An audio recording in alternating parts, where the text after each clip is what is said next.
the night. The city lights are dancing, slowly falling apart. The shadows causing an outbreak. I'm wishing upon a star. This time I'm feeling stronger, and I know I can do better. The shadows causing an outbreak. I'm turning the light. We're gonna light it up, oh, light it up, ooh, light it up, causing an outbreak. I'm turning the light. We're gonna light it up, oh, light it up, ooh, light it up, causing an outbreak. I'm turning the lights on.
dancing in their line, past that we could never run. Oh, they were dancing way up high. Stars were dancing in their line, the future we will never run. Dirt on our feet was bone dry, it was bone dry.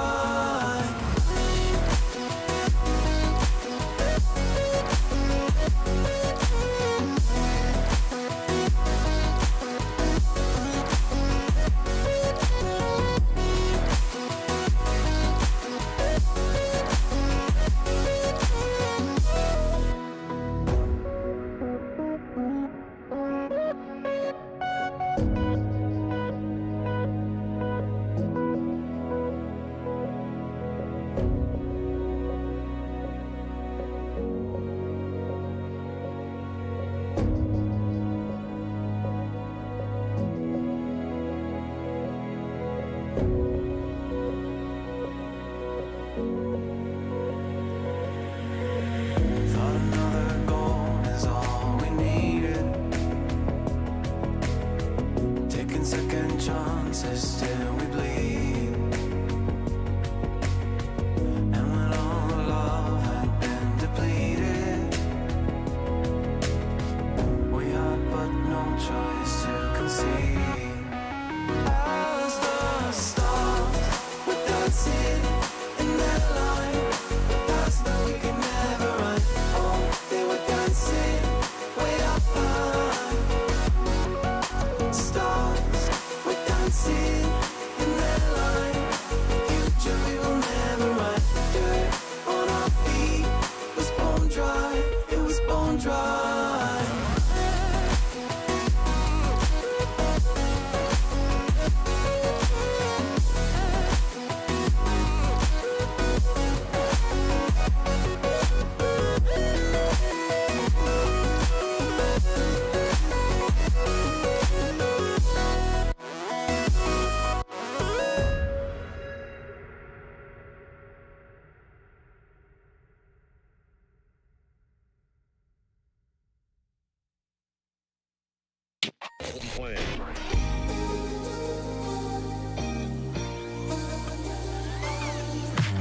Way too many faces in the crowd, but I think that I see you. One too many days got me changing up the way that I need you. Now we're both at a bar, acting like it's not hard, trying to feel something different.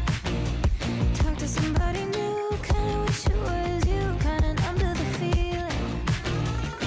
Now that you're gone, they say time should heal, but it's been too long. Couple months and I can't seem to move on. I can't seem to move on. I can't seem to. I can't seem to.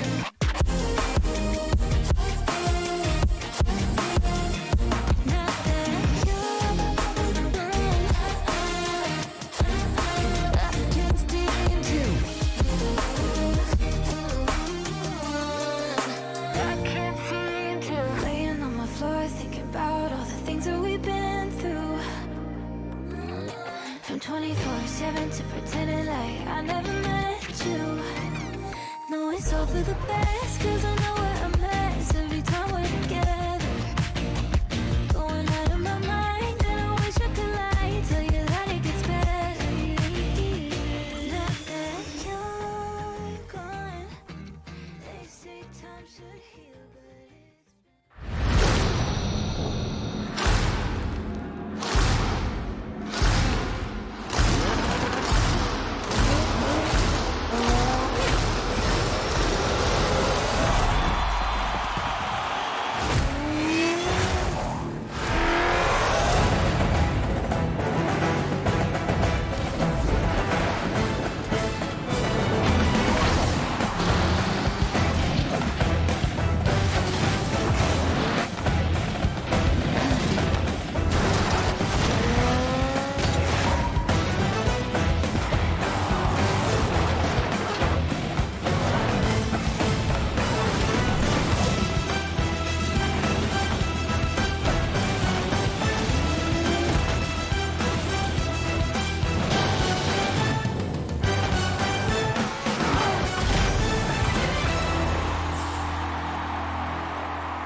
10 months to get to this.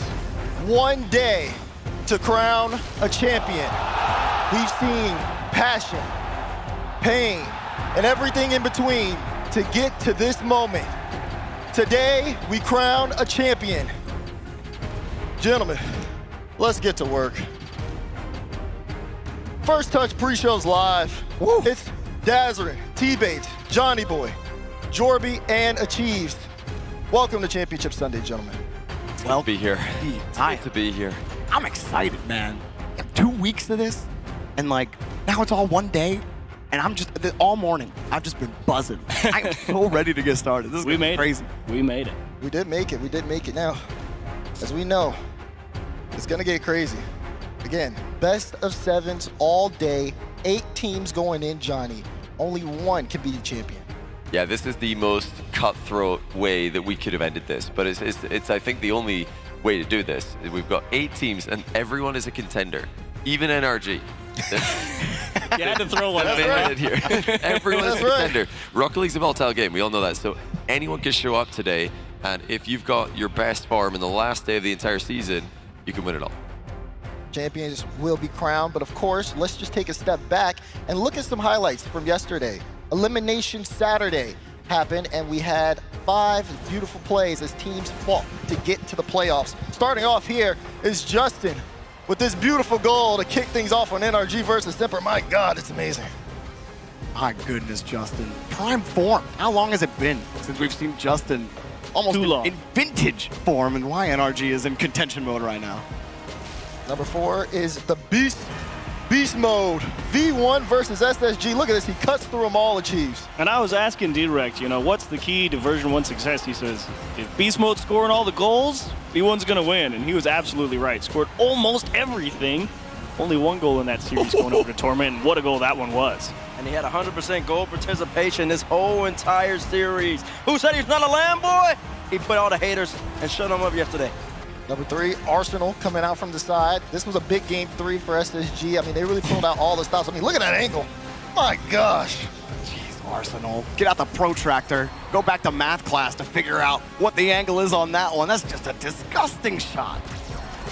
Then number 2 is Reddles here from Space Station Gaming. They end up just taking this one. Look at this. Gets the flip. Tom, you can't stop him. He's putting it all the way in the back of the net. It's great control. I mean, Space Station, I think they could have made it here. They got a bit of a tough bracket for themselves, but they did perform admirably, and it was great to see them do that in front of the crowd yesterday, going crazy for them. It just wasn't enough. And number 1 is Noli here from when Carmine Corps played Falcons. Uh-oh. Uh-oh. Oh, that's the holy Noli, as we like to call it. Noli. 1v3 special off the center reset. Give me 1, give me 2, give me 3. 3 hands up. It's not enough. We usually say hand down, man down. When I was hand up, touch the ball, do something. Good luck. Good luck. That's what it is. My God, that's a top 5. Oh yeah, that is our top 5 from Saturday, but let's take a look at the bracket here today, because again, you gotta know how things are looking here. You see it, your top 8 teams in order. Did we expect this? I mean, obviously we had our very early predictions, Johnny Boy, but these teams all in this bracket, I mean, how do you feel? Well, I did have 4 NA teams in my playoff bracket, but they wasn't exactly these 4. I'll admit, I did have SSG instead of NRG. Yeah, that was crazy. Yeah, that like, didn't end up happening because NRG had I think NRG had an easier run here, but they still deserve to be here. They beat the teams in front of them. You can't take that away from them, but I'll say that they've got the most to prove. I think that they're the underdog. They are the wild card coming in here, which is crazy to say about NRG, but yeah, the fact all NA's on that side of the bracket is also insane. Like I thought it was going to be, split either side. No, we're getting an NA finalist. Yeah, 1 team from North America going to be in that grand final, and then of course you have mostly Europe and then Furia who take on Moist. These are some tough matches to start. And then a lot of people expected the Falcons to make it to this point. I know a lot of brackets, if you polled the whole entire Rocket League community, I think at least 90% of them would have Falcons here. So the fact that they didn't make it, a little disappointing, but it was the first ever season RLCS. They've had great results so far, and I know they're going to bounce back strong coming next season. Oh, certainly. I mean, they really do have nothing to prove after London, but That's yeah, right. Group of Death, you know, it was bound to take someone out. If it wasn't going to be Falcons, it was going to be K-Corp, Furia, G2 were in there. It really was just so stacked. FaZe came out of this group. I mean, the fact that only 4 of those teams that I just mentioned can make it out means that we were going to be talking about one of them. And yeah, it just happened to be Falcons. They couldn't get it together. So those are our matches today are coming up that we'll obviously see later on. We'll be able to talk about them a little bit more, break them down. But, you know, I do want to ask here, you know, now that we have our teams, there's got to be one here that is going to be, you know, obviously easy favorites coming into the matchup. Teams that are kind of underdogs in specific ones. I already know how you feel with ours happening later on. So I don't really I have no clue what Bates' thoughts are. My question is for those who have probably made their prediction brackets today, which one is the most likely to have an upset? I want to start with you, Chiefs. I think looking at the brackets, the most likely candidates probably BDS and the other one being FaZe, because version 1 they did play very well today. I think FaZe definitely the best looking North American team at the moment. That being said, version 1 played very well yesterday. So if I put NA as my #1 contender at the moment, I think version 1 doing really well. But wait, what's the problem with that? He says he thinks FaZe is #1 NA team. I think you've got to agree with that. Surely they 4-0'd Falcons. Falcons aren't in here though.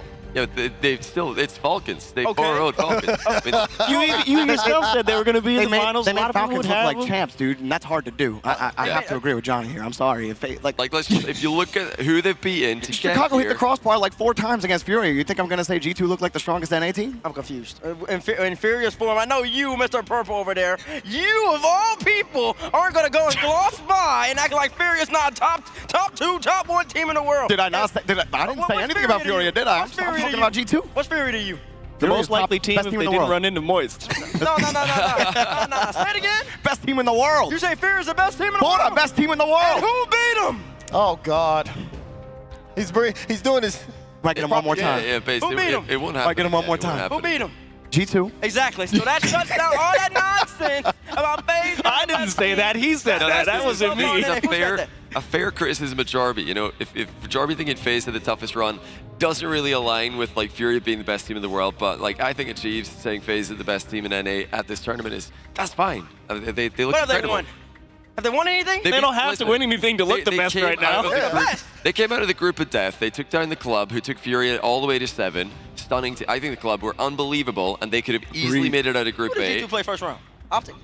Optic, yeah. That was a warm-up series. Yeah. See, that's what I mean. Like, you look at the strength of schedule. G2 beat Optic and Furia. But then they play Furia. Yeah, but I mean, Furia's top 8 right now. FaZe beat the club and Falcons. That's the tougher run. That's the you can't debate. Two teams that don't see here on Championship Yeah, Sunday. because they're in the group of death, mate. Okay, Furia's in the group of death too. You know what? Furia somehow made it out. You know why? Because they're great. Furia beat the club. So by the transitive property, Furia beat the club makes that Furia's better than the club. The transitive property doesn't apply in Rocket League. Of course, You should know that. better than the club, but Furia are close to the club. They went Game 7.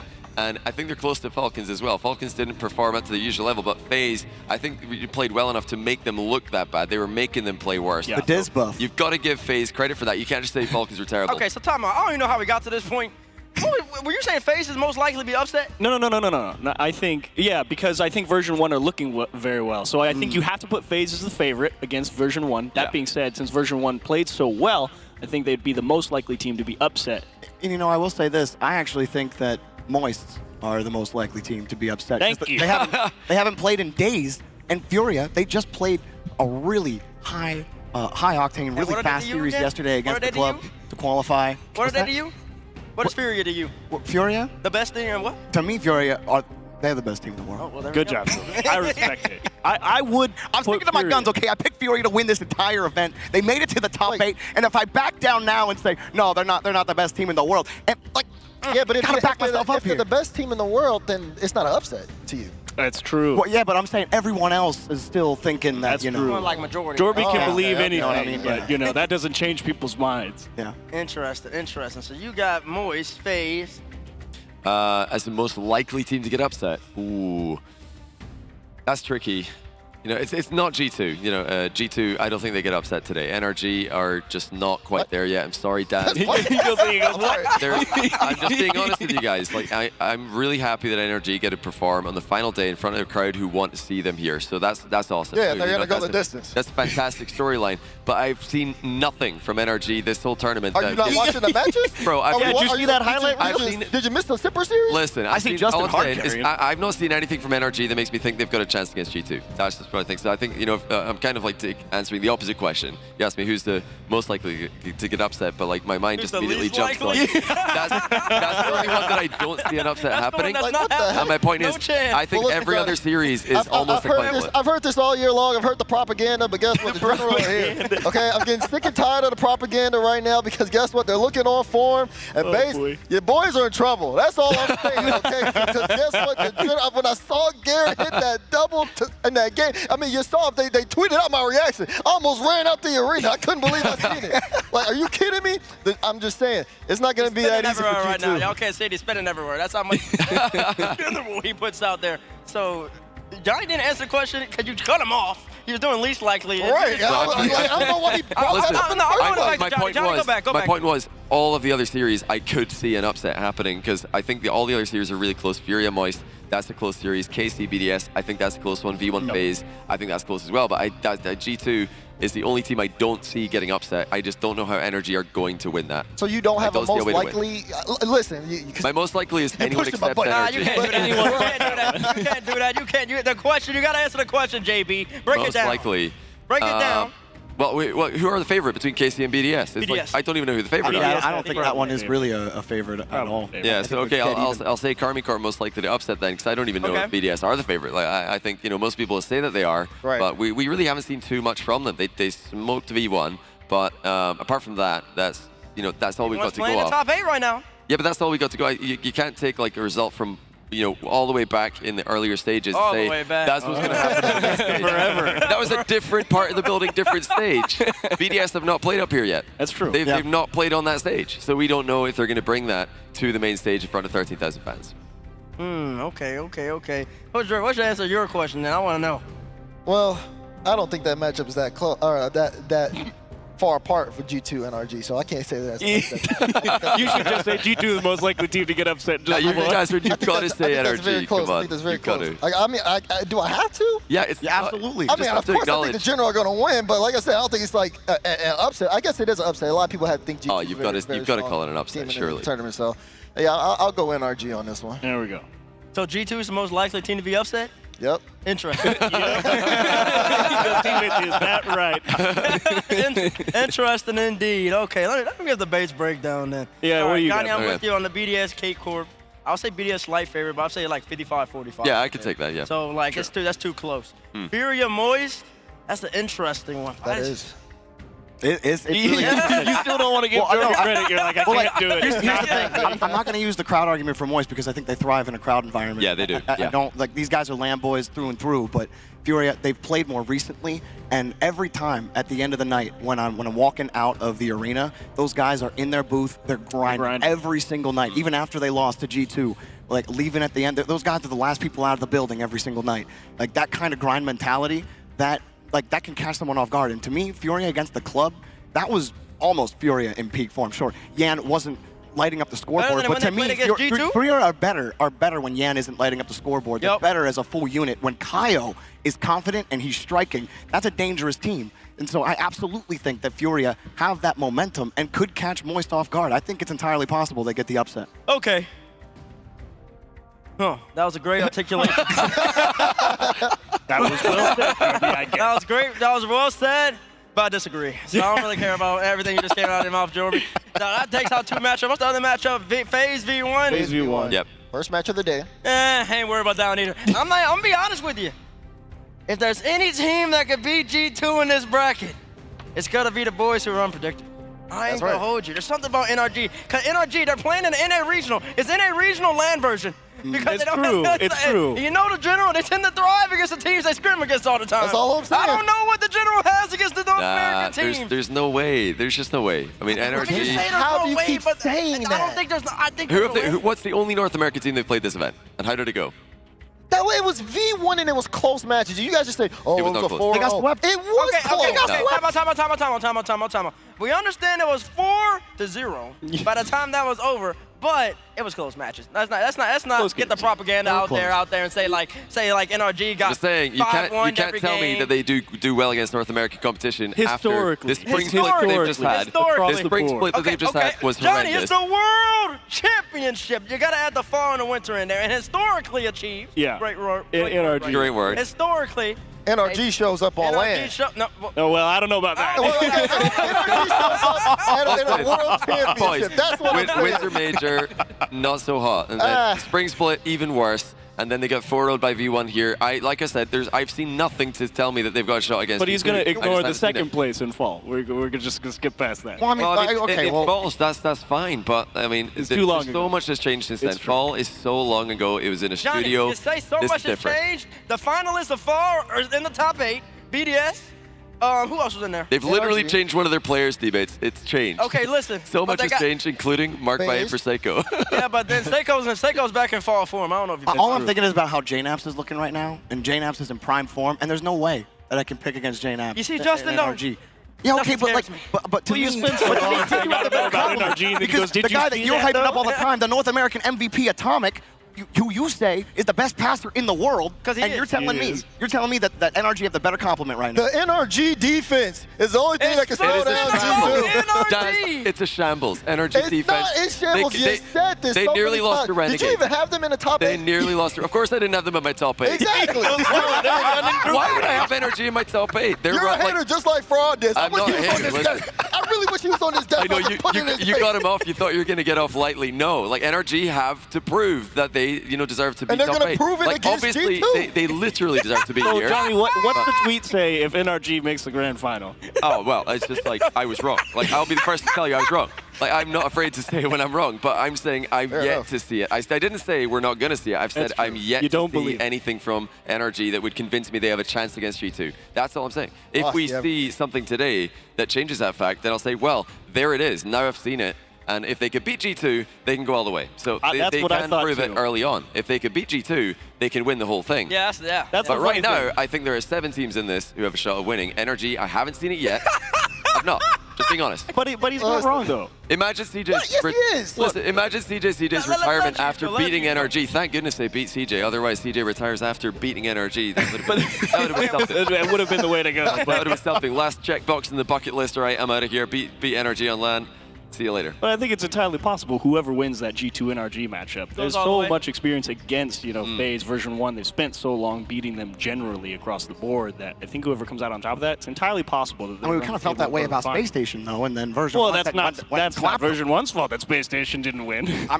Actually, it is completely version 1's You're fault. right, it is. It didn't win. Hold on. Now, Space Station V1, I mean, I'm looking at that series yesterday thinking the winner's got a shot to take the whole thing. That's what I'm thinking when I'm watching that's that one. not what I Same was with thinking. Falcons KC. Honestly, like with the way the club are playing, I could have seen them making a run too. The club are unbelievable. So they've shown me throughout the wild card, some of those teams, and the main event up until that point, that they've got the potential to go all the way. But I just haven't, I don't think NRG have really had the run to really prove Convince that. you. It's unfortunate. They run into Semper, who are having problems, and that's not ideal. I'm sure NRG would have loved to beat them on stage Yeah, and it's not their fault. show that they've got what it takes to beat a full team on stage. But they've not had the chance yet, and they do today. Yep. Did you get through that, Daz? You okay? We can recap it real fast. Yeah, So seven. you've got I think FaZe is most likely to be FaZe. upset. Moist. Moist, And I went BDS, most likely. and to be I upset. went with G2. Right. And then you win energy. Okay. So- That's nice. That is where we stand in terms of the bracket, but of course, Chiefs, we're gonna say goodbye to you momentarily. So Bye-bye. toodaloo. Toodaloo. As we say goodbye to Chiefs, let's take a look at the prize pool for today. Again, to see the cash that these players are playing for, Jorby.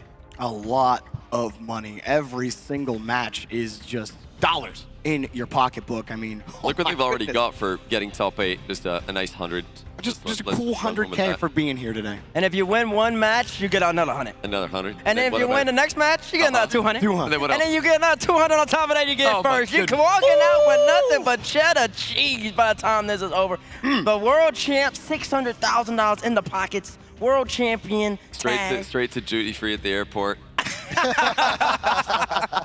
It's gonna be incredible to see. You're in the big money right now, and so it'll be something that's on the players' minds throughout. But at this point, you made so much money. It's really gonna be about the world championship. You know what I'm saying, DeBab? Oh, no, I don't know what I'm saying. Speaking of which, our next guest, actually, he got some ice on him, so Uh-oh. he might know how to spend that prize, man. That's all I'm saying. We got Scissors from FaZe joining us here on the first touchdown. Scissors, how you doing? Yo, what's good, guys? I'm excited to be here, man. Oh man, we got a legend Scissors over here. One of the That's first, right. one of the first big time players playing Rocket League. Scissors, what the rank looking like nowadays? We're on the brink of SSL. All right, I can't confidently say I'm SSL Nice. everywhere, You but should like queue up at Rizzo, and then you can get it together. yeah, for sure. Because I heard he's never hit it before. He's really, really struggling out there. You got to help him out. You're going to go pro soon then, right? That's Yeah, the yeah, pro, for right? sure. Yeah. A bunch of people come up to me and said Face that up. I should be the one on stage, and I'm like, yeah, for sure, man, for sure. Well, it's good to have you on the desk. Obviously, I know you're cheering for FaZe. Let's take a look at some FaZe highlights so we can chat about that a little bit. I mean, how do you feel about FaZe Clan's running this tournament so far? I mean, they are absolutely killing it. Obviously, you guys saw the sweep of the Falcons here, and honestly, one of my favorite moments was Game 4, the final game. The final moments when it was back and forth, the ball was in the air forever, and finally, touched the ground and we took the dub, but they're killing it. I feel like FaZe is just like in this tournament, they've looked so different. And like ever since we've been talking about the Roll Diz coach, but look at him getting hyped for his team. Do you see the difference with FaZe with Roll Diz coaching the team? 100%. The guys are all locked in, and then you add that Roll Diz effect, and they are just gelling. They are killing it out here, and they're going to continue it today for sure. It's Roll Diff.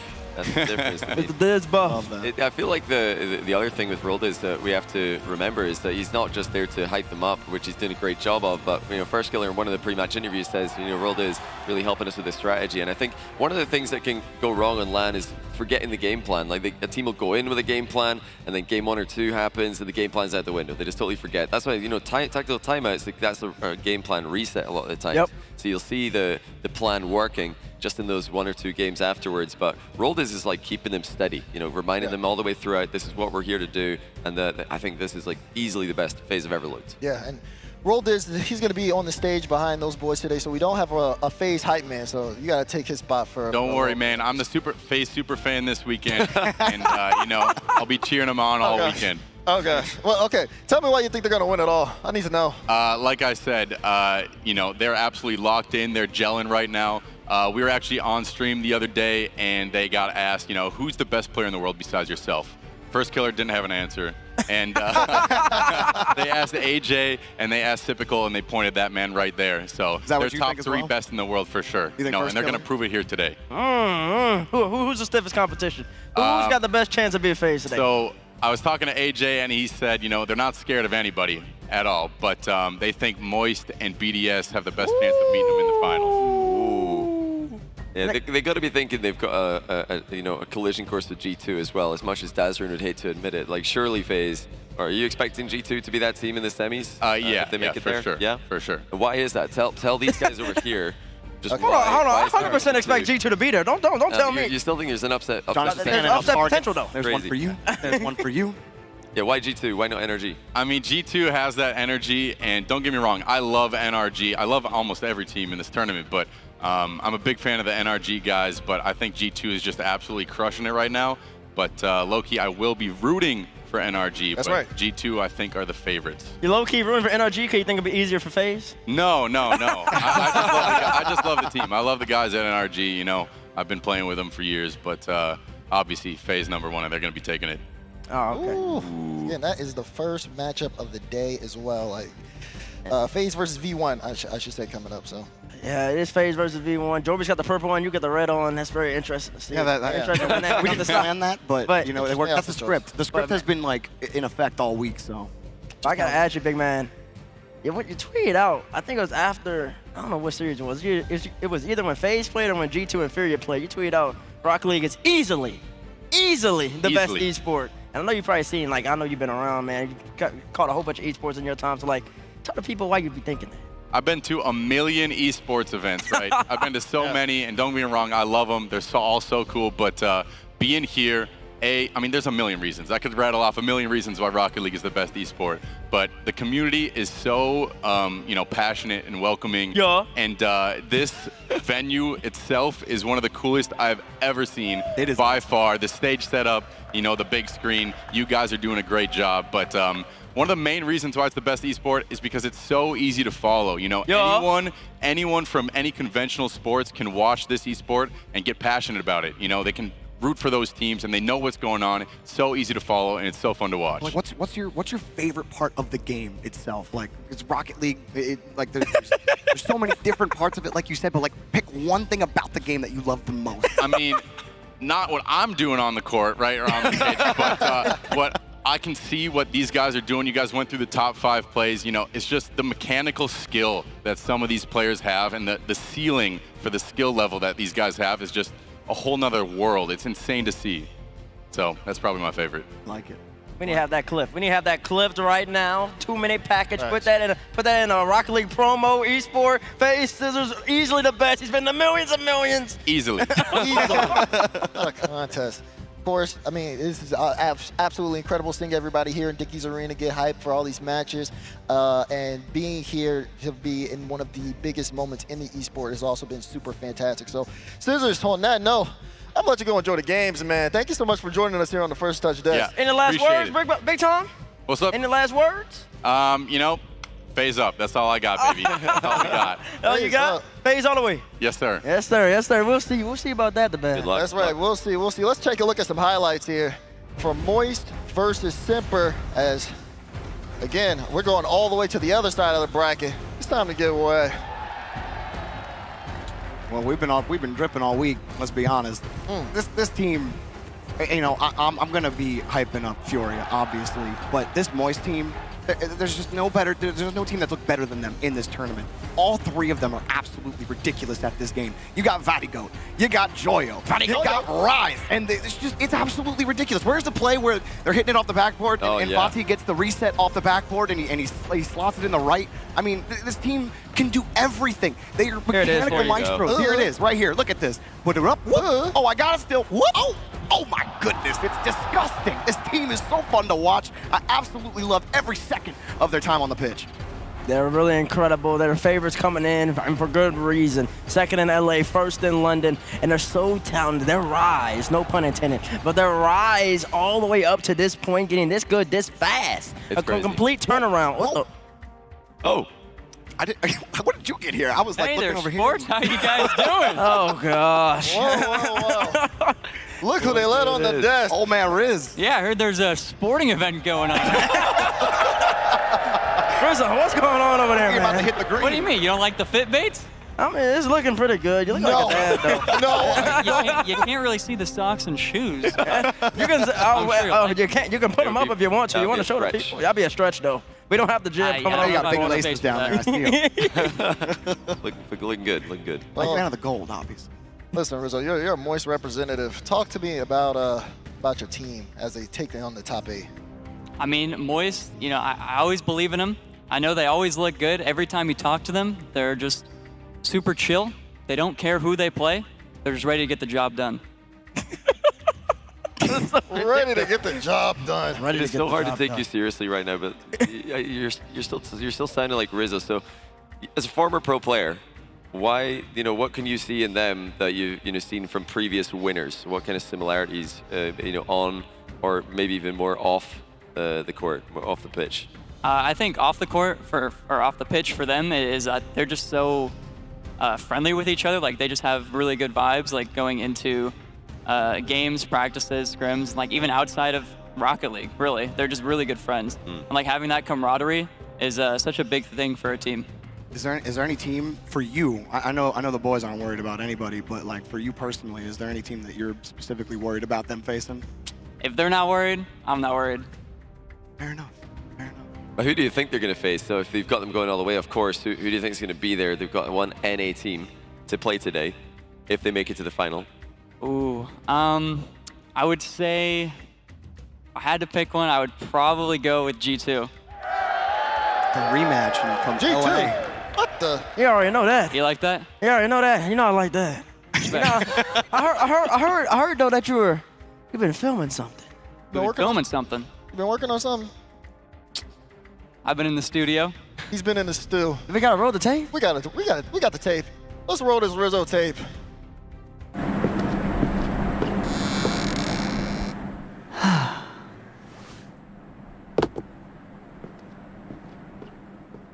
Where do you need me? Right there's good. Okay. It's been a while, huh? I quit Rocket League 2 years ago. I bought a new car, have an amazing fiance, I make a trunk load of money, and I bought a new house this spring. I party every weekend, I'm never home, and really I'm just enjoying life. My piece of advice, stop trying to make gaming a career. It's super cringe. I don't know what happened at the spring major, but Is that a peregrine? ever since we've been home, Dylan's changed. I can't believe they went with beige. I'm worried. That's a bug. Hey, Dylan. I know you're busy this weekend, but I have an event that's really important to me, and it would mean a lot if you went. Sure. I was supposed to go golfing with the boys, but I could move at tea time. Okay, great. This needs to work. Oh, sports. I love sports. Oh, well, look who it is. Well. My man Rizzo. Emiliano, how are you doing, buddy? What's it? First name basis? Yeah. Handshake? It's Okay. it's a pleasure to see you. It's always good to see you, my man. You here for the game? Yeah. What are they playing in there? Yeah, what are you talking about? What are you playing? We're playing Rocket League. That's the whole reason everyone's here. Rocket League. I have not heard that name in ages. It hasn't even been Are you like... serious? Come on, let's go. You retired like a couple months ago. How are the kids? How are they doing? I don't have kids. I think that's the first time Rizzo's ever called me by my first name. I don't know who he is anymore. I don't know what just happened. I don't feel right. He looked like my 80-year-old uncle's playing golf. Okay, that was not Rizzo. So here are the kids playing Rocket League. Oh my God, they're precious. Look at the pajamas. Wow, that is adorable. What's up, Rizzo? Nothing much.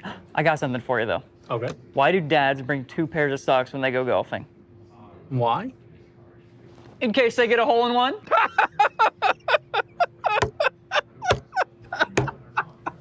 A hole in what? Oh no, Rizzo. SSG! SSG! SSG! SSG! SSG! Yeah, eggshell white. All right. Eggshell white. Yeah, should I go with eggshell white? No, SSG. What about Southern Breeze? This texture, this carpet is so nice.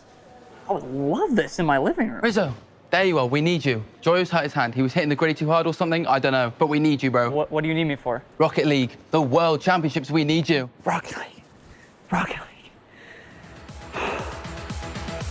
I'll do it.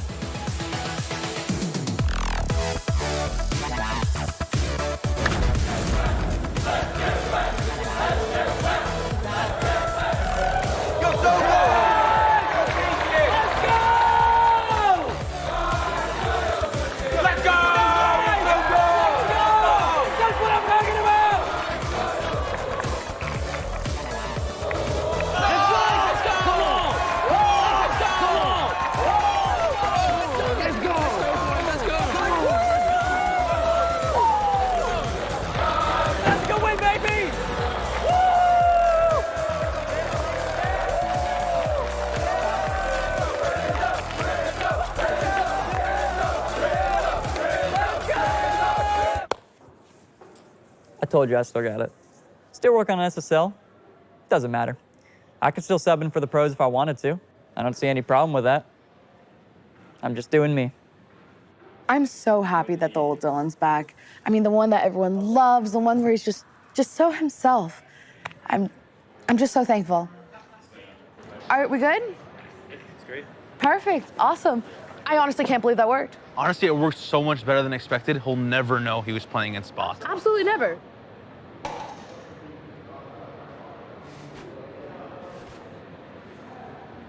What? Rizzo, are you back? I'm back, baby. And you know I still got it, as I always did.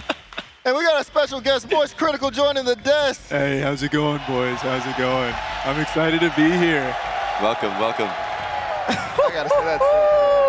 The crowd. Listen, Johnny, I don't want to hear nothing about ain't gonna get love for EU. You heard Hey, the roar. listen. When something happens, when something happens, this crowd's louder than any Rocket League crowd I've ever heard. I mean, there's 13,000 of them, so it's amazing. I mean, everybody that we've met this weekend, everybody that's coming up to say hi, just the nicest people on the planet. You know, even in Fort Worth where we're at, I'm loving it here. You know, all of you guys from here, super welcoming. I know you're not from here, but how do you feel? Would you agree? Oh, I'm from the South. You already know that, baby. Louisiana. Yeah, your Come on, neighbors, right? Oh, yeah, neighbors, 100%. I'm not worried about any of these people here. I got that Southern hospitality. I know all these people here. I got that Southern hospitality. It's true. I ain't gotta worry about That's that. true. They're good at getting loud, and they've been loud here. How do you feel, Charlie, seeing like this arena and seeing all these people? Oh, it's unbelievable. So yesterday, like the whole place was just like electric. Like you could feel the ground shaking with like every goal. Everyone just going wild. Oh wow, it's awesome. Listen, they gotta turn the headset up. They need to be able to hear him. But what I will say is like it has been definitely very electric in here. As you can probably even hear just like from that reaction right there. I do want to also try to go back to how you feel Moist has been this tournament. What do you think their run on Championship Sunday looks like? Oh, I think they've been playing amazing, like out of their mind. They look so good. You're so good at this. Yeah. You can say anything. Oh, I mean, it's just the crowd being super sweet. Like, it's such a great community. Like, everyone I've met so far has just been, like, absolutely a wholesome, beautiful person. And I think Moist Esports is just playing beautifully. Like, when they played Simper, oh my God, I was so nervous going into it, but they really, you know, put me to bed with nice, sweet dreams. I didn't have anything to fear. A nice sweep 4-0 felt wonderful. I know Rizzo probably felt the same. Rizzo, you say you're not out there right now? I saw the VT. It looked like you were getting some running, but I didn't see that, though. Wait, you didn't see what? You getting some running. I did some running. Where was I running? on the pitch in the video. I mean, I don't remember doing any running, Bates. I'm gonna keep it real with you. Oh my gosh. Well, anyways, though, I know you got a big day today. Yep. I gotta ask both of you, because I know you got your Moist Esports merch on. I know Big Man himself. Who's the steepest competition for Moist today? I think everyone's super scary. So what I'd really love to see is the Moist Esports G2 Grand Finals. I think that's just the perfect storyline. So that's what I'm really looking forward to. I'm praying. I've been very superstitious. I've slept only a few hours for the last 72 hours. So I'm here. And I'm ready to either have a heart attack or, go absolutely wild. Do you have backup superstitious activities? 'Cause I know when we're watching the live stream, you guys like to switch it up if it's not going well. So we have a lot of strats. We like to employ the SpongeBob strats. So like Doodle Bob, if that's not working, we'll bring out the George Lopez, sometimes the Batman. Did Rizzo tell you about his strat in London where he actually locked himself in the bathroom because you went to the bathroom and then they started winning, so you just stayed there I was for really like the dedicated. entire rest of the tournament and it worked. And I think that's what makes it so special.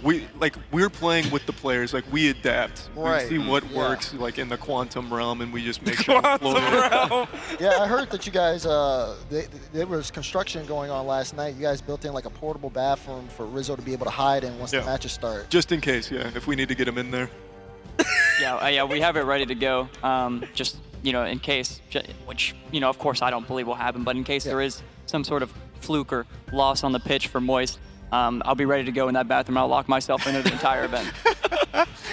You really are team players. It's amazing. But one thing I got to ask. So last time the boys were here, they were Team Queso, and they, that was their first time really playing in front of any crowd. So people were still kind of learning about them. I think as they as individuals come back, they're now a lot more popular. People are falling in love with the way they play. But having you guys to back them, I feel like they're easily the crowd favorite on that side of the bracket, and that's I think going to carry on into the final as well. I expect, and I'm really hoping to see big crowd reactions like we've been getting for those triple backboard plays that Joyo Reisvitz love to do. I know you're not you're going to be silent, Bates, as usual. They could score the best goal in the history of Rocket League. You're zip over the lip. What do you mean? I root for Moist. Yeah. Moist. I'm expecting the Moist G2 final. That's exactly what's on my mind. It's been on my mind the whole entire time I've been here. So you already know that. Are you making some noise if Moist score in that grand final? I hope he would. He got Carl looking at him in his eyes. He's like, oh. Just giving him at least a golf clap. I give him a golf clap. I love the Moist boys. They're honestly like one of my favorite teams here, and just the passion, the amount of attention y'all even bring to the team. I know you have the team all the way out wherever y'all are based at, and I know y'all learned Vati is an absolute calorie intake savior. Yeah, if you go to his station, there's like 2 things of like apple juice and all kinds of snacks and everything. It's amazing. Not the little apple juice, the big, like the actual big ones, yeah. Yeah, and lemonade or something. But like, what's it like having that support for the team so quickly? Because when you picked them up, they were just coming off of a grand final, and you guys have, I mean, it couldn't have gone any better up to this point. They've won the major. Now they're here looking like the favorites. I couldn't imagine it going any better. Like, aside from them just being extremely talented, they're just super fun people to be around. We went to Universal and had a great time. Like, they're just a great group of guys. So I'm glad the crowd's on their side most of the time. Like, I think they deserve it. I think they're the best in the world. So we got super lucky. He said it, the best in the world. They're going to have to show it today. It's going to be a lot of matches that we're going to end up seeing here. But of course, you know, we do want you guys to also get ready for the match. Before we let you go, I mean, is there any thoughts, anything you want to say to the crowd, the fans that have been cheering you on? I won't speak for Rizzo. I'll let you take something if you want. All right. I mean, I just want to say thank you to everybody for being here. Shout out to all the Moist fans. Shout out to all the fans in general for just making this event one to remember, really. Yeah, absolutely. This has been super special. This arena is amazing. So let's get wet. Let's get wet. Let's get wet, people. Let's get wet, baby. Oh my, oh my. It's gonna be great. We'll say goodbye to you two. Thank you guys so much for joining us here on the First Touch desk. Let's take a look at the bracket again, so you guys can lock back in. Moist Esports taking on Furia, and that will happen later on in the day. As we get to see. Again, we talked to them about their dream final. Now it's time to figure out what the Desk's dream final is. Bates, is the Moist G2, is that your dream final? Oh, that's a dream. That's beautiful. That's the peak of Rocket League in my opinion. I saw it in LA. I know a lot of people said London was really good between Falcons and Moist, but to me personally, I didn't think Falcons played their best series the second time around against Moist. Oh, the second series certainly not. No. Exactly. The first one was pretty good, but it didn't have that back-to-back. But in LA, Moist and Queso in G2, but they're Moist now. They're playing the best Rocket League I think I've seen all year from 2 teams for that lengthy duration of time, so I'm rolling with them. Well, they've had the experience. It was so clear that the Moist who ran that bracket in London, the lower bracket, they were so prepared for going the distance, whereas they kind of ran out of steam in LA. I think they got a bit too excited, maybe expended a bit too much energy early on, and they couldn't cross that finish line. They just fell off at the end, but they had so much momentum. They had so much energy. It seemed like it was limitless in London. Yep. That's going to be something that all the teams need to be thinking about today, because it's a long day. It's 3 best-of-7s to get into that grand final. Every team starting at the same spot. We welcome back Achieves and Jorby. Gentlemen, we're going to bring you into this conversation as well, Achieves. Dream final here with this top 8 bracket. Who do you got? I think my perfect, in my own head, for a very romanticized reason, if you will, would be Furia versus NRG. Oh. Now, I know everyone's like, why would you want NRG in the final? No, I get it. I get it. Not for what you think. I want NRG there because I think there's something delightfully poetic about being first team from not North America or Europe, going and dethroning the actual current world champion. That's the only reason I want NRG there. I think other people would give them a better run, and I like the idea of having a world champion that's not from North America or Europe finally. And if Furia gets through Moist, it's possible. And that's the only reason I want it. My dream is Furia G2, and here's the reason why. Talk to me nice, Jorby. All right, I'll talk to you nice, okay? So, K-Corp, they beat Furia twice. They did. And then the third match, they won. They Third did. time's the charm, as the old saying goes. That's what the saying goes? They played G2 twice in the last 3 I don't lands. like how this ends. They lost the first 2 matches. And you know what the old saying is, Bates? Third time's the charm. So, Furia, if they play G2 once more, I know for a fact it's going to be a Furia win. Johnny, what's your dream final? You're just going to swallow that real quick. You don't want to retort? Okay, well, dream final. I mean, the beauty of this bracket is, honestly, any final, looking at these teams, plus, like, even more who didn't make playoffs, is such a great final. The way that Rocket League worldwide parity has really come together. Seeing the club play so well this weekend and seeing so much depth now in North America at the top of the top teams, even teams like Semper showing up and performing. You know, there's so many teams here that if they make that run, I'm happy, so happy to see them do that. But if I have to pick one 8 here, there's no wrong answers. But for me, I think it's got to be Moist and G2. I would agree. I think that's Moist G2, I think that's the final. There's so much of a storyline there. Best in the game. They're the two most recent international LAN winners. There's no wrong answers, but that I think is the best answer. Fair enough. Turn on the glasses. Everybody has their opinion. Oh gosh. I think for me, I gotta go Moist on the upper half of the bracket. I think Moist have kind of proven to me, like I have them. We did the list streams. I have them in my top list. Joel, one of the best players in the world. Feel like he's gonna prove that. And then facing against them, it's the General NRG. My God, they're gonna do it all. They're gonna shut down the haters. Everybody's been talking, doing all this nonsense, this yap, and they're gonna take down Go2. It's gonna be a close series though. And then they're gonna go take down FaZe. Next FaZe is gonna be there. I'm gonna roll to look Justin in the eyes when he lets me on his team. I wanna see it. And I'm gonna be there, casting the match too. I can't believe you want to see NRG get completely destroyed like that in the grand final, like putting him against I actually think NRG would be able to beat Moist. Like why? Why would you do that to them? Honestly, I think they would have a chance. How? Well, I mean, if NRG actually got there, they're clearly if they got there. No, you know NRG, they got some magic against NA teams, but the moment they're going to play against EU, it's going to be a problem. Yeah, and they're going to figure it out. The General. How are they going to figure it out? Well, guess what?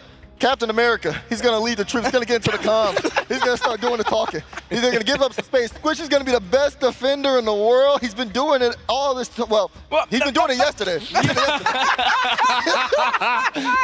Yesterday's close enough. He's going to do it yesterday. That's good enough for me. It's about the momentum. They got the momentum. I feel like Justin has no pressure on him at all. I talked to him last night. I said, how you feel? He said, I feel good. I said, that's good enough for me. They're going to the final. I love that they've been doing it all in one day. Copium. He's high on Copium right now. I thought I had hard copium, but I think you beat me. I just want to see your faces on the desk. I'm going to be looking at all y'all every time. When the General wins every single series, I want to look at y'all in the eyes. I want to see the copium. Your dad's a nice I'll be happy for you, genuinely. I'll be happy for you. Yeah, if you're right, I'll give you a golf clap. If they can pull it, if NRG can get that G2 win, then that's it. We've got another contender for sure. I'll be happy for you. It would be nice to see the defending world champions in the first world championship in 909 million days. 9,900,000. And the most international world championship too. It's true. It would be nice to see them defend their championship in the grand final. Yeah. But we all know that won't be happening. We all know. That won't be happening. It'll be G2 Moist for me. We've seen 3-3 G2 Moist. I think that's because I think we all know deep down in our hearts. No, I know in my heart now. Okay, in your brain. Do the brain. I think we all know in our brains. I mean the brain. That's the best series that we could possibly get, in my opinion. I think that one has the reasonable distance to go to 7. It's not about the best, though. It's about the dream. That's about your heart. It's about your heart right now. Is it really a dream to see? That's what it says on the screen. Okay, so it's going to be a nightmare, though, for you, because you're going to see No, because you're going to win. How? It's the dream. Right, let me dream. I'm closing my eyes. Stay dreaming then, coach. Stay dreaming. Nah, to be fair, if NRG make the final, then they can win it. Like if they make it through G2, I think anyone can win it. Yeah. But they're like you said, until they beat G2, I don't believe it. But if they make it through G2, sure. Like well, they'll have they to make it can through G2. Let's see the order of what the matches are going to be played today. As you know, the bottom half of this schedule is going to fill in. You see Moist Esports are going to be taking on Furia later to finish the quarterfinals. Team BDS are going to be taking on Carmine Corp before them. The General, NRG, going to be taking on G2. And of course, our first matchup of the day going to be version 1 taking on FaZe Clan, as this one is going to be a bout between 2 exciting teams. But to introduce the players, we're going to send it to Stacks on the floor. In October of 2021, our journey began. And that journey has led us here. Dickies Arena, Fort Worth, Texas, and Rocket League fans all around the world, welcome to Championship Sunday. It's time to kick off our first quarterfinal of the day. Let's meet the teams. Don't pause. Press play. Our next match, V1, I think we're pretty confident. We know their play style and we know how they want to play and we know how to counter them. We're looking to get some revenge for what happened back in LA. It was game 7, very, very close, and we're looking forward to taking them down here. I think V1's biggest weakness is their defense. If we play how we play and just like break down their defense like we normally should, we'll just outpace them and just control the pitch. Our goal is to make sure that they don't have much boost. We're going to be trying to outpace them, and I think as long as we're able to get them starved under pressure, they're not going to be able to perform. We're playing really well right now, and we're all just grinding the game. We're all like on 100 past 2. We just want this W. We're motivated, hungry, we just want this. We have the experience, and we have the talent to take these guys down. You guys are good, but unfortunately, we're better. One of the most iconic brands in all of gaming is ready to take the stage. But across the way, a former world champion remains unfazed. Our first matchup features FaZe Clan and Version 1.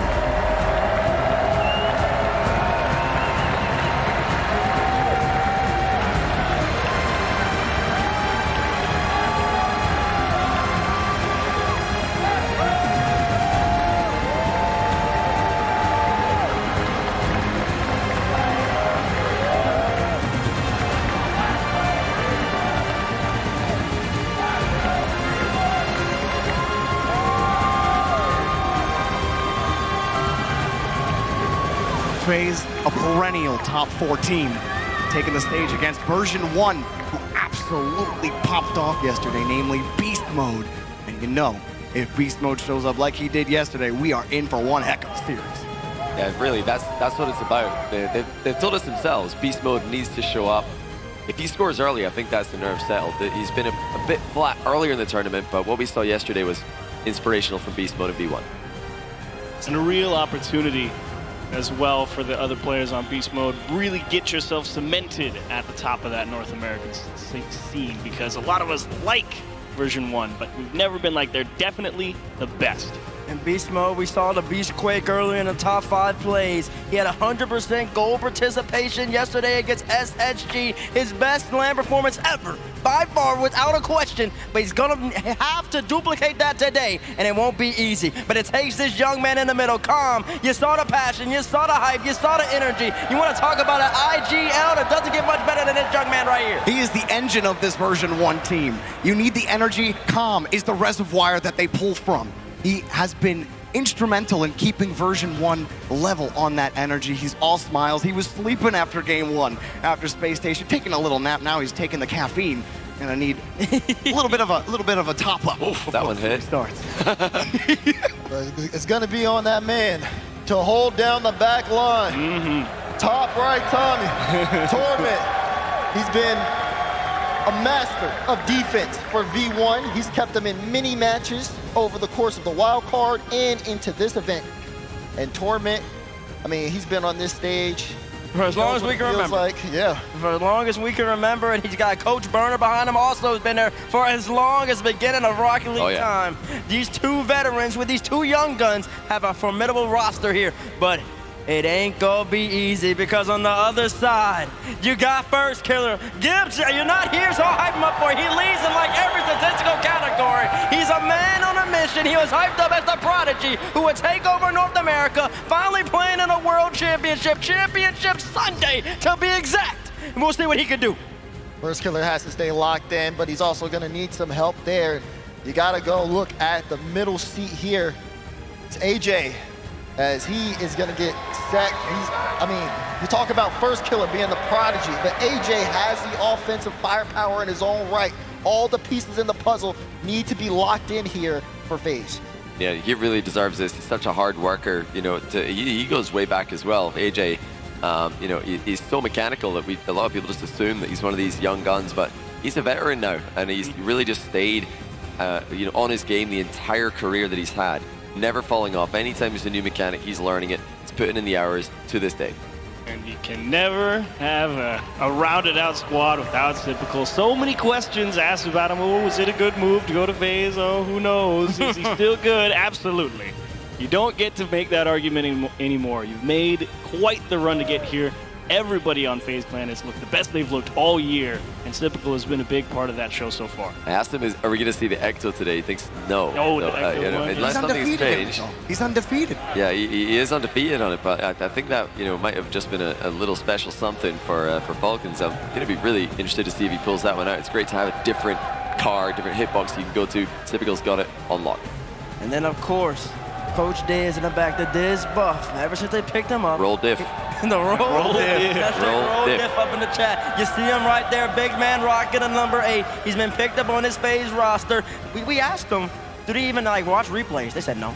But now, since they picked up this, they're actually watching replays from Once Derby. I remember talking to Roldiz a couple days ago, and he was telling me that, all 3 of these guys know that they're capable of being a superstar. But he was telling the team, you guys as a team are a superstar. And that kind of, feeding that kind of mentality into FaZe, having that team mentality, knowing that working together, as we saw them play against Falcons, and if they bring that kind of energy, that's what Roldiz has brought to this team. Yeah. It's literally been the missing piece.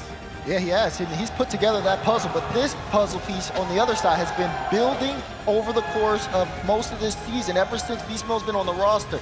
Him, Calm, Torment, Fireburner have been working, have been improving their craft event by event, and it seems like at the end of the spring major, they finally figured things out. I mean, they were so close. They were in the top 3. Now they're trying to make a run for the World Championship. Both teams are, as the battle between these 2 teams is going to be very, very close. And I got to pose a question to everybody because Gibbs, he's got all the stats brought to you by Direct. I think it's 53-0 teams are so far throughout this whole entire event. 53-0, the team that wins game 3. It's a team that gets 3 games first, I believe. Yeah. So if a team gets to 3, they've won the series every time this event. Comebacks have been incredibly hard. That's something that has really been exaggerated at the World Championship compared to previous events. It's always hard to come back in Rocket League, but to come back from seeing the other team beyond the 3 wins, it's been impossible so far. 53 times out of 53. Chat, let us know what you think. Verizon fan vote on your screen. Hashtag V1 for version 1. Hashtag FaZe for FaZe Clan. As we get predictions here for our first matchup, we're going to ask the panel. The Chiefs, start us off. I got to pick FaZe. So FaZe up for me. I think there's a good opportunity for version 1 here, and especially for Torment. For so long, it's like, he's not as good as he was. But now, you win against FaZe, then you have to be like, oh yeah, he's that other World Championship that we don't talk about on Cloud9 anymore. So I'd love to see Torment come out here, but FaZe Clan looking too locked in for me. They're the most likely to be upset, but it's not happening here. And I know it might look like I'm going a certain way based on the way that I'm dressed. It does. But while I'm all purple on my dress, I'm red hot up in my brain. I got FaZe Clan here. I don't think version 1 are going to do it. It's possible, but the way FaZe have looked this weekend, the Diz buff is too strong. Yeah, this could get ugly. I didn't expect it to go like this at all, and it really might not be a fair representation of how close this series should be, but I'm going FaZe as well. I think that coming out of the matches we've seen so far, they look like the strongest NA team. They look like, well, we always knew they had the potential, but now they look like they've actually, got there. They've put it together. Yep. I think it is Roll Diff. He's, brought in just a little bit of a new vibe to the team and a little bit of a, stable man at the back to keep them all together in the high pressure moments. What I've seen from them so far looks incredibly hard to stop. V1 FaZe. It's like a V1 SSG again. The teams are so close and they quick, but of course I'm gonna roll with FaZe. I think they're the better team at the Diz buff, and I think that they're gonna get the first 3 games. I think they're can't gonna believe start in the harder Feast than of V1. Fans. I'm going with FaZe, Diz buff. Daz, it's up to you, bro. Give me V1. That's fine. Give me V1, version 1. I think they got it figured out. Chat, what do you got? Yeah. It's close. Get up, get loud. It's game day. One more time. We're going to send it to Stacks to kick off the match. Every story has a beginning, and every story has an ending. The story of this season began with thousands of teams across 8 different regions, signing up with the distant dream of maybe somehow one day sitting on this very stage. There's still so much to be written, and only one day left to write it. The next chapter of our story is about to unfold. On one side of the bracket, we have North America's finest. And on the other side of the bracket, the rest of the world will go to battle. The quest for the grandest prize in the history of our sport begins here now. Good morning, good afternoon, or good evening from wherever you're watching around the world. And welcome to Championship Sunday. I am Scooby Smash, and joining me are my two good friends, Cole and Stumpy. What an honor it is to bring you guys the first match of Championship Sunday, version 1 versus FaZe Clan, and the storylines that are merging here are eternal. Immediately kicking things off is Typical. Typical's moved away from his Exo 1 that was so effective for him in the past. He's back in the Fennec, and I think in any car in the game, he could have put that one away. It's just a simple chance of FaZe Clan, but that will settle their nerves. I mean, we just started 5 seconds in. FaZe Clan already off to work in version 1.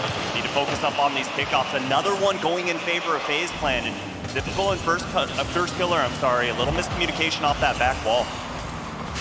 It seems that FaZe Clan took out 9 months of frustration on Falcons in their 4-0 demolition of them the other day. They weren't the favorites going into that one, but I think they'll sure be the favorites now. 4 of our 5 desks predicted FaZe Clan would take this one, and they have been so good peaking at the right time. FaZe have found their footing, as you said. They're at Worlds. They've managed to have a couple of wobblies when they're going through some majors. In regionals, they've won one of them previously. At Worlds, they have found an incredible place. And, you know, that comes down to Roldis as well. Just that management is surreal. Yeah, there's no better time to peak for FaZe Clan. And on the biggest stage, they're the top 3. And, I mean, so many stats. We're talking goals per game, shots per game, assists per game. Pretty much every stat in the game, FaZe Clan is putting themselves up there. And right there, another demo on board. Good infield pass, but Bob can't find the angle. Beast Mode and Com trying to combine, which is exactly what you want to see if you're a version 1 fan. And this is a team that have history of their own. They brought in Beast Mode. Suddenly they've become a top 3 North American team, but to me, spearheading them, the man that they're turning to for experience is Torment. He was part of the greatest lower bracket run in RLCS history. I mean, taking down any team at that point was a feat in of itself, but going through that lower bracket, Torment then beating Dignitas alongside Squishy and Gimmick. Gimmick formerly on version 1 as well, but making way for the young Beast Mode. Taking down that Dignitas, it was something that was surreal, and it comes down to Beast Mode, that young man we mentioned, try and go up against Typical today. But he's got that experience. This pressure will not knock him. Well, version 1 is starting to grow into this one. Beast Mode's getting on the ball. He scored 8 of the 9 goals that they got last night. It could be their first for version 1 here. Good defending from FaZe Clan, and that is what Roldis has really brought to this team. But I love that offense that we saw from Beast Mode there. Gets 2 defenders to go. Big bump on the back line, and FaZe Clan up by 2. Right now, we've seen FaZe Clan go undefeated in games where they score first. They're currently 7-0, so not looking good for B1 if they want to get the first one in this best of 7. It's looking great for Typical, though. He is on clean-up duty right now for FaZe Clan, doubling up their lead with a few bumps ahead of him to clear the path. Could be a third one. This could be a beauty from First Killer. Whenever he takes to the skies, you expect something's happening, but it's Typical. He ain't too bad either off that far wall. Version 1 have shaded this one with territory, but FaZe Clan, their counterattacks looking devastating. Yeah, and you can't talk about Typical without mentioning how consistent he's always been. You talk to the pros about Typical, and they always say, oh no, if he sees an open net, rarely does he miss. But throughout the season, had a few issues as AJ gets the flip. Priest then goes under the defender. Mechanics on full display for FaZe Clan. AJ's inaugural goal on Championship Sunday, taking it underneath one, and then Beast Mode going for that pre-jump. Knows that AJ could pop it or go low, but coming in from that far post, he just has to gamble. Gets a touch, but not convincing enough to keep it out. In any other team, AJ would be the mechanical player. You take your eye off him for a second to focus on First Killer, and there he is coming from that wall. He can do anything. Such a good player, 1v1, 3v3, whatever it is. He can put past in as well. He wants to get the top corner. It's fourth, a flourish for FaZe Clan. Through the entire defense of version 1, I love every player getting involved, and you see Torment had to respect that jump from First Killer, and perfect shot placement between Typical. Every single one of version 1 jumping up, trying to get to that bait ball. FaZe Clan being able to slip it in despite that pressure. Huge shooting from them. We're halfway through game number 1 on this Sunday, and it's 4-0 FaZe. How have they done it? 4-0 is becoming their lucky number. I mean, the fact that they swept Falcons in a best of 7, I think it was 6-1 in the penultimate game as well, after Falcons' timeout. This team have become something else entirely at these World Championships. Torment, though, is going to put this one over. First killer, he's there on the goal line. Again, they defend well. And look at the clear towards Typical. It might be 5. Com had to scamper back and save it. It's just so dangerous when FaZe Clan are having the transitions that they do, but hold the phone. Beast Mode has the ball, but lets that one get away from him. FaZe Clan with an easy cleanup. And Typical, no boost left in the tank. Torment to the back wall. The missed touch from Beast Mode on that attack, a rare chance for him to go for a shot, and he just does not take it. His goal participation has been gigantic for version 1. Like the last series they played, he had 100%. Through the tournament, he's rocking in first place, 81% goal participation. Beast Mode, he is that spearhead Cole that you were talking about, but FaZe Clan, they are an armory. Yeah, they are, and they never slow down either. They know they've 99.9% of the first time got this first game, but still they want more. They want to make these statements. They don't just want to beat version 1. They said in their interview beforehand they were confident in doing that, but on top of that, they want to make other teams fear them, and they're looking fierce as the passes come raining in. AJ on the backboard, he gets an early flip reset.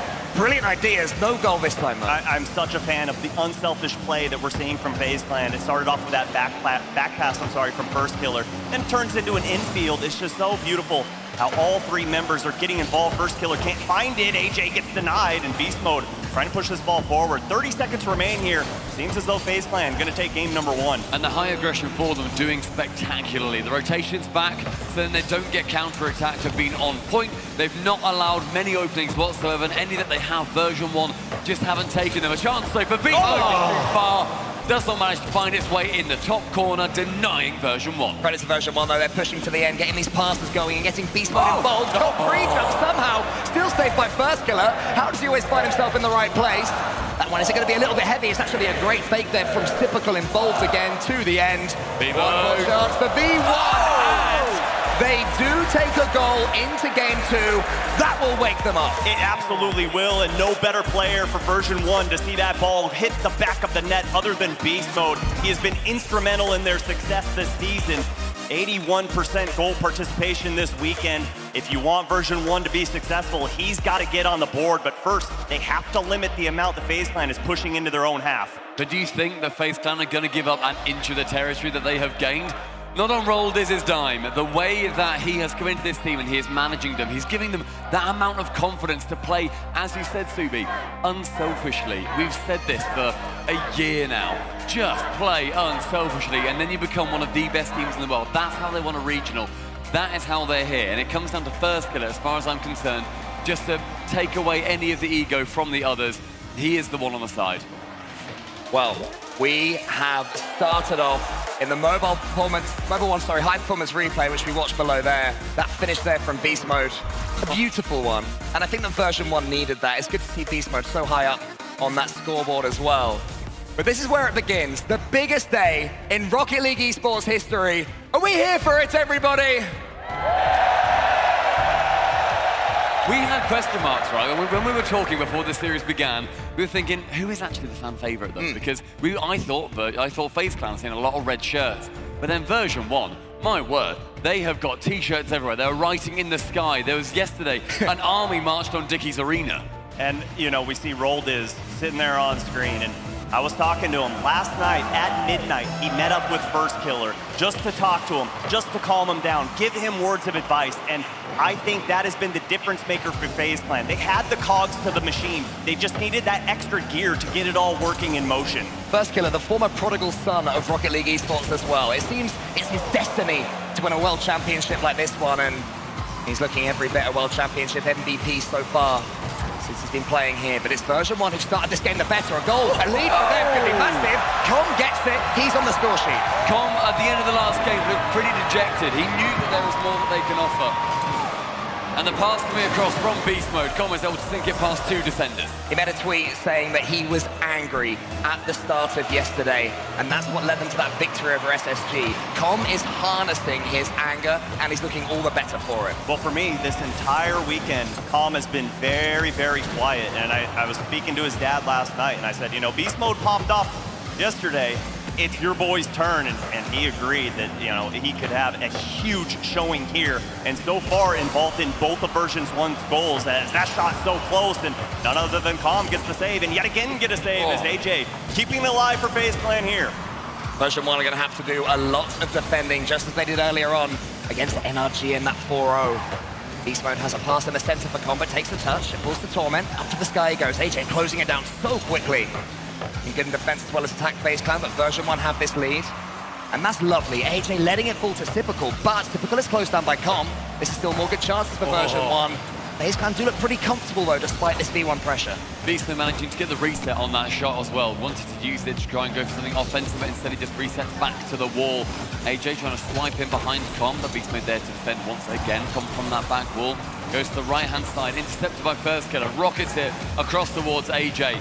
FaZe Clan still trailing by 1 with a minute and a half gone. They're definitely growing into this game, man. Exactly, that's exactly what I was about to say. I really enjoy how version 1 have come out here in game number 2, and you can tell they've completely forgotten about game number 1. They don't let it get under their skin. They realize it's a long series to be played. They're gonna lose a few games here and there. It's all about the response, and the response has been crucial here as version 1 keep this ball alive in the corner. Torment out of the corner, gets flip reset as 2 go for FaZe Clan. They're down a man. Beast Mode keeping it alive, gets the boost steal, but First Killer gonna slow it down, and still version 1 keeping this ball alive, and a great offensive push here. The demo's coming in as well for FaZe Clan. They're wanting to remove as many players from version 1 as they possibly can. It's going well. They're shutting down the offense as and when it is flying towards that orange side of the pitch. Typical's like this one. Just go onto the top of his car, try and find First Killer. Plus, not quite working right now for FaZe, but that touch from AJ could change things. He's trying to dance around it. Beast Mode is up there quickly to close him down. Now onto the corner. Torment so fast as well himself. First is coming in. The touch is not quite perfect for FaZe Clan, whereas they were in game number 1. 2 minutes 20, Beastman working out of that corner. Does not opt to go for that flip reset. Saw someone was challenging him, so he just has to punt it a bit further. First going to go high, but Typical with 100 boost, can't get up yet. Finally, he is in the sky solo. Takes it to the left-hand wing. Manages to flip it around with a 0 boost. Going to try and go for a boost steal, then a bump, but neither were available to him. And plenty of space given to First Killer, but Com takes that one away. And version 1, great answer here after that push from FaZe Clan, but midfield seems to be all FaZe Clan right now, looking to get boost steals, get boost grabs. I feel like the passes just aren't quite there for FaZe Clan this game. Typical got so many simple goals in game number 1, but version 1, they're closing them down so much better, leading to chances like this. But they do have boost. They just have to get full control of the ball, and maybe that touch from Com is going to tee it up. Who's in the center? It's Beast Mode, a little bit further back than he would have liked, but he can get it back to Com, who can't quite get the return. Nearly echoes of game number 1 where that back and forth pass coming in. Beast Mode, though, still unable to go for the second. Torment passing back and Com, look at him, big those demos. There's that experience, though, from Torment. Big bump. There he is. Thank you a second. The bumps are raining in. FaZe Clan have to deal with this right now. They've done the first set. Get the ball towards First Killer. AJ catches a lovely pass to Typical. Is the second one there? No. Closed down by Com again. And now V1 can counter. Beast Mode is going to the back wall, but he's run out of boost. That one's going to come to the center. Here's First Killer. And here comes First Killer. Plenty of space, plenty of time. Can't push it through off of the post. Typical there for the follow, but Beast Mode pushes it back, and Beast Mode gets the demo on AJ, clears all that pressure from FaZe Clan, starting from square 1, and can't follow that one up. So many touches from FaZe Clan in that blue box. They just weren't able to take it this time. First Killer now opting to go left. AJ whiffing that one, but it works out wonderfully as First Killer can receive. Torment, though, on the backboard, carries it towards the opposite wing. And that defense from Torment saving version 1 and this 1-0 lead. This is the last thing that FaZe Clan want. Version 1 with the ball and the territory and the pressure, but First Killer's managed to get hold of it. It just falls to Beast Mode, though. Again, these passes not working for FaZe Clan. They've got one more chance. Can they make it sink? AJ's underneath it. First Killer has boost. AJ is there, leaves it for First Killer. A demo. Typical's trying to snipe away Torment as well. Version 1 getting the ball to each other, but it does fall to a FaZe Clan player. Typical is there. AJ's watching. Com gets it away. Version 1 equalized the series. But does that not sum up just the game style difference between these two teams? Firstly, we saw FaZe take it 4-0. They are one of the highest scoring teams in this competition so far, against version 1, who are one of the lowest scoring teams, only getting a 1-0. They all count as 1 pip on that scoreboard. Don't be too worried about it. But I love that that's exactly what these teams have been going for through the entire tournament so far, and we're seeing it here on Sunday. And version 1 doing their best job at having amnesia throughout this entire tournament. Not remembering game 1, trying to just even this series up, and more importantly, not remembering the entire season, because FaZe Clan had their number. As we get a look at the Mobile 1 high-performance replays, it was bumps and demos galore. and it was none other than Calm leading that spearhead for version 1. Version 1 did so well to deal with that when FaZe Clan tried to respond as well, because FaZe got a few big demos of their own. That last 30 seconds, they were being bumped asunder all over the Aquadome pitch right there. But version 1, they did what they do best, and that is keep the ball out of their net by any means necessary, and they've shown how they can take this series. I love just seeing when, you know, Com goes completely off ball. He essentially just goes off script. He's like, boys, taking the headset off, I'm just demoing some people. Like, that confidence just to go for it. He trusts Torment with everything. He trusts Beast Mode with everything. And the fact that they were able to hold that fort down, keep it to that 1-0 lead is spectacular. Game number 3, though, and we are drawn in the series 1 apiece.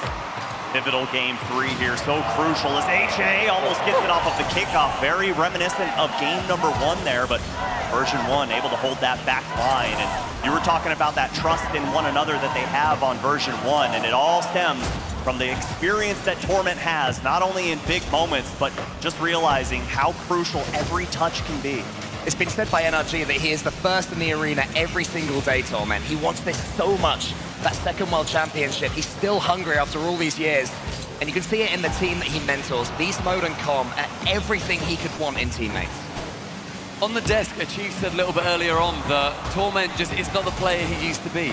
I fundamentally disagree. I disagree entirely. I think Torment is looking unbelievable. He is showing what he used to be. He is that defensive player. Not only that, he has added an offensive arsenal to that roster. The way that he is able to manipulate the ball around the pitch with his teammates in any position, he looks unbeatable at times. You know what? I take it back. I do agree with the Chiefs. He's not the player he used to be.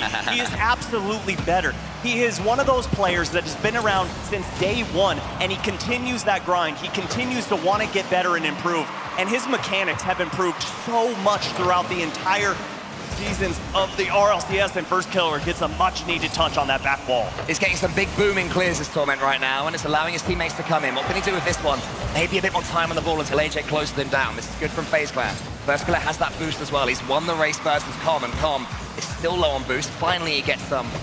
Beast Mode comes up. It's a very neutral game 3, and I think that version 1 will be happier about that. Absolutely shot from Beast. Open on the back line, and version 1 taking the first goal.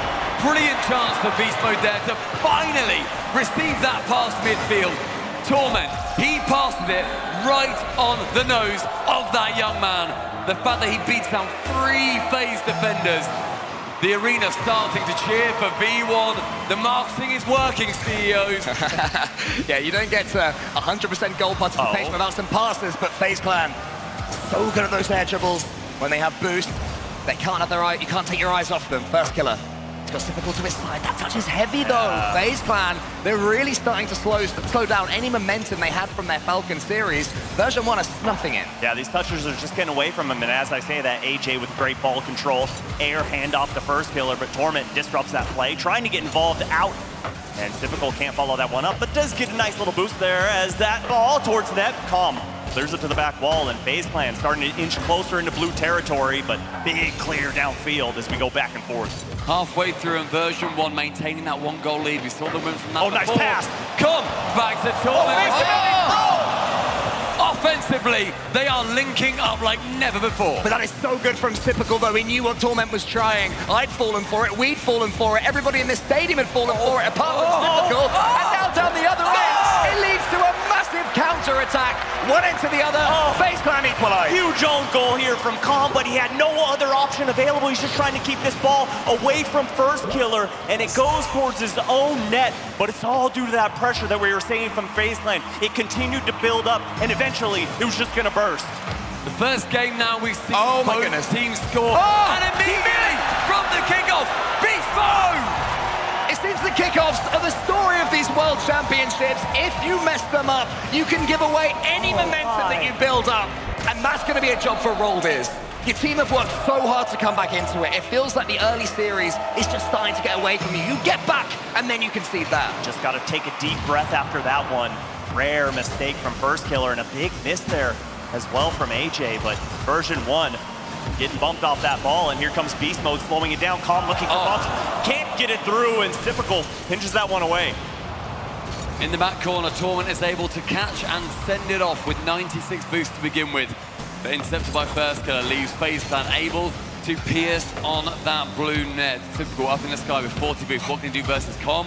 Gets it pinched into the corner and then sees a very juicy boost ban waiting for him. Lovely transition play. Miso gets the fake on AJ. AJ's floating into nothingness. Hook, line, and sinker baits the defense out of the box. And AJ put on skates, looking silly. Com's laughing. Com is laughing. That is something we have not seen anywhere near enough from version 1 this tournament. A smiling Com is a powerful version 1. And after game 1, he looked, as I said, just a bit dejected, a little bit like, oh, guys, we lost 4-0, what we got ourselves in for. When that laughing hyena starts to rip raw, they're going to tear their opponent to shreds. Torment, can he get another one? He's on that corner. Beast Mode chasing AJ. Every version 1 player desperate for the ball right now. The momentum is working so much for them. A touch from Com is only as far as FaZe Clan, but FaZe Clan's booming past as Beast Mode's already up. He's taking multiple touches on that pull and then getting a decent challenge as well. Torment gets it past first killer. Suddenly, it's almost 3v1 against AJ. FaZe Clan's game plan is in tatters, but that could have changed things. But Torment was there. And first killer, he had the opportunity to go for that shot, but just did not count on the whiff from Beast Mode. I don't blame him one bit, but certainly a chance. And here comes first killer for the reset, and Beast Mode. Nice patience on the back wall. I think he's learned a thing or two from Torment as AJ just trying to keep that one away from Beast Mode. Beast Mode does get the boost grab. It's typical. Much needed touch. They're bunched up on the back wall. Chaos on the back line, and Torment extends the lead. It had to be him. It just had to be him. It's Com that does all the work there, going for those bumps. And Torment takes the touch, slows it down, and slots it into the bottom right corner. And suddenly FaZe Clan find themselves needing to jump at every single ball that is all threatening. And they are pulling FaZe towards all of it. It's like it's magnetic. It's that gravitational pull. And FaZe Clan, the fact that they aren't able to keep their composure in those moments is, as you said, Cole, an opportunity for Rolls did this to work for that paycheck. With the fifth. That goal there makes it the biggest game win of this series so far, beating the 4-1 in game number 1. Just in case that was a mental block that version 1 may have had, that one's gone as well. FaZe Clan are going to have to talk this through at the break. And all 3 members of version 1 getting a goal here in game number 3. But not only that, Beast Mode getting the hat trick, Com getting the playmaker. The big players are stepping up on the grandest stage. And this started so evenly, bear in mind. Beast Mode trying to go for yet another one. It does get blocked away. Chance for AJ to maybe get a consolation goal. But this started so close. It was a 1-0, then suddenly a 2-1 off the kickoff, then 3-4-5. It just counted up to FaZe Clan's demise. I mean, we said at the time that kickoff goal that FaZe conceded as they try and get one more. They can't even get that. Com, I just love seeing that man giggle. As soon as that kickoff goal went in, something seemed to snap inside FaZe Clan. And version 1, they are ruthless. They will continually take advantage of opportunities like that. It's what they've made a career from. It's the way they beat SSG. It's the way they've beaten so many teams so far. Their fans are having a party, and so too are their players. Version 1 have played on this stage multiple times as well. You know, they've managed to take down SSG against all odds and against the fan base here as well. That is how they get represented here today. I did look behind me a second ago, and I saw Roldiz signal timeout towards our referees and admins on the stage. We have got confirmation. A timeout has been called for FaZe Clan. But as we look into Mobile 1 high performance replay, I want to see more player cams. I want to see that confidence from version 1. Yeah, and get a live look when we just look right behind us at Roldiz. He is pacing back and forth. He knows how much this means, not only to those players on the stage, but FaZe Clan as an organization. How huge would it be to propel themselves forward in this tournament? And that's what we're all playing for, that trophy that is right behind us. It's been with us from the start. It's right there, tantalizingly in front of them. And all these players have to go up. They have to walk past it. They have to see it out the corner of their eye. It's not just the money, it's the glory. FaZe Clan are a team that are so desperate for that glory. That's why First Killer was brought in. He is the man who always seemed destined to win a world championship. It's one of those opportunities as well where you just can reset, you can go from here. And at the start of our competition, we saw that these timeouts, they actually weren't that effective. It was around 50-50, you know, you win it, you lose it. Whereas previously in the regionals, we were looking at 65-70% win rate for the team coming out. Version 1 yesterday, they proved that these timeouts can work though. They did a spectacular job. It has been going up and up and up. I believe we're now above 50% win rate for teams that do take that timeout. Well, and let's not forget, yeah, FaZe Clan is getting this timeout here. We get a look at Roldiz, and you know, he's talking to his team, but Version 1 get a timeout out of this as well, and they're going to talk it over and say what's working, what didn't work in game 1, because in this one, it was an avalanche. They figured out what FaZe Clan were doing wrong and capitalized on every single mistake. And also completely different to what we saw from version 1 previously. I said, you know, they're very low scoring. They get like 1.1 goals per game. They got 5. That is so out of the blue for them. Going back to your point earlier as well, Stumpy, where tactical timeouts normally have this sort of magic aura about them where you expect the team to win. We've had some shocking games following them. Falcons lost 6-1, I think. Version 1, when they were beaten by BDS, they lost 5-2 or whatever after a tactical timeout. Version 1 did not get 2 goals versus BDS. Okay, that's a good point. We'll say 5-1 then. So the point is that they can backfire if you're not careful, but FaZe have to trust in Rolders. Elisa's here to Utopia. Beast mode is already almost styling. Yeah, and I want to see more composure out of FaZe Clan, and that's what we just saw. First killer, flip reset denied by Beast mode, but he came off that back wall.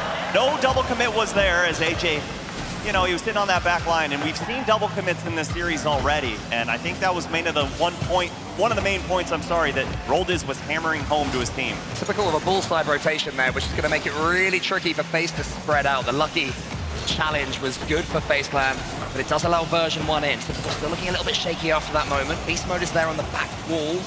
AJ does see it away. First Killer tries to get involved, but Com is winning these races.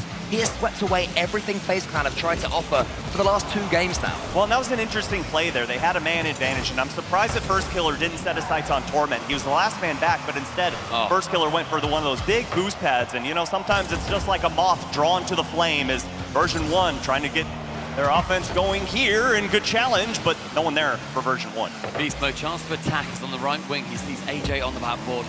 But finding AJ is just going to be a path to you probably not scoring. He has been defensively wonderful as well as offensively throughout this entire competition. Typical working his way around 1. Now it's him and AJ versus Torment. Here we go. Will this defense manage to pay off? And yes, it does. Torment's been doing that forever. He is never overruled in a situation like that. 1v1, 2v1, double commit, 3v1. Torment doesn't care. On attack, he wants to get involved. He's waiting. Oh my. Beast Mode challenge leads to. It's actually a First Killer solo opportunity. Torment is up. First Killer gets to the side. AJ's there. Typical waiting. FaZe Clan improving. Version 1 though, still looking dangerous when they get the ball. Typical's pass could be great. Depending on who's going in. Who better than First Killer? I love this pass here in the midfield as we see Typical come off, and the vision to see First Killer and the communication on point. You got Torment twisting and twirling and turning, but can't get the save, and FaZe Clan up 1. His historical handiwork does not pay off this time, as FaZe Clan can sink one past him off the kickoff. Again, a chance that bounces low as well. Typical going high above the goal. Probably could have shot near post, but instead wants to go for a pass. Wants to be as selfless as he can, as they know that is how FaZe Clan are going to be thriving through this competition. Torment now want to challenge off at burst and Typical, but he just continues to move it past. Typical credited with a save, and Beast mode trying to flip reset, but this time not quite paying off. Oh, Calm out to get that touch on First Killer. He was home and away. AJ's waiting underneath this one. Calm up against Typical. Typical's touch. Central. First Killer up again. It's good speed from FaZe Clan. Version 1 doing their best to deal with this new and improved version of FaZe. They've managed it so far. Torment swallows a few seconds and gets some boost. And I like the game plan we're seeing from FaZe Clan. Typical's playing the number 1 to keep that pressure on and try and get those neutral 50-50s when First Killer... Oh, what a redirect. And First Killer, the man I just mentioned, playing the number 2. And they're so comfortable having AJ on that back line for those just-in-case open nets to follow it up. Here's First, he's in the air again. He wants all control of that ball, but that demo opens things up for now. AJ slows it down. It's really good from FaZe Clan. An intriguing battle in the center of the pitch. It falls to First again. Surely, eventually, one of these is going to fall. Typical's coming in. Com gets the touch. See what First Killer could have done there, though. He could have bumped. Typical was there for the shot. The opportunity was there to get the second goal, but wanting to be the man who gets the flip reset, gets the goal against all odds, that may well have cost FaZe Clan one, but they immediately come back on the attack at the behest of AJ. And Typical, nice catch there at the midline as First Killer, plenty of space afforded to him. Typical on the back wall, puts it down, but Beast Mode puts it right underneath First Killer, who was flying in out of nowhere, and Beast Mode, flip reset, pokes it under, but FaZe Clan, hold on. It's so intriguing right now. Both of these players, all of these players, should I say, they just want to go solo. They want to be the big man. AJ there on that backboard, dribbles it away. First Killer is arriving. Beast Mode had to beat both of them, and he's all alone with Typical in front of him, tries to lift it over the top of First Killer. Typical wasn't called into action. He may well be soon. Com is there this time. Beast Mode has got 100 boost, just waiting in the wings. When is his turn? It could be now. No, instead, it's First Killer, boostless, in the corner. FaZe Clan on the attack, but with no boost to show for it. Oh, nice challenge there from Beast Mode. Calm looking to go up. Beast Mode says, see you later, sayonara, and Calm ties us up. Calm drops the bomb and manages to tie up versus FaZe Clan. Game 4 with 46 seconds left sees a ruckus on the orange half. Poor Typical was thinking typical, as soon as he got up there, he was taken out of the pitch by version 1. And now they bring the most recent goal into the last 40 seconds of this game. Torment is closing down First Killer, who's left stranded in the center. AJ has to be strong here. But Beast Mode has been waiting. His positioning has been flawless. It is First Killer that it falls to, though. Takes to the sky, wants to have a dogfight with anybody if he can. And just bouncing off the crossbar. AJ, though, he puts it in the corner. This will be drama all the way up until overtime if we get there. Torment slows things down. Up against First Killer in the center. Typical is there. He's going up. Who's going to close him? It's going to be Calm. 13 seconds now. AJ in the corner. Beast Mode up against him. Torment going for those bumps. Another lineup. Here's Beast Mode. He's taken out the game, though. First Killer has some space, but didn't expect it. Calm is going to clear. Overtime's looking likely, unless nothing. We go to OT. Version 1 managing to get that equalizer through the demo. You've got to think that's how they're going to be going forward through the series as well. One more, they find themselves on that series point in the semi-finals. Data awaiting the Beast Mode. Chance to shoot, chance to score, but First Killer is fantastic. We were just one First Killer save away from 3 version 1 match points. They may still be coming. Such an important overtime. FaZe Clan looking desperate, have to get this ball out of their half. They don't Typical have up against Torment. That's a great challenge though from Typical. They needed that big time. AJ and Typical were sitting on nothing, and here comes First Killer. Flip reset denied by Beast Mode. Follow up, little slow from FaZe Clan. You realize they're starting to spread out even further, recognizing how important this match is. They don't want to go down 3 games to 1, especially after already utilizing that timeout. They're in the blue half. They need to get this offense started, but still, version 1, press forward. In this tug of war of an overtime, FaZe Clan have just about brought the ball onto version 1 territory, but now version 1 have got it back. AJ's up, long clears. Desperate times for FaZe Clan as version 1 combine. FaZe are currently on a 3-win streak in overtimes at this World Championships. The odds are against version 1 here. AJ wants to get it past Beast Mode, but Beast Mode is in so quickly. Here comes Calm to the backboard. First Killer should be able to get it away, but how good is Beast Mode's first touch? Of course it's perfect. Low boost again. Doesn't have his flip, but he can keep going. He gets it past all of them. AJ, though, gets such a key touch. And they're all in the same corner. They're bunched up. They're on an island, but First Killer gets a huge demo to push this ball into the blue half. And the ball still at midfield. Both of these teams, back and forth we go. The tension could be cut with a knife. First Killer has the pass available. Beast Mode read it from a mile away. And Typical keeps things alive for FaZe Clan. First Killer dispossessed his teammate, but the pressure does continue for FaZe Clan. And it is not abating. No! It goes low! No! It is an equalizer! Who better than First Killer to be the man to bring FaZe Clan right back into this series? It was looking agonizing for them.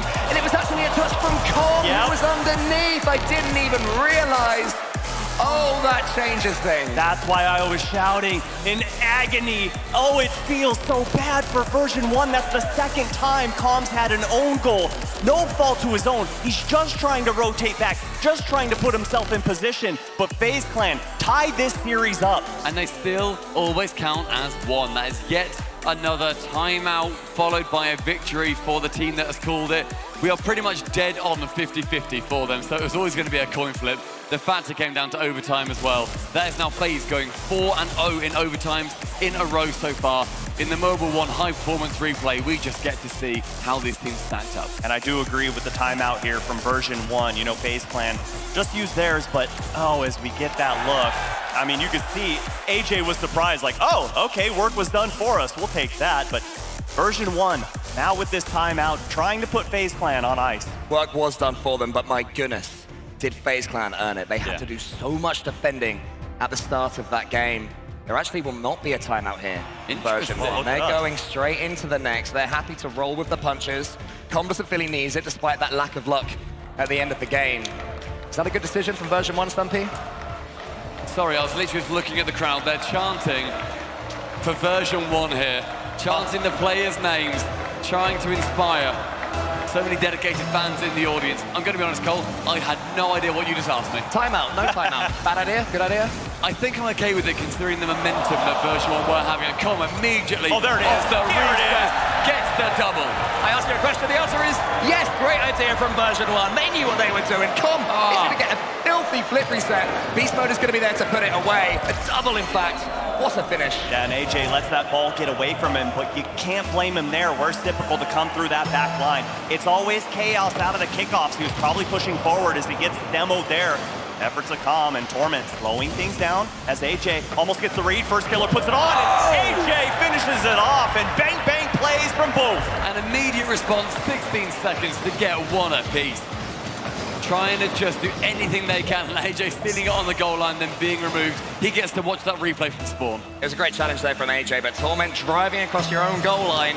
Not the best moment of his series so far to equalize things up, but it's another good kickoff there from version 1. And then we're closing it down. Beast Mode gets in the way. Calm has maybe got a touch on that one. Instead it just bounces to Typical. Then Calm gets involved.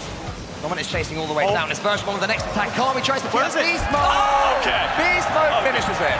He does a stutter step as he approaches as well, puts the brakes on, and then punches the defense. I mean, Calm was just sitting there with the ball on his hood for what felt like an eternity, but finally, Beast Mode comes in, caps off the finish, and version 1 immediately put themselves back up by 1. This is the exact sort of shootout that at the start of the series I would have said would favor FaZe Clan. But the way version 1 are playing, their mechanics so effective, their team play so dynamic, maybe this is exactly what they need. They just need goals. They need to get forward. They need to attack. They need to challenge. They need to score. They need to get Beast Mode on that ball as much as possible. Purple raining down on Wasteland. The chance for version 1 to go 3-1 up, and they have taken it. There is no way that Beast Mode is missing that open net double. And with another hat trick, you might as well call Beast Mode Purple Rain because he's making it feel good in here. Or maybe we'll go with the Young Prince. Either way, you cannot slow him down. So far, 7 of the 11 goals for version 1. Typical needs to get something going for FaZe Clan. Suddenly they find themselves 2 goals behind. Where did that come from, they'll be asking? Not yet, though.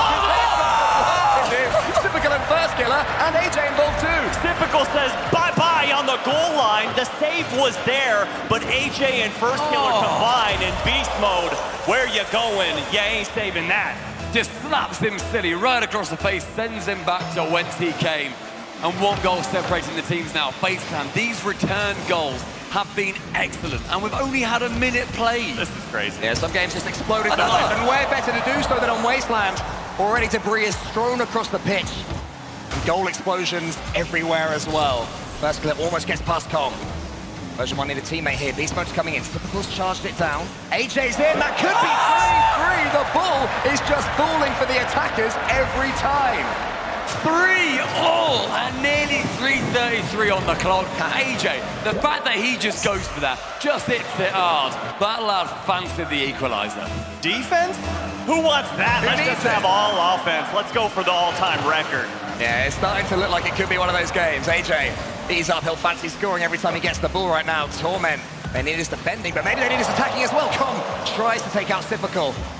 Face the bye for now. AJ's there. Who's going to get that boost? It's going to be version 1. Unusually, somehow we are seeing a different side to version 1 in this series. Right now, they are out-shooting FaZe. They've had around 8.5 shots per game compared to FaZe's 7.7. The aggression from version 1 is unfamiliar, but it is so effective. It's the team plays as well, you know. Every goal pretty much has been an open net after their teammates have done all the work, swept away the defending. AJ, maybe he can go solo. Not much boost. Has to tee up first killer. He does manage to put it past the defense and gets the second. Beast Mode had no room to play with. Typical. How does he reach those angles every time? The net is his canvas, and his car is the brush. He just blasts the net, and my goodness, this is an incredible game. It's just offense after offense after offense. We're not even halfway through. We've already got 7 goals. What is happening? These 2 teams are utterly cutthroat. They are taking chunks out of each other on Wasteland. What did you say about version 1 being the most offensive team left in this competition? Somehow they are just turning that round entirely. They just fancy going mad with it. But with first killer, he's not just mad, he is angry. That's 4 goals in a row for FaZe Clan as well. They were 3-1 down and missed one. They just kept going, stuck to their work. Every finish is finding the back of the net with a flourish right now. You know, it's rough, 2 goals down, but the way this series has gone, we might finish off 14-17. This is crazy. 2 goals entirely possible in the second half. And yes, you're reading that right. Still, 1 half of Rocket League to be played as version 1 trying to get one back immediately, slowing it down, and great push there from Com to take that ball away from First Killer. This game, a brilliant advert for Rocket League Esports. Everything about this moment is perfect, and 8 goals. Just a cherry on top. Com needs to be careful it doesn't become 9. He's bumped out the way. These bumps are so effective for FaZe Clan. Roman gets it long. Beast mode is there. He sinks it past the defense. It's 5-4. A huge strike from the midfield. The pass coming in from Torment. That man doesn't need to dodge. Why would you? You can get a doink on Championship Sunday. That was absolutely filthy. The defense didn't know what hit him, didn't see it coming from a mile away. Just like that, Beast Mode right out of the kickoff gets the big boost steal. Couple go from FaZe Clan and they both miss. Huge mistake there on the back line. Both hanging, dangling. But First Killer gets that one back towards midfield. So close again. Com with a monster pinch. Torment's up. This could be a chance, you know. He's going to try and close down First Killer. First Killer did manage to get it cleanly. Now we can go. Torment with pretty much no boost. Still gets in the way. Beast mode. He's got a flip reset. He's only got one goalkeeper. He goes for the pinch instead. And an all-important touch came in. Huge bumps again. The pressure remains on. Torment can't quite get it on net. Now it's AJ's turn. FaZe Clan making sure that they come back on that ball as efficaciously as they can, working around each other, round the clock. Oh, no, big as that clock ends up ticking down. Torment, though, wanted to go for a bit more of an attack. It's 86 boost. The direct shot won't find its way in this time. Big miscommunication there from version 1. Saw 2 players go, and I feel like the shot was present, nearing 1 minute to go. Version 1 chasing one. Big miss by Com, but still holding on. Beast mode keeps him alive. Torment with the big demo on the back half, and here comes version 1, pushing forward, trying to tie this game up. We enter the final minute. FaZe Clan currently leading 5 goals to 4. A 9-goal thriller. No one's home. With another gigantic block. Nobody was home until First Killer went through the back door. Oh my goodness, so close. Version 1 going to have to keep on coming. FaZe Clan going to have to stay tools. Typical wants to get hold of that ball. Com is going to be the recipient. AJ does beat Com though. Here's Torment. He's got some boost. It's FaZe that are attacking in the last 20 seconds. Want to get it past these version 1 defenders. Is it going to fall to a version 1 player? Will they have one more chance? Will we get a 5-5 overtime? Beast mode gets it to the side. He puts it forward. Who's following it? It's going to be Com. Typical, huge touch. Torment up against Typical. Massive challenge there from Typical. He wants a teammate in the center. They're defending right now. FaZe Clan from the front. Beast mode. Maybe one more chance. It goes up. AJ reads it. All the pressure on him. He still gets these reads. And Typical says no.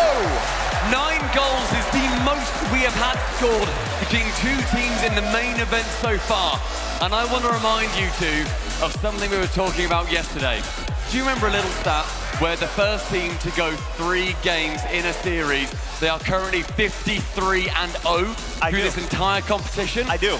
Guess who has now got 3 games for the first time? We're looking at FaZe Clan. Will this be a continuation? Will we see 54-0 and FaZe Clan going through to the semis? Or are version 1 going to be that solitary one to buck the trend? You know, we were brought to a rapid boil with that game. 9 goals, but it's time to put us on the back burner and simmer because version 1 call a timeout. And good thing they held on to it because after that one, they need to slow things down. You cannot allow FaZe Clan to get 5 goals in 1 game. One of the most dominant teams on offense, and if you allow them to do that up there, there's no team in the world that's going to be able to beat them. And also, that is the first time we have seen the team that scored first, version 1, not win that game this series. That is a record for this.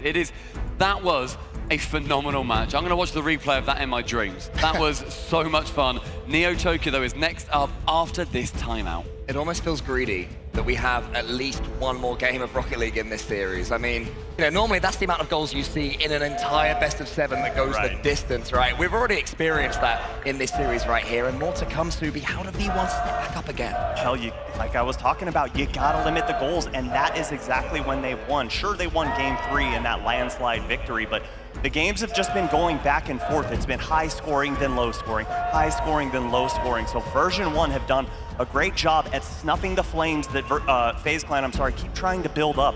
But right now, all eyes on the prize, and you can tell the smiles have gone away. It's time to get back to work. And yesterday, version 1's timeout versus SSG was vital. They won after that. They are one of our winning teams after taking their timeout. And this chance, these opportunities, they only come for you once per series. You can only call one. Crowd slow clap. This may well be the final game for version 1. The atmosphere in here is beginning to bubble to the boil. There is no better sound than the Icelandic clap, than a crowd desperate to watch this series go the distance. $100,000 is the difference between winning and losing this one. You get 100 if you lose, minimum 200 if you win. How do you play among that? Let's see who can best. FaZe Clan start off this game well. You know, and I don't think money is even in their minds right now. Not with that trophy, almost sitting center stage. That's what they want. The dollars, yes, it's a nice consolation prize, but most importantly, no one has held that trophy in over 2 years. AJ managing to take Torment off the pitch incredibly early on as the aggression begins for FaZe Clan. As we said, they now find themselves on series point. They may well be moving through on Neo Tokyo, taking that underground train to the biggest event of their lives. Com able to clear that one away defensively. AJ to pick up in the midfield. Beastmode just charges down AJ. That's so important for version 1 right now. Get some distance between the ball and their goal line, because FaZe Clan, they will never give up when they have that bit between their teeth. First killer, look at his recovery game after the challenge. He just lands perfectly. Typical the same. Now AJ comes in. FaZe Clan are so good when the ball is on the floor, but version 1 survive for now. Beast Mode in the defense. Let's try and clear this away towards Com in their center, but Typical he is up so far. That is so typical. Dropping it down with Torment, able to try and attack that. AJ for the double, but B-Mode's defense. Oh, but they're not done just yet. Calm needs to get this ball out, does so. First killer, demoing Beast Mode, recognizing how integral he is to the success of version 1. You take him out of the equation, it's gonna be hard for version 1 to put themselves up on that board. Lovely little fake right there from Calm to get first killer to put it into his own corner. That's the sort of moment that goals are made from in this slightly tenser game. Here on Neo Tokyo, first wins the race. AJ, free jumped about 3 years ago. Couldn't quite get there though because of version 1 defender. Demo again from AJ. Exactly, AJ demoing Torment again, Beast Mode to shoot, but AJ takes it to the backboard and clear it into the corner. Torment again, just trying to punish that backboard as if it's a stake. He's trying to just pepper it as much as he can. Torment up against first killer, wants to go for the player instead of the ball. Still mixing up their approach version 1. They still have these demos and bumps in their locker. You know, I don't know what Fireburner told them in that timeout, but I think I can translate roughly, and it's get the first goal. It is so important. Do not allow them to take the first step in game number 6. Love that first touch from Com. That's gonna open it. Oh, actually for himself, he reads the bounce, he gets the goal, he gives V1 the lead. Nothing but Com on that play. Receives a pass, it's barely in the replay. He manages to beat out 2 players, Typical and first killer, bumping each other from the wall, lands on the ground. What movement from Com to open it up for V1. He was the only one that knew that ball was gonna waterfall down to the ground in Beast Mode, holding down the back line. Danger for version 1, but he keeps that 50 alive. Just a little bit of boost in the tank. He's gonna keep this one towards midfield. That was dangerous for version 1 off the kickoff. They managed to survive. Com again. He wants to get involved with everything right now. He's making FaZe double commit. Quick shot from Torment. Com's wheeling round. He takes out first killer just when he's looking likely to punish them. Beast Mode up to the ceiling. Typical can he win this race. Beast Mode, he waits. He has all the time in the world. But AJ just stays stoic on that back wall. Oh, and a big bump there from Torment, but AJ follows in tow. Typical has to rotate back, realizing the pass. Here comes Beast Mode. Double tap is there. Is denied. AJ holding on for dear life, but still version 1 pressing forward in the orange half. Get more chance for V1 to just try and get that second goal. Demo. Comes to Typical, removes him from the pitch. 3 seconds they're going to be without their incredible teammate, Beast Mode. Trying to go for that 50. It pinches high, yet more pressure. It's a huge fake as well when first killer was about to take a first touch. That's proven effective, making them just question things, but still a cool wait. FaZe are doing that very well, not rushing in defense, not throwing away a second goal. They know they still have 90 seconds left to play with. That is so much time when you have as much skill as they do. And look at version 1, they're on the back wall, and they're looking just a little bit shaky and boostless. Very low boost, but Com just got some. Big demo, another big demo. Beast Mode all alone, but nobody there for FaZe Clan. Typical rotated out, and AJ's up. Nice pass. This one's up to first killer, top of the box, and Com puts it into his own half. Now here's Com, he wants to come forward. Typical's up against him. Com barges through, allowing in beast mode. But his first killer is forced to hit dive. yet again. The demo comes in whenever FaZe Clan think they have a chance. Version 1 strike. This time, Beast Mode taking out First Killer, not just leaving it to Com to go round on the Demolition Derby. First Killer up in the air, wants to go over the second. He does so on the backboard. Will that be a chance? FaZe Clan take it! And typical, great follow-up from the pass from First Killer. You thought the double might come out. Com has to respect it, and by the time he realized it wasn't there or it was too late, he was flat-footed in net, and FaZe Clan tie us up. Less than 1 minute to go. FaZe Clan, the comeback kings in each game. You can never count them out, but that kickoff has left things open again. Com, he's going to get the second touch, but he's put it wide. First Killer, he goes up. So desperate now, FaZe Clan. Thank their lucky stars they're still involved in this one. On the left-hand wing, Beast Mode gets the 100 boost, goes high, air dribbles, gets that 50, it goes long, it goes in! In the battle of the young newbies, it's Beast Mode that scores maybe the killing blow in this game. Just look at that one, you don't need flip resets. Clean challenges, and look at Com taking control, talking them through this final 30. They have to remain calm. That was a massive challenge, big 50 on the goal line, and Beast Mode puts them up by 1, but they have to hold on for dear life. They have to keep the ball away from FaZe Clan. Every moment so precious. Game 7 is within reach. Typical up against Torment. AJ is trying to come out of the game, but he's not managing it. Beast Mode, the challenge game's still good. FaZe Clan on the attack all the way to the end. First game still being passed. AJ gets a chance anyway. Where's Typical? He's not the passes. We said you can never count them out. There is your proof. Torment just gets in the way of that ball, and the wherewithal from Typical to pass it back towards AJ. With 3 seconds left, FaZe Clan equalise. But it's not over yet. We are yet to head to this OT. This kickoff, anything can happen from it. And the ball does roll. It's in play. Nothing finishes till it hits that floor. Torment wants the pinch. He gets the pinch. Is his teammate coming in? Com does. Beast Mode is off. Version 1 are going to get themselves a chance here. Com against First Killer. Torment thinks about coming in. Changes his mind. Next goal takes the game. FaZe Clan hammering that nail into the ground. They want to move on. They want to get into this overtime. Chance for First Killer with 100 boost to face off. Immediately off kickoff, V1, their boost is so low, but their inspiration is so high. Big challenge there from Torment, and Com just putting that towards midfield, but no one home. AJ given so much space, but Com gets that one away from him. Teams continue to push forward. 25 seconds already have ticked away. It's already felt like an eternity. Com pushes the ball back towards midfield. Redirect is on target, but Typical holds down the back line. That ball gets away, and First Killer, big challenge on the net. And also manages to stay so close to it that he can get that touch and keep the possession. Torment leaving way to Beast Mode. It rolls. So dangerous. It's Torment, because who else? We just keep having wonderful games in this series. Overtimes everywhere, goals flying in. Torment just sneaks in there between the desperate FaZe Clan defenders and takes us to Champions Field. What better way to open up Championship Sunday, Subi?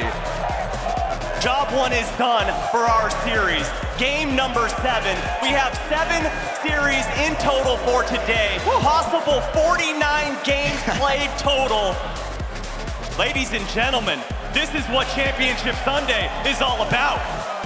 Everybody in the audience, you better be enjoying this. These guys are putting on the greatest show imaginable in esports anywhere around the world right now. You are in the perfect seat. You've got to lap it up. And as we see this Mobile 1 high-performance replay, more goals flying in. It started off the battle of the challenges, and then that pass at the end there for the assist towards AJ.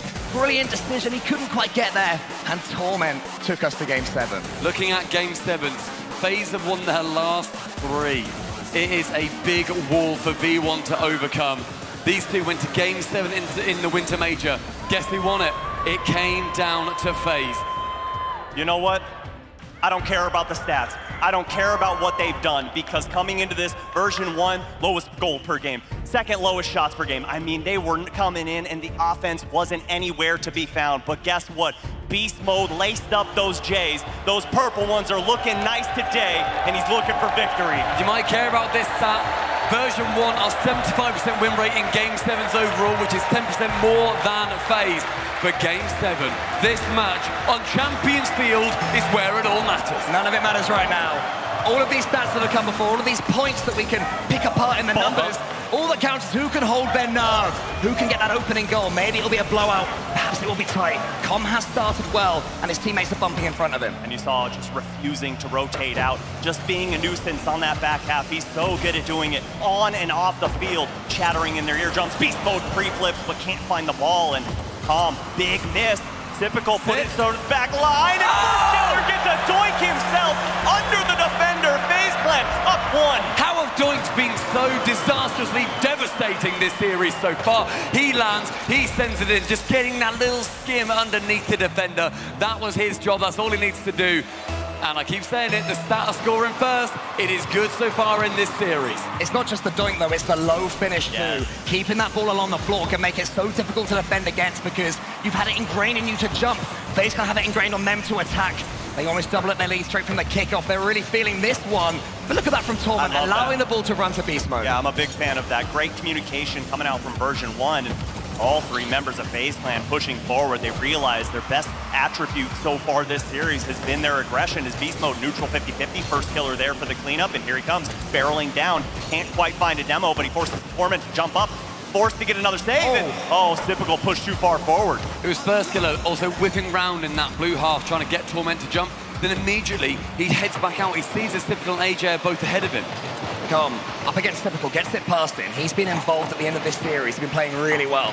First killer though, and AJ, they're always so consistent. AJ dancing around it. A challenge game on beast mode who stands strong. First killer in the corner. FaZe Clan finding that corner. Way too much for version 1's liking. It's happening. Typical's touch important, but Com steaming in. It's only as fast as first killer, only as far as first killer, sorry. And FaZe are still defending well. Off the backboard, first killer gets that flip reset defensively, gets it past the halfway line. Oh, what a talent. With that lead, version 1 they're pushing. We've had 2 minutes gone, there's only 3 minutes left. Either of these teams, when they lose, they will be going home. It is the end of their tournament lives. That's what Game 7 Championship Sunday, it's all about. The pressure starting to build for version 1, but FaZe Clan doing a great job at managing boosts. Here comes AJ. 2 go up, big double commit on the back line. Beast mode had to kill time. He did it perfectly. Great ball control there from version 1. Just look at that recovery from beast mode as well. He had FaZe Clan barreling down upon him, his teammates staring at him, screaming at him, and was able to deal with it. Now Com wants to put it past AJ, can't quite do it. Torment up against AJ, almost falls for Typical again. Beast mode charging forward, that is a huge clearance. First kill is there on the backboard, the boost, steal, yet the demo happens. First killer almost gets it over. He did get that boost steal though, it's gonna slow down FaZe Clan. Torment gets that pinch, can't find the second touch, and beast mode gets the bump on first killer. It actually benefits him. He's able to follow up with a shot, and AJ slowing things down, just trying to wind down the clock. Still so much time to be played. We're in the second half here, game number 7. Version 1 need 1 to tie this all up. The boost advantage for FaZe Clan there, helping them save that shot away. Final 2 minutes remaining with a chance to go. FaZe Clan through to semi-finals. Typical facing off versus beast mode. AJ backs down from that challenge as Com shoots it long. First killer, huge clearance is needed. It's not quite there. Com gets it on target, but AJ manages to stay tall. The challenge game from version 1 starting to be effective, but FaZe Clan is surviving so far. Typical has boost.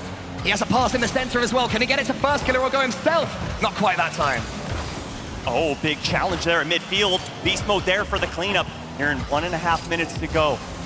Typical pushing this ball forward. It seems like version 1 can't break out of their own half. Typical again there for the follow-up. Version 1 just seemed to be scattered on their back line. Don't know how to clear this ball forward. And version 1 on that back line is exactly what FaZe are aiming to do. They want to pen them back. They want to hold them down. But Torment, he is the beast unleashed. And beast mode, he wanted to be alongside him on that charge. AJ and Torment midfield battle again. It's on. Sent long. It's on target, but just above the crossbar. We thought beast it was mode going in. Clear.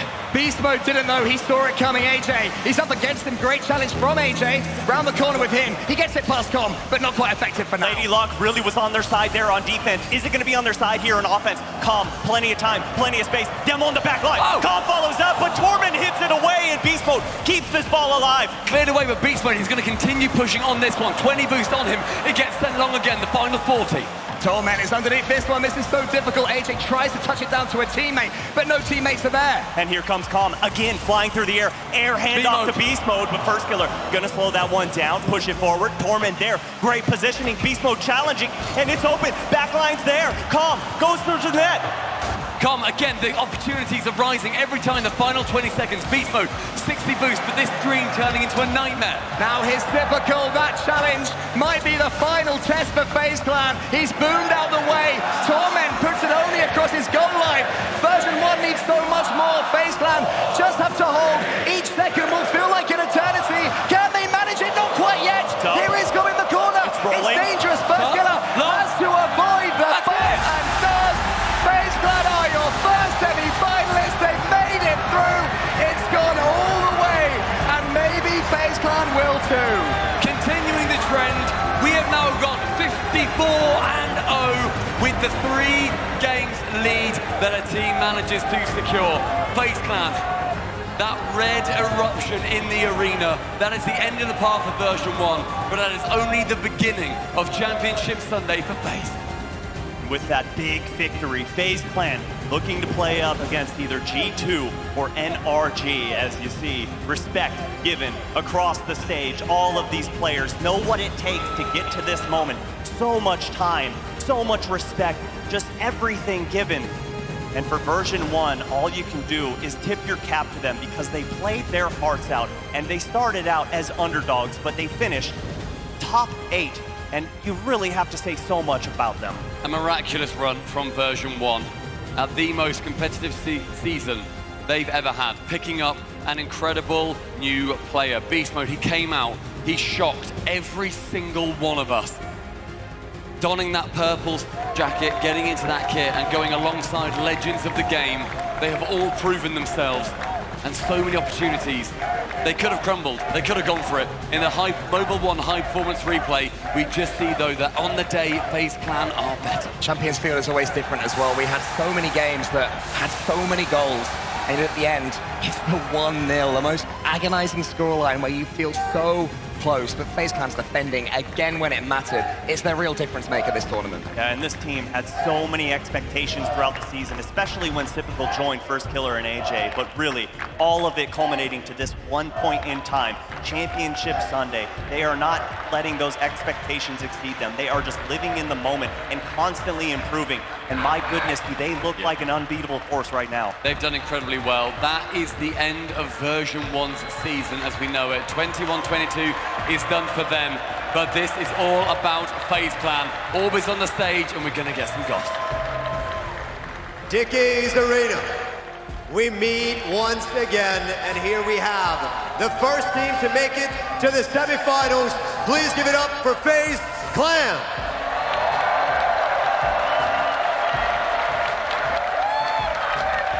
Now, First Killer. This one truly went the distance. I think the Rocket League fans, whether they like it or not, they may not want to admit it, they like things when it goes to Game 7. It's the most action-packed. Obviously, it is Championship Sunday for a reason. But is there a reason why it went the distance and why you couldn't close it out earlier? Personally, for me, I started off really slow individually. Like, I was playing so bad in the first, 3 games. But I think that's mainly why. I was, bringing the team down, and then... But I started stepping it up after, so then, yeah. We closed it out. I mean, Roll this here standing on your right side, your coach, the Roll buff. How much does it help you guys here on stage? He helps a lot. He always keeps us in it, even when we're down. He helps our mentality. He's just so useful. He tells us what to do, changes what we need to do mid-game. He's a great coach. I mean, in that Game 5, I believe you guys had 8 goals scored in the first half side. What happened? Why did it all of a sudden, all the goals just accumulated all at once? To be honest, I have no idea. It just kind of happened. It both kind of clicked for both teams, and the action unfolded. I mean, we have the NA side of the bracket, as you know. On the other side, EU versus SAM. Do you feel like if the bracket was more scrambled, would we have a true NA final? I think so, yeah. Okay.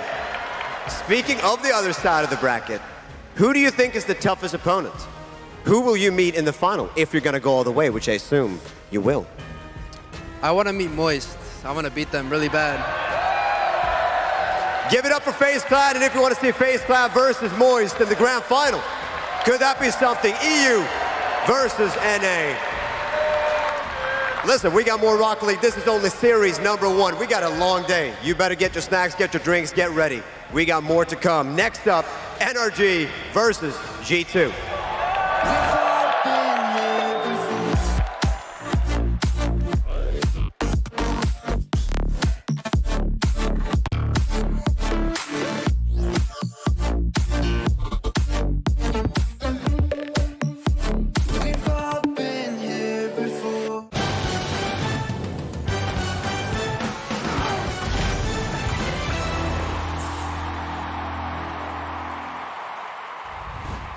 We have to tell everyone that we just switched to Verizon's new Welcome Unlimited plan for just $30. I've already told everyone. Wait, did you say Verizon for just $30? It's their best unlimited price ever. $30? That's awesome. Yeah, and it's from the most reliable 5G network in America. For $30 a line, I'm switching now. Yeah, it's easy. And you get $960 when you switch the whole family. Wow, I gotta let my buddies know. We're already here. The network you want, the price you love, only from Verizon. This might not be your car, and this might not be your engine. Maybe this isn't your morning routine, and maybe these aren't your coworkers. Perhaps these aren't your standard driving conditions. Far from it. But this is your oil, which means you're one of us, doesn't it? For serious engines, on and off the track, upgrade to Mobil 1. The Bronco Raptor was built to go over any type of terrain. Yep, that's right, any type of terrain. The Bronco Raptor, built wild, Rocket League edition.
This is perfection!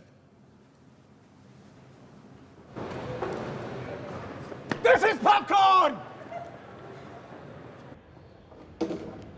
This is press. This is Dickie's Arena!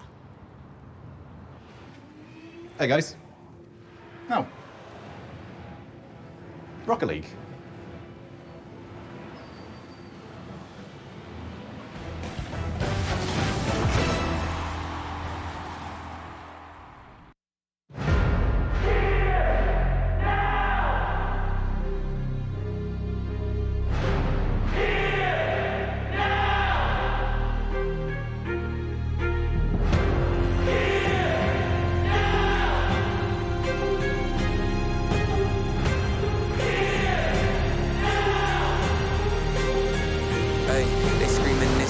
My fate written, I'm chosen. Other spirits fall, but mine has ceased to be broken. You stripping down my pride, but I'm my only opponent. And lately I abide, but limitless I've awoken. So let me show you that everything I sacrificed mattered. All that blood, sweat, tears that I scattered. All that fake talk, fear that you splattered. Push me to right here, a new chapter.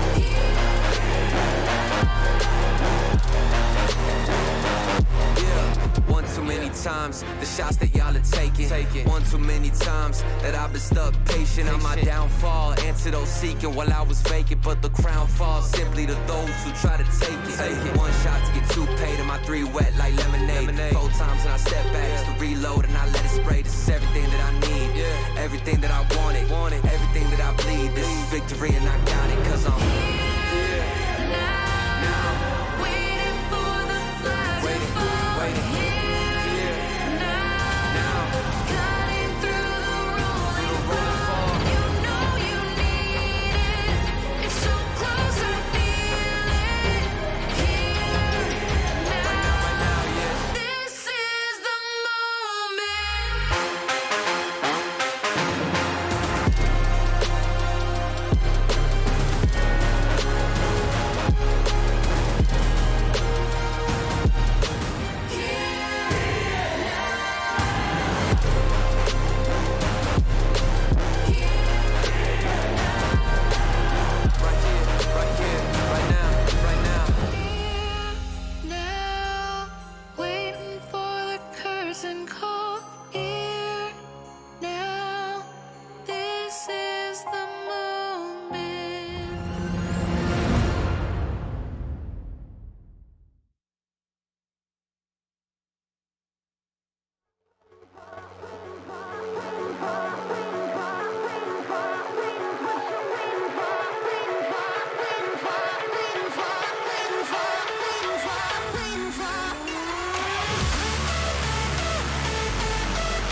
hear it? The roller coaster rising? From their lowest ebb in full, barely registering a victory, G2 changed. G2 have got absolutely no idea how to take It's winter now. Their season-shaping roster switch has settled, more than settled, excelled. The weather's colder, but all that's icy is the blood in new G2's veins. The world was theirs, but wait.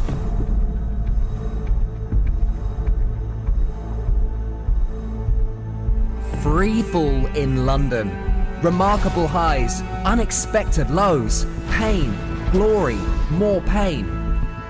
So, you tell me, what comes next in that pattern? Journey for G2, but the time is now!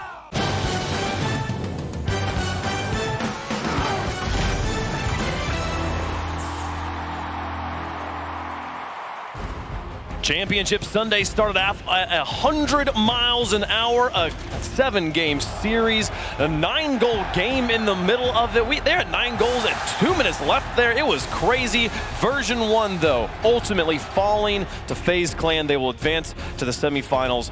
They have at least a top 4 finish here. Get up and get loud, Fort Worth. It is game day for Championship Sunday in the Rocket League World Championships. I got T-Bates, Gibbs, Gregan, and CJ on the desk. We'll be keeping you guys company all day here. What a series, though. An absolute series. 2 NA juggernauts duking it out on Championship Sunday, giving us a taste of what is to come. Starting off on Game 7. We haven't even seen that much of Championsville, but of course, Gibbs, the first of 3 wins the series. The dream of 49 games is still alive for today, but I want to talk about Beast Mode real quick. So we talked about how he's not that clutch in front of crowds. He performed today. He looked exceptional, kept V1 in this series. The NA Rise we call Beast Mode. I mean, time and time again, he steps up, 30 seconds left. He's the guy you're counting on to score that equalizer or winning goal. And Game 7, Series 1, Gregan, it feels like something's building today. Can we get 7 Game 7s? Yeah, I mean, the way Beast Mode was playing, he would always end with a 50-50 as the worst case scenario. Anything better than that, it would take multiple players out of the game. And that kind of value is something you cannot neglect as a team. So FaZe had to really step it up. And as the series went on, they got better and better. And that's what we'll see today a lot. You said about the Game 7s. The teams who have just got their first experience in front of the crowd today are going to get hotter as the series go on. So we'll be seeing a lot of balancing out as the series progresses. And we got shown just how deep. Both of these teams had to dig so deep and go so far to get to this moment. FaZe went down 2-1, called the timeout. We're down 3-1 in Game 5, then came back. That shows resourcefulness. That shows championship pedigree. And if they want to keep on making a run, they're going to have to do that every single series. And you want to talk about MVPs? Well, Game 7, there was 1 goal, and who was it? First Killer. First Killer was there at the moment when it was needed for his team, just like always. First Killer. He's always there. The NA MVP hasn't played yet, though. Yeah. Here we go again. Might see him in just a second. At this point, I think the NA MVP, EU MVP, no one really cares. They care about that World MVP. That's all we have in the day. We will be crowning that MVP within the, not hour, within the day. It's going to be a few Before hours. we leave here, by the time we are leaving Dickies Arena, we will have a new World's MVP here. Folks, we had a wonderful First Touch pre-show, and we got to hear lots of wonderful banter up there, but this is the desk we're going to have for the rest of the day. I want to go down the line. CJ, I want to start with you. Give me a pick. Who's winning? Who's the world champion of all this? Pressure's on. There's the head and the heart, but the heart has to stay with Furia. I predicted these guys before the season started. It's been a whole year, and I would just look so intelligent. I feel like this is my T-Bates G2 prediction at the LA Major. So I'm going with Furia all the way. I have to, Gregan? Even though they're playing moist. Oh, it's a tough one. I think any one of these teams could make it. It's so much about who gets the momentum early on and starts playing better and better. For me, I think it's going to have to be Moist. I'm just most impressed by the way they're playing. They have the best Rocket League here so far at the tournament. The question mark's going to be, can they start off strong? Because I think the quarterfinals, if they win that, play the way they can, they're going to run the whole way. Charlie's in the house. They gotta prove them right. Before this tournament, people thought I was crazy. I said FaZe BDS final, and I think it's going to happen. I think BDS wins it all, though. BDS is the pick. BDS is going to win it. Finally, from the ashes, okay? You know me, G2 all the way, baby. G2 all the way. G2 all the way. There's no question about that.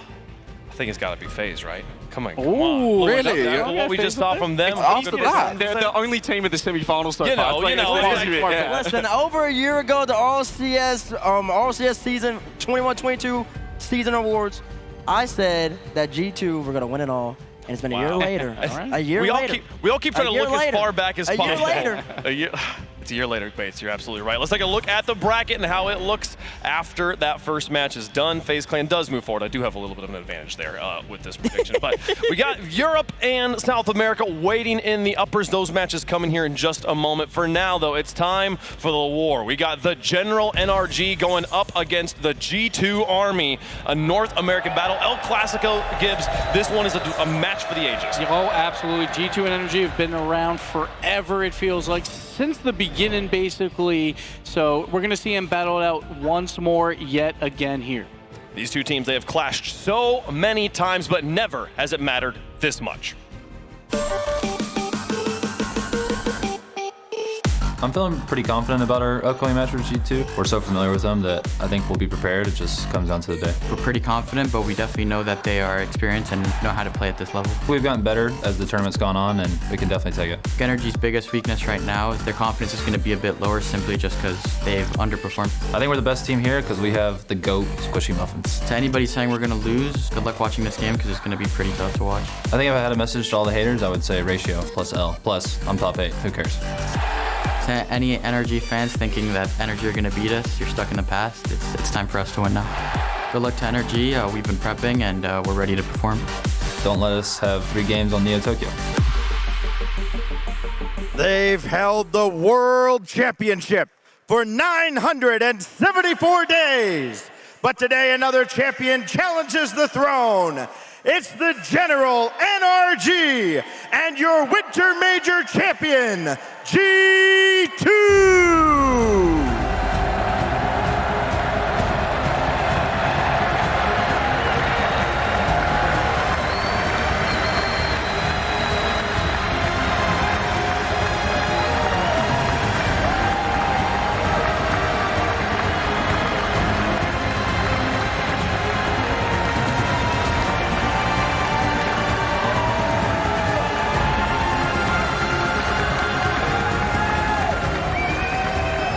Two huge fan bases. They built it since Season 2. Both of these orgs, that's when they came into the scene, wanted to be on this grand stage. They've been there plenty of times before, but nothing bigger than today. They have played 29 times in RLCS. NRG, 19 and 10 so far. Each of these series today feel like their own individual grand final, and the start of the day feels like we're finding out the best team. Who is the best team in North America? Later on we'll find out who's the best team in the world, but right now NRG G2, the El Clasico, we speak about it, it seems fitting that they're here today competing against each other. It's not just the teams, we're looking at the players. Beast Mode showed up in that first quarterfinal, but that's a player there we're going to be watching.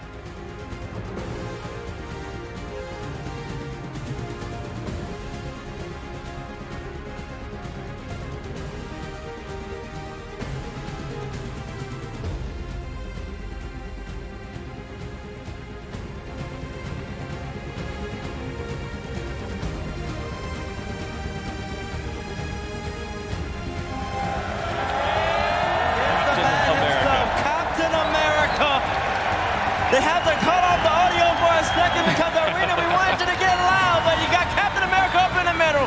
He's been here for the longest. He's been in every single world championship. He's got that championship pedigree of reigning, defending world champion. Tell him.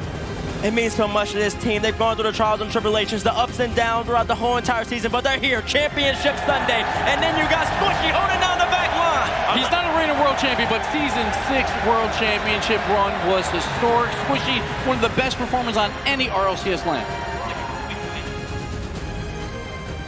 Yeah, okay, Garrett in the video says, we're gonna win because we have the GOAT Squishy Muffins. You're on a team with Justin. Like the fact that it's almost controversial to say that Squishy's the GOAT on this team. It is controversial, but listen, Wave, I gotta put you aside for a second because the NAMVP, the best midfield player in the game, Atomic, used to play on the machine, aka MV, now Optic Gaming, has transitioned over to G2, and ever since then they've been nothing but solid. I understand they had a little bit of hiccup in London, but they've learned from that mistake, and they're playing here right now. Yeah, he's a mechanical, efficient player. The way he moves around the pitch, his boost management, you know, the way he uses wall dashes, flies, he pre-jump things. One of the players who moves so fast, but Chicago has been solid ever since he entered the RLCS. He's one of the youngest players to step on the stage back in the day, but now he's a veteran truly of this scene. and he's got so much experience going into this match. Let's not forget Winter Major Champions. That's when they took over the #1 seed in all of North America. They took it over from NRG, and they haven't let up since. And JNabs, everyone wants to see him win a world championship. I mean, he deserves it, this man. He's been around. He got so close. We always talk about Season 9, the season without the World Championships. G2 were looking so hot. Rizzo's never living that one down either. He thinks that was their World Championships to win. So JNabs, I mean, what a fitting end to what a career it would be. I mean, at times, whenever JNabs has popped off, he's been the best player in a tournament, and he still shows up and puts on performances where people are going, this is one of the best players here today. Well, and I think the one other player we need to talk about here, Drees on the stage, the only player to not have played in a Rocket League World Championship Grand Finals here. Well, Drees no longer on G2. So excuse me, his name is Atomic. Okay. Work it up. I see what you're saying. Work it up. There's a lot of experience on the field, yes. And then there's Atomic, but we talk about Winter Major. I think that's all they need. Like, obviously, we haven't had a World Championship in forever, so all that experience kind of gets thrown out the window. As long as you performed at a major, you should be fine here. And that's why they're on the field right now and not me, because Gibbs, I tell you, it's a different energy right now. The nerve. It's the different energy. Even now I'm getting the goosebumps. You got the defending world champions against the team. We all want to see JNabs hoist the world championship trophy. He's been playing for so long, but on the other side, you want to see NRG. You want to see him make the run and really solidify the fact that this is a whole year-long season. So much of this is about the performance that we come out with at the start. G2 have shown they are the stronger team recently, but NRG are hotting up in this tournament, and G2 have yet to play in front of this crowd. So it's a chance for them to prove they are still capable despite the added pressure. I mean, before this tournament, this is a 4-0-4-1 to G2, but it's the World Championships and it's NRG, and they're proving it's the final day. It's the final. This is it. It's all about. It's not about who's the best team in the past. It's about who's the best team today. Who can show up when it counts, when it matters most. And we've seen there's 3 world champions sitting right there. So, I mean, how do you doubt them? I mean, I feel like Justin and Garrett G have played on Championship Sunday, in my memory, twice. At one time, they walked away as world championships. The other time, as world champions. The other time, they walked away with the greatest moment in the history of the game. Both of them, Game 7 overtime as well. Yeah. There's no bigger pressure, and they have felt it, absolutely. But on the other side with G2, Winter Major, like, you have to give it up for them. They made a huge mistake, and then it was a bracket reset, and what do? They come back very strong and win it. Well, folks, it is time for us to find out which of these two teams is moving forward to face off against FaZe. Let us know who you pick in the Verizon fan vote at home. Hashtag energy, hashtag G2. CJ, who's it going to be? Oh, I want to believe in the NRG. This feels like a Cinderella run, the NRG BDS. Gibbs, I'm not sure why you predicted BDS either. I think you're trying to get away from the NA curse prediction thing anyway. But anyway, in this matchup, I think that G2, they've got the proven track record so far. We have to look at recent history. I think NRG, they're heating up into this tournament. It's not going to be a 4-0, which what we might have seen coming into it, but I've got to go G2.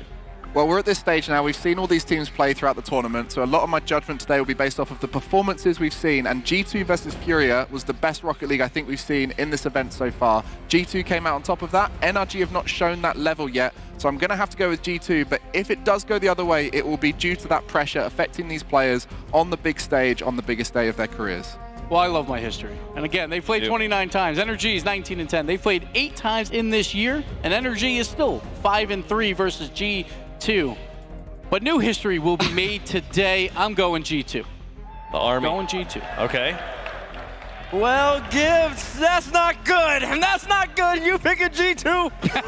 Sorry, G2. History will be made. The curse will be broken. But when you got, I haven't said it all weekend, but I'm about to bust it out. When you got base, never wrong picking G2 Army. We're going, I'm rolling with them at JNabs. He's going to be the defending world champions right here, right now, Wave. Do you all know who's on the other side of this stage? It's Garrett G, it's Squishy Muffins, it's Justin, it's the reigning, defending world champions of Rocket League. Give me the general. The Cinderella story does not end here, folks. How is chat feeling about it at home? They both got armies. Which one's showing up right now? NRG's in the chat. You know they want to make this one happen. So we'll be getting that match here in just a second.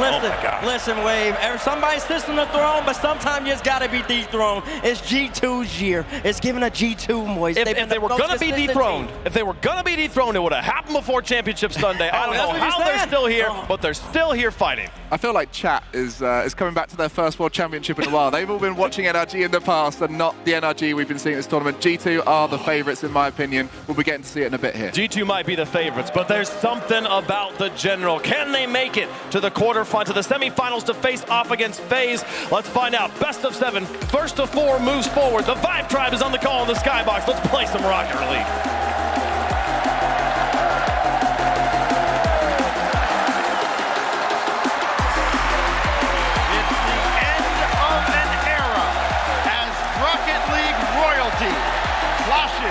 For the right to face Rocket League's future.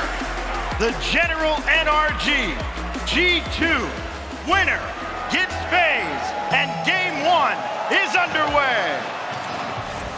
It's all about the emotions of these players, how they're feeling, the comfortability on that stage. They've got to find the momentum, find their stride. The classic matchup, G2 versus NRG.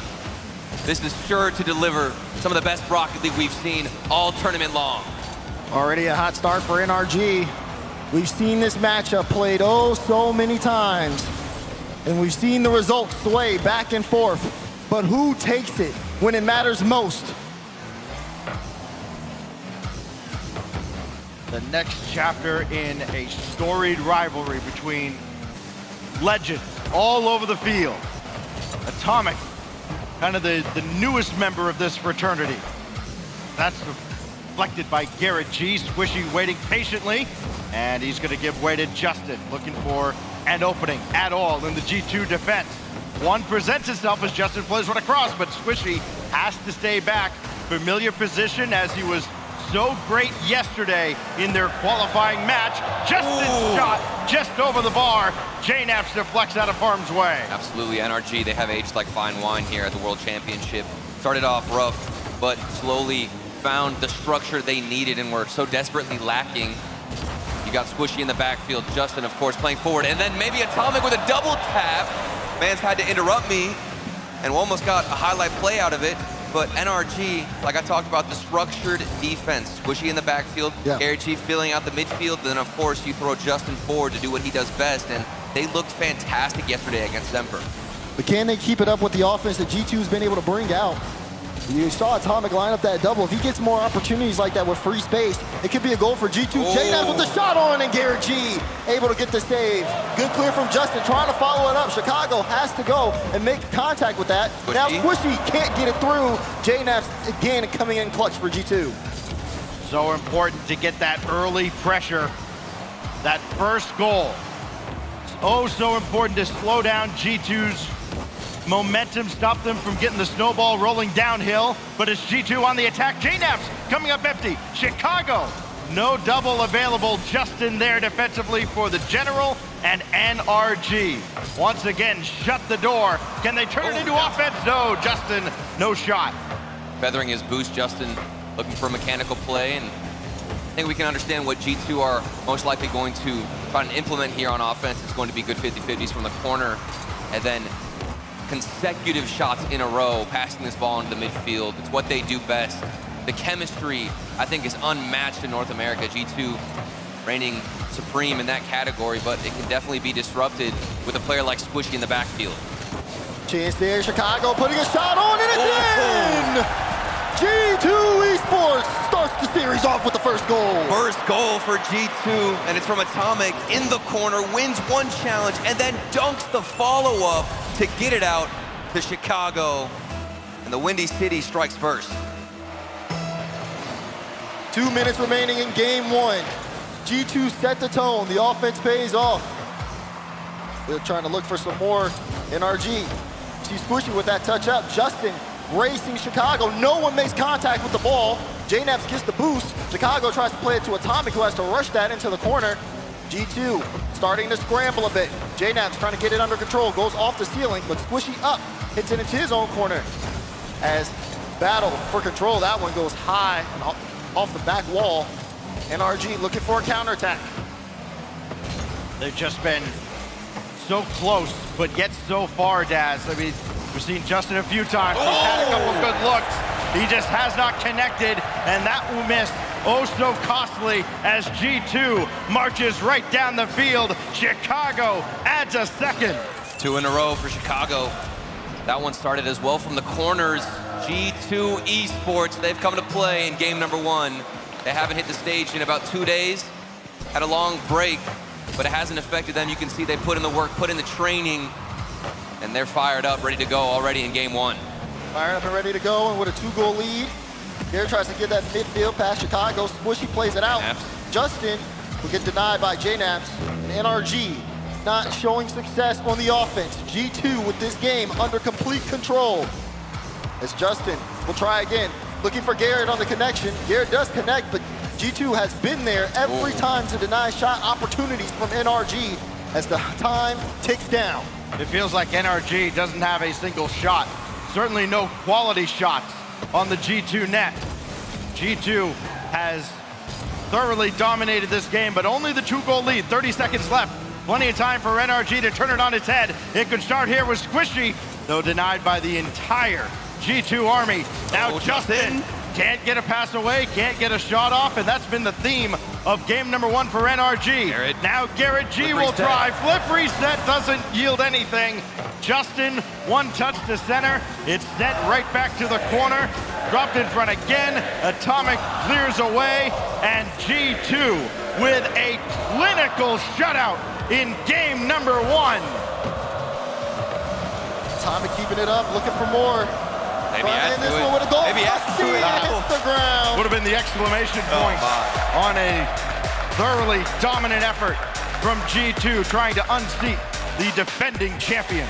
Absolutely, but this is a similar series start to what we saw yesterday for NRG against Semper. It was a slow start. They dropped game 1. Even in game 2, they didn't score first, and NRG had to get into that series after a couple of attempts on net, a couple of shots to find their rhythm. The only difference is you're looking at a G2 defense. NRG were held scoreless in game 1, and even with all that pressure at the end, all those shots, they couldn't crack the armor and break through. Equal on the shot count between both these teams, but G2 just that much more efficient when they're on offense. For NRG, they have to be a little bit more successful on the drives. It hasn't worked out well for them so far, and G2 is a team that will communicate, make adaptations, and you have your opportunities, because they did have opportunities. It wasn't like, it was a shutout, like you said, Stacks, but NRG was able to get the ball up in front. They did have some extended pressure for a little bit. They just have to find those finishes. I think the pieces are all there. They just have to convert simply at the end of the day. Whenever you're given that opportunity in front of the net, the shot's got to be powerful enough to even make a player out of G2 overextend or get out of rotation. There wasn't anything that looked dangerous from NRG. Pressure was there. The foundation was there. Now the question is, can you add that little cherry on top on the offensive side and get things moving? It wasn't a lack of opportunities at all for NRG. Plenty presented themselves, but a lot of missed chances leads to a shutout from G2. Can they repeat that effort here on Aquadome? 1 tick on the box for G2, straight to the semifinals. But can they get the rest? NRG starting this one out with some offensive control. But this finally gets into the midfield. You see the race between Squishy and JNaps, and Squishy gets there first, keeping the ball in the orange half. Yeah, that's pivotal from Squishy in the midfield, and it's led to a shot on target. The first goal for NRG. They finally find success. Justin gets a great challenge win. You see Chicago looking for a piece of the ball, but Justin comes up again to make sure that goes in for NRG. NRG needs a lot more of that. They've had their opportunities. They've just been 1 touch away, 1 challenge away. We've seen a lot of whiffs in game 1 where we don't normally see that from the reigning champs. Now they're here to play. Garrett G pushes one just wide. Getting creative, landing under the ball, but just a second as this clear does go far down the other end, crossbar down and out, then over to Atomic, the recovery. And then here comes Chicago, can't find the accuracy. Justin gets the clear out, and NRG, hold on. They hold on, things are starting to speed up though here on Aquadome. Squishy with a good challenge win. You see Justin now coming up. They have Garrett in the midfield, but he has to back off pass play as JNaps plays this into the NRG side. Both teams finally starting to slow down, but you can see again, G2 getting a little too aggressive out in front, and sometimes that can put them in a bad spot. Justin up top. This gets through, and JNAP's right there. The last line of defense as G2 keeps it a 1-0 game. But now Squishy out of the corner for Garrett G. He can take this himself, and he's met by Chicago. Two players with plenty of history in the RLCS. That one's deflected back into the corner. And Garrett G has to chase it down with Atomic trying to take him out. Oh, Garrett G could be downfield, and again, Atomic right there. And G2 lands the door shot and almost score on the other side. Follow is off the bar, down and away, and one more clearance by Justin. It's a little concerning. G2, I mean, these are some really good offensive drives, but the shots have not hit the back of the net. They've been a little too high, just barely off the mark. It's still a one-goal game. As G2 try again, Atomic was waiting there in the midfield, has to retreat though after the clear. Game 2 MVP going to the crossbar, at least within the first half. And then now it looks like a team bump on the play from G2 Esports. They landed all over each other. More demos getting taken out, and Garrett G is getting physical on the pitch. Squishy's coming in for a backboard redirect. Doesn't find it, but more and more time wasted off the clock, and stronger shots are coming through for G2. It's just getting tougher and tougher for NRG to keep them at bay, but they've answered the bell every single time. Down to 2:15. Chicago over Garrett, and then Squishy in the way. Just barely keeping G2 out again, as here goes the captain, stuffed by Atomic, and Squishy has to take over from the back line again. Doing solid work here. Less than 2 minutes remaining. G2 have been knocking on the door, but they've been denied every single time. Justin, off the ceiling, plays that to JNAP. Not a lot of boost here, so 50 gets played downfield. NRG hold off defensively, but they haven't been able to break out. They haven't been able to add any more shots to the total. If they keep playing defense, it's only going to be a matter of time before G2 find a hole in the armor. And that's a risky play style, and to me it looks like NRG want to get more passive and try and stay as defensive as possible. Run the clock down. They're fine with just maintaining this one-goal lead. A demo in the air, another shot above, if not on the crossbar for G2. Oh man, but the chances keep increasing. We're approaching the final minute in game 2. And the goal to start us off have not been met. Chance here, Chicago is gonna turn off of it. Tries to put a light lob up. Justin takes control. And he's gonna try to take this all the way downfield, looking for the 50 out in front, gets to Garrett G, looking for the double, it's on, Squishy, can't get the follow-up, has to turn off. Chance here for G2 to make a counterattack. Had to cut right at midfield, otherwise G2 was gonna walk into an open net. Chicago looking to equalize, Garrett G way up high to meet him. And now Garrett trying to streak downfield, but Justin can't hit him. Intercepted by Atomic, looking for the tie. It comes down to Chicago, but not quite where it needed to be. So JNAPS has to retreat and reset. NRG, they must stand tall. The final 30 seconds, Justin gets bumped out of the way. G2 getting more physical. Here comes JNAPS, a 1-2-1 in the air, a battle won by NRG, and they keep finding the clears, wasting as much precious time off this clock. Final few seconds. G2 need this drive. JNAP's there to put it in! Saved to the goal line by Squishy! Atomic tries to play it out. Garrett has it. No boost! G2 looking to turn this around. Can Atomic get it all the way in front of the goal line? He's trying, but that one will hit the ground! The General, NRG take game 2! Battled back. Game number 2. All NRG. They were stuck on defense for what felt like the majority of the game, but they were finding the saves. And I think we can give a lot of credit to, like I talked about, the crossbar being the MVP. G2. Maybe if there was more accuracy, we would have seen at least a tied-up game, Daz. Definitely could have. I mean, so many chances. I mean, like you said, if you look at the shots, over 10 for G2. So much pressure. It was very obvious that they had everything lined up, but the finishing needs work.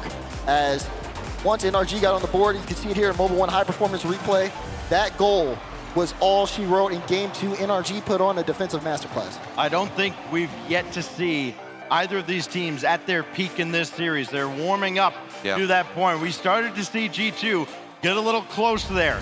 They started to return to their old form. They started peppering the NRG net with shot after shot, really testing the NRG defense.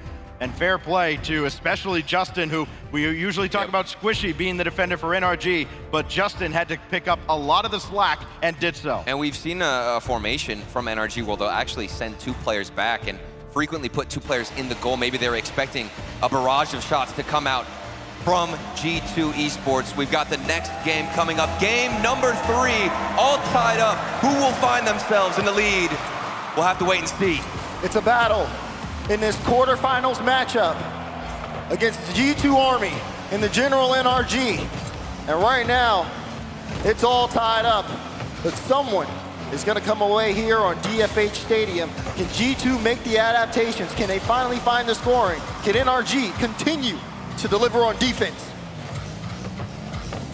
Good win by Atomic. That sets up JNaps with Garrett G as the last line of defense, trying to dive bomb onto one, and Chicago in the way again. He's been great defensively for G2. He's also got both goals.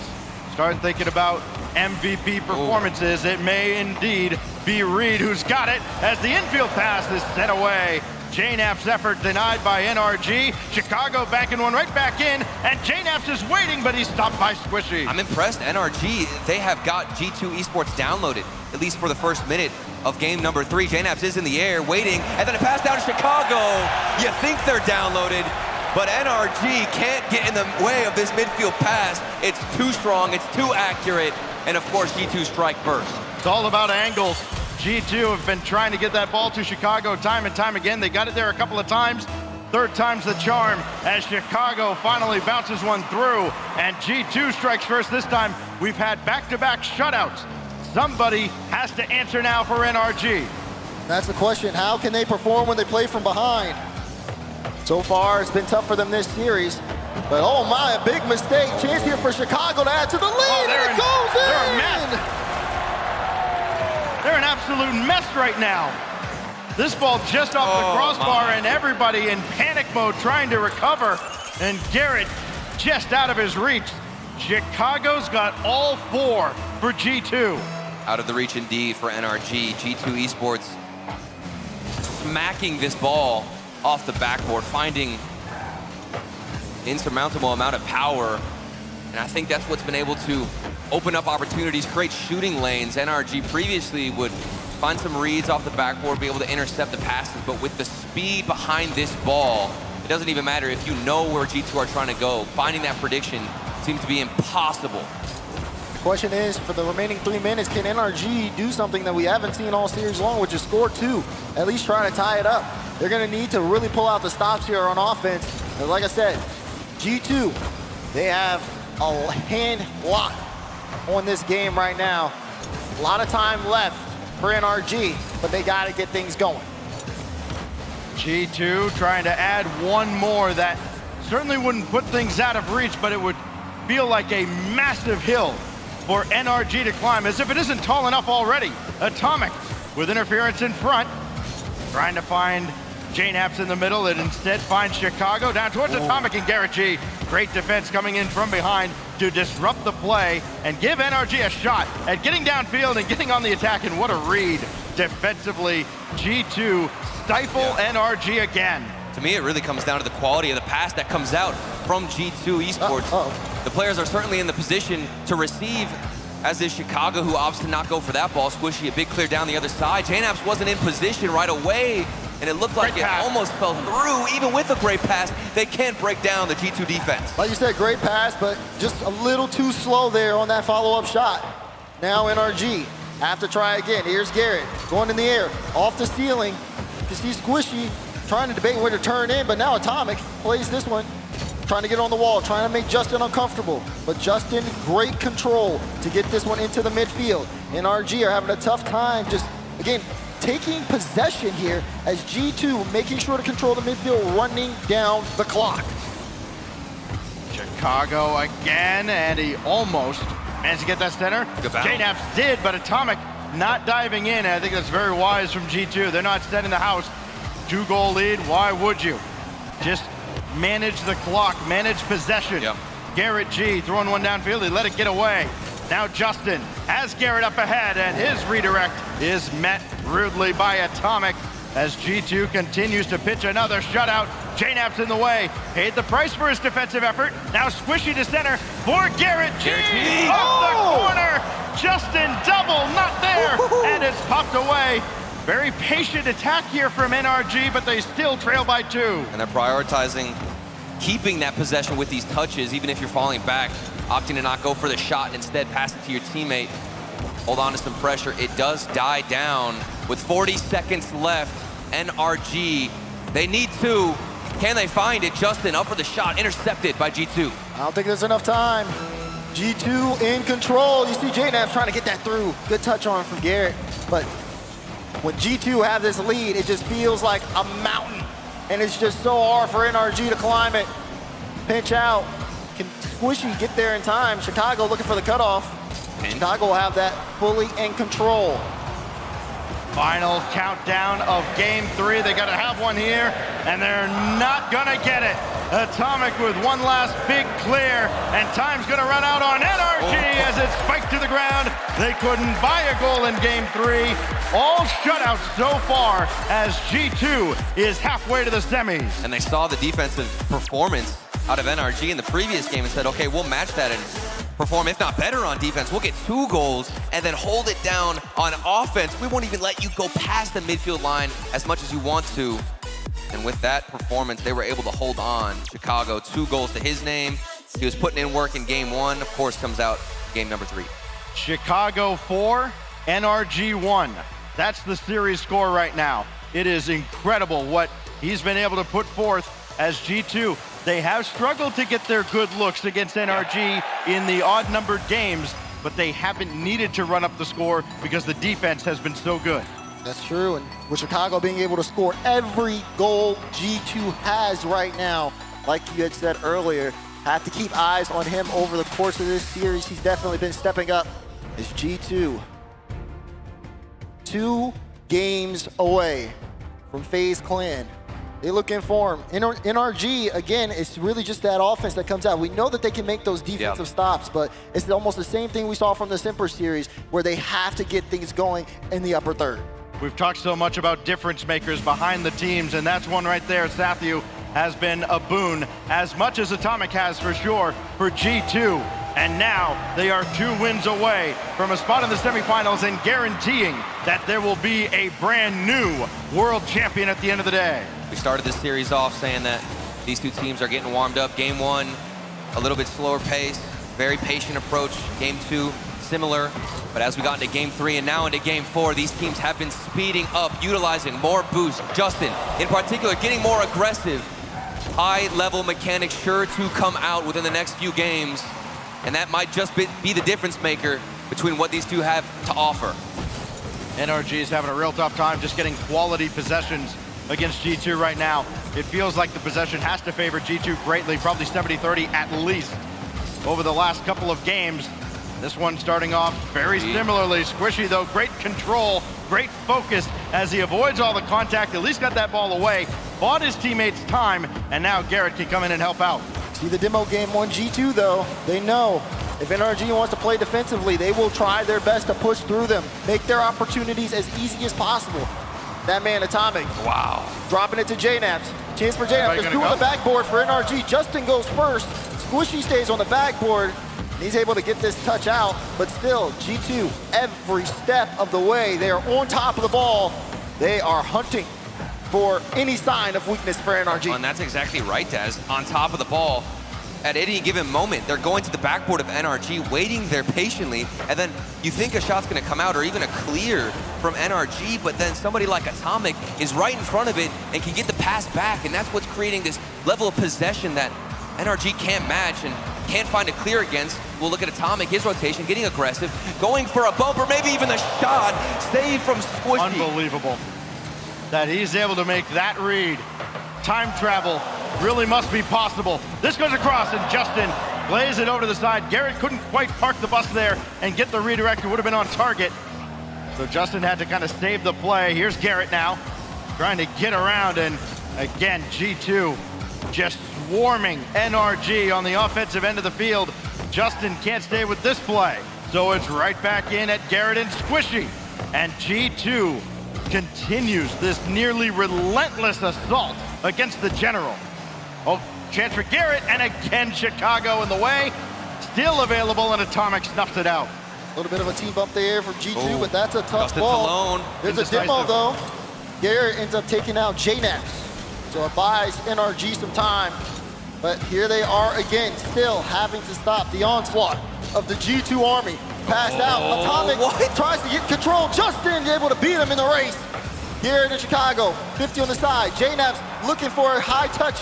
A's able to get it, but not really too dangerous for NRG. We're approaching the 2-minute mark. We're still scoreless. G2 still in front. Oh, what a pass. Chicago. Does he find it? No, it's off the post. G2, they're definitely working for it. So close, they haven't earned their first goal yet. Oh, they're at a boost. That's thanks to NRG and this immaculate defense that's standing up. But the tension is building between the teams. Scoreless in game number 4. We're coming down to the final minute. Justin clearly does not look comfortable on the back lines. G2 are chasing him all over the place. He's got to have his head on a swivel as he dropped one down in front.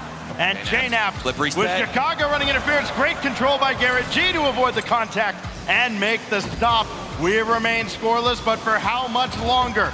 No offense there out of NRG. Big speed. It's JNaps around the boards. Try to drop one in front, and it's just not there. Chicago has to chase to the corner, and then JNaps denied. Garrett G up ahead, but Squishy's running interference out there for a pass. Trying to take out Atomic. Final minute. NRG bearing down. Can Justin get that? That's going to go straight down. Garrett doesn't have the read. Squishy sending it across. No one there for NRG. Under a minute remaining in this game. And as hard as G2 have pushed, they have not been able to break through the NRG defense. That might do it, that might do it. No! Squishy denies! It's still scoreless. Squishy, the guardian angel for NRG, but he's not there for this one. It's Atomic to end the drought and get the first goal for G2. They pulled Squishy out. A miss from Garrett on the back wall. And Atomic able to put that one in for G2. 33 seconds remaining in regulation. If G2 can hold on to this one, it's a big match point situation for them. A slight shake of the head there from Justin, who was close, but not quite close enough. And now Chicago dumping one right back in with 20 seconds left. And he's gonna keep harassing the NRG defense. Double tap. Forcing them to act, forcing them to keep this ball close to the vest. Now Squishy finally gets one away, but there's nobody to pass to. This will fall to Justin. Can't make good on it. Now with 5 seconds left, Garrett has to retreat. He can't get there in time. Chicago strikes again. G2 charge forward. Atomic pushes through, leaves a lane for Chicago, and off the post. And in this time, G2 submit game 4, and they put NRG in a 3-1 match point situation. Ball will hit the ground. And 1 life left for NRG. Game 1, 2-0. Game 3, 2-0. Game 4, 2-0. Noticing a trend here. Another shutout as G2 keeps NRG at bay, and the stat we've heard all weekend long. The first to 3 does not give up the lead. Maybe, do we get a difference though? This is the defending world champs. Their backs are against the wall. Everything has to get thrown out on the pitch in this next game. And do they have what it takes to really make that adjustment, Daz? As we just got news, there is in fact a timeout taken for NRG. Shots are 12-2 in that game. I mean, that is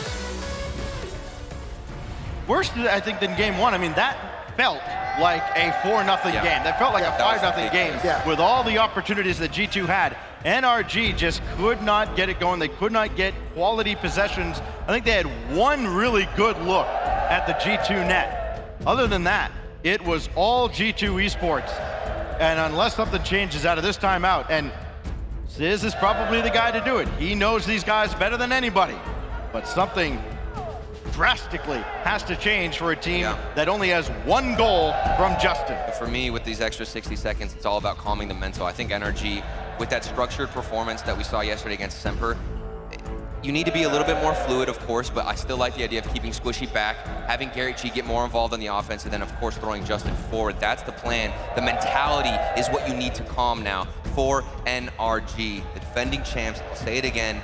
They are hungry out here to try and smack G2 down, or at least push this to game number 7, Daz. I mean, you got one timeout, and you're in a situation with everything on the line, the season on the line, everything you've worked so hard for.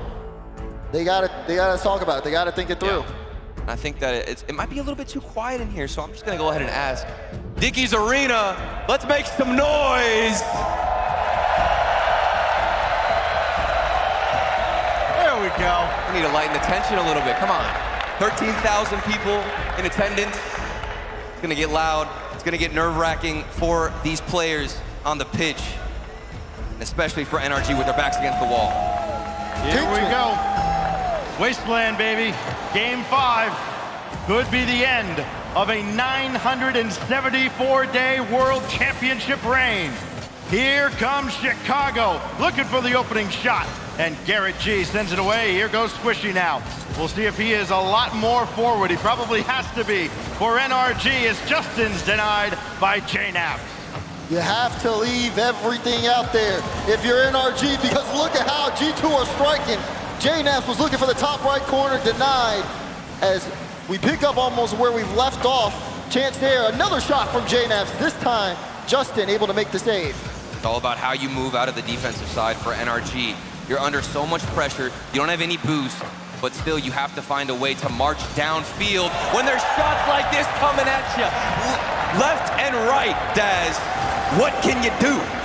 Nothing, because nothing is stopping Chicago from putting that in the back of the net.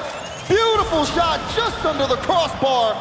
G2 march forward. Even if Squishy doesn't kind of run up on that ramp there, he's not catching that. Chicago shot, perfect. Now JNAPs, I'm sure they're looking for another way to find Chicago. Why not? Here he goes, but that's well off the mark. Now Atomic threatening to jump in. That forces Justin into action, and then get the bump on JNAPs. Just the ball lobbed downfield into a space, not to a teammate who can run onto it as JNAPs throws one up. Atomic, it's denied by Squishy. Squishy able to get a solid touch there, but G2 still on the press. Atomic past midfield. Who's there? Chicago. Oh. Good 50 out there on the side, but it feels like NRG are playing catch-up at this point. I mean, this ball is still stuck in the NRG half, but Squishy gets around one player, dribbling past them. Might be the move, at least to try and slow things down, keep possession, keep pressure. Justin, a flip reset opportunity. Almost worked out. One of the best looks we have seen from NRG, but just like that, we are back down the other end.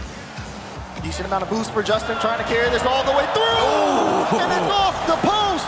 Garrett trying to keep this in. Pass out between JNAPs and Chicago to relieve the pressure. Solid performance from NRG, but G2 looking the other way. NRG fighting for survival. Already down a goal as we near the halfway mark of what could be the final game of their tournament. Demo in the corner. JNAP's gonna take his time. Squishy forces the issue. And Justin can't take the possession away either. There's no shot here as Garrett has to play one across. And JNAPs, not a lot in the tank, but enough to be a nuisance, but he's denied by Squishy. And Justin, only temporarily. This goes all the way across where JNAPs is waiting down in front, and Justin pops one away with Atomic lurking. Oh, shot on here is saved away. Chicago getting it done on both halves of the field. But now this is where NRG has to make their move. We need a game that's not a shutout if the reigning champs are going to get this to Neo Tokyo. And one bounced in, sent away by Squishy and Justin. We had a double commit on the field, but Squishy did have their back as that third man, and an explosive performance from NRG when they do get out from this onslaught of an offense that is G2. They can find one, maybe two good looks. The accuracy, it needs to be there. Their efficiency and ability to convert has to be flawless with the little amount of time they're getting on the offensive side. Nerves and pressure building. Season on the line and time ticking down. You need a goal. You need to stop Atomic, and you just can't do it. Atomic adds his second, and it could be the dagger. Up high, down hard, 2-0 G2. NRG, too slow on these rotations. They have the positioning. They can see the shot coming in, but that last man back just can't get there in time for the save. But there's a shot from Garrett G that might start things early. And I say early when there's only 1 minute and 24 seconds left. One goal here, and you might get a chance to find the second. Approaching the final minute in what could be the last game of NRG season. They're gonna have to perform and show us magic if they want to have a chance. What more does the General have in the tank? Justin battling downfield. Space here. Garrett hit off the crossbar. Justin trying to keep this alive, has to get it past 2. 50 out, but Chicago pops it in the air, giving G2 space. Squishy looking for the infield. Amazing cutoff from Atomic. He had 0 boost, but still ball moving forward. NRG giving everything on this drive, but G2 matching them every step of the way. Garrett testing shot, and it's an easy save for JNAPS. NRG has to send everything forward now. It doesn't matter if they give up a third goal, if they can't get 1 or 2 of their own. Justin's got to circle around here, and JNAP's still got a piece of that ball. So now Garrett with a full tank. Lob one up, Atomic intercepts, down to 15 seconds. Justin gonna lose the race here as JNAPS keeps it at midfield. He needs one. Squishy gotta go deep into the back of Tricks, got the bump, and Justin's denied by Atomic. Down to 5 seconds left, and the World Championship reign is all over. G2 gets FaZe in the semis. We will crown a new champion in the Dickies Arena. Tell you what, every time you see a champion on their last legs, they get that second wind, that sudden burst of energy. We saw it there from the General. We saw them give every last bit they had to try and get at least one on the board. And G2 took NRG's best shot and sent them away every single time. I mean, they were simply suffocated on the defensive end. I mean, even with Squishy and the defensive performance that he has had within the past 2 days, it's not enough to take down G2 Esports. So many shots getting fired at you from the left, from the right, 50-50s not going your way. And for G2 Esports, it's a fundamental gameplay, it's a clean gameplay, and it's one that looks to be peaking at the moment, Daz. They are scary moving into the semis. You talked about this matchup. People tried to break it down. They talked about the history. But this is a completely different environment, a completely different G2. And they are in form as they are looking at the trophy. They're almost there. I mean, Chicago was just ungodly in that series. Unbelievable stuff. 6 goals and an assist. Going back to their series yesterday, back in the start of the group stage. 21 out of the 23 goals for G2, Chicago has had a hand in. He's either scored or assisted on them. Those are MVP numbers. You could almost seal the case right there. If they get to the finals, if they can get by FaZe, good luck, by the way, FaZe, shutting that down. You already have a clear-cut MVP candidate, but there is still work to do. I love the storyline that was there on the field and on the stage. You know, veterans battling it out. Gary G, Chicago, JNAPS, of course. Squishy now, been in the scene for so long, fighting against each other. Unfortunate that one of them did have to get knocked down and happened to be the defending world champs. And boy, oh boy, somebody new gets to raise that trophy, Daz. This is going to be a much more exciting event. The environment, the atmosphere, like you said, it is different now. There will be a new team taking home the championship. Trophy's over there. Right there. We're gonna see who can go get it. That's for sure. It's G2. An amazing performance. We got Orb on the stage here to chat with one of the players. Dickies Arena, hi again. Please give it up for your winners, G2 Esports. That must feel pretty good to hear. Does feel pretty good, yeah. You are no stranger to this stage. You've been here before. How does it feel to now be qualified for the semifinals for this Worlds? I mean, it feels great, but at this point, we're so far in the tournament, we just want to go all the way. And I know for me in Chicago, we want to get revenge on New Jersey and finally take home the first place. I mean, they're in season 9. A lot of people consider you guys the favorites. Then the pandemic happened. We've all seen it. Is this a little bit of a redemption for you?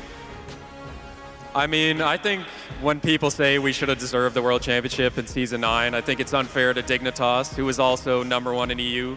So, I mean, this time around, it doesn't feel like we missed out in season 9. So. Now for this series against NRG, did you guys study NRG? Did you plan anything particular just for them here on stage? We did do some replay review on NRG, but I think our scrims were going so well that we just kind of looked at it and had like really casual conversation, and we didn't try to look too much into it because of how we've been playing. We felt we're playing really well in scrims. Now, a team consists of 3 players here, your 2 teammates, Atomic and Chicago. What do you have to say about them?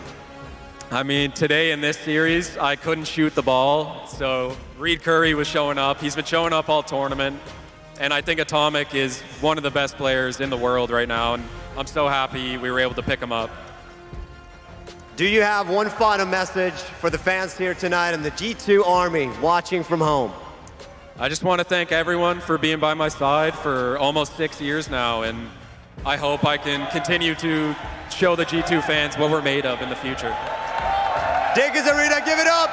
J-Nabs at G2 Esports advancing to the semi-finals. Now, as you know, like I said before, we have more series coming up. BDS versus K-Corp coming up next. We've all been here before.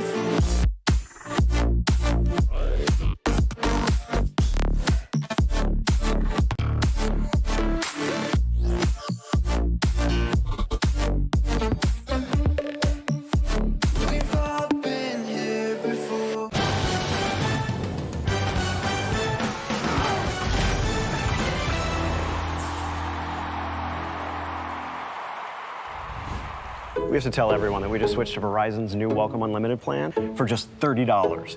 I've already told everyone. Wait, did you say Verizon for just $30? It's their best unlimited price ever. $30? That's awesome. Yeah, and it's from the most reliable 5G network in America. For $30 a line, I'm switching now. Yeah, it's easy. And you get $960 when you switch the whole family. Wow, I gotta let my buddies know. We're already here. The network you want, the price you love, only from Verizon. This might not be your car, and this might not be your engine. Maybe this isn't your morning routine, and maybe these aren't your coworkers. Perhaps these aren't your standard driving conditions. Far from it. But this is your oil, which means you're one of us, doesn't it? For serious engines, on and off the track, upgrade to Mobil 1. The Bronco Raptor was built to go over any type of terrain. Yep, that's right.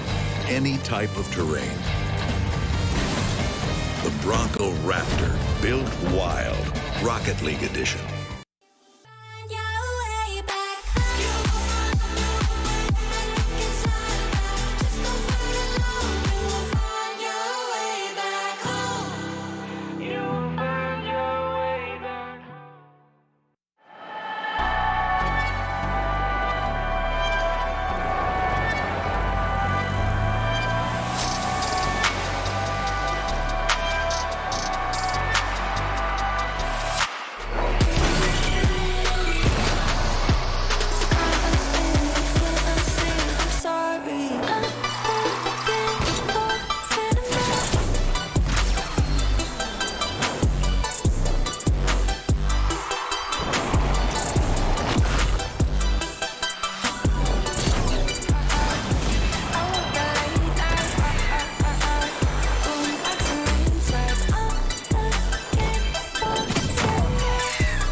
the work these players put in.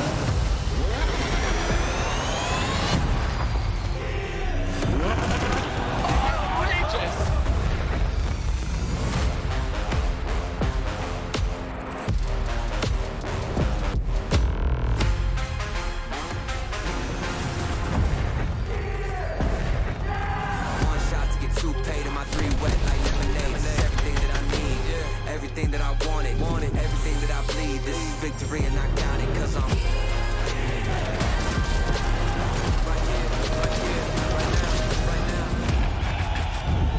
Yo, did you guys see? Apparently the venue's sold out. Oh, really? Yeah, apparently it took like 5 minutes. No way. That was way faster than Coverbox Arena. Yeah, apparently. Apparently I need a rebrand.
Oh my! Then I'll be coming back to the home, the spiritual home of the fans of Rocket League, without me and this beauty.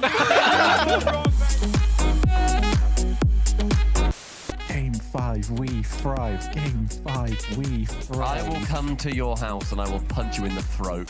You say you should have swept them, so what went wrong in the sweeping motion?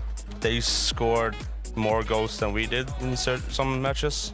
That's probably the main reason we Looked in the game 5. It's so nice seeing you in person. We can actually hang out. I've wanted this moment for so long. You guys can't see. He's actually on the box. Don't tell them that. Why would you tell them that? The bumps, the demos, maybe getting away from that because the shooting confidence is down. I don't know. It's hard for me to say, but they got to figure it out because Semper, they're in a solid position right now. They've got the momentum. And we've got the best coach in the business. He doesn't know a thing about Rocket League. He's no good, but he has got the mental side of things. The whole way here of us taking down M-Point. Siempre con algo diferente, una sorpresa, algo por el estilo. Estamos en libreto, gente, no importa. Simplemente estamos haciendo que se crean que counts. And ground zero, and of course, Justin clearly. Justin let that team down, straight up. You know what? Stop it. I'm getting tired of all the NA slander. You're gonna need to Okay, I'm gonna sit down. I'm gonna sit down. Yeah, Furious, sorry. Just make I think he wants wants Furious. Yo no tenía que hacer esto. Yo simplemente quería estar aquí. No. Yes. Ever had. Cole, my question does seem to be that how does Renegades manage to... Yes! Yeah! Oh! Yes! Oh, baby! Loser, gonna be going home. You're not gonna want to go anywhere. Don't go anywhere. Like, whenever Semper scored, they're like, yes, yes, because it's a big deal for them. But for us, it's just like another day at the office. Looking in no man's land, and then a fake from Joyo on his own teammate. You thought he was going to get the touch with Tira. What's going on? He's laughing at him. He's mocking him. Space Station side, they finally get one to go away or go through, and they get some good passing. And they just. We have the licorice in place. Cheers, guys. Gold. Oh, look at that! Bro! Just no, but that's good. Did you eat it? Feel that? I licked it.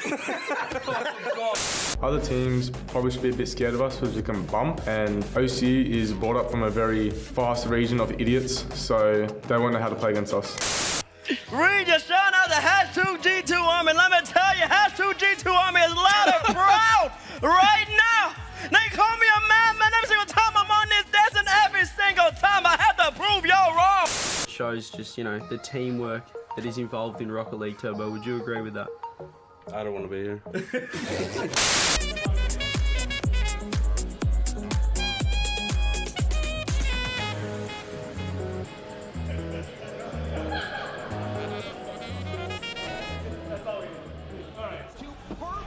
Sweet. Wow. The wow. Major champions. Wow. They say lightning never strikes twice. Try telling Team BDS. Sunny skies in Stockholm became bleaker in winter as their hot streak collapsed into the very cold front that had always made them so terrifying. Change was inevitable. Seiko brought smiles and sunshine, and a near-flawless online campaign led to a springtime showdown in London. They know they need a little bit more space on the field. Extra's gonna find one, though. He didn't need the cut it out, and that's something that you can always not do, but Seiko, there it is. But as the locals all know, the English weather can turn in a heartbeat. EU #1 seed knocked out by Sam #2 and OCE #1. No one knows why storm clouds seem to gather wherever these online legends travel. Perhaps in the Dallas summer, they'll once more reign supreme.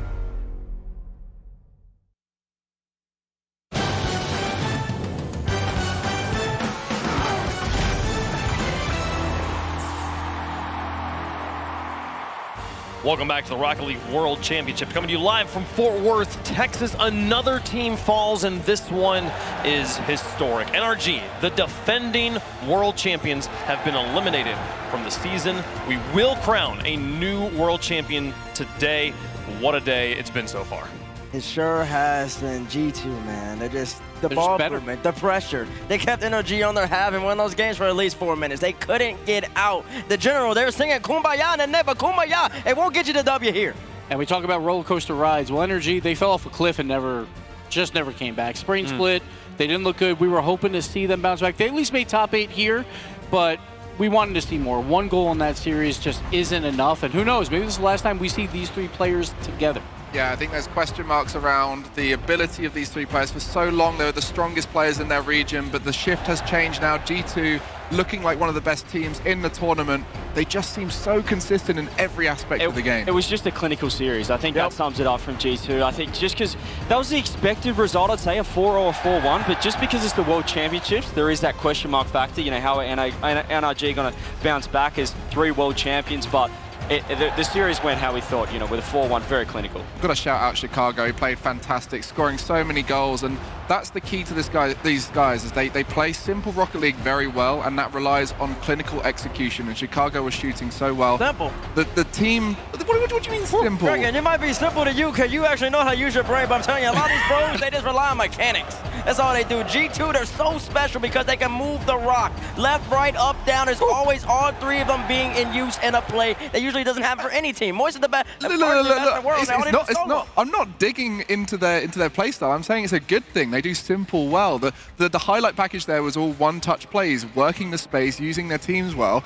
That's hard to do in Rocket League. Man, compliment G2, babes, all right? I was saying it's a good thing. Well, G2, they have earned all their compliments. They will have a match against FaZe a little bit later on today. Let's take a look at the bracket. We are done with the NA quarterfinal matches here, Gibbs. It's time for the top. Full season, though. We got G2, the #1 NA seed, versus FaZe Clan, the #2 North American seed, to see who plays in that grand finals. But now we move to the European side with Sam as well with Furia. But first up, BDS and K-Corp. We've got BDS versus K-Corp. The next match here, a European representative in the semifinals. And I'm so excited to see who's going to be there. The blue wall has been proving all of us wrong throughout the course of this entire event. The blue wall.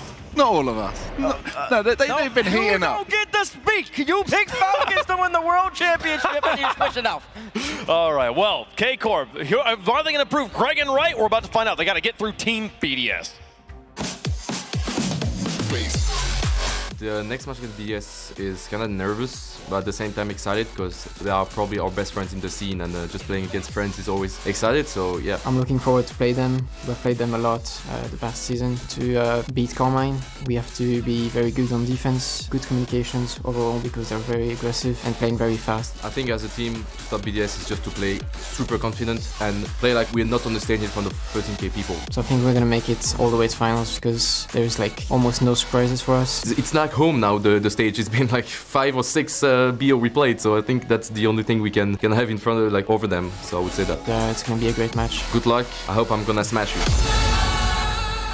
In our next quarterfinal, the new face of Rocket League's French Evolution marches against the blue wall. Here comes Team BDS and Carmine Corps.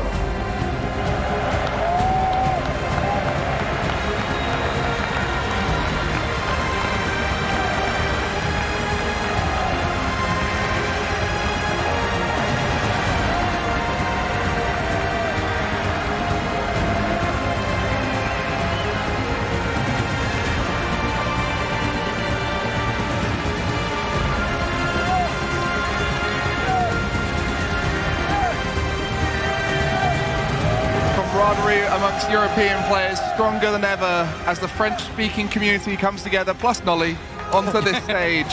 Every player on this pitch, so much respect for their opponent, but when they get into that arena, they're going to have to start playing the best Rocket League of their lives. We heard Astral in the video say, good luck, I hope I smash you. And then they walk out like, you know, arms and arms here, but that smashing begins now. Absolutely, I think this is all a show. You know, the camaraderie is coming in, they're EU brothers, but they're about to go to war, baby. And Noli, he's a guy that as soon as it's 3-2-1, as soon as he gets that kickoff, he's in for the fight. He was saying he's not been playing well this whole tournament and he needed to step up, and he showed that yesterday with one of the best individual performances he's ever had, scoring the best goal of the tournament in my opinion, and he's here today to prove it once again. Ooh, best goal of the tournament. That's a high praise right there, Greg. But Noli's been picking it up. He played absolutely admirably yesterday. But he's a young man, he had the birthday buff. The birthday buff brought him strong, but he's been absolutely phenomenal this whole entire tournament. I keep saying it, the unsung hero. He is so good on this team. Astral gets a lot of praise, but Itachi really brings it all in. Itachi looking strong, but there's only one Worlds veteran on the stage here, Gibbs. We got Astral. We're going to be talking about the new era of Rocket League, the new era for the World Championship, but Astral is from that old guard.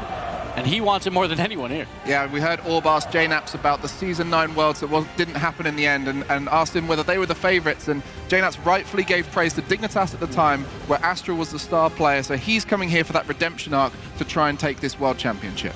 I mean, Astral, we spoke about it yesterday. They need 3 of him, but they really don't. They just need Astral. He is that good for this team. And I mean, on the other side, we got BDS, and that man there, he's Monkey Moon, the man they always talk about, the man, the myth, Monkey. If he steps up today, this team is going to be incredibly tough to beat. One word I keep describing him with: efficiency. Everything he does is about efficiency. Boost management, speed, and the touches he goes for are nice and simple, which apparently is a diss to a player according to T-Bates, but he is a simple, efficient Rocket League player. And welcome to the new age. Monkey Moon leads that charge, one of the best in the world throughout RLCS X and throughout this year online. But winter and spring majors didn't go their way. But BDS came through the main event with full force. Full force. To everybody's surprise, outside of Bates and a few others, of course they're going to bounce right back. They're too talented, too legit. I understand they don't have Mark by 8 anymore. They picked up Seiko. They dominated online, a little lackluster in London, but they finally unlocked this man. He's been playing his endpoint role, filling up the front lines, and then Monkey Moon Extra come right back in. He's sitting closer and closer to his monitor every single series. He's getting better and better. This man has, I don't want to say he's carried BDS, but he has been the difference factor in big games, Seiko. There's been question marks about his ability to perform, particularly early on in LANs, but right now he's been on fire. He has been on fire. All doubts has been, he's put to bed all doubts. The real question for this team was who was going to be the star player when they brought Seiko over. Was it going to be Monkey or Seiko? And I think Monkey has finally realized he needs to support Seiko, feed him the ball, and let him score all the goals. Gibbs, you picked BDS to win it all earlier today. What has it been about the last 2 weeks of competition that has convinced you? It's got to be one thing, CJ. Let's start a little song. You ready? Oh, Seiko, you see the best player in the world. Yeah, we only had one line there. But still, Seiko, he's over 1.5 goals per game right now, leading the offensive charge for BDS, and they've looked on fire. Well, they have looked incredible, but they've got to get through the blue wall, who have put out so many fires over the course of this last 2 weeks. Let's take a look at what you at home think is going to happen in the Verizon fan vote. Hashtag KC, hashtag BDS, and I can kick things off for our picks up here on the desk. I've loved what BDS has done. I've loved what K-Corp's done so far, and I genuinely feel torn in this matter right now, but I do think the Seiko factor is going to be the difference maker in this match. I do think BDS is going to knock Karmine Corp off of this one. That's a good pick. That's a good pick indeed, Wave. And I'm going to have to side with you. I'm going with BDS, Seiko, endpoint level. When you're allowing him to just roam up front, he's got 2 better teammates and Monkey Moon Extra behind him. It's just too dominant. Too dominant right now for the blue wall. This main event upper bracket is 2-0 so far. I want to continue that trend. BDS here. Oh, so before this desk, I was going to go BDS because I think they are the favorites here. We haven't seen them yet in front of the crowd. Still question marks around that, but purely on the performance we've seen from them at this event, they have shown to be a good team that could beat anyone. But I'm going to have to go K-Corp to balance out the desk. We cannot have a full BDS lineup here because it is not that one-sided a matchup. I think K-Corp do have every chance to do it based off their performance so far. I'm a K-Corp believer. I'm a K-Corp lover. I'm an Astral lover as well. However, when we played BDS, Astral was so confident we'd lose that he said he'd shave his head bald. So I'm flipping BDS all the way. I'm bringing that same confidence for BDS because they're looking great. Seiko's looking unreal. So if they show up today, I think they're the better team. Is this the second time you've been the only person predicting Karmine Corp in this building? Yeah, but this time I think I'm wrong. Well, Last time I thought I was right, but this time I just stick with it, man. Just stick with it. K-Corp is going to win. How does chat feel about it there? 62%. Yes, chat. Let's go, chat. Got them there. We got this. Some fans in the building, some fans in chat as well. And man, what a match we have ahead of us. So much French representation on the stage. Rocket League has been a game about the French for so long. Who is going to represent the country moving forward in the bracket? Let's find out. We got BDS versus Karmine Corp. We got Cole and Stumpy with and Snoopy's there too in the Verizon Skybox.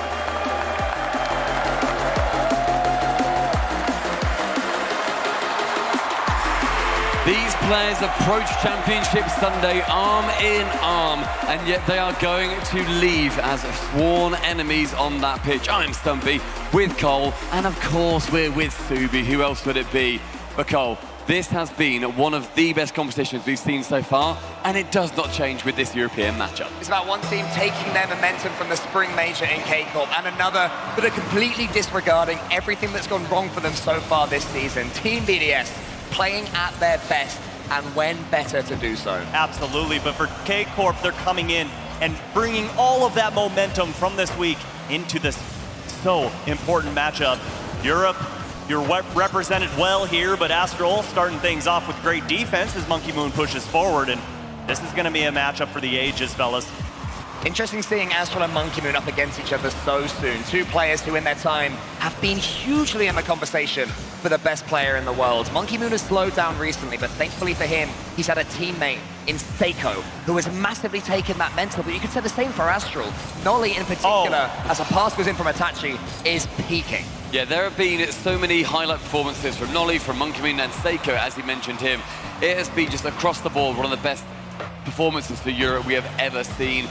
It's exciting to see, right? Because these players, Waypong was saying, they're battling to be the best French players, but they come into it just being friends for years and years. And when it comes down to it, somebody has to walk off sad and somebody has to have full elation. Yeah, and you love to see that they can kind of put that competitive edge to the side for just a moment as they took the stage, but how quickly it is erased as the game begins. Game one.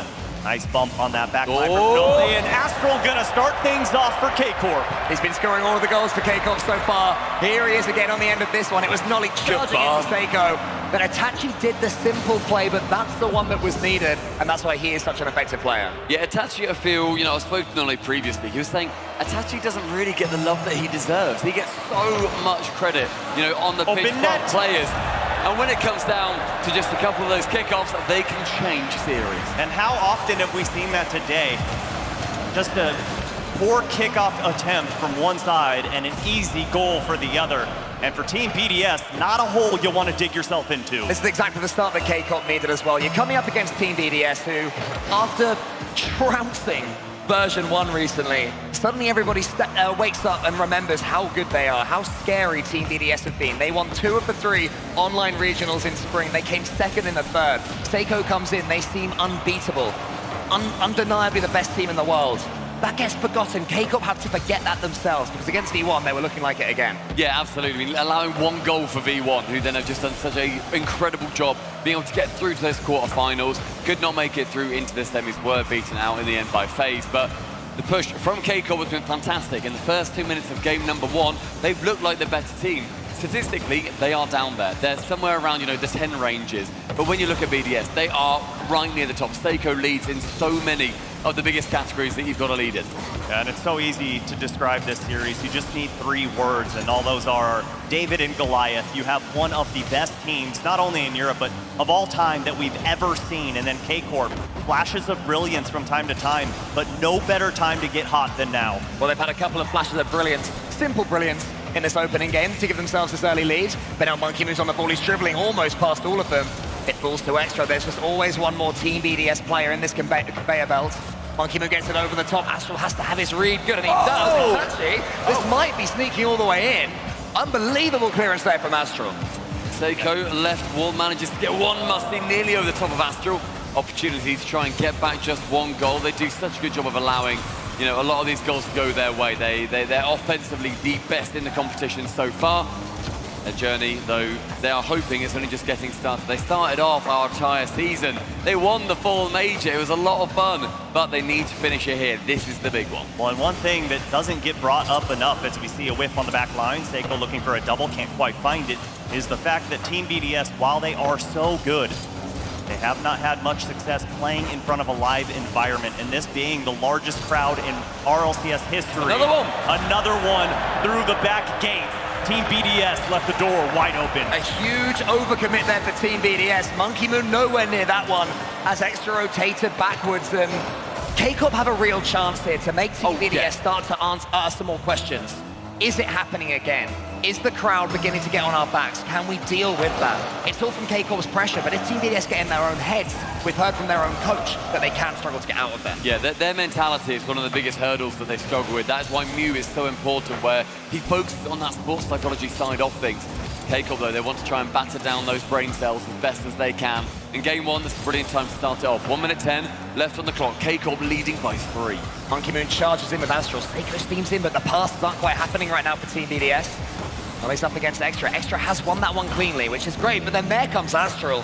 Whenever Team BDS get a sense that they can get involved, K-Corp are there. The rotations are just so crisp and clean for K-Corp right now as Seiko hits the flip reset, but Nolly denies, and Team BDS just looking for their first goal here in game number 1. It would be very important to carry that momentum into game number 2. Doesn't look like they're going to be able to tie this game up. 3 goals is going to be a hard ask when K-Corp has been so stingy on defense.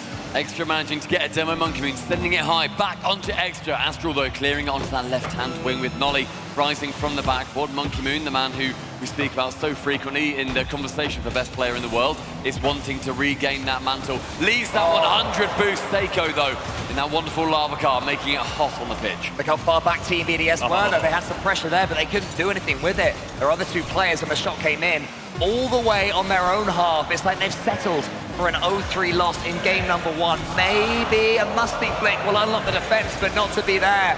K-Corp comfortably take game 1 by 3 goals to 0.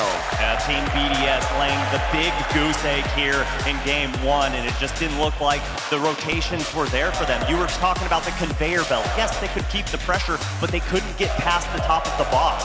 And for Team BDS, you see Extra up on the stage, and for me, he's the one that's going to have to step up. Bottom of the scoreboard here, not even breaking 100 points. He is so instrumental in their success if they are going to find victory. I mean, Extra is the player where I was talking to our wonderful statistician, D-Rex, and he mentioned so much of Seiko, so much of Monkey Moon. Extra didn't even leave his lips. It's something that Extra has not been the person that we want to see this entire competition. Even assists, you look at Monkey Moon, you look offensively, you look at Seiko, you then look defensively, you look back to Seiko. Extra can be incredible on his day. Hopefully that day is today. We go to 7 because K-Corp in that, it was just not easy, but it was standard almost. I mean, yeah, you can see there, 60 points for Extra, but that's not necessarily Extra's fault. If Monkey Moon and Seiko are squeezing him out and those rotations did seem a little bit off once or twice, the 3rd goal, a complete freebie, that's a real problem. So, I mean, we've been seeing it from FaZe recently. They've become so much less selfish and shared their team dynamics so much more. Perhaps a sign that BDS weren't quite doing that in game 1? Absolutely, and it's so odd to see Extra down there on the bottom because, I mean, throughout the season, we were so used to almost having an analyst chair just for him. So much success that he found throughout the season, and on the biggest stages right now, he needs to find some more. Well, it gets no bigger than this. K-Corp have started doing everything they would have wanted, but they have to keep that momentum up. For any esports historians out there, these teams have played twice before, and they're currently at 1-on-1, and they've only played once when Nolly is on the side of K-Corp. BDS, though, they took that in Spring Regional 2 very recently. That was a 4-2 result. Did not even go to 7. K-Corp, great start for them. Oh, Astral! Astral, where did you come from? 1-0 K-Corp. Just coming off of the back line. Great vision from Itachi, but better redirect from Astral. One of the greatest goals we've ever seen. Just the blind spot was absolutely where Astral wanted to exist. What a drop down, what a start on Aqueduct. K-Corp, they're just getting better and better. After the Spring Major, I thought they'd overperformed. You know, they played as well as they should have to get top 4, but I didn't think they'd take that to Worlds. They've been showing that here. The last remaining wildcard team after version 1 have gone out. Can they get themselves to that semi-finals and go further than version 1? Astral closes it down. Extra has to get the ball to a BDS player. It's just not happening. It falls back to Extra. Monkey Moon's arriving, but can a BDS player just get one clean touch? Goes high, so Astro is able to collect it. It's just him, though, up in the air until Monkey Moon joins him. Extra is in the perfect place and had it drop down right wall, but blocked out again by Nolly. And K-Corp making their jobs so much easier in this series, getting those early goals and just keeping that lead. Do you know what, crowd? I agree with it. Boo back to you all. Leave it, leave it. This is serious stuff. You've got to honour a rule too. I'm sorry, Colin, with the crowd on this one. Although, yeah, all right, shut up, Subin. What? We're Rocket League boomers, that's what we call it. All right. Itachi up against Extra. Astral sends it forward. A great first touch, a good second one. Tried to just lower the ball's trajectory there by using his wheels. Didn't quite happen, but K-Corp, and in particular Astral, playing with immense freedom. Oh, infield pass and not quite there. Great team play coming out from K-Corp as Team BDS having issues on the back line. As Seiko, they have space, they have time, can't get over one. They've just been swarming BDS. It has just been passing between K-Corp. The possession is so dominant. But Seiko, when he wants to get on, he will be just wide of that net. He did not have enough boost to be able to get around the side of that ball. 2 minutes 50 left, and Seiko removed from the pitch at the hands of Itachi. K-Corp almost fighting history and destiny itself. Last season, when we were all forced online, everybody said it either would have been TBDS's or G2's over in North America. Now Team BDS, they finally have their chance, their world's debut. And they are not playing up to those standards yet again, but it's not necessarily all on them. K-Corp are forcing them. Look how fast they close it down. Defending so well, comfortably. Those extra touches, key against BDS. Well, and they're constantly having their head on a swivel on offense and on defense. It doesn't really matter what Team BDS are doing right now because K-Corp see it coming from a mile away. And honestly, with those touches like that, Seiko got to keep that ball closer to the chest. With Monkey Moon going to slow things down, get it over 2. Is there any follow-up? Here comes Extra. Seiko could be in tow, but no, Nolly puts it into his own corner, and I really enjoy those touches like that. Yeah, being able to just have the composure to take it in. With Astral, the ball does find its way to him. The mustard does not quite pay off this time. Monkey Moon challenging Nolly in the air, but with Nolly missing, it falls to Seiko. Monkey going for a bump. Did not want to take to the sky, however. He had 76 boost, and Itachi removes him from that aggressive position. Itachi on that back wall, trying to clear it away. Via the help of Nolly, he does. And it finds Astral again. K-Corp linking up with every conceivable touch. Meanwhile, Team BDS looking like a team who are starting to become desperate for a goal. No passes going anywhere near Orange players. Instead, it just lets Itachi in for K-Corp. Coming forward again, Seiko can't get control of it. Extra can't even touch it past Astral. Monkey Moon's the last line of defenders, and he does get it to Seiko. This is where Seiko can be so dangerous. He chooses right this time. Finally, the pass connects, and Team BDS get their goal. And Seiko and Monkey Moon combining powers here. Great play from Seiko. Gets the demo, gets the pass, tees up Monkey Moon, and just like that, game 2, all tied up. BDS been waiting for that one, and they finally earned it, the chance. They've gone at level. 1 minute remaining. Astral, he wants to start this off with a bang. Gets to the back ball, but it's cleared away by Monkey Moon. In the midfield, Itachi to collect. Going high with it, challenged by both Monkey Moon and Extra. What a terrifying opposition, but he manages to do well. It falls back into the corner. Nolly can't get it around Seiko, and that ball drops. Itachi with a collection.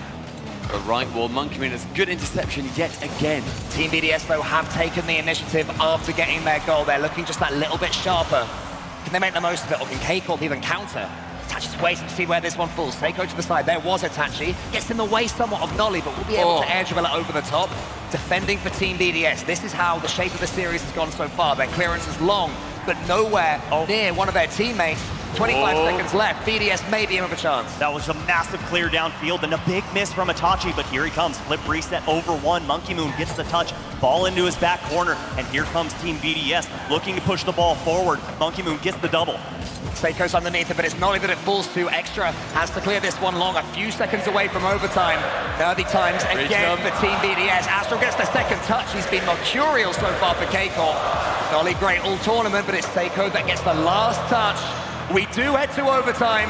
Team BDS almost on the ropes. An intelligent drop from Astral as well, managing to take it to the floor as he was the only one back. Get it down, get to overtime, just get that stress gone.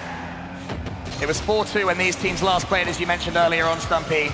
That was online. If K-Corp can get the second game, it gets so tough for Team BDS. Carmine right now is undefeated in overtime at Worlds so far. They sit 4-0. Can they make it 5? Looking to keep the Cinderella story alive and well in this game. Overtime, but they had to deal with an initial onslaught from Team BDS. They can't push forward. They're low on boost. Monkey Moon looking to punish, looking to capitalize. The ball going down, but Nolly, great read on that back line. It's so important because his teammates at Astral and Itachi had double commit. Extra's on the side wall now. He's got no one to his left, though. He has to go alone. And Nolly just waits for it. It looks so simple for K-Corp to defend against this usually terrifying Team BDS attack. Monkey Moon manages to convert nothing into something. Now here's Seiko from the ceiling. Extra's in the middle. He's desperate for the ball. Nolly's not letting it fall for him. And Itachi then slows it down. K-Corp swallowing up more Team BDS attacks. Multiple passes, multiple chances, but none of them quite apparating into anything just yet. Itachi left wall. Nobody in the middle. Has to go solo. Seiko managed to shut him down on that chance. He knows what solo player can do, and he does not want to be the victim of it. Shot saved away by Monkey Moon. With Seiko now, we find him on the floor, waiting for Astral's touch. Receives along from Monkey Moon, shoots above the crossbar. Itachi saving. Great goal line defense. Again, it's the vision keeping K-Corp alive in this one. Great touch there on the back wall from Itachi. And so far, they've had to deal with so much pressure in overtime from Team BDS. Astral way off of the mark there, but just looking to increase the pressure, and pressure does increase. Gets the demo on the back line, gonna keep things alive for Nolly. Extra's touch sort of worked out for Team BDS for a second until K-Corp managed to figure their way around it. That's a brilliant hit there from Astral again. He's being so creative on these random almost hits that K-Corp can't quite deal with. Oh, sorry, that Team BDS can't deal with. There he is again, a huge challenge up against Monkey. The demo comes in from Extra. Maybe that saves them. Seiko's touch sees the job away. That aggression coming in from BDS, it's not unlike them to be chucking demos down the pitch. Just a few mortars down range, see where they land. But Nolly and Itachi wanting to get a goal with 2.25 minutes into this overtime. The defense stretched from Team BDS so far. The blue wall keeping Team BDS penned back deep in their own half. Barely able to break through, rarely able to even sniff that K-Corp goal. This is one of those moments, though, Extra to the back wall, and Nolly clears it away so easily. His Monkey Moon, will this be the moment? He wants to get his a rare shot. Extra's up, Extra hits the crossbar, and then Itachi prods it wide. Great read there from Nolly to keep that ball down and away from Team BDS, and here comes Nolly. They don't know he doesn't have boost, and Itachi, they're taken, man, and denied by Extra. Nolly's on the ceiling there. Itachi, he's up. Monkey Moon and Itachi charging into the same ball. It's more K-Corp attack. Extra just wants to slow things down for a second. He knows his team needs some boost. They need a thought. They need just some sort of theory to work against this K-Corp defense. It's just not happening for them. 3 minutes 10, and a shot finally from Monkey Moon is saved away by Astral. Opportunities starting to arise. Team BDS again shooting, again saved. Itachi trying to find those side balls, much more to shoot from those kind of angles. K-Corp is finding success when they really stretch BDS out. They're not able to keep up that aggression. They're not able to get those follow-up shots, but Monkey Moon looking for a follow-up on that. Doesn't need it. Seiko gets the overtime winner. And it all came from a clearance that had a Team BDS player on the end of it. Monkey Moon, not only did he get the touch towards Seiko, he acted as a screen as well. Team BDS actually showing us how they've made it here. Faking out on that defense and then, transitioning from going for the shot originally to then angling to then going for the bump. It just meant that the defender couldn't get up in time, had to go back into the net, and Seiko had pretty much a tap in.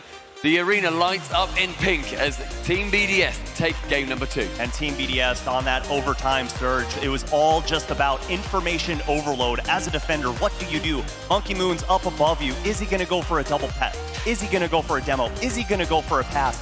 Didn't matter. By the time he figured out what was happening, Seiko was there to ring it home. And that was also Carmine Corp's first overtime defeat at Worlds. Have now gone 4-1. BDS, they're doing a brilliant job of shutting them down as we see that goal again in the Mobile One High Performance replay. It's amazing, isn't it? What one goal can completely change the narrative of an entire series. You said there, Team BDS doing a great job of shutting down K-Corp.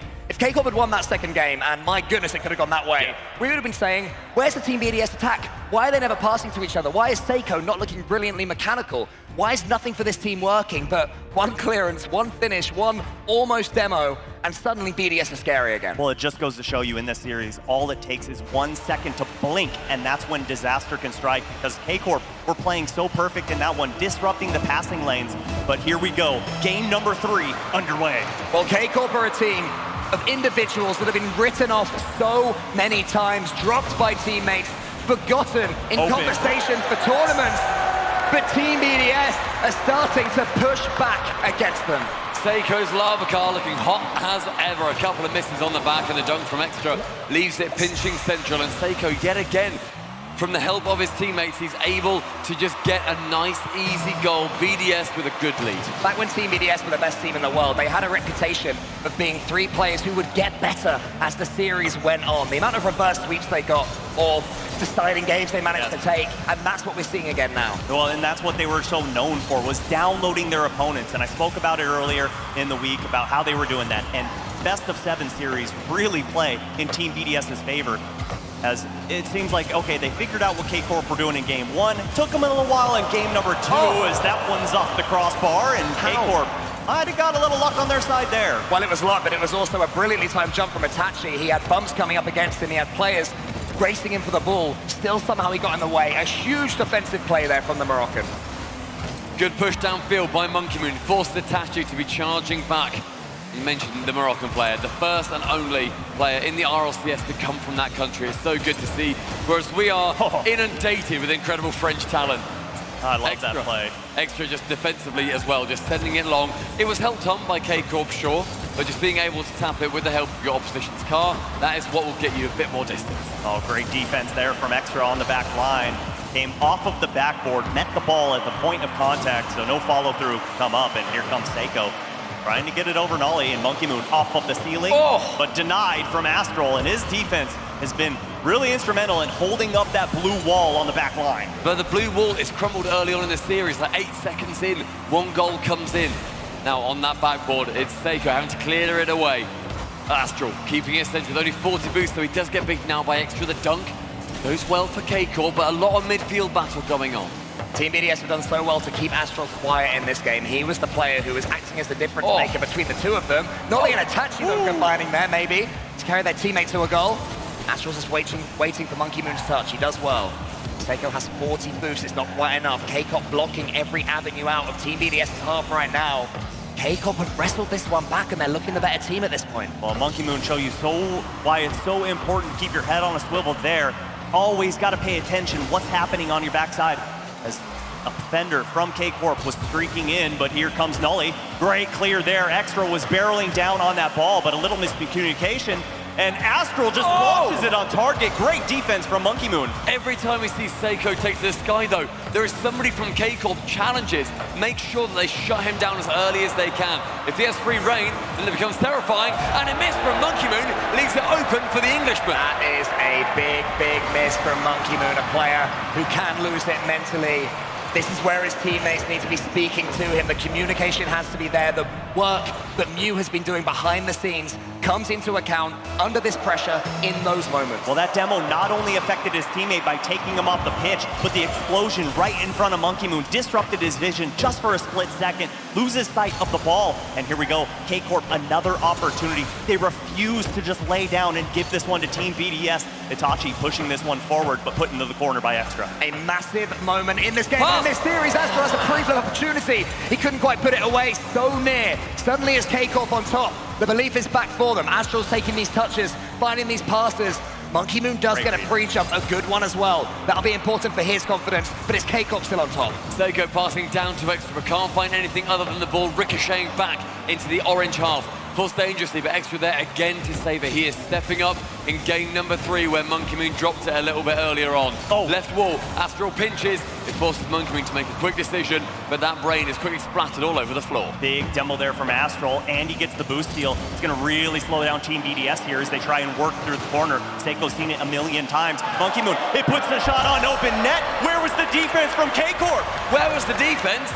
I don't even know. It just comes to Seiko going to the ceiling.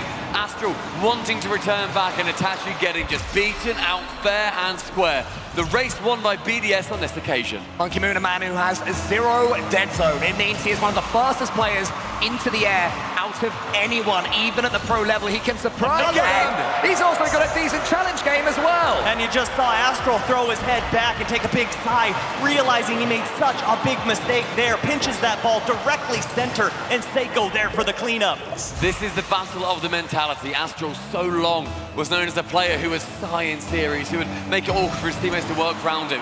We have not seen that Astral for a very long time, but that is not to say that the beast has entirely left his body. Here he goes, up to the ceiling, wants to get the assist straight away. That's the best way for him to shake off any nerves, do something mechanical. Demand that ball, make it yours. Here he is down the other side. That's exactly what he's doing. Nolly playing sweeper in front of him, but Extra charges it down. Seiko shows good pace. He's still yet to really get involved. He's been their best player this tournament. Demos have been important for Team BDS. Extra, his boom is long, but Itachi is there for him. These demos are going to serve to throw K-Corp off the face of the earth. Even if you have a blue wall, it can always be knocked back down. Just throwing in complete disarray on the back line. See you later, Nolly. so aggressive from Team BDS, and they're running away with game number 3. I love that from Seiko as well. He'll be well aware that he's not getting these flip resets, he's not getting time on the ball, so he's adjusted. He's managed to change his game plan entirely. Now he's the one going for the bumps. Immediately off the kickoff, Extra again removing Itachi from the pitch. It's 4-1. Game number 3 has been dominantly BDS. And there's been 6 goals in this series so far for Team BDS. And Seiko has been involved in every single one. He's showing you why he is so important for Team BDS, why he has shown so much success throughout the scene. And for this team to win the championship today, for him to be showing up right now is so important. And that's despite him not being at his mechanical, brilliant best. But wait, I was about to say maybe a chance for a sniff of late drama, but that miss is going to kill this game there and then. Team BDS, they were playing so poorly in game 1. They struggled in game 2. They come to life in the 3rd. That's 2 on the trot now for Team BDS. Great opportunity for them to moving on towards the end of the series. You mentioned earlier on Seiko, and you were saying just when he does well, that is where they absolutely thrive. My word, were you correct, Stevie, with that big old intelligent brain of yours? It's not just fully empty. There is when you look at any of these leaderboards, Seiko is at the top in almost all of them. Goals, he tops. Score, he tops. Shot percentage, he tops. And he is destroying the tournament average as well. It is so important for Team BDS to make sure you get Seiko going. And yes, he did only get an assist for Team BDS first goal, but just to show, hey, you're getting involved, and there he is. When we're looking at the Mobile 1 high-performance replays, Seiko is going to be all over it. It's so important as well that Monkey Moon, the man who let K-Corp back into that game, look at him, look how much it means to him. I don't know if that was from his goal or just because it was a goal that his team got, but that emotion is something that sometimes Team BDS as a whole can lack. Whoa! Wake up! Wake up! There's a show going on! Hey, wake up, wake up, wake up! Nice, he's chilling. Having a chill, fair enough. Oh, he's being... Yeah, I agree. Boo the man, boo the man. I respect it, I absolutely respect it. But they actually did. The real pros are right here on this pitch right now. And Team BDS, I mean, they are beginning to wake up, Stumpy. Yeah, absolutely. And just boy, across the board, BDS are stunning. They did such a good job when they got Seiko on originally. They've just struggled to translate that into a LAN setting. It's not Seiko's fault, it's not Monkey Moon's fault, it's not Extra's fault. They just can't get it to work. And look at this conveyor belt yet again against K-Corp. And we talk about pros, but it almost seems that the narrative from this point is inevitable. That Team BDS are going to see it away as they're getting so much better. K-Corp, the attention turns to them. Can they stop the French behemoth in its tracks? Or maybe not with Seiko, go for that double tap! His mechanics have awoken now too! Oh, a double tap to open up game number 4 off of the pass from Monkey Moon, but the streak for Seiko continues. And 2 defenders, doesn't matter, you could put 100 there and he'll still find the hole. It only took 37 seconds for yet more Seiko brilliance to flash in the pan. BDS are going ahead on Utopia. It's a good start for them. A demo from Itachi on Seiko. He knows the target man. Right when Seiko was about to line something up as well, he'd taken his perfect first touch. Then he got taken out before he could get the second. But now Extra wants to get involved in the party. He gets a flip reset. Not quite the boost to do too much with it. Seiko's waiting underneath Astral. Astral who's cooled down in this series after starting it so well. K-Corp wanting to get on the ball, they're doing well, they're getting into Team BDS territory, but those passes, Subi, are now being read. Yeah, and that's just all because Team BDS is like a nice fine Parmesan cheese. Just get better with age. As the series goes longer, you're gonna see Team BDS just continue to arise, continue to awaken, and we've seen they are so good at reading what their opponents do well, taking it away, and they're seeing what their opponents' weaknesses are, and striking. That's such a kind of a shot from Extra there. He knows he can't get it on target, and if he hits the nose of Astral, then he knows it might bounce up more awkwardly. Instead, he maintains full control, sends it to the wall, and just makes it so that this pressure can continue. Huge clearances from Team BDS, but K-Corp are getting more. Astral, he gets the second, but Seiko, he's the savior. What a save. That was on target as well. Insane redirect there from Astral, but better read from the defender as Team BDS hold on and maintain their 1-0 lead. 2 minutes gone with Astral flip resetting again. He's seen what Monkey Moon can do. He's seen what Extra fancy with those double taps. He wants to be in that conversation for the mechanical beast in this match.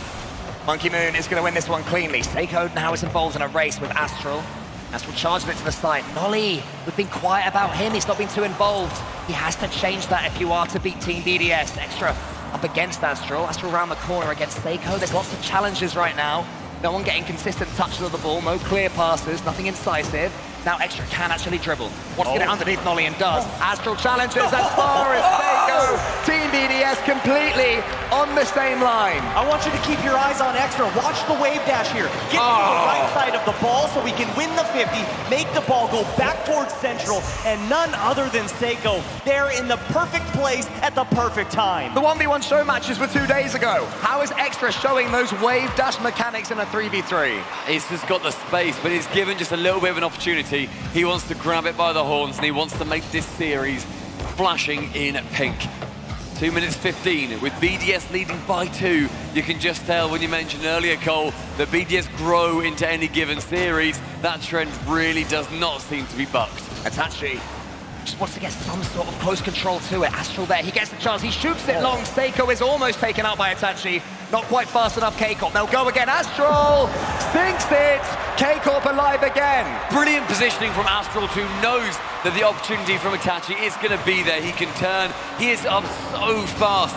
Seiko, although he had to pre-jump here, he got close. Astral beating him out by millimeters. Well, and that's what it's going to take for K-Corp to be successful against Team BDS. There are those quick infield passes to where you have to have Team BDS going for a pre-jump. You got to be able to just paint that net anywhere you can with the shots. Here comes Itachi. Good challenge there, but Seiko with an even better one, and Monkey Moon gets a demo, and I think that is definitely part of the game plan. It might not have been when they started off, but they've definitely evolved into it. Yet again, Monkey Moon on Itachi. He double demos him. The blue wall, no doubt watching on in their thousands, will see their team have 90 seconds to avoid 3 match points against them. They've done step 1, got themselves involved in this game, got a goal, but they have to do step 2, and that's first off defend. Can you survive this BDS attack? Looking good so far. Nolly charges it down. Seiko's just going to catch it and flick it high. Itachi is in the air. He doesn't really know what to do with it. Instead, he almost smushes it against his own back wall. Nolly has to win this race against Monkey Moon. Nolly can't win the race against Monkey Moon. Team BDS up by 2. And Monkey Moon just kisses it underneath the crossbar. I love the pass from Extra, utilizing the backboard as a 4th player. And oh my, the first time we haven't seen Seiko involved on a play. The sheer intelligence to see Extra just go for the really high pass, knowing that his teammate is ready to go behind him. You mentioned earlier, Cole, his speed in the air. That zero sensitivity is paying off dividends. We enter the final minute with Team BDS on Utopia with a 2-goal lead. Astral not quite connecting there with an early flip reset, and now off the back wall, there's another chance. It's Monkey Moon again. It's also simple for Team BDS.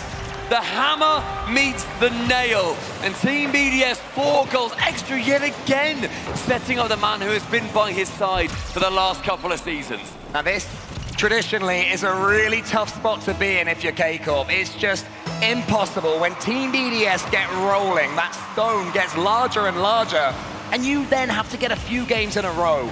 This is where you have to build some momentum, surely. You say that, Cole, and you know what makes it even harder? We were on a couple of series ago. We are now at 55-0. When a team goes 3 up in the series, the first one to reach those 3 games, they take the series. We are yet to have a single team come back and win it. Karmine Corp, they are record breakers. They need to break that one if they have a chance to go through to the semis. So they're up against the 55-0 statistics. They're up against the fact that Team BDS will believe that this World Championships is their destiny. They're up against Seiko, who stepped up mechanically, Monkey Moon and Extra. The passes are happening. They're up against the best offense and defense in Team BDS. They're up against France. They do have a Frenchman of their own. Absolutely. Is this ball going to hit the ground? Team BDS find themselves on match point, and Karmine Corp have to do the unthinkable. Win 3 in a row against Team BDS. We've told you the odds, but we also told you at the beginning of the series, this is David versus Goliath. This is a Cinderella story, and how fitting would it be if Karmine Corp could finish this off? This is David versus Goliath, but only if Goliath realized he could just stomp on David, because that is what we are seeing right now. Is that not what happened in the story? No, I've read a different one maybe. Something about a slingshot. But Karmine Corp, they have opportunities, they have chances, they have just been shut out and shut down multiple times in a row. In the Mobile One High Performance replay, just enjoy watching because we're going to have another minute on top as Carmine Corp take their timeout. I said they were up against 3 French players, but the French org are going to have to talk things through really quickly right now in this 60 seconds. I mean, their best hope is that the timeout is going to stop their momentum because Team BDS have got so much of it right now. You're right, Stumpy. Sorry, I was talking to our producer. Hey, producer. Hi. How's it going? But, you know, we were looking at the stats that came across the screen, and one thing that really struck out to me was the fact that Itachi didn't have one single shot in this series. And we know how important it is for K-Corp to not only have him involved, but all 3 players. And I'll tell you what, if they don't have all 3 going up against Team BDS, they're trying to play a 2v3. Good night, Irene. Their team dynamic has been flawless so far, Carmine Corp. It's been Nolly and Astral. They have just both been absolutely peaking mechanically. If one's not carrying, the other is, right? And Itachi, of course, such a good player at stepping in, filling in those gaps, making those passes, and occasionally getting a nice goal of his own. It's not really happening so far this series. Astral started off so hot. Nolly hasn't been involved, so where do they go from here? Well, we talk about how important these coaches are. Eversax is incredibly close to the team of Carmine Corp. He needs to bring up 3 more performances that are going to be winning KC the series. Hello to Rockets Engage. Congratulations on that. I hope you proposed there, mate. That would have been a good one. Well, I mean, yeah. Go ahead, CBP. You know, as we're getting back into the series, the team's talking on the field, but Carmine Corp, they came out game number 1 and hit a home run. 3 goals held Team BDS scoreless, but ever since then, they've been held to 1 goal per game. Team BDS just doing an excellent job at just really denying the offense. And it all came back off that overtime as well. In game number 2, if K-Corp had got that, this series could have gone so very differently. But they are still alive on Wasteland. K-Corp, Itachi is trying something stylish. Team BDS defending at the start. What better arena than Wasteland to try and secure some of those scraps and form them into a win? Astral is the man completing the scrap heap challenge. 15 seconds in, and it takes a little aggression from Nolly, but all 3 members from Team BDS forming a line across midfield, and Astral saw it, and that double touch was a thing of beauty. The tactical timeout can change so much, so quickly if you use it wisely. If anything, as I said, taking away your opponent's momentum, but they can get it back so quickly when they have Seiko on the ball. He's dancing with the ball on his nose. Extra it falls to, but then there's Astral. Already K-Corp looking to play on the front foot. They have the aggression, they've got the territory for themselves. But Extra's coming back forward. The counter-attack game from Team BDS is looking very solid indeed as Monkey Moon gets the touch onto the back wall, but it's good defending from K-Corp. Absolutely, and I really hope that initial goal really helps to bring the momentum and the confidence back to K-Corp because they really look like they had their heads down, and what a big challenge. And Monkey Moon can't get there. Nolly wins that one mid-air and puts him up 2. Just seeing it tantalizingly float towards the back corner. Monkey Moon rotated confidently, thinking Extra was going to be the one that could squeeze it past. And K-Corp, they are currently at 86% win rate. When they win those first couple of goals, they get that game. Very small chance for BDS to win this statistically, but when have they ever followed the rules? Well done, K-Corp. That's how you get yourself back into a series. A couple of quick-fire ones in the back of the net. It could be a third. Nolly, he's faking. He's got so much control of the ball. In comes Itachi up against Extra. The challenge game isn't quite strong enough from K-Corp, not this time, but it does fall to Astral. Extra is a little bit boost after here, so can't go too far with it. Needs Monkey Moon to help. BDS not quite sure whether they're passing or dribbling right now. That demo should see them away, but BDS still emerged with the ball. Oh, and a big bump as well, keeping things alive as Itachi puts it all the way downfield. Open net, can Extra catch up? The answer is no, and K-Corp up by 3. What an opportunity for them. They've gone up by 3 in a minute and a half. Itachi yet again going on that shot. Extra. They've been so tantalizing. They've been within that reach every time, yet a hair separates them. Team BDS wanting to play their usual style of squeezing out the opposition, but if you misjudge it and mistime it just by a second, you leave yourself completely stranded. It could be 4 from the kickoff. Astral ain't gonna miss that. K-Corp, you're back, lads. Eversax is a genius. Whatever he said in that timeout, it has been the perfect medicine for the K-Corp wound. Yes, it absolutely has, and you know, I'm gonna summarize. Play better, and they're doing exactly that. They're coming out and not letting Team BDS bully them around, not letting them push them back into their own half as double demo comes out, but hey, look at this, ball in the orange half. Perhaps they were paying Team BDS too much respect before, but as you say, Subi, it's not happening now, challenging everything so quickly. wanted to get in their faces. Seiko off the ball with Yusun. Nolly wants to get involved. And then going for bumps as well. Team BDS unable to deal with this K-Corp attack, unable to deal with their passes. Monkey Moon has just about won that one, but it's only Itachi that it falls to. Team BDS attacks just keep coming to nothing. All of these shots from Keiko, all of these goals acting as poison, breaking down the barriers that Team BDS have done so well to put up.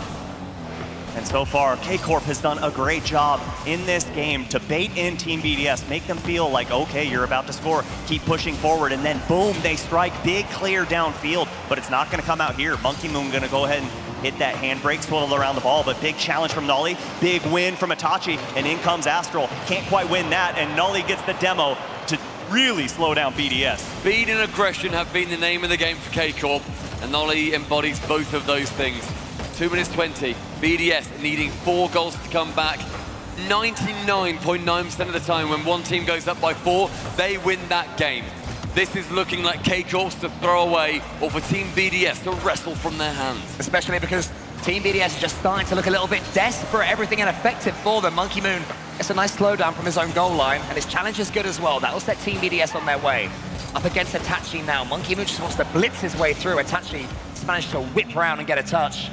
But it has fallen to Seiko. I must say, since the 4th goal, BDS are coming more into it, but K-Corp's showing good game management up to now. Monkey Moon had to finish that, and that had to go in maybe. Seiko one more chance to make it 4-1 and give Team BDS an opportunity. K-Corp save everything. Great touch there on the back line for extra, but they're gonna have to deal with the pressure from K-Corp, and they do exactly that, but here comes Nolly. Off-field pass, and Itachi can't quite get there, I'm sorry. What a dominant turnaround this has been in the series.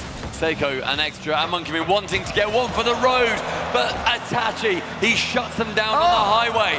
A little bit of confusion on the goal line, but still yet saved away. Oh, and Nolly avoids the bump there from Seiko, and so many times we've seen Team BDS going up for the ball uncontested, but K-Corp holding on with that composure, really confident in their teammates. We're not seeing double commits, we're not seeing just terrible errors on the back line as they keep this one alive, and it seems as though, unless there is an absolute miracle, K-Corp gonna bring themselves back within 1 in this series. I mean, despite being known as the Blue Wall, they are an attacking team as well, K-Corp. They love to score goals and get forward, but this, after going 4-0 up, has been an expert defensive performance, just staying back, spreading themselves so thin, charging in the way of every BDS pass and attack. Nolly's done wonderfully just to make sure that he stays up in the perfect position. He's not letting it go. He's not giving any chances, any centimeters that he can. And working his way around the attacking players. The final 20 begins to tick down. Nolly goes for the 1-2-3. Is saved away in the end by Monkey Moon. K-Corp, they are on their way to breaking records and trying to make it 55-1. And a nice touch there, and Itachi can't hammer it home. And this ball, once it hits the ground, it is solidified. It is written in stone. Game 6 is gonna be underway, but Monkey Moon wants to get a consolation prize, and they do. A feel-good one, but doesn't matter much. A doink to take home with them for Team BDS, but they will still be very upset with their day's work right there on Wasteland. Extra, that is one to add to the doink montage, my friend. He was in the doink zone. He was very much, well and truly, in that doink zone right there. But I mean, Carmine Corp. What a turnaround that was. I mean, it wasn't even the 4 goals. For me, it was the defending. Yeah, they did so well just to earn them early on, right? They got a couple of goals. They got 4 in the end. And then they just held so perfectly. There was no way that BDS could find a way through until we get to garbage time, and there was nothing to earn from it. 3-2 in favor of BDS here, but Carmine Corp wanting to stretch them as far as they can. And look at them all sitting and looking at Mew for guidance. Yeah, and stretching is exactly what they did in that series. They made sure to just bait them in and make sure to bring them in as we look at the Mobile One high performance replays. Astral involved in every single one. But we just got confirmation. We are getting a timeout from Team BDS. They don't want K-Corp to get that momentum and win game number 6. A nice, quick, tactical timeout as well. After 1 game going to K-Corp, Team BDS have called it immediately. And I love that decision. So often we see a team that's basically on the way down momentum-wise, allow that second game to go before making the decision. Team BDS have struck while they can. Yeah, and We've seen these timeouts become better and better for the team that calls them throughout the competition. We're at near enough half and half at the moment, but if you, as you say, Cole, can just burn some of that momentum, because my word was that a momentous game. Getting the 4 goals, that does not happen often against Team BDS. Shut it down, let them cool down. Let any of the K-Corp fans in the audiences have to stop and take a break. Let the fatigue set in. BDS, they are our fall major champions, and they need to act like it if they're going to be able to take down the K-Corp. Well, they're looking to get that big monkey off of their back. Being in front of a big crowd and getting a big win would feel so good to get to the semifinals. But it's extra difficult with all this pressure as well, all these eyes watching, and the difference between winning and losing, I said it earlier, I'll say it again.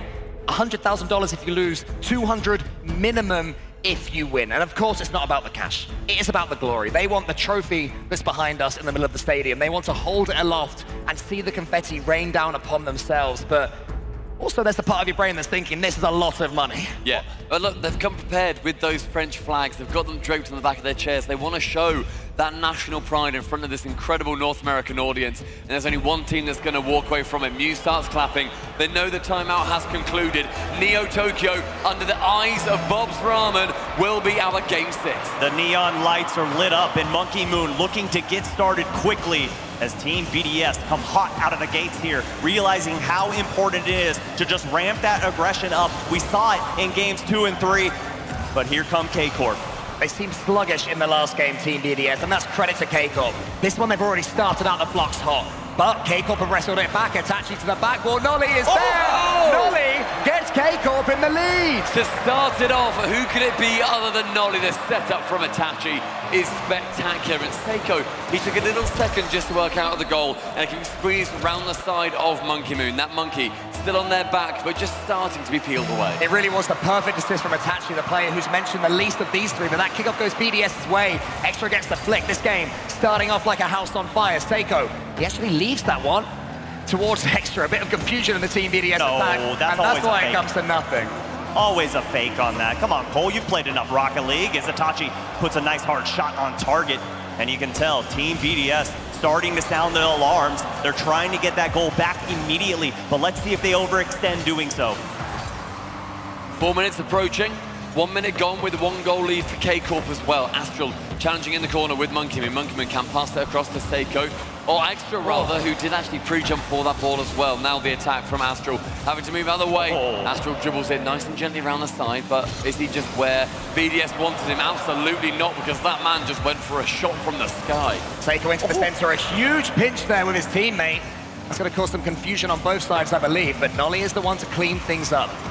He's the sweeper right now for K-Corp. He's also getting all the flip resets. Astral's coming in. Is surely going to make it 2. Does make it 2. And it feels like the defense over-respects that flip reset. Got 2 to go. It was wide open for Astral, and so important to extend this lead. 2-0. Minute and a half gone. K-Corp, they did not care about the timeout. They want to just be on the other side of that 50-50. Astral midfield being able to block that one away with Extra now. Catching from the orange half. Can he get past the halfway line? It's reminiscent of game 1 as well, which K-Corp ended up winning 3-0, I believe. But they started it off so well, got a quick fire couple of goals, and that just allowed them to relax into the series. Now they can relax into game 6. Team BDS will come forward. They've improved so much since that first game. So you'd expect the last 3 minutes won't be as easy for them as it seemed so far. And Extra been extra quiet in this series, still looking to get a true goal. That one at the end of the last game. Yeah, it counts on the scorecards, but does it count in our hearts? I'm not too sure. As him and Seiko collide mid-air, chaos and confusion on the side of Team BDS. K-Corp can't capitalize on the mistakes. They're still boxed into their own half. And Monkey Moon stealing that boost away from Extra. It just means that attack just shuts down a bit quicker than they wanted to. Nolly working around 1, and Itachi is there to receive it, just returning the favor to his teammate. Team BDS's defense is a little bit too central, too close to the ball. The near post rotation's not working. K-Corp are bypassing them at will right now. There's more than half the game to go is the bad news for K-Corp, but 3-0 up, that's some really good news. And Nolly going through the defensive zone there with a jab, then a left hook, and Astral trying to get a little poke there as well. Itachi keeping the dream alive. K-Corp looking to extend this lead even further. Yeah, they can sense blood right now from Team BDS. They know this is the team that can just give up in their minds. That one's over the top. It's 4. K-Corp running riot. We mentioned earlier that 99.9% of the times their team is down by 4 goals, they win the game. But there's still half left. There is still BDS able to push on this. But K-Corp, we saw them do this previously. They let in 1 goal right at the end on 0 seconds. They didn't care. The game management from K-Corp may well be too much for BDS. And Team BDS just tripping over their own feet right now, seemingly continuing to make mistake after mistake, but Monkey Moon gonna say mistake no more. The comeback is alive and well. They sliced that 4-goal lead down to just 3 as Seiko pips it central. Monkey Moon already up. Center of the goal was his target. Center of the goal is where he strikes. Itachi leans back in his chair and says to his teammates, it's okay. 3 goals up is still a brilliant, formidable position to be in. They just have to focus on their fundamentals, not do anything silly, and they should be able to take us to Champions Field. But should is not the same as will. That demo will help though. Nolly can't quite get it on target for 5. That was an open goal. But he had 0 boost. Was not expecting the opportunity. And Seiko, he's going to take it down the other end instead. Don't get too confident if you're on the side of K-Corp here. Great pass forward, an outlet pass to Extra. And Seiko, everyone getting involved on that. And that was just yet another infield pass. They're working so well for BDS. Suddenly things get really scary for K-Corp. Team BDS, their tails up yet again. Astral wins the race. No way. Might get a goal, but Monkey Moon in his own net. Nolly tries to put it in the top corner. Monkey Moon has recovered, living up to his name with those aerial acrobatics swinging from the ceiling to get there.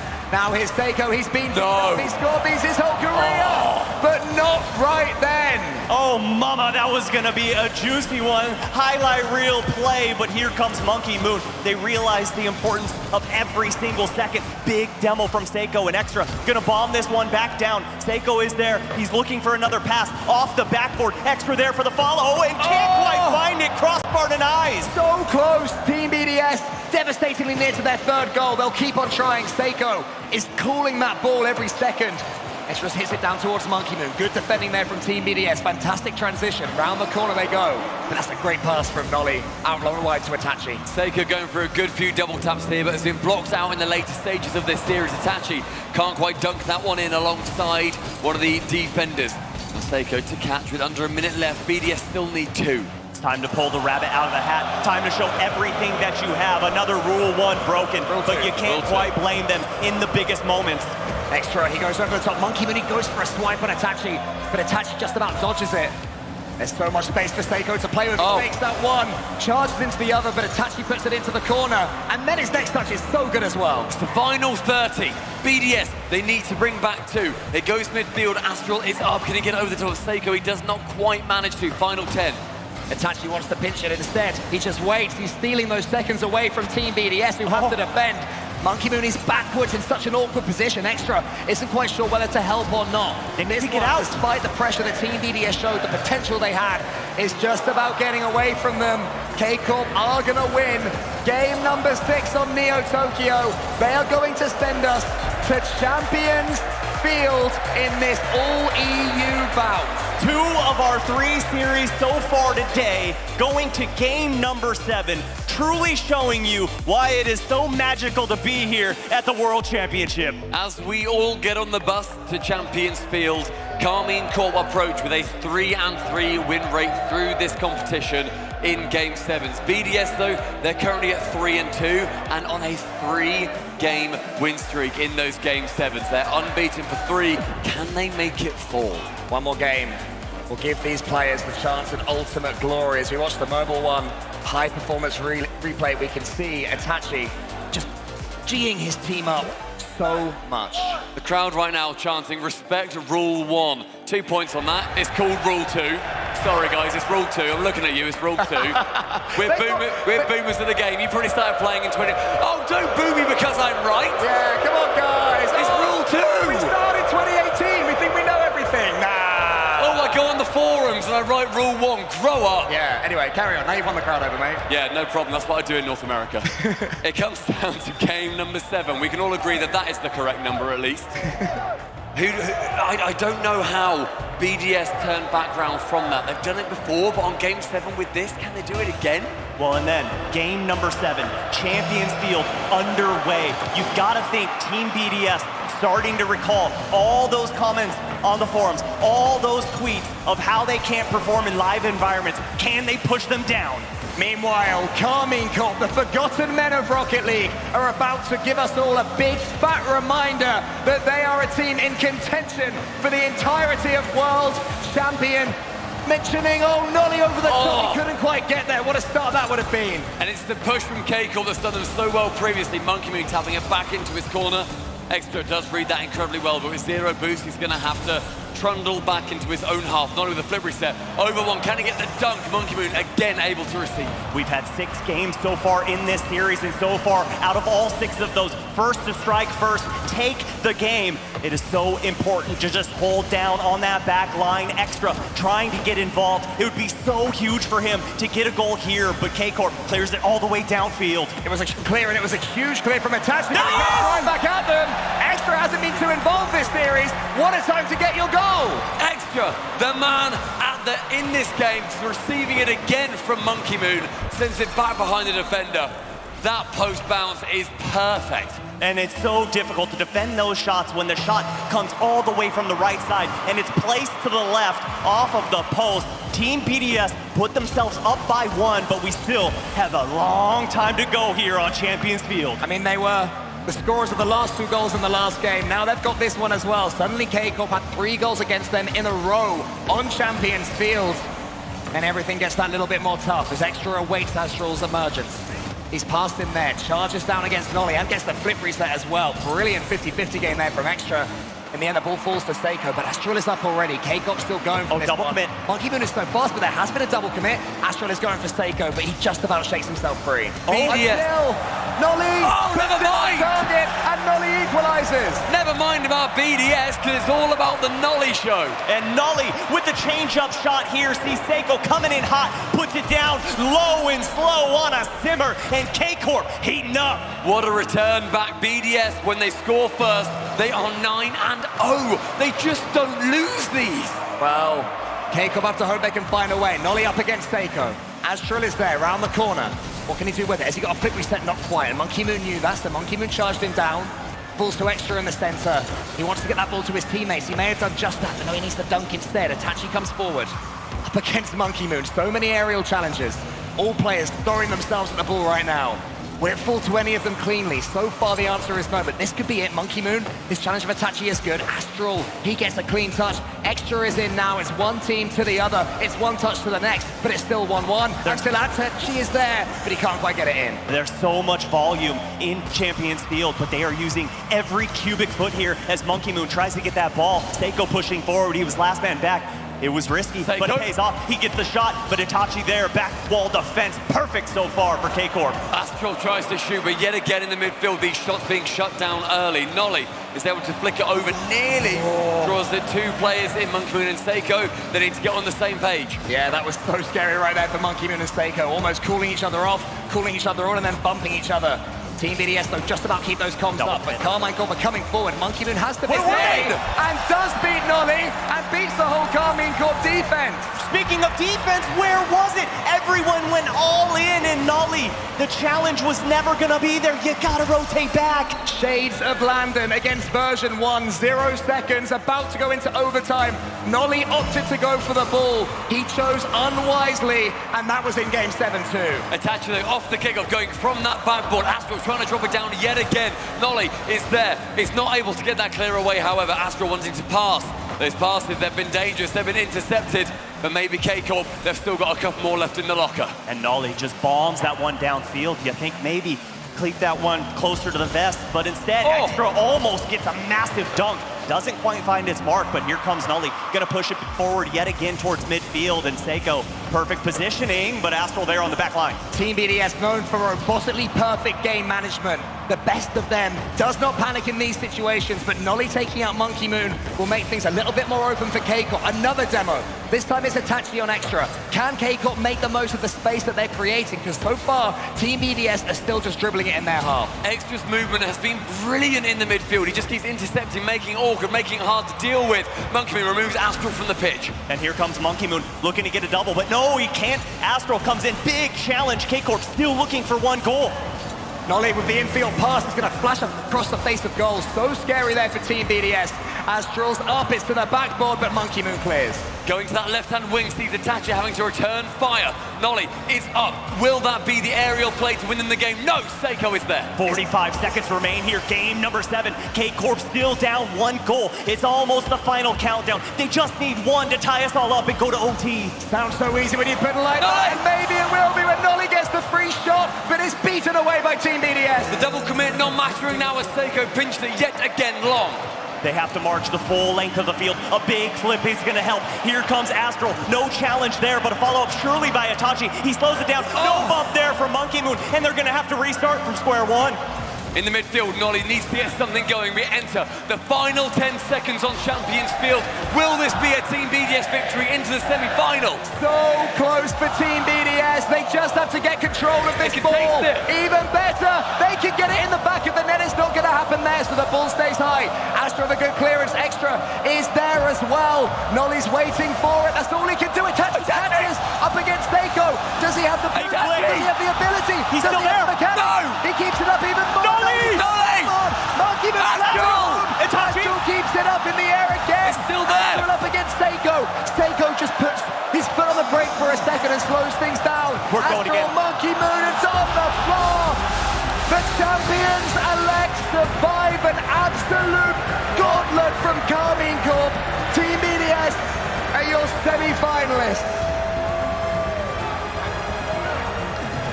BDS, they walked out with Carmine Corp arm in arm, and we said that there will be opportunity for one of them to walk out happy and one absolutely devastated.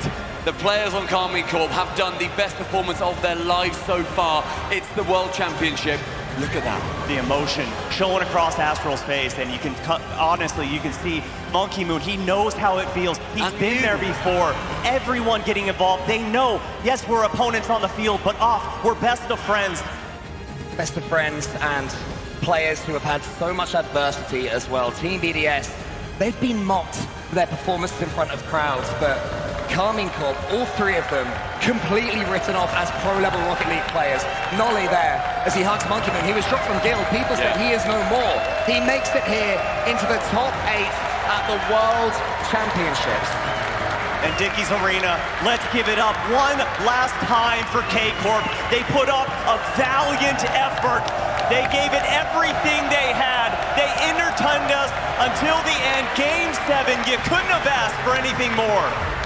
But BDS, the winners, going through into the semi-final. It is going to be one of the longest days of Rocket League we have ever seen played at this level. For this amount of money, we're going big here in Dickies, and it is something that we are so incredibly excited for. That's the thing, it's only going to get more difficult for Team BDS. It never gets more simple at this stage of the World Championships. They will go on to face either Moist or Furia, and I don't know about you guys, I wouldn't want to face either of those 2 teams, but for the last time, as we see the Mobile One High Performance replay, it was a nervy Game 7, it always is, but Team BDS be your victors. There they are, and I was calling for Extra to step up when they needed him most, and he did exactly that. Got the initial goal for Team BDS, and yes, it did go back and forth, but they were able to hold on there in game number 7, and they can put all of those comments that they've been reading for the past year to rest. Yeah, absolutely. They've done so much to be proud of. But with BDS, they manage to stand tall,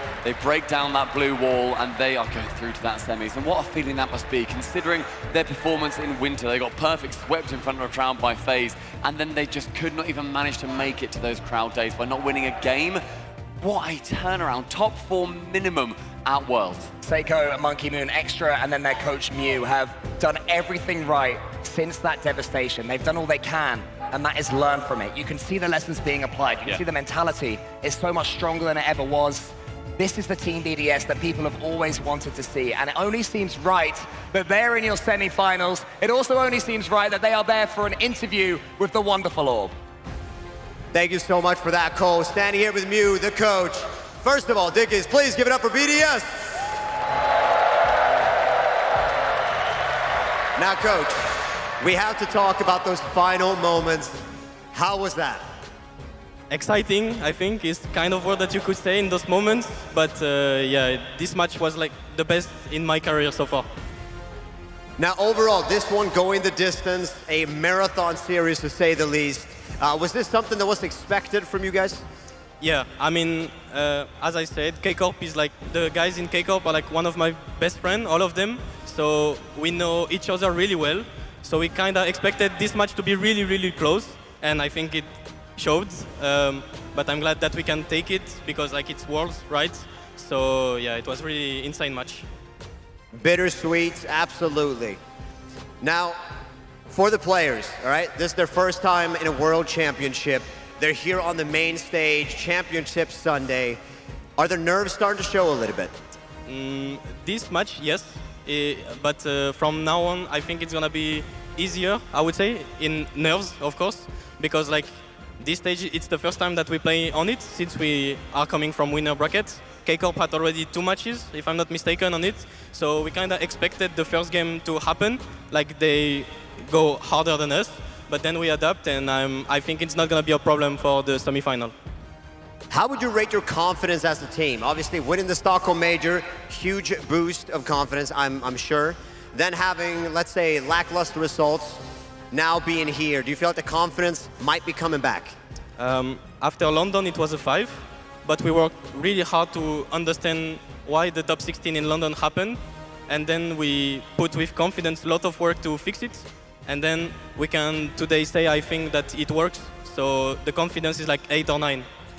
Confidence is key. Give it up. Boost their confidence a little bit here. BDS advancing to the semifinal. Now, support is needed. The players need it here on stage, and there's no better support than the support from home. So we decided to sit down with some of the players' parents, and they had this to say. Reynolds down! Reynolds down! Reynolds down! So it really started our learning on this journey when Reynolds came downstairs and said, I need your bank account information. To which I promptly replied, no. Why do you think you need our bank account information? And he said, well, I won some money online and I need to tell them how to deposit it. 3 years ago, I was in a dead sleep. Robert woke me up and said, is my passport valid? Because I need to go to Canada. And next thing you know, we're booking flights and rushing a passport that had expired, and it was an incredible experience, and that's what opened our eyes to him moving forward in the sport. I think it was probably when Jacob was in grade 10 when he signed his first real contract with G2 Esports, and at that time I'm thinking, okay, if he can earn a monthly salary doing this, hey, why not? Let's give it a go. He used to play with pros already, and I didn't know anything. I spoke to Squishy often.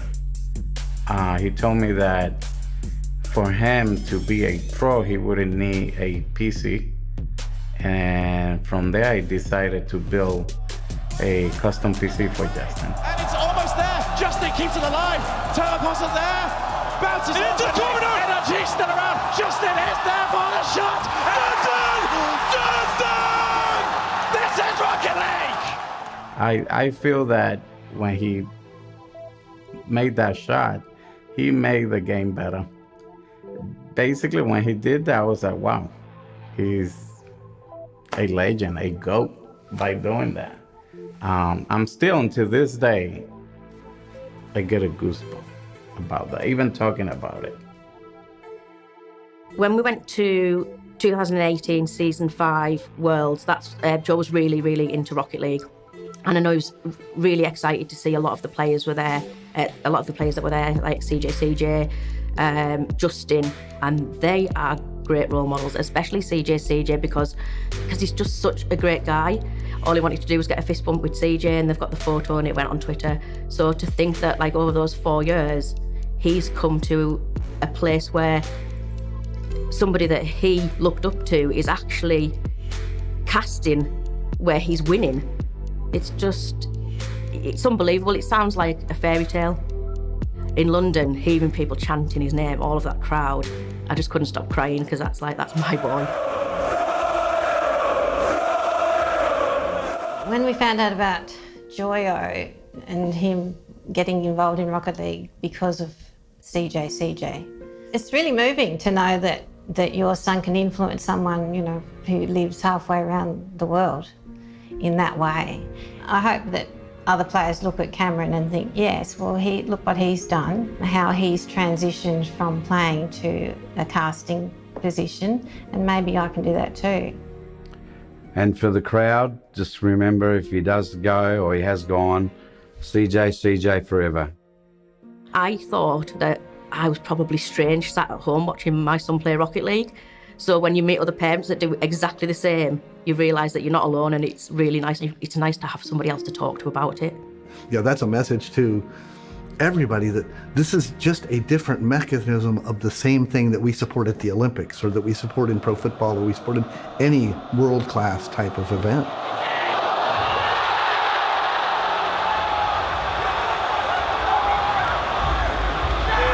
So watching your son go through this and in London, playing the role of the villain. He's one of the nicest, most genuine people you ever meet, and you ask any player here, they'll tell you the same thing. Mm-hmm. But he played the role very well. I mean, I said 95% of the people that were booing him in the audience, in all actuality, would have lined up outside to get an autograph for him. You know, I'm the cheerleader of the family, obviously, and imagine the feeling of hearing 7,000 fans yelling your son's name and supporting him like that. Yeah.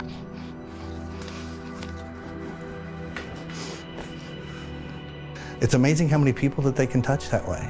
I mean, these guys that came over from Australia and Pioneers, when they beat them Sunday, and they were just taking it so hard. I mean, Slater just felt for them and just was, you know, consoling them. And it was a wonderful moment. Yeah. And seeing him and the compassion for his teammate Daniel when they were at LA, and the just enormous hug and the spin, the love and the care and the sharing that they had in that moment. This is such a proud dad moment. I would tell the parents to give their kids a chance to play a gamer. It's incredible. It really is, and it actually gives me goosebumps when I think about 13,000 people to watch kids play Rocket League, but it's incredible.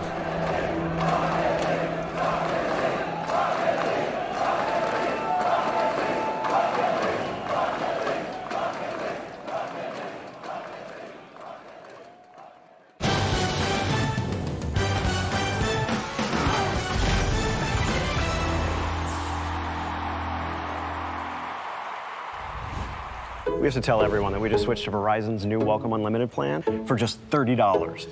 I've already told everyone. Wait, did you say Verizon for just $30? It's their best unlimited price ever. $30? That's awesome. Yeah, and it's from the most reliable 5G network in America. For $30 a line, I'm switching now. Yeah, it's easy. And you get $960 when you switch the whole family. Wow, I gotta let my buddies know. We're already here. The network you want, the price you love, only from Verizon. This might not be your car, and this might not be your engine. Maybe this isn't your morning routine, and maybe these aren't your coworkers.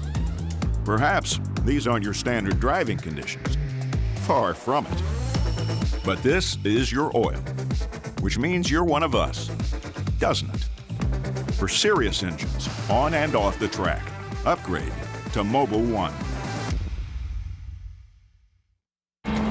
The Bronco Raptor was built to go over any type of terrain.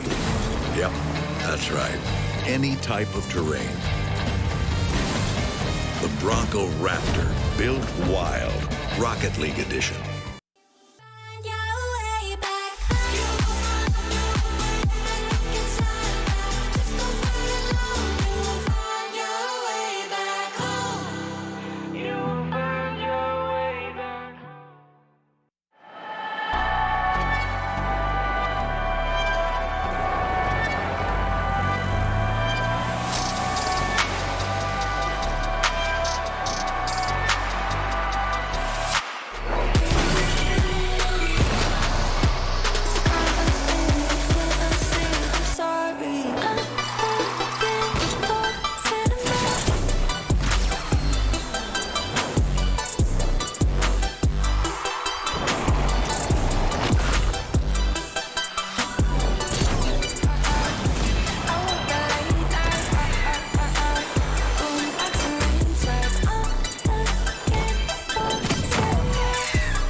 These players put in.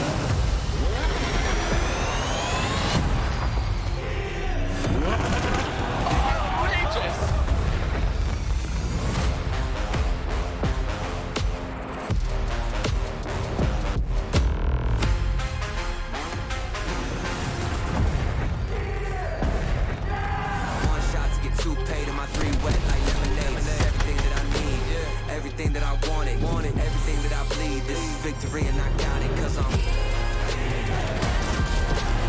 right here, right now, right now. We can overcome when the world's so cold and we're losing hope. I need it, I need it. When the darkness comes and we're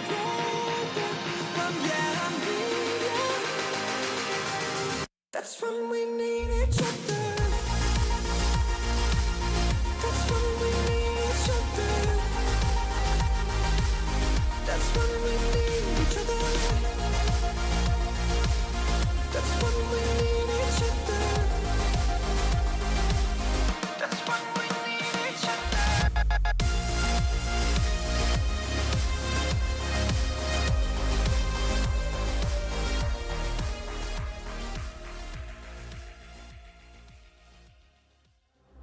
How can it possibly feel to have 7,000 people chanting your name? 3 unlikely champions know the answer. No one thought this would happen, that a freestyler, a bubble player, and a relative unknown would come together and inspire mechanical brilliance the likes of which we've never seen. Full was just practice before the winds of winter brought a brand new org into the scene. Their faith in former Queso almost instantly was rewarded. Unknowns no more, these understated superstars and undisputed favorites are set to surpass spring's success with their biggest statement yet.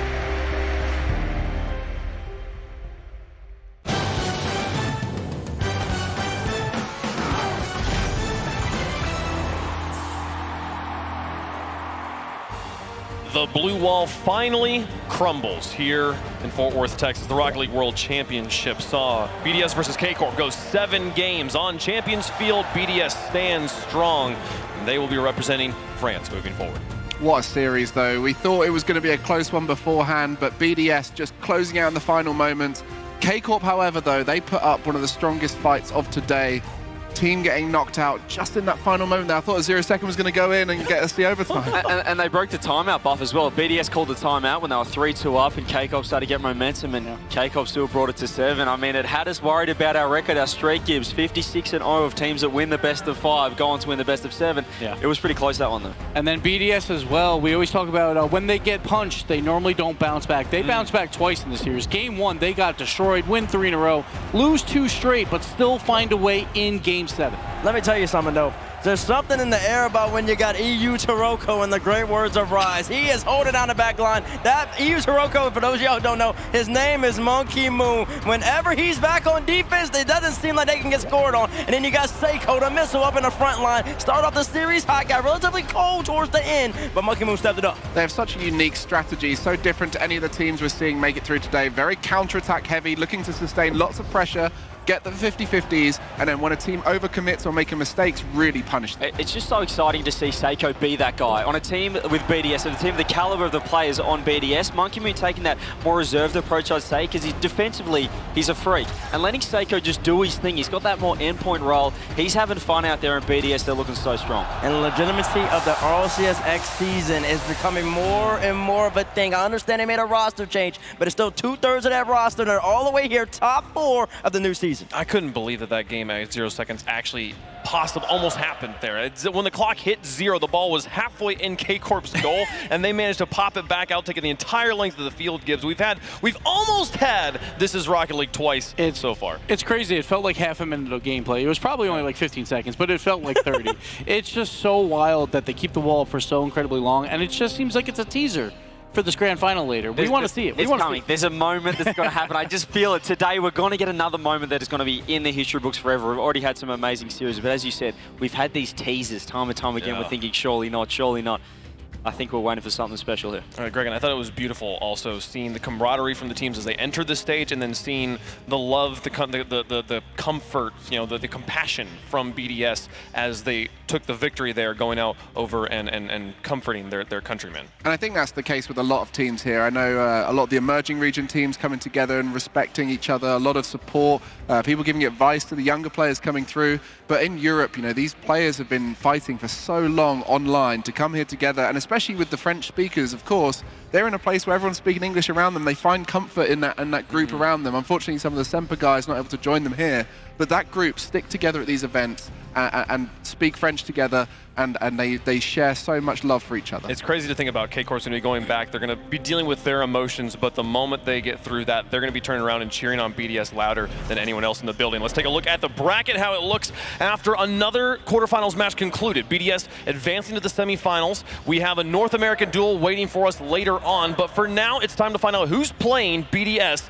with arguably, demonstrably, the tournament favorites, Moist Esports, taking to the stage, going up against the Fury from South America, Furia. I mean, we've had 2 of the major winners so far, guaranteed top 4. Moist is the final team to try and jump that hurdle, but their hurdle in their way is the Kings of South America, Furia, King Card. These guys aren't going to make it easy for them. It's going to be a wild match. You can hear the fans already getting behind Moist. It's Moist versus Furia. A gente está ansioso para enfrentar a Moist, né? Porque além de ser dos melhores times do mundo, é o maior campeonato do mundo, né, da temporada. They don't have a lot of weaknesses, but I guess you could say that lack of experience. Same goes for us, but they haven't had a win yet, so they don't know what it's like to win. A Fúria vem vindo melhor que a Moist por conta que a gente está mais aquecido e a gente tem a garra brasileira de sempre, né? Para parar não só o jogo como a Moist inteira, é jogar agressivamente, como a gente sempre faz. E não dá espaço pros caras. I think it's obvious who we have to stop on Furia is Jan. He's crazy mechanically, one of the most gifted players in the world, but I think we can stop him. We've stopped everyone so far, so we should be able to stop him. Moist, se prepare que a gente tá vindo com sangue nos olhos. Europe's Drizzly Darlings face off against the Kings of South America. Your spring major champions, Moist Esports, and Brazil's finest, Furia!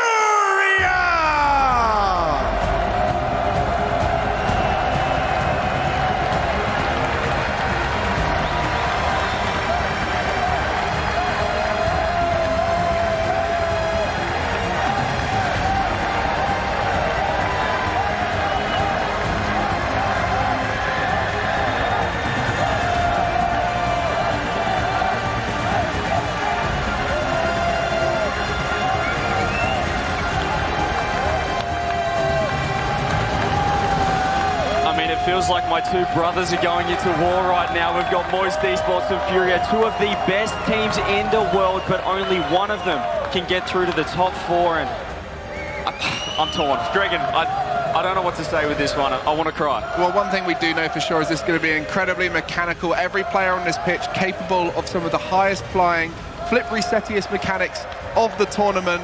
But Rise is the one we want to be watching when it comes to those clutch moments. We have to talk about Moist and their run here. Winter Major and Spring Major, when they have only 1 life left, they played 14 matches, 13-1. The only team they lost was against G2 in that final of the Winter Major. Well, they only have 1 life left now. CJ, how did it feel? We heard from your parents how it felt to find out how much of a role model you were for Joyo. What did it mean for you? He's a special kid. I think everyone knows he's a special kid, not only on the pitch, not only him as a player, but as a person as well. He's one of the nicest guys in the scene. And to see his glow up, to see him win London and the tears that he was shedding, it means so much to these guys, and I know they want this World Championship. The Spring Major MVP, he's changed the whole entire way people play the game. Freestyle, incorporate into the competitive style of the game. But then you got that young man right there, Vatira. He holds the French flag, he wears it well, and he's arguably the best defender in the game. You see him flexing. He's flexing because he's so strong in the back line. Nobody seems like they can get the ball through him. We'll see what Yan can do. The European MVP versus the South American MVP with Yan, and that is what it's going to come down to. Yan is going to have to put on a performance like no other to get them through the heavy favorites of Moist. Yeah, we talk a lot about Yan. Of course, he is incredible on the pitch, so mechanical, offensively, one of the scariest players here. And one we want to be watching this whole series for a goal of the game. And we have been waiting for this matchup once again. We got a taste of it in LA, a 3-4. Moist used to go by Queso, but Yan, that's when he started popping off. And Kaio, he's been exceptional so far at the World Championship. Ever since Gamers A, you see him, he's got the charisma, he's got the poise. He's been on this stage before, we're going to see what he can do right now. I mean, these guys are oozing confidence and personality as well. Coming off the most recent LAN we've had, they won the most recent LAN. They took so much confidence, but this is a man that we love. King Carter, first saw him at the World Championships, and we're talking about confidence. This guy's the king of confidence, and I think with his team, I'm so emotional with this series. I'm so torn on the other side, but King Card, he's the man, the myth, Furia. I know they're going to be putting their best foot forward today. Yeah, Card and Kaio often overlooked because of how brilliant Yan is, but have been stepping up every single time we see them play on LAN. Yep. It looks like Card and Kaio are getting better. Everyone's been focusing on Yan, trying to shut him down. While they're doing that, the other two are getting on the offensive leaderboard, and we can see which way the crowd's going. A lot of the let's get wet going on. There's a lot of Charlie fans here, a lot of Moist fans in general. Is the highlight, though, of this matchup, Gibbs? Is it Yan versus Vatira, or is it their supporting squads? It has to be Yan Vatira, because I think when you're on the world stage, you want your best player to perform. Furia's going to need Yan to put on something special, while Vatira, the same thing. He's the European MVP. He's got to perform for Moist here, because, again, last life. And we hear it. You hear the crowd. Moist is the fan favorite. It doesn't matter whether we're across the pond or we're right here in North America. Wherever they are, there's everybody screaming, let's get wet. Oh man, I don't know, CJ, you're torn. It's the two brothers going against one another. It's so tight. I mean, Furia, I think they like being the underdogs in this situation. This is what they want. They've always seen as, Sam as an emerging region, one of the older, newer regions, but coming in, seeing as the underdogs against the NA and EU guys. These are the matchups they want. They want to verse the best in the world, and they want to knock them off. Well, I think it's fascinating to think about the fact that we were talking earlier, Gibbs, about World Championship veterans, and two of the players that it's easy for us to forget about are Card and Kaio. Yeah, Card and Kaio have been here since the very beginning, and for South America as a whole, we've seen them not have great performances at World Championships before, but finally this year, when we got to the Winter Major, the Spring Major, Furia was that light for Sam, and now they're here, and they're the last hope for South America. They know they want to go as far as they possibly can. And it's amazing to see these guys that have been playing for 5 years now. They're peaking. I've been playing for 5 years and now I'm washed. So it's incredible to see these guys. Kaio, a man that, as you said, he's been a bit shaky previously on LAN, but the experience that he's taken each and every step along the way, he's looking like one of the strongest players right now in the world. Yeah, the way the mechanics have stepped up in South America and got to this level, I think Moist play very similarly to the South American region with that high-flying mechanical gameplay, but it was the G2 versus Furia game, which I think is the highest level of Rocket League we've seen so far in the tournament, so Furia definitely coming in warmed up with a bit of momentum. And there's one thing we have to talk about, and that is Moist or Old Queso. They in fall were tied for 9th, and no one was talking about them at all. And then winter and spring happened, and they become the best team in the world. But they did that with no roster moves. Normally when that happens, like a V1, that they have to pick up beast mode to make that happen. But these three guys have been together for so incredibly long, but they have rose together. They have rose together. They've found some confidence, and they found an icy performance that has been unmatched by anyone else. Do not take them to Game 7. Moist is going to, or excuse me, Furia's going to have to find a way to win in 6 games or less, I feel like, for them to have a possible chance here. Let's find out how you at home feel about the match in the Verizon fan vote. Hashtag MST, hashtag FUR. And CJ. I know you're torn, but it's time. You should have left him till last. Come on. Listen, obviously, as I said, these are my two brothers, Furia, the king card. This is how torn I am. My mum's down there in the Moist cheer squad. My dad's up there with King Card's dad as well. So even my family's torn. Look, I'm going to have to go with the team that I backed in for the whole season. A year ago, I said Furia are winning Worlds, so I have to stick with my guns. I'm going Furia, but it breaks my heart. Oh, it is a tough one, and I think we're going to see a similar storyline to what we did with the other close quarterfinals of the team that's been on stage before is going to start strong, then the other team's going to start ramping up and take the series in a close 6-7 game series. I'm going to be going with Moist, purely thanks to my mum. She very rarely likes to make predictions. I got a text from her just before this I didn't expect to see, which was let's get wet. So okay. My mum's on the Moist side. There's no other choice but the #1 overall seed. Moist is definitely taking this one. Bates? Let's get wet, baby. I'm rolling with Moist every single second of the day. Come on! Look, there was G2 versus Furia was the best Rocket League we've seen so far. Half of that was Furia. I think they've got a chance here. If anyone can take down Moist, it's got to be Furia in this one. Give me Furia. How is chat feeling about this one at home? It's been mostly wet in the stands. It's wet in chat as well, folks, and it's time for us to get the gameplay going. CJ, what's going to be the X factor here? I mean, it's the game within the game. It's Yan versus Vatira. This is what it's all about, so I cannot wait for these matchups. I just want to see a freestyle show. Let's get some offense. I hope. Best Rocket League inbound chat. You haven't seen it yet.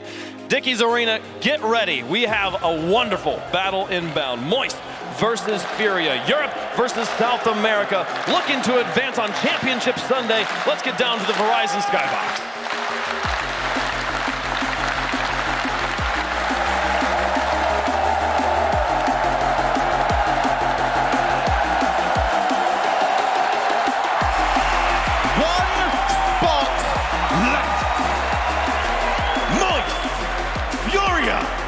And a best of 7 to decide who is going to take it.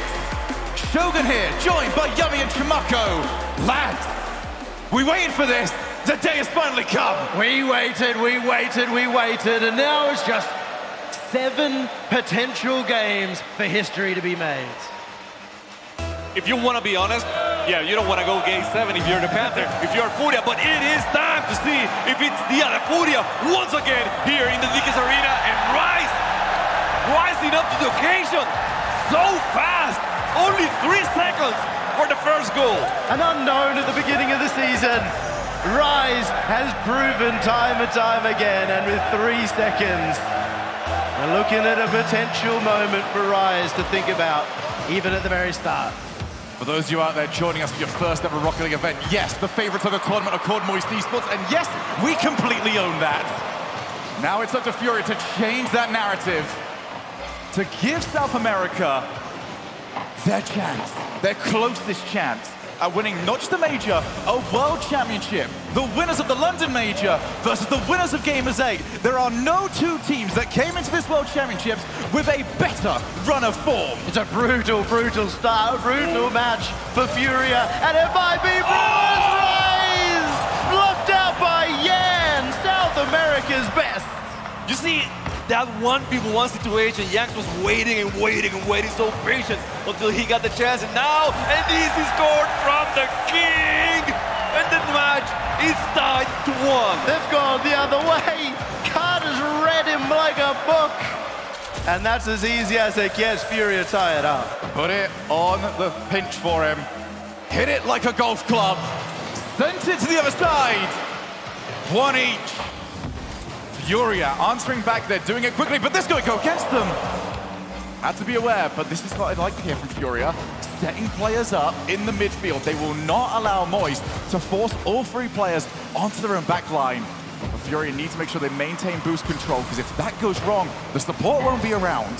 They want to impose their tempo, their playstyle, because they were not able to do so against G2, and that's why G2 took advantage of them. They were G2 attack every single time, and Furia was on the defensive. But this time, if they're able to use Kai on the midfield, things might be a little bit different. Oh my God! Yo-Yo in between everyone.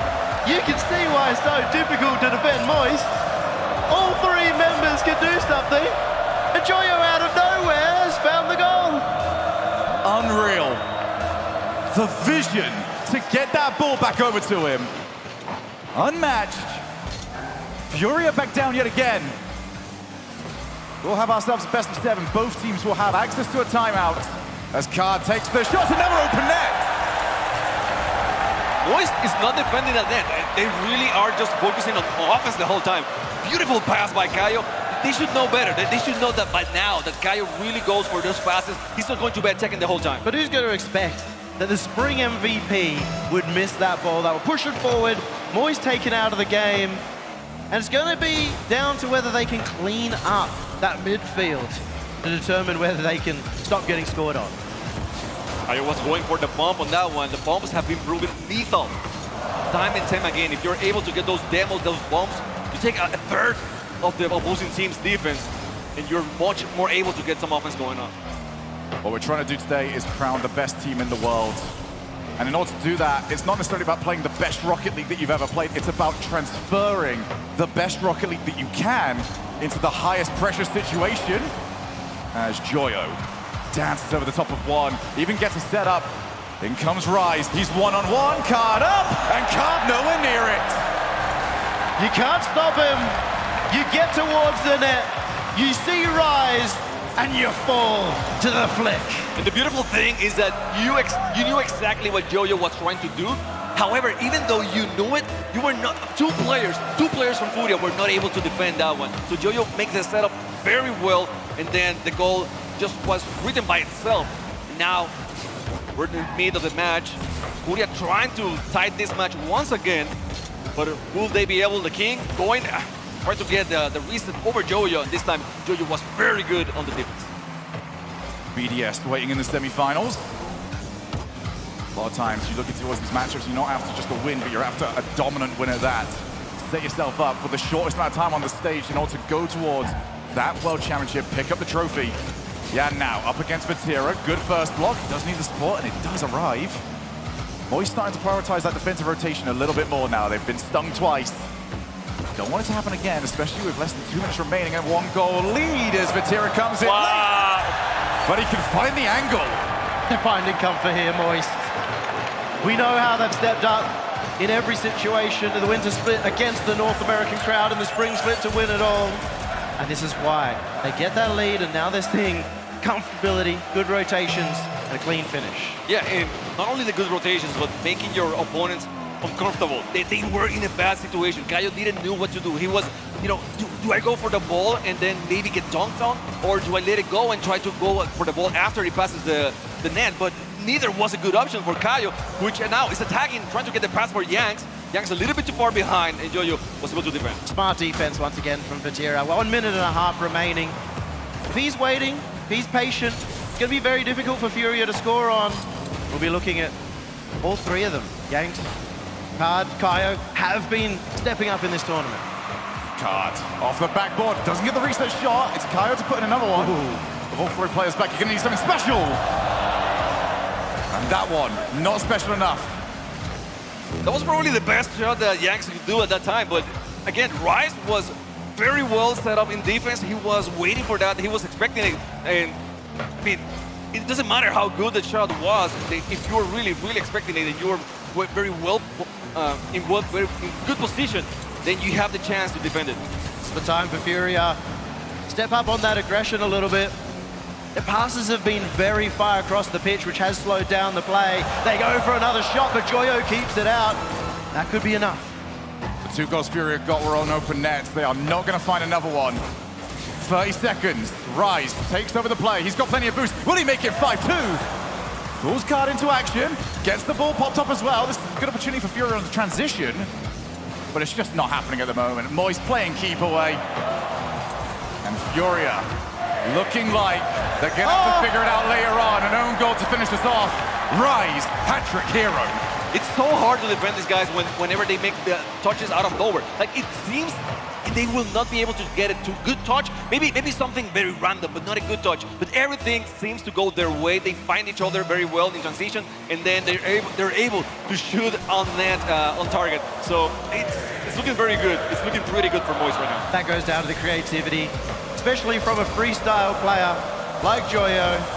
Very quick to rotate, very quick to adapt, and very quick to take game one. There are just some teams that have that it factor. Team Queso took to the stadium over in LA, and they performed admirably against the crowd. They still got themselves to that grand finals. It's an intangible that you never know you have until you find out that you have it. And Moist have been proving to be exactly that. They're a team that won't ever give up when they're looking down and out. When in that winter major, a dream run, multiple game sevens against the best teams in the world. And every single time, they manage to get past the adversity. And now, from that, they are the favorites here. And that's only giving them more confidence. It feels it only boosts them. Well, yeah, definitely. They need to feel very good about this start. It's a 5-2. They did whatever they wanted. They had only one issue. It was a bad defense at the beginning. They were able to correct that. Even though Furia kept attacking, they were able to, shut them down completely. Now, let's see if Furia is able, to make something out of it, because just shooting to the net will not be enough to score on Moist. And they did that mid-game. They made the adaptation mid-game. They showed their veterancy here in the middle of that game. On the other side, we're going to have to see maybe Yan step up. He hasn't had that top 3 in the world level performance. Everybody talking about Yan. After they won the Gamers 8 LAN, he's meant to be that man. And he hasn't shown that just yet. So, 1-0 to Moist. They go to the Aquadome, where theoretically they should have a home field advantage. But let's find out. Furia need to bite back. Need to prove why South America is now on the map as true World Championship contenders. Managed to get through the club yesterday, an emotional match between the two South American squads. Gonna knock them out, you might as well go the whole way. Rise, waits for the block. Ran out of boost to keep it going. He's creating so much chaos there in front of the net too. Even if you make that save, it is very likely there'll be a Moist player following up.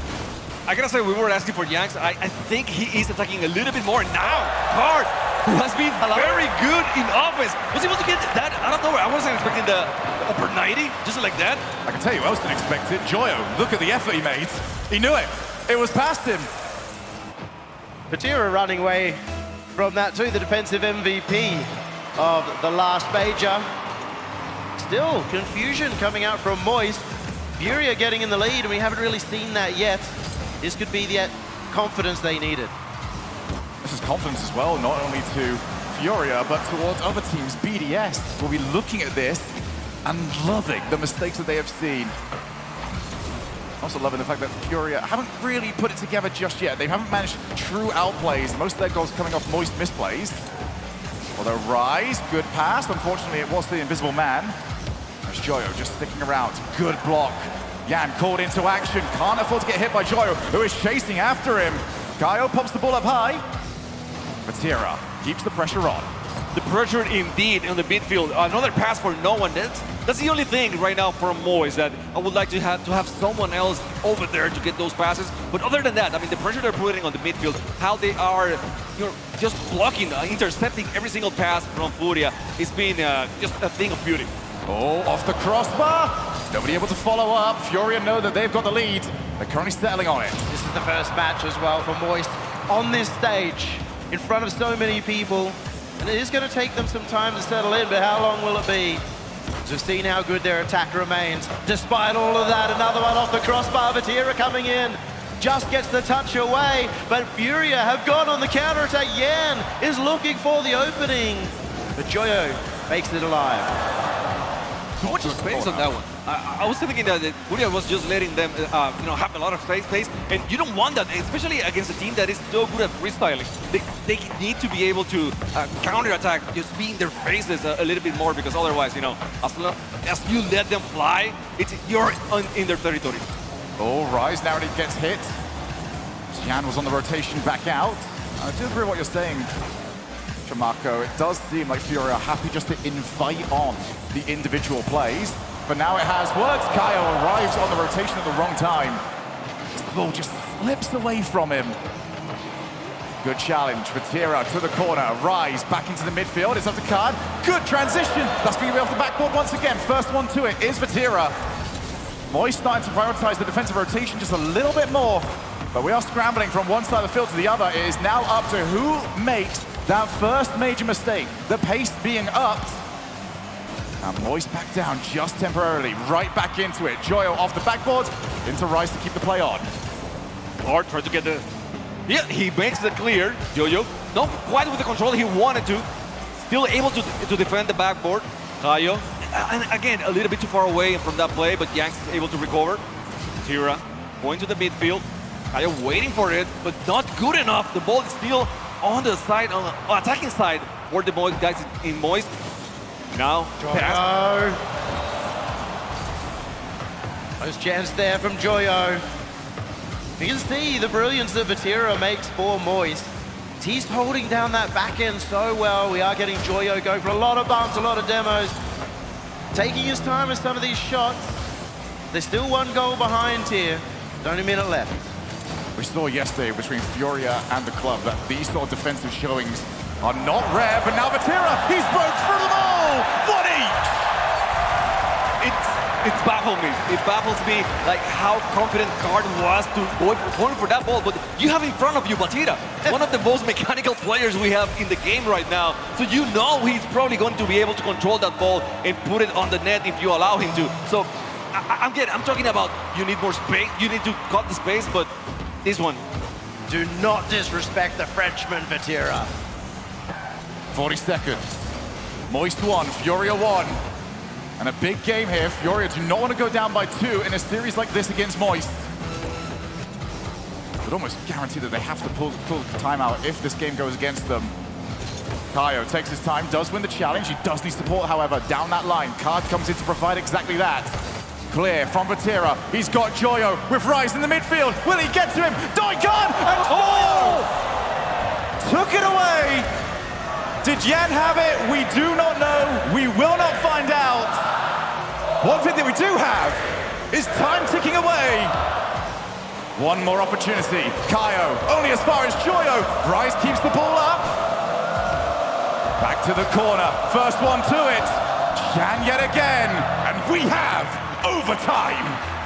They were so close, Joyo.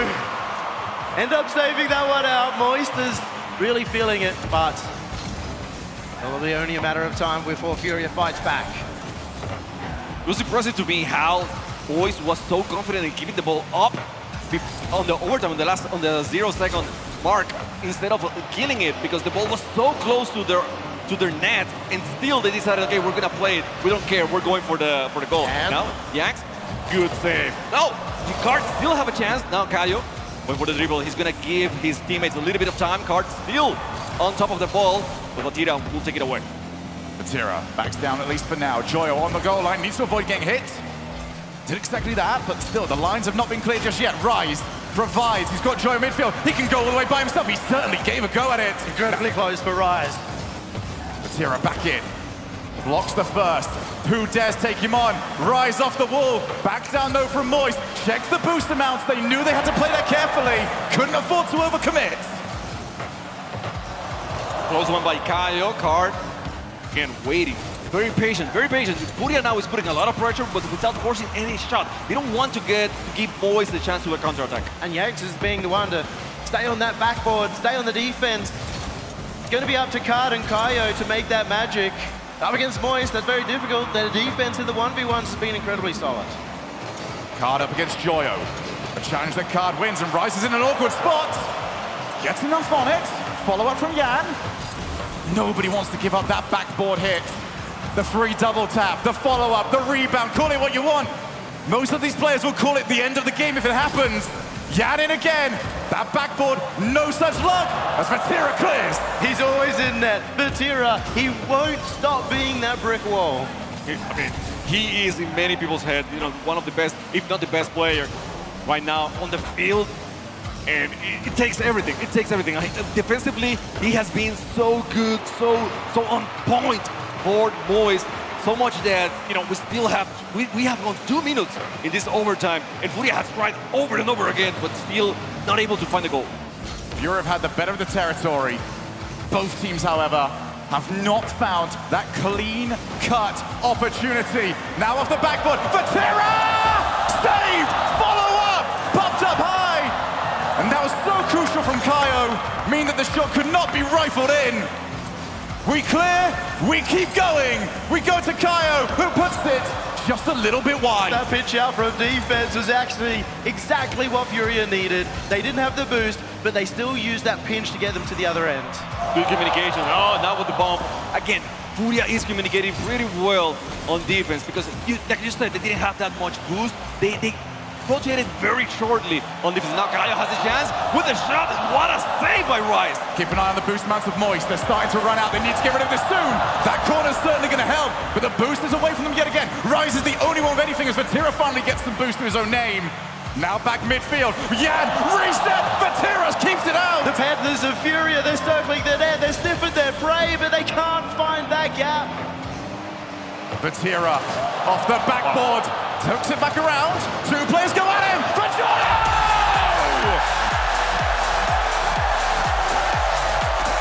3.5 minutes the Furia held on. 3.5 minutes that would have been historical for them. But one little mistake is costing them all at the end. You call it little mistake? I don't know if I can agree with that. They were doing so well. I was praising them on how good their communication was on defense. Like they were talking to each other, they were rotating very well. They were not going for those double commits. And then in the end, you see how costly going 2 people for the same ball is. That's massive. 2-0. Furia need to fight back. We know they can do it, but they're against one of the most clutch teams. I said at the beginning of that game that if Furia lose this, I would expect the timeout. The timeout has been called. Yummy. What do you even say right now? Exactly. You've got the Titans of Moist looking over that wall, about to break through. If Moist get into that 3rd game win, it is going to be near impossible for the Furia fight back. I want to see a lot more aggression coming out from Yan. They called that in the pre-match interview. We haven't seen it yet. We haven't seen him get space either to make any of his plays from that defensive end. And a large part of that is he's not securing his own corner boost because Rise is stealing it over and over and over again. Yeah, credit to Moist's defense. They have been so good, so on top of every single time that Yanks gets the ball and try to go over them. They have someone. They have done their homework. They have studied Yanks very well. That's one of the reasons why Yanks has had only 1 goal in the last 10 matches. 1 goal in 10 games. If somebody said that to me just a few weeks ago, I'd be laughing in their faces. One of the players who is being touted as the best in the world. We are not seeing that here. We are seeing a team who are cooler than anyone else, who are chill when it really matters. And we'll see if that converts to the pitch. What really worries me now is that we can now look back to that game 1 with the open nets that Moist were giving up, even towards the start of game number 2. The fact that Furia were not able to capitalize and take those games might come back to really hurt them here. Those were the ones that were available for them. It got away, 2-0 now, and they have to take this next game. They have to. South America. Every single person in Rocket League in that region are watching this game, the most important game for that region in this championship. We'll see how it plays out. Yanks attacking fast. Kaio trying to go for that ball. Guard has a chance. He's going for it. And now they react on time. 12 seconds. First goal for Furia. It took no time at all. Respond and respond well. Furia have got their first. 4 minutes and 48. And it's the same way that Moist took the opening goal of the series right off the kickoff. Let's see what we've got on this one. Rise goes up. Yan decides to go low on the challenge. Rare time that one works out. But Furia now look to keep this going. Far too early in the game. You basically have to play this like it's a 0-0. You just have to keep your play style, on lock, but cards in an awkward position, almost found the pass. I do like the attempts to transition out. They've always got somebody available, looking to rifle it to the opposite side of the field. And I love they have someone on the backboard too. They're covering that position, but that's giving a twofold advantage because we're seeing Joyo and Rise go for so many bump attempts. That backboard is a lot more of a safe position. Now they have a chance. Joyo has to go to the back. Kaio will steal that good. The axe from the corner, from the wall, I should say. Hard. Slight touch in that one, so the axe will take it again to the side wall. Kaio on top. He will try to get the center, but defense from Moist on that backboard has been on point throughout the whole series. Moist either caught in the transition or not caught at all. Oh, Joyo, can he go the whole way? Vatira is stopped! Furia hold on to their lead. How much longer can they keep it, or can they even add to it now? Clear back into midfield, only as far as courage. Joyo dunks the ball straight past him. Can't spy some time. That was not the way to do that though. Joyo was ready and waiting. Double commit, but unlike last overtime, that is one they will get away with. They were able to make contact with that ball, get it away, get some breathe, which was very needed, but Moist is back on the attack.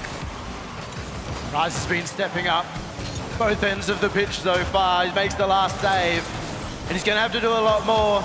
Looking for this goal, Joyo off the post. How brave was that? Nobody even flinched. Nobody went.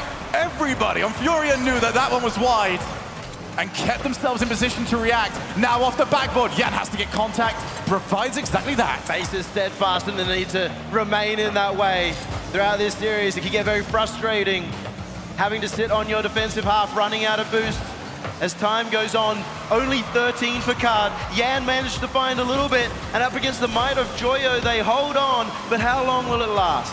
We don't know, that's the thing. Now Vatira very close to that one. I thought he was going for the bomb, but he stopped because he knew that he could get the pass. Joyo, keep it high now against Jackson Card.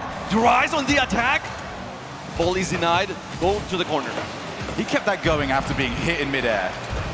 There is something ridiculous about that sort of card control. That all three of them have as well. Exactly. There is no such time that you look at a certain name and go, okay, we can take this one a little bit lighter. But Furia have been well trained over the past few days to start avoiding these bumps. They're doing a good job. 2 minutes left, and their goal lead is still intact. It's like they've been watching the club. South America, not known for their defense, they've held on against the most offensive team in the world. But this game, it reminds me a lot of the previous game, of game number 2, where Furia had the advantage early on the match, and they held it on until the last minute, but it was not enough to beat Moist. Vatira keeps that pressure on. We've been stuck in the orange side of the field for what feels like since we scored the goal. Now we go off the backboard. No, Jan, make sure that there's nothing available. Not that Moist really had a rebound as Joyo rotates in, and it's too late! What was he doing? He just couldn't get back in time. He was demoed out of the play. Oh, there we go, okay. Winter again, no more. Furia finds the second goal. Is this the goal that will heal Yang's drought? Will he be able to get some offense now going on? Well, despite the fact that I was very caught out by that demo, it is the demo from Furia where they got enough boost and enough momentum on their side that they took out the third man, they took out the next person in the rotation. That might be the key for them moving into the rest of this series. Especially because early on in that play, Furia weren't finding the boost. In the previous games, Furia weren't finding boost when they're in the defense. In that play, they all had 100. That's what allowed the counter-attack. They've adapted mid-series. Dangerous. Vatira will go very far with that one, and Kaio was waiting for it. Rise with a very good pressure on midfield. We were talking about midfield presence. I don't feel like Kaio is doing so much now. Like Moist is just on their face every single time, trying to drown them with offense. And even though they're winning this match, they're controlling the tempo of the game. Result that is all they really need, though.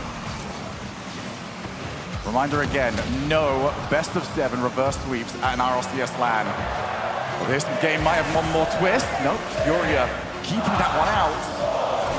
And despite how much defense they had to play, they were steadfast the entire way, as there's going to be one back from Moist. Couldn't get it in time, though. And Furia are on the board. One for the road for Moist. But this is what we wanted to see. If Furia were to take out this series, they needed to wrest control immediately, and they have. It's so weird. I feel like I'm watching the club, to be honest. It's like they're waiting and waiting and waiting, and then whenever they have a chance, they get a demo, they get a good clear, and then they counterattack and make the goal.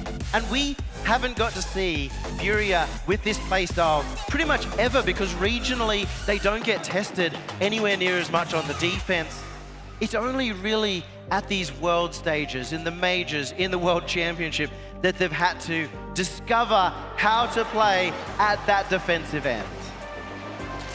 So, here are your highlights from the #1 high-performance replay. Once again, apologies, Joyo. You are not at fault for that one. Instead, it was the demo that gave Furia the victory. Yeah, come on, Joyo. Joyo does nothing wrong. That's quite a few saves on the Furia side. That's quite a few shots on the Moist side. Importantly, though, despite the amount of saves that they got on the field, that game win saves their series and probably saves their hopes at a World Championship. Yes, definitely. I mean, their defense, I don't think anyone is doubting their defense so far. They do have it. I think the problem right now is that we were thinking that Yanks, that guard, could make a good offense, good enough to go against Moist. And so far, only 3 shots on that previous match says otherwise. And a large part of that, Yan is usually so good transitioning out of defense with 100 boost, taking it all the way to the other end. He's not getting that boost, and he's not getting the space. This goes all the way back to what the desk were talking about earlier on. They highlighted the Yan versus Vatira matchup. Yan needed to be able to get the outplays, not just on Vatira, but everybody else. Vatira is just sort of the mainstay, the one that's most known for it. It's not happening for the most part. They have held onto the possession. They keep getting the ball back.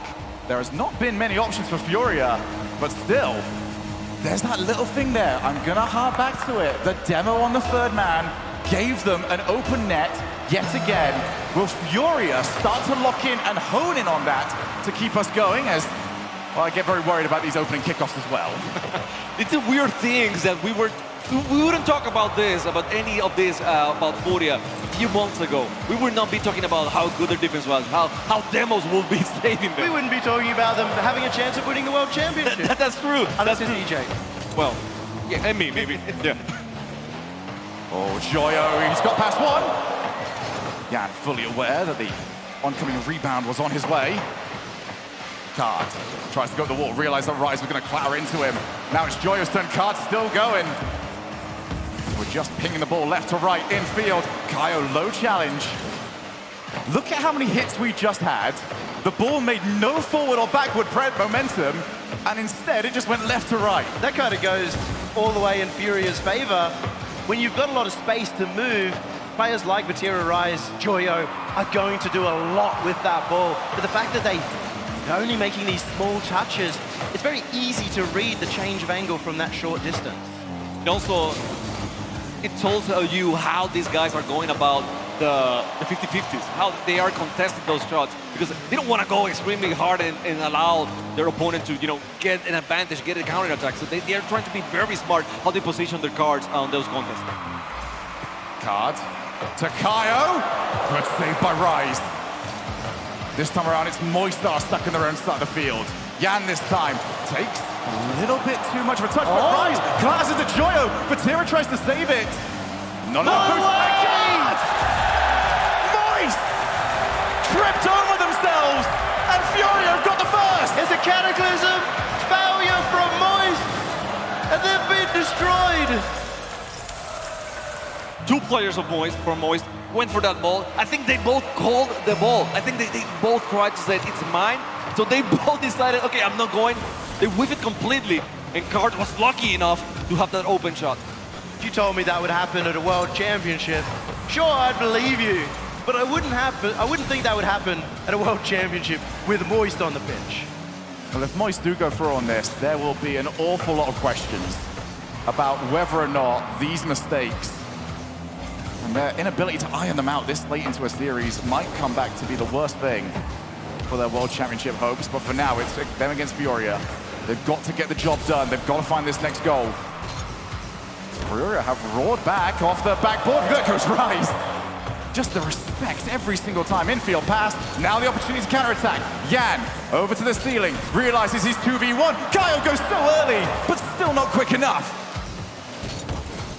I tried on that one. Like you said, too early. Maybe they're expecting Moist to be over that ball a little bit faster. Maybe they're giving Moist a little bit too much credit, which I don't blame them. I don't blame them. Moist has been on top of every single shot that, you know, very, very fast, near or away from their net. You know, Yanks has a chance to pass it to Kaio. Kaio trying to go for the ball back in. Yo-Yo with a very good save. Yanks keeps the pressure. Guard trying to read Rise. So difficult to get the ball around. They've been looking a lot happier with his 1-goal lead. Furia putting the pressure on, challenging early. Not really worried about the touches that are going to come out from Moist in this back half. Card, he's actually going to go for it. There was a little bit of risk in that play, but once again, reading the game well. We've been harping on it an awful lot, but just keep an eye at all times on the defending team's boost totals. These teams are holding the other one in their own side of the field so much, they're stealing those back corner boosts, that there just comes a moment where you have to go for something that you're not comfortable with anymore. You have to take the position of a teammate that cannot get there, that you weren't in position to take over on. And Moista looked super uncomfortable on the low boost. We just saw all 3 of them on 0, and 2 of them ran all the way back to their own half to deal with it. 1 of them ran to the opposing corner, taking all of them out of position at the same time. Well, they are aware of their strengths. You know, they want to be flying, high flying. You're passing, and oh, that's almost on net. Guard with the save. How? You hero, Card. Manages to keep that one out. And Furia, they only need 1 goal to win. It's split-second decision-making. Seeing the ball bounce off the wall, I'm thinking, I'm going to get in front of it and just backflip. And I hope for everything that it goes well. Now the infield, Batira can't get there in time. Kaio got a little bit of contact and that tripped him up. Now 30 seconds on the clock, looking towards the backboard. Joyo clears. Nobody in the midfield to take over on it as Yan recycles the play. 30 seconds that are showing the steal for Furia. 30 seconds where they're challenging, and all that Moist can do is clear it to the other end to try and build some space. Joyo will miss. Kaio for the double. He misses as well, but it may not matter. Only 10 seconds left. A huge save from Batira. It's not over yet. Yo-Yo has a chance to go for the pass. Nice interception from Yanks. Only 1 second left. The ball is going to fall to the ground, and we have a tied series. Did you really think it was gonna be that easy? Not at this stage. Moist 2, Furia 2, and Furia are getting better by the minute. If you thought Furia would roll over like cats and let you scratch their belly, no, they're gonna show the claws. Moist Esports as well. I mean, they're looking wet, but in the worst way, slippery, falling over themselves in the defense. Am I reading right the statistics? Is only 3 shots on net from Moist? Is that it? Yeah. It feels so much easier than it did in the last game, doesn't it? Let me clean your glasses. Furia, you can definitely say, escaped, potentially, with the last game. This one, they dominated. They were the ones that were always in position to put more pressure on the goal. Moist didn't even get a look towards the latter end of that game. And I've not heard any shout about a timeout. Moist are holding it. And I like that Yan didn't need to step up. Of course, the 1 goal that was scored was, let's just say, astronomically bad. I think we can all agree with that. But once they're in that position, they have done this twice in a row where they can just hold on to the lead. Game 5. Double match point on the line. And even statistics were deep into the 50s for this tournament as to who has got to match point first and then gone on to win it.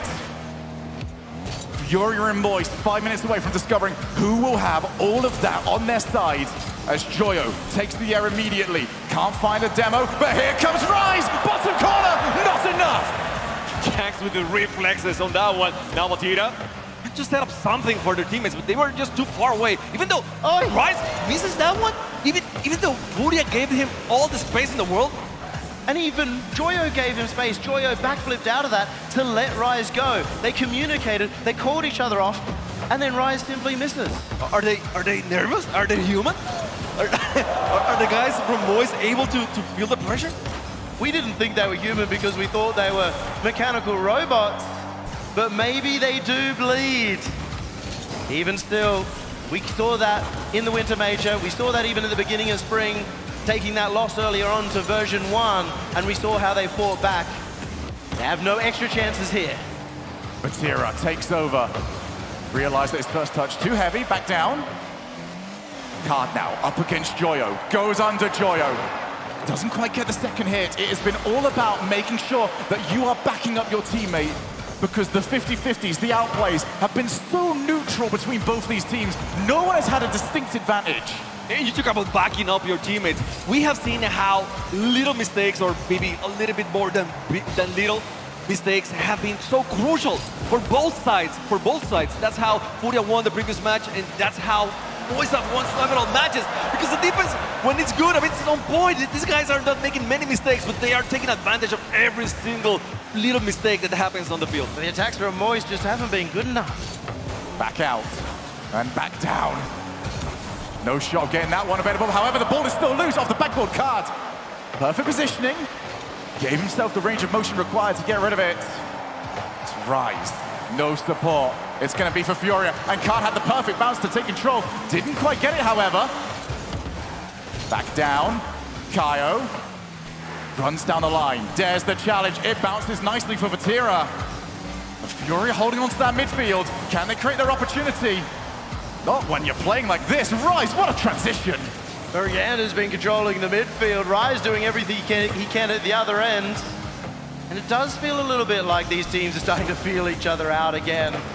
Low scoring affairs, plenty of time in the midfield to adapt.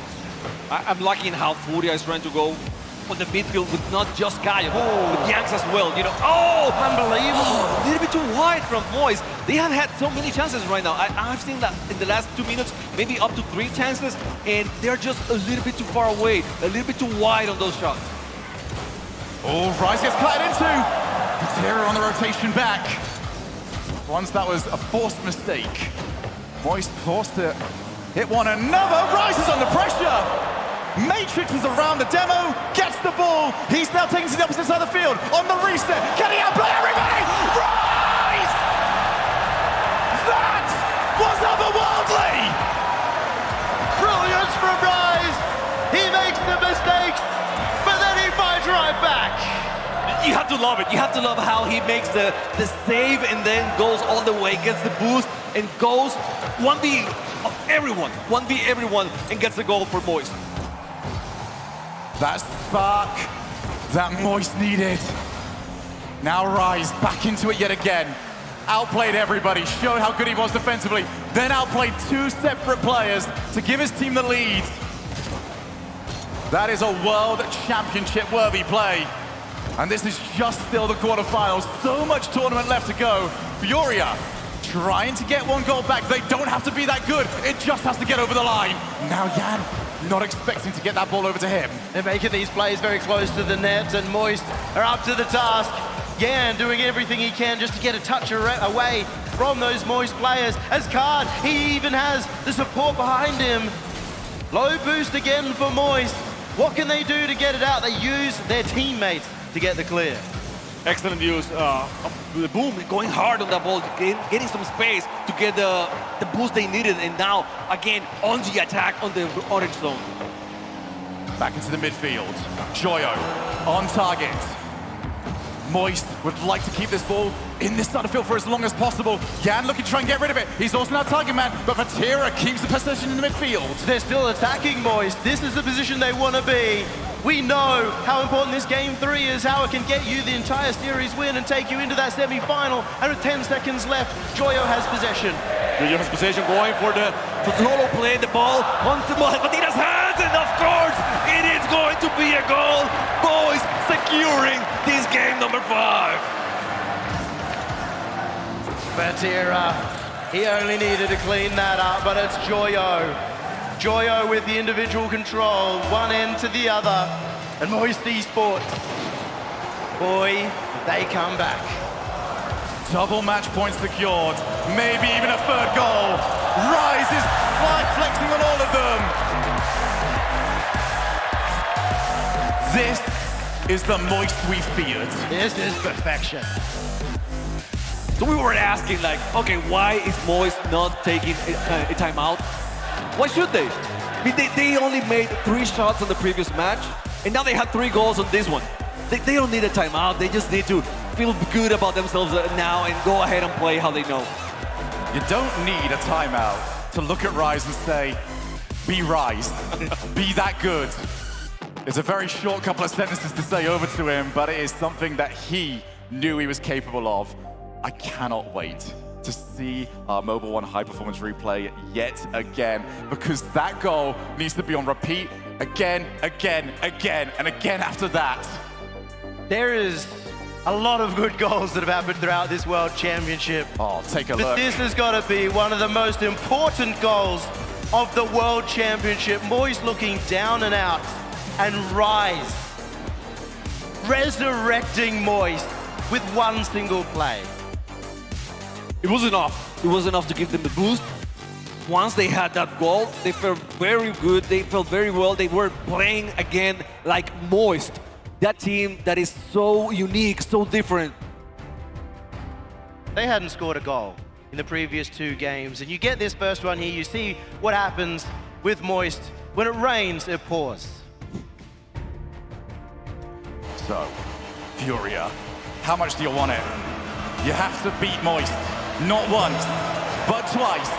Not only has a team not managed to come back from this sort of position before, but you're going to Moist's own playground over at Champions Field. And before you even do that, you go to Neo Tokyo and go to work. Neo Tokyo stormy as well. It's rainy, it's moist in the stadium. It's now 56-0 for games where one team gets on match point, but Yan, he wants to counter that narrative. You have to remember, on Winter, these two teams met, and Furia was able to win 3 in a row, not 2, 3 in a row. So they had done it in the past, and they're looking forward to doing it for the first time in World's history. You're a team that can really put those wins back to back. Not just there, but when they almost got that reverse sweep over in London. So close to creating history. And that has been Furia this year. So close to creating that South American history.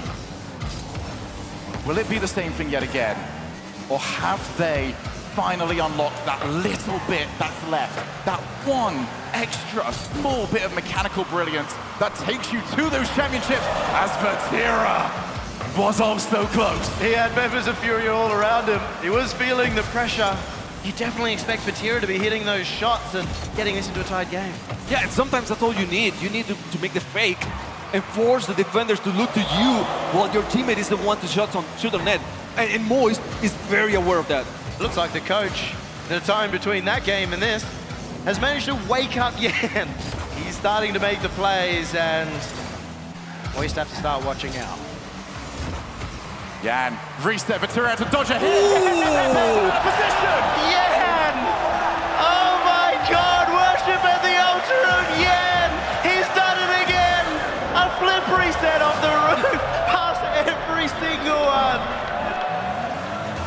We should hire you as Furia's coach, you know? You just get him in the corner until Yanks wakes up. Wake up, Yanks. That's it. That's all they need. Take the pillows off the stage, I guess. At the moment, Furia looking to put Moist to bed. And 3 minutes 20 on the clock. They were able to hold on to a 1-goal lead for that. Now they have 2.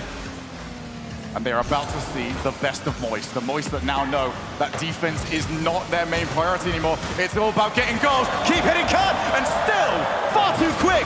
Furia now with Yan yet again. He's already outplayed them once. Going for a second one. Delays underneath. No nutmeg available to Vatira.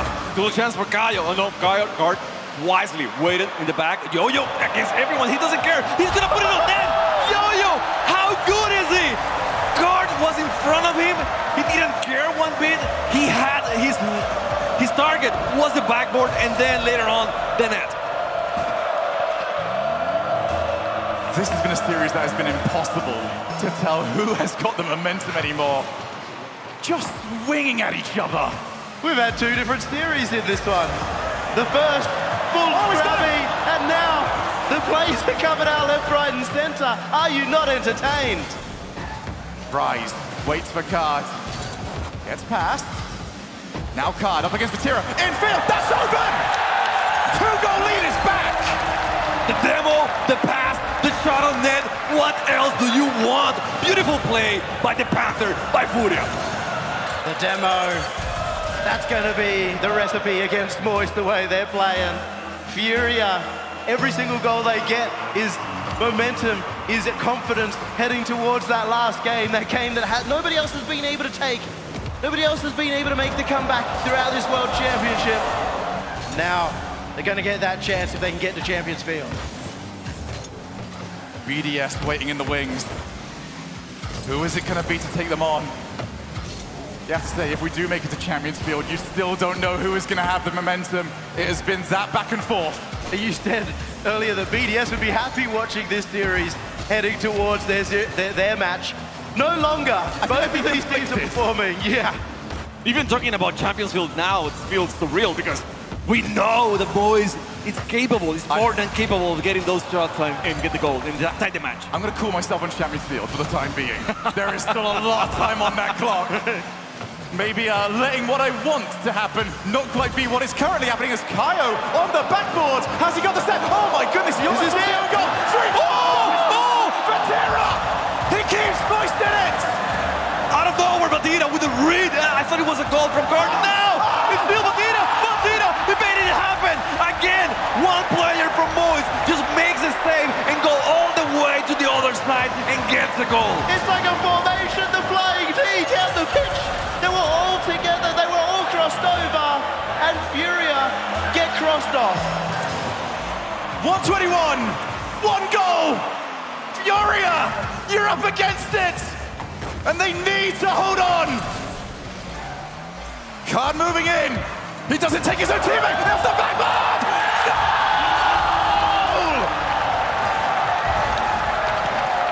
And Moist has been so good at defending the backboard, but this time they were just too far away. They didn't have anyone there. They were not expecting Card to get the ball, to steal that ball, and then, use the backboard with the double tap. So Furia once again has a 2-goal lead. 1 minute left. So many goals have come out in the last minute though. You can't count Moist out. Shoyo! He's looking for it. You can feel it coming, Shogun. That is going to be the longest minute that we have had in this tournament. Rise tries to get rid of it. They play it backwards as Furia scrambling. Kaio's the last one. Rise couldn't find his car. Vatira turns around against Yan, tries to go low, and Card guides it into the corner, into safety. Boys to be playing with fire, but if anyone can do it, they can clinch it, and no, Card! 34 seconds left on the clock, and he wants it more than anyone else. Bow to the king with the double touch. 5-2 now. Shogun, do you want to call it Champions Field? I'll give it a moment. I still cannot believe every time we took a few years away, and yet when we come back, it's the same as always. World Championship Rocket League delivers yet again. 20 seconds on the clock, and Furia, 5 goals to their name. Shabako just wants to hear you say it. Say it, Shogun. Ladies and gentlemen, get up, get loud as Laypuck would say. We are going to Champions Field. Game number 7. We knew it. We knew it. We have seen 7 matches throughout the day. We knew that Furia had what it takes to go Game 7 against Boys. They had done it in the past. They are going very strong, but this series has been so unpredictable. We see one game with one team, only 3 shots on net, then the other team does it the same way. It's all over the place. We cannot predict anything right now. Going into this tournament, people were saying Furia overrated. What? Not a single person would admit that anybody other than Moist were the favorites. And this matchup is testing all those people as Furia are now 1 game away, and Moist will be looking to back it up in the next 5 minutes. Moist, here is the simple question for you. Do you go straight in, or do you take the timeout? And we already have the answer to it. Moist, timeout. They are going to try and ice Furia before the biggest match of their careers. Moist in game 7 is 13-3. Furia only 6-5. Plus we know the team that wins the third match, the first, usually wins. I mean, they have the 56-0 record. So Furia right now, listening to the fans, going crazy, trying to make history here. We can hear them. I guarantee the players can hear them, and everyone at home can hear them. But Dickies Arena, I have one more question. Are you ready for Champions Field and Game 7? Let's do it. They might be ready, but I don't think I am. I don't think you all really, truly ready for the Game 7 to go through to the semifinals here at Dickies Arena. Furia versus the favorites Moist. South America versus Europe. It all goes down now. Only 5 minutes decide who will face BDS in the semifinals. Only 5 minutes will decide who will stop playing in the World Championship.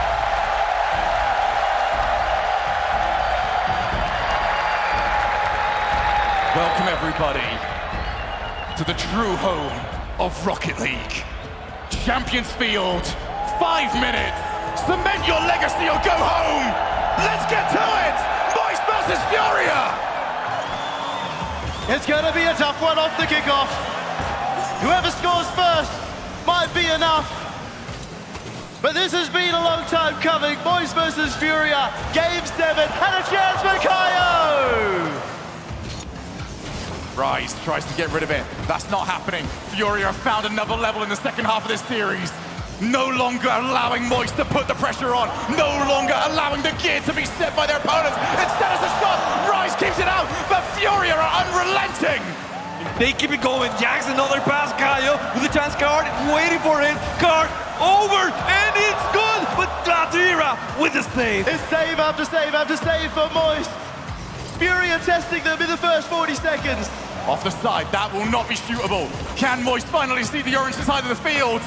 It seems like a pipe dream at the moment. It's not happening for them. Instead, another block, not happening either. Yan, off the wall. Vatira, off the backboard. Kaio clears. And even though Furia have had so much offense, we know how quickly that could turn around. Moist could be about to take it straight out from under their belts, but Furia continue the attack. The guys from Furia trying to put the pressure, but right now, seems like Moist has made the adjustment. Only 1 minute they needed to be able to get the clears. Now, Kaio with Jax up front. Great save by the Moist guys. They were able now to control the ball. And going for the pass, but Jax with a great interception. What a block. Who's first? Joyo gets rid of the lines. But Furia are tackling. Moist are holding on with everything they've got. Vatira, the read of the century as well, managing to keep that one out. And that took a lot of risk and a lot of nerves. Welcome to the orange side of the field. We haven't seen it all game. 2 minutes down, off the wall. Kaio's got his back turned. Instead, he waits. Joyo in. That's a playable position for Moist. Joyo back down. It's over. Rise. Oh, this is it. Vatira calls it. Off the backboard. Joyo tries to keep the play going. That's still in a dangerous spot. No back and forth. It's turn after turn. No.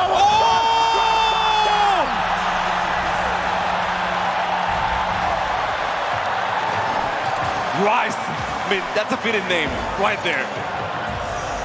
Way over the air. So much speed, so much power. Moist with the first goal of game number 7. After 2 minutes of holding on, Moist get the one step, but then let it slip.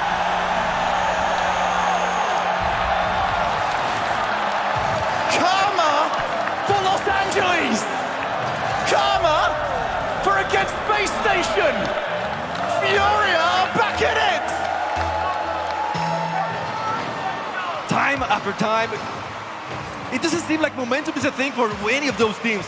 Like the other one just won it as much as the previous. And now the ball very close to the net. Furia somehow was able to get it out of the way. You could feel the tension rise. It's right in front of the net. Nerves are peaking now, with both teams making the mistake. And 2 minutes of some of the toughest Rocket League they'll ever have to face. Moist have taken over. The opening few minutes belong to Furia. Now looking for the backboard yet again. Card. Exceptional and exquisite play back to the corner. He's got his team back in position. And now they look for their chance. But they've got to get it past this midfield hold that Moist seem to have. Demo, Rise, leaves it for Joyo! Crossbar! The fourth man! So close for Moist, so close. I mean, they're doing so well with their offense to break up Furia's defense, but then just inches away of getting the goal. They're not able to do so. Creativity is key, and Joyo receives a creative pass with Vatira. It's still going to be in the Moist offensive half. An area that's been spent a long time in this game, but it's Yan who's been doing it all. He's found it in front of net. And so many close chances. It goes the other way too. Back into the midfield. Oh!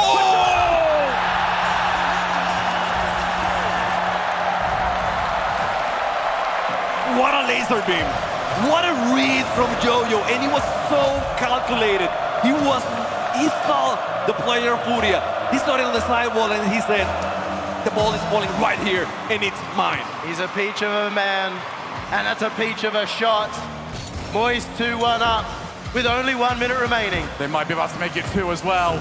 Joyo plays the time, but that's right into the path of Card. Still keeps it going. Can't get another reset. He'll be onto a block. That's troubling though. 50 seconds. Joyo takes a first-time shot. Moist just don't want this in their side of the field. Yanks way up high. He has Gaia up front. The pass for Gorn, and it shoots Joyo with the save. How he could see it. That was astronomical. How does he make the read? Moist have kept themselves alive. 30 seconds remaining. Let's go. Card infield, taken away. Kaio now looking for the back one. That's so awkward though. Kaio bumps it off. Now comes the follow into the back of the net. 2-8. We keep going. Glory for Yan. Glory for Furia. They will not sit down. You were calling him. You wanted to see the goal from Yanks. He is here when they needed him the most. 15 seconds. Joyo with Vatira in midfield. Yan intercepts. Yan wins the challenge, but Vatira helps. He keeps it away. Moist did not let this drop earlier on. Now they're up against it. Furia!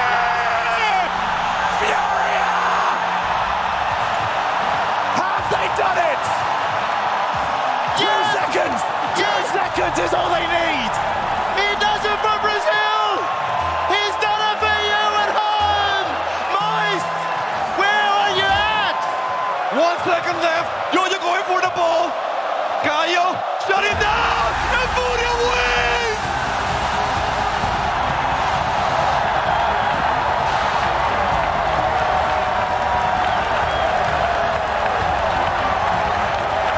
History has been made in the biggest slam in Rocket League history. The favorites Moist have gone down to the South American heroes. The biggest performance ever from a South American team. And you can see it. Absolute joy, but also how much it means to Moist.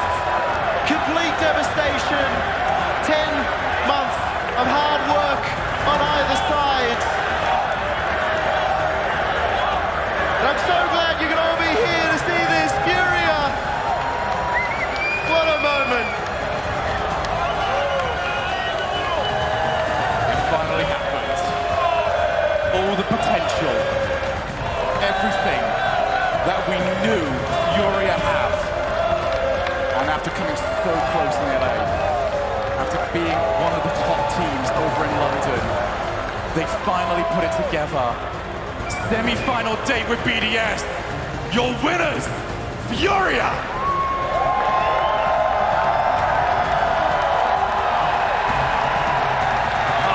you not feel good for them? They've been struggling so much. They've been doubted upon. They've been working so hard. And now, they are here. After calling Yanks, you know, like, is he good enough? Is he really that good offensively? Can he do it? Can he step up when they need him? And he made all 3 goals for Furia on that match. 2 of those in the last 30 seconds, probably. How much more do you want from them? We have Kaio, the great one. We have the king. And now we have the god. Yan has managed to do it. Everybody in the arena, make some noise. We're heading to some history in the semifinals. I cannot believe it, Shogun. I don't know what you came to me there, mate. I'm done. You're done. I am so tired. I am emotionally spent. Thankfully, we can keep going. Semi-finals coming up soon, but Orb is waiting for us on the stage. Dickies Arena, you've already been loud, but I'm gonna need you to be loud one more time here, please, for Furia.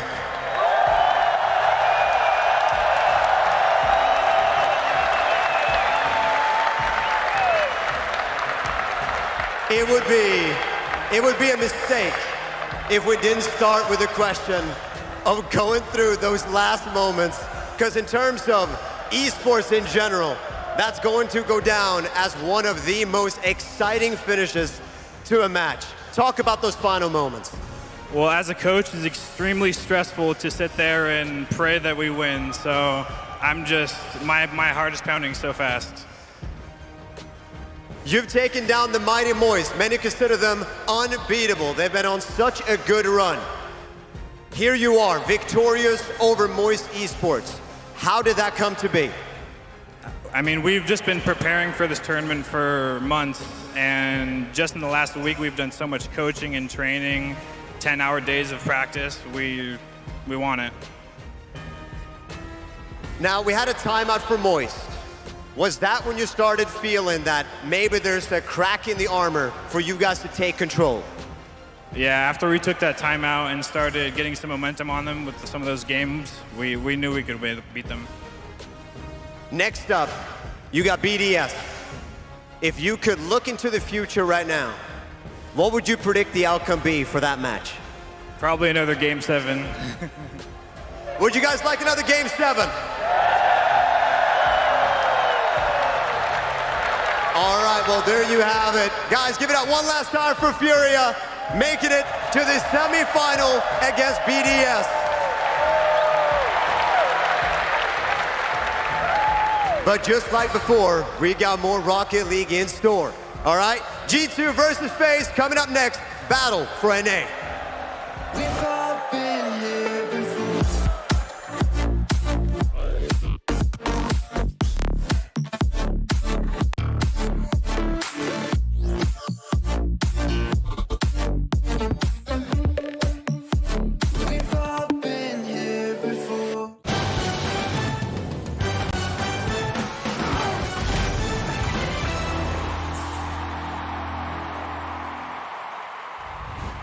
We have to tell everyone that we just switched to Verizon's new Welcome Unlimited plan for just $30. I've already told everyone. Wait, did you say Verizon for just $30? It's their best unlimited price ever. $30? That's awesome. Yeah, and it's from the most reliable 5G network in America. For $30 a line, I'm switching now. Yeah, it's easy. And you get $960 when you switch the whole family. Wow, I gotta let my buddies know. We're already here. The network you want, the price you love, only from Verizon. This might not be your car, and this might not be your engine. Maybe this isn't your morning routine, and maybe these aren't your coworkers. Perhaps these aren't your standard driving conditions. Far from it. But this is your oil, which means you're one of us, doesn't it? For serious engines, on and off the track, upgrade to Mobil 1. The Bronco Raptor was built to go over any type of terrain. Yep, that's right, any type of terrain.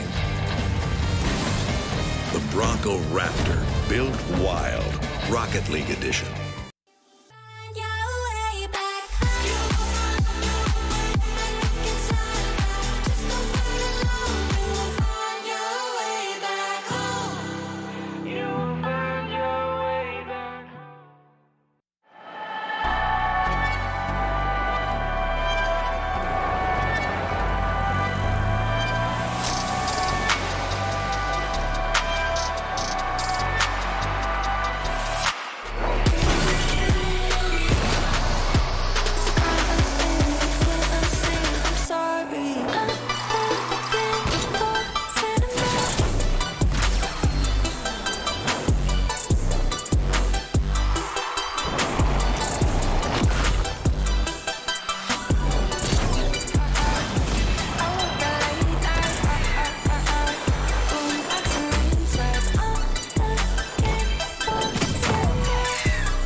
Oh, hey, what's up, man? Yo, what's up? Oh.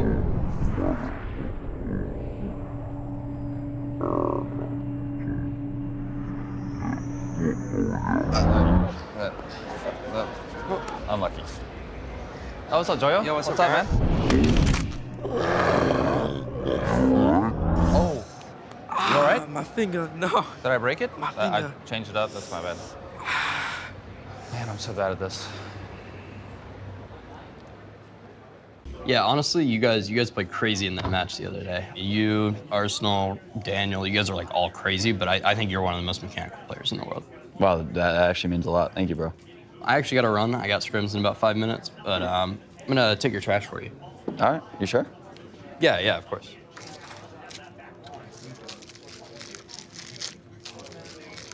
Yo. How you guys doing? What's up, bro? Yo, Hello. how's it going, Nolly? Not bad. And yourself? Pretty good, pretty good. Let me get the chair for you. Sure, thanks. I appreciate it. You're welcome, man. See you guys around. See you later. See ya. He's the nicest guy in the world. Yeah, I wouldn't have expected it. Me neither. Ugh, this clown again. You're so trash. You suck. Come on. I'm so embarrassed. I'm embarrassed for you. I'm embarrassed for your parents.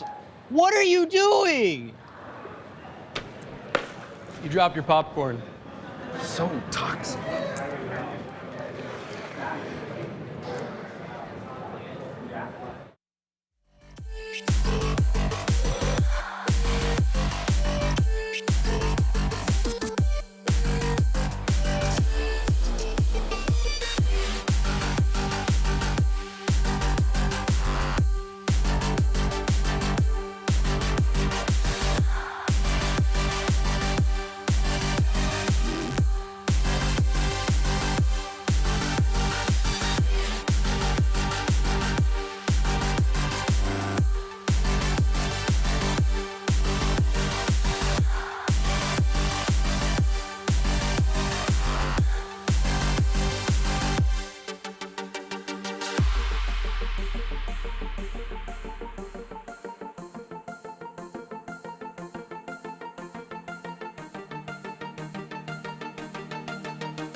We on the top and we ain't gonna fall. It's an obsession, a habit you call. We hitting automatic, never stall. Only got one tactic, do it all. I'm from the bottom, I hate what I saw. I couldn't walk, so I learned how to crawl. They wanna talk when you're back to the wall. So I say later, my aim moving small.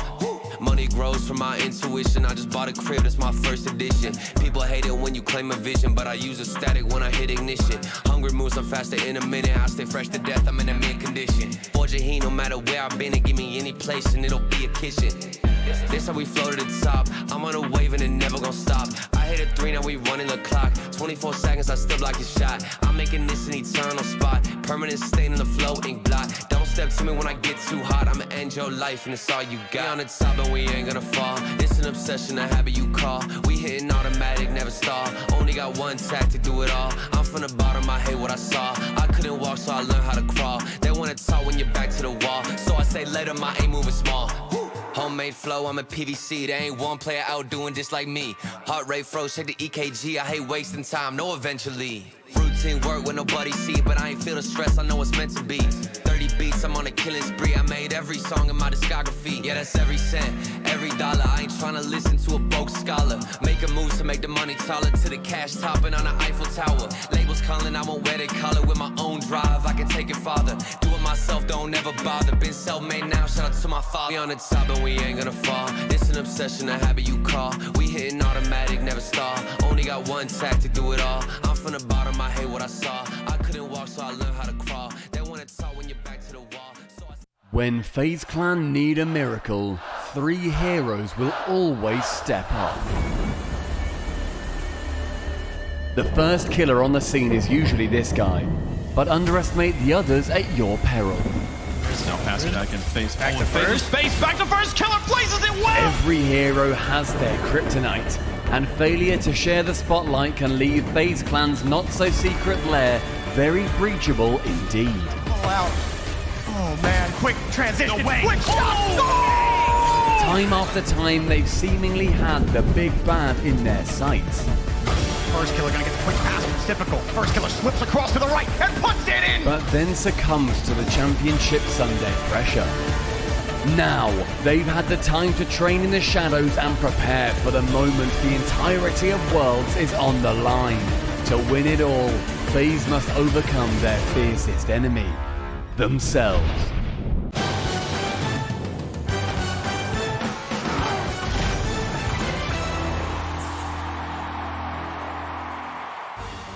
The permafrost has finally been melted, and it took Fury to do it here. 7 games in the most unlikely, most improbable, against all odds, against all previous statistics. Furia takes down Moist Esports to advance.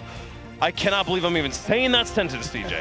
One of the best series I've ever seen live, if not the best. I think the word, if I was to pick one word for that series, euphoric. I mean, happy tears from everyone, sad tears obviously for the Moist boys, but could you have scripted a better series, a better moment, Game 7? And that was the moment. We were calling for a moment all day, all week long, all World Championships. We need that one moment. And then Yan said, you know what? I'm one of, if not the best player in the world. It's my time. Yeah, it wasn't just the Game 7. The game just beforehand was one of the highest flying, most offensive games we've ever seen, with probably 4 top 5 plays in it. And then we went into that Game 7 where, as Wavebunk alluded to, against all odds, breaking the team that goes to match point, winning every series curse, breaking the Game 7 Moist curse, also breaking the post timeout curse, Moist taking one just before. You know, everything was going against Furia, but they managed to pull it off in the final 3 seconds. And they battle back twice. They're down 2-0 in that series. Have to battle back to make it a 2-2 series. Then it was so incredibly close of a Game 5. I might have put out a tweet that's saying there's no way Moist make this 56-0 streak lose, but it happened. Furia battled back a commanding Game 6 win, and Yan, I'm going to say it, best player in the world right now, no question. We still have 3 series to go. I'm sorry I have to be a downer here. Sorry I have to be a downer here, but let me tell you something. But these moments versus Vatira. You called it out, Wave. Yan's offense versus Vatira's defense. You saw it in the last 2 seconds. A game winner, Bati in net, Yan up high. And Yan, he just had the better day, man. I mean, oh my God. I had the privilege as well. I thought I better choose the side. I went upstairs. I went with Card's dad. I was up there in the Fury because I wanted to feel something. You know, I'm not a player anymore. I needed to feel the tension. I felt the tension, and when Yan hit that shot, 3 seconds left, that winner, Card's dad fell on the floor, and I was just holding him, and we were just screaming into each other. They were all crying upstairs. It was one of the most, I'll cherish that moment forever. It's incredible, and it's only going to get better from here. Let's take a look at the bracket. We've completed our quarterfinal matches, semifinals on the way. 3 Game 7s. We only had 3 in this entire tournament coming into today. Now we're 3 of 4. The players are putting on a show on Championship Sunday. Furia going to face off against BDS a little bit later on. We'll give them a little bit of a break here, but for now, who represents North America in the grand finals? G2 Esports taking on the FaZe Clan. What a battle. I would just like to welcome everybody to the G2 Invitational. G2's got to be the favorite the rest of the way, and FaZe Clan have been playing admirably so far. The Diz buff has been real, but we're going to see what happens in this series coming up. It's crazy. We have whittled it down to 4 teams. Semi-final action begins now. North America sent 6 teams to this World Championship. Now, only the top 2 North American seeds remain. Our first semifinal features FaZe Clan and G2!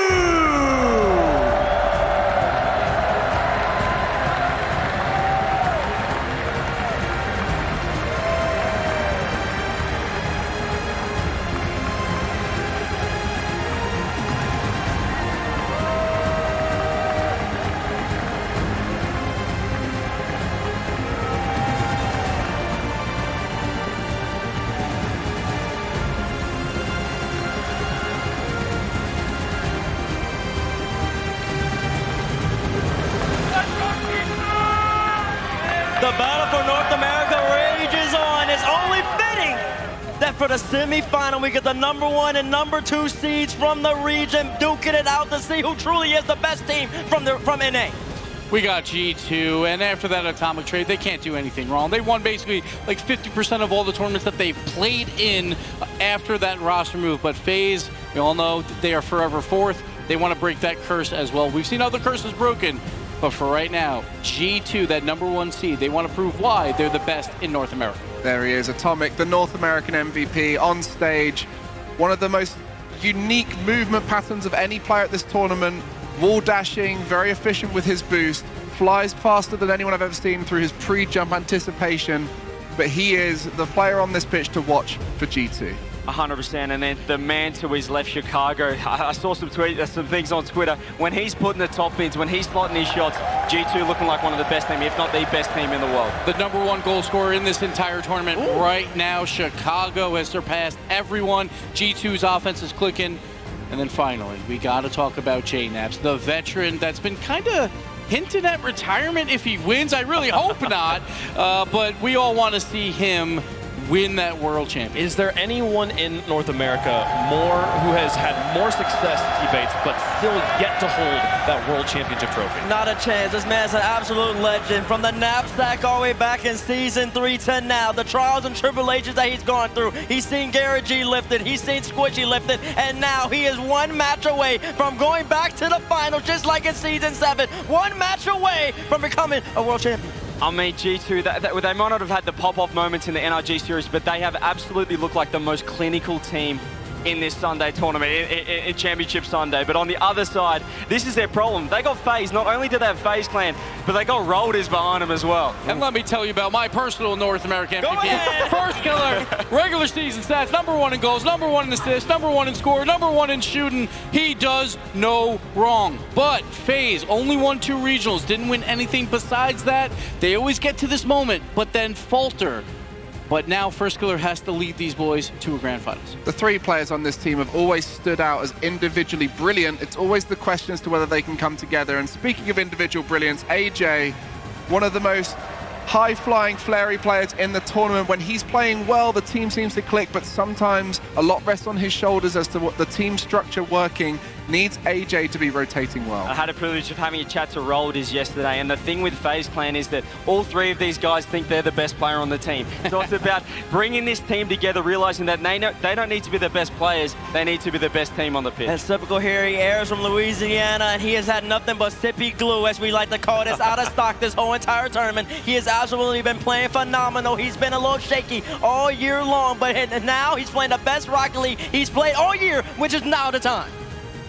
And we got Coach Roldiz as well, like our good friend, obviously. So I think some of us might be rooting a little bit on the FaZe side, besides Bates, obviously, with G2. But FaZe Clan, though, it's that monkey on their back. When they make a grand finals in regionals, they're 2-0. So when they get there, they can win. It's just getting there's been the problem. I mean, you touched on Roldiz. That's the thing this team's missing. They have all the mechanics, all the skill in the world. They're missing the energy, the mentality, the mindset. If he can get these guys in the right space, 3 of the best players in the world, they can look unstoppable. Well, and to give everybody their due, it's one of the things that G2 has had since the beginning. Sathu behind them has been rallying this roster for the entire season. So will we continue to see G2 move forward? Does FaZe shake the top 4 curse? Can they possibly make it to a grand finals here at the World Championship? Let's find out what you think at home in the Verizon fan vote. Hashtag G2, hashtag FaZe.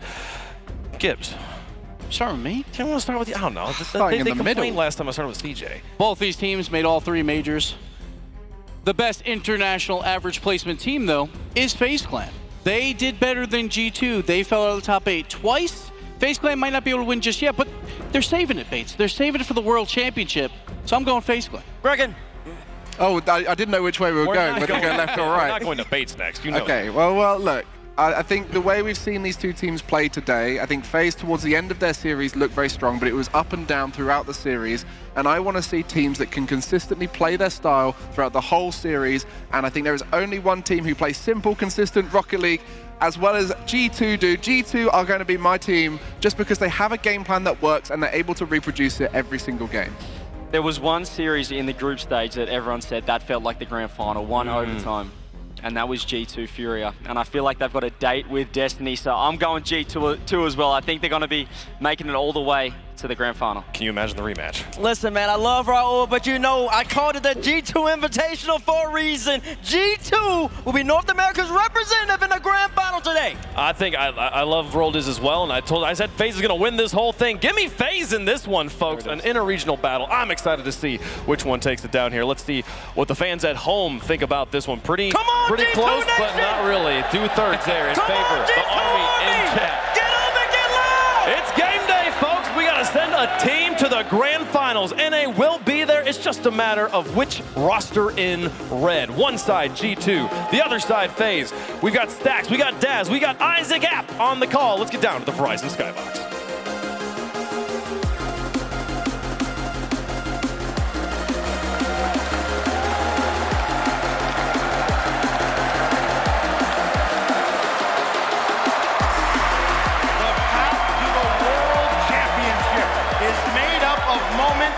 Just like this. FaZe Clan and G2 North America's 1, North America's 2. Only one can go through to the grand final. Dickies Arena, get locked in. We got G2 and FaZe starting right now. And it's going to be a lot of high-flying action. Oh, we just got a thrilling series, but I can only hope we get the same level of mechanics, the same speed, and these teams certainly have what it takes to give us a thrilling match. And right away, we've got some offense from FaZe Clan going off the backboard. 2 players up, a double commit from G2 Esports, maybe a chance to strike early for FaZe Clan, but JNAP says, no way, I'm gonna clear this ball out. Couple of players that are not where they started this season, finding new homes in the middle of the season for the better in the end.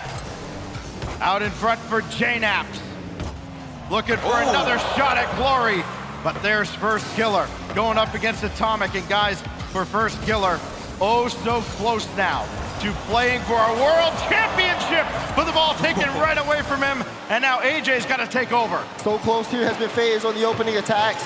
Just those final shots, not necessarily being on target. We saw G2 have some form of a counterattack here at the beginning of this, but the pressure has been all FaZe on the opener. Typical. Atomic with the block, follow-up from First Killer, also blocked out as well. The G2, when they're on that counterattack, they don't keep the ball for long. Look at that cut. First Killer right on top of it. They're back in the upper third again with another testing ball, and Atomic makes that stop. This is the true test against G2's defense.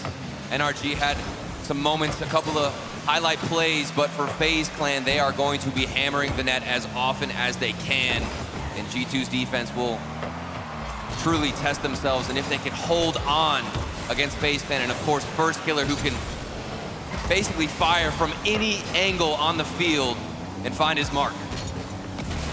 Typical now will give that one to First Killer. Here comes FaZe Clan with AJ to his right.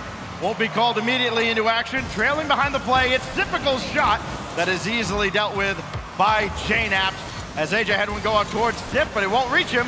And Atomic testing the defense, and the defense passes with flying colors. Still though, love what I'm seeing here from AJ. You saw him moving upfield kind of in that second man position. The ball got away from him. He left it for Typical, then used his boost to keep the ball in front for FaZe. They've been keeping an eye on how G2 move, and they're going to have to play things perfectly and share the ball if they want to be successful on these drives. Typical up the ladder as Chicago and JNAPs crisscross. A long, arduous journey for many of these players to finally get this close to a world championship. Pop-up opportunity for Chicago. The leading scorer in the tournament doesn't convert, but JNAPs does. Top left, 1-0. This is how threatening Chicago can be. All 3 players of FaZe Clan expected a flip reset, expected a shot to come through. It didn't. And then here comes JNAPs with all the time in the world to make sure he's accurate and find the top corner. And that's what makes G2 such a threat, because even if Chicago doesn't get the touch, you got JNAPs, who's one of the best shooters in the world. He showed you there. AJ, though, blocked down from Atomic. Can they save it again? Yes!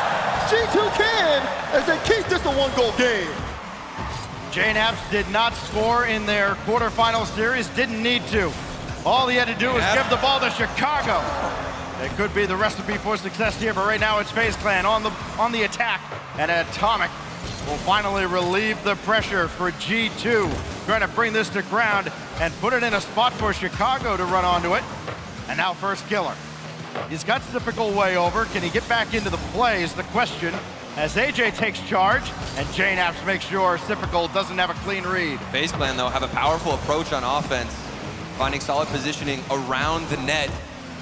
I think it's going to be one midfield pass that could end things, end the drought in game 1 for them. Typical up to the challenge, doesn't find it. First Killer following up there in the second man position, and Chicago's looking to go off the backboard. Easily intercepted from AJ.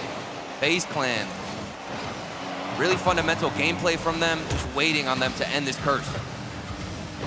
First Killer got over one, but just narrowly missed. Looking for an equalizer. FaZe have had 2 or 3 near misses that have been oh so close, but still held scoreless in game 1. Remember, G2 working on 3 consecutive shutouts to close out the series with NRG, as First Killer will bring one to the corner. And only, well, he got around Chicago, got almost around JNAPs, but G2 hanging on trying to squeeze out the rest of the life from game one. Final 30 seconds in game one, and FaZe Clan have yet to be successful on offense. G2's been keeping the ball away from him. Almost putting in another one in Chicago! He does it, and it's a 2-goal lead for G2. AJ, as the third man was rotating in quickly, he had the positioning, had the save, but then just didn't get the touch. It rolls in 2-0 for G2. 21 seconds remain. FaZe needs an all-star kickoff right here to get themselves back into game one. Else G2 is about to put together another shutout. This is one of the best defensive performances we've ever seen at a World Championship as G2's masterclass continues. They're so good, Stacks. They're picking apart FaZe Clan right now. Look at that shot from JNaps to get it around Sip like that. Picture perfect from the all-star shooter. He's locked in. And they've had to play more defense in this game alone than what felt like the entire series against NRG, where they were just pressuring them nonstop every single minute. It felt like they were on offense. They've had to play so many seconds in their own half, finding save. JNaps has got a couple of predictions himself, and this ball will stay in the air. Eventually it drops, and we see G2 Esports show up right in front of us. 2-0 shutouts, 3 games in a row to close out NRG, and now a 3-0 shutout to start off against FaZe. G2, we've talked about teams wanting it more, Daz. It doesn't seem. Maybe on the other side, Furia, but there might not be another team that wants it more than G2. See Stathy on the screen, coach of G2 has the game plan, always communicating. This team, when they are on, they play on a level that no one else can match. And for FaZe Clan, the challenge there is to match them, as that was a very dominant game one performance there from G2. I mean, everybody getting at least 3 shots from them. And on the other side of things, also getting at least 3 saves from them. As you see the stats on the screen, it's going to be a challenge for FaZe, but G2 are fine. They had to work for that. They've given up 1 goal in 6 games now. Ridiculous. 1. Ridiculous. That is the stuff world champions are made of. But there is still a whole series ahead here.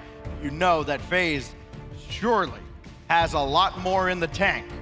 But that first game has to be an aberration. Otherwise, this is going to get real ugly real fast. You talk about wanting it more. Of course, G2, everybody remembers them in their grand finalist spot. Season 7 versus Vitality. They're 1 series away from making it back into the grand finals. But FaZe Clan, the young guns, the rookies here at the World Championship, at least in First Killer, that man alone can lead his team all the way through. AJ's got some experience. Of course, Typical as well. We'll see if that comes together. All 3 pieces are going to be needed if they want to take down G2 Esports. Chance here for First Killer, and he strikes, getting the first goal for FaZe and the first goal in game 2. Well, there we go. So much for the shutout. As FaZe gets on the board very early on in game 2, First Killer getting the helper from Typical, and First Killer, you know, he absolutely wants this. It's been almost written in the stars that he's going to win one of these sometime. No better time than right here, right now in Fort Worth. Let's see if my goodness. And First Killer kept that one out. And here goes Typical on the counter for FaZe, and Atomic stopped that one. You talk about First Killer and the things that he wants to accomplish, as well as the rest of FaZe Clan, but getting past this G2 team, who are as resilient as some of their fans, that is a tall order. Right now, a minute into game 2, you saw them almost able to equalize, but FaZe still able to hold on to the lead. Good aerial play there from JNaps to force a 50-50 in the corner. Then he also takes the boost. A solid look of possession. Demo on the field from JNaps on First Killer. And then another one from Chicago. The pressure is mounting for G2 Esports. Just waiting for that one slip up from FaZe Clan. Somehow they have broken away and fend off against G2's onslaught. Finally a clear. First Killer does get that redirect, bounces off the back wall. JNaps to Atomic. Atomic gets the second touch, won't be able to get a third, but look at that, Chicago on the wall, immediately able to get the read.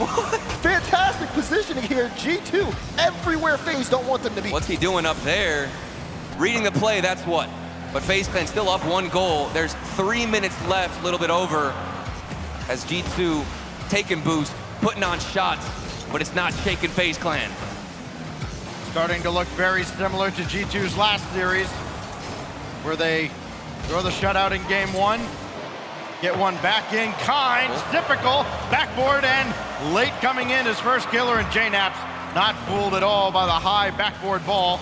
And now here goes Zip again around Chicago and through Atomic, but still just a little bit wide.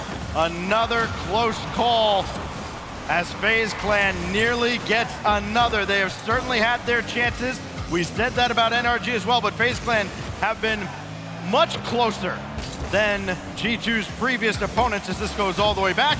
First killer avoids the demo, then gets one of his own, and that ball rolls wide. This one is battle of speed and precision. As both teams have really solid, good reads on the field, they're trying to disrupt each other. It's a fast game on and off the ball. As again, we're just seeing a lot of boost grabs, a lot of demos, or chances for demos to get, because G2 want to make FaZe uncomfortable on the counter so they can find an open lane to punish.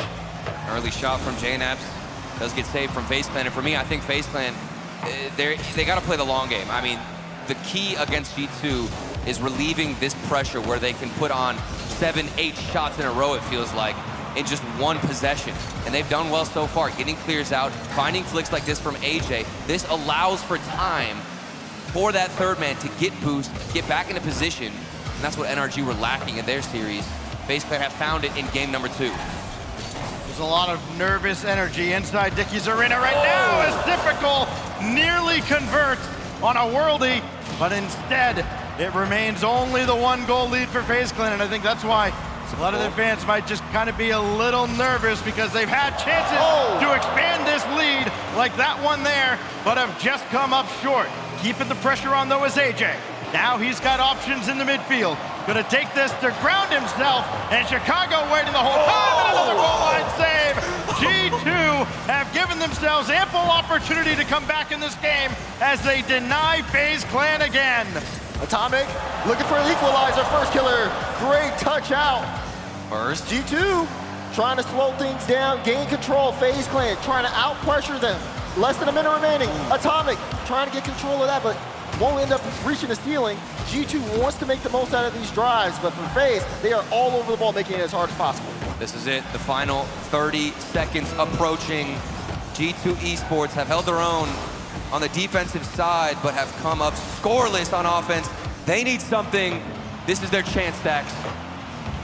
20 seconds remain for G2 to avoid FaZe Clan leveling the series. Atomic's got to get out of his own back line. He has got this to Chicago. Try to set up JNaps. He's way back.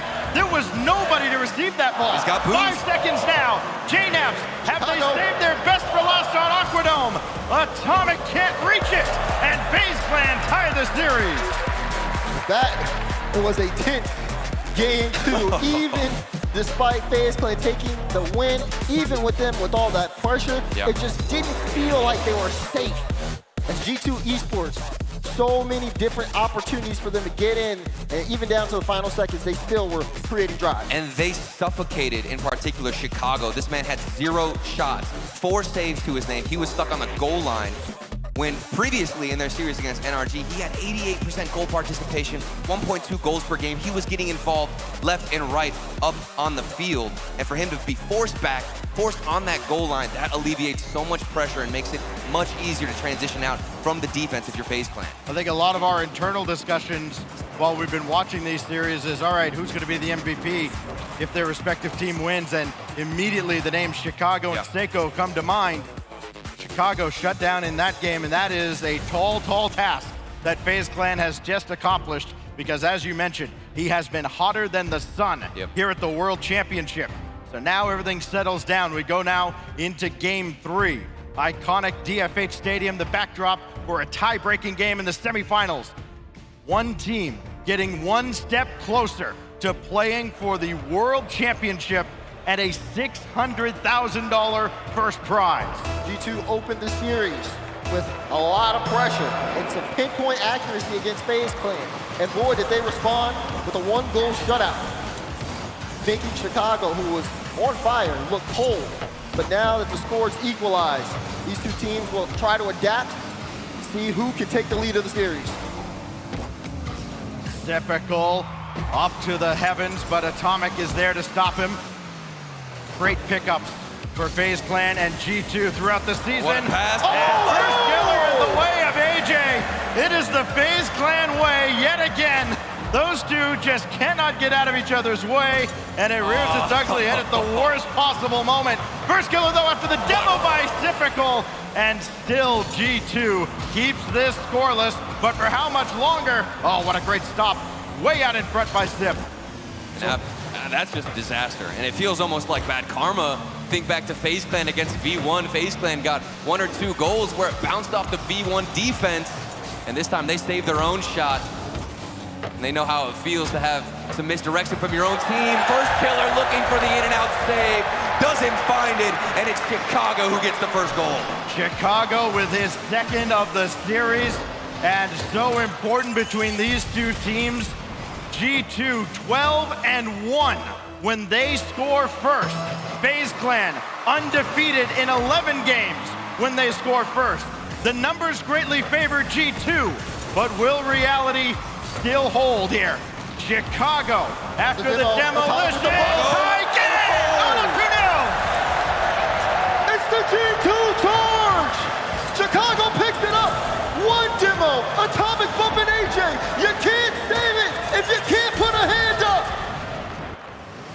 3 goals for Chicago in the series. He just continues to light up the scoreboard. We'll get the colors right eventually. Here goes Typical. FaZe Clan need a lot out of him. It cannot just be this guy, as much as he would like to carry the team.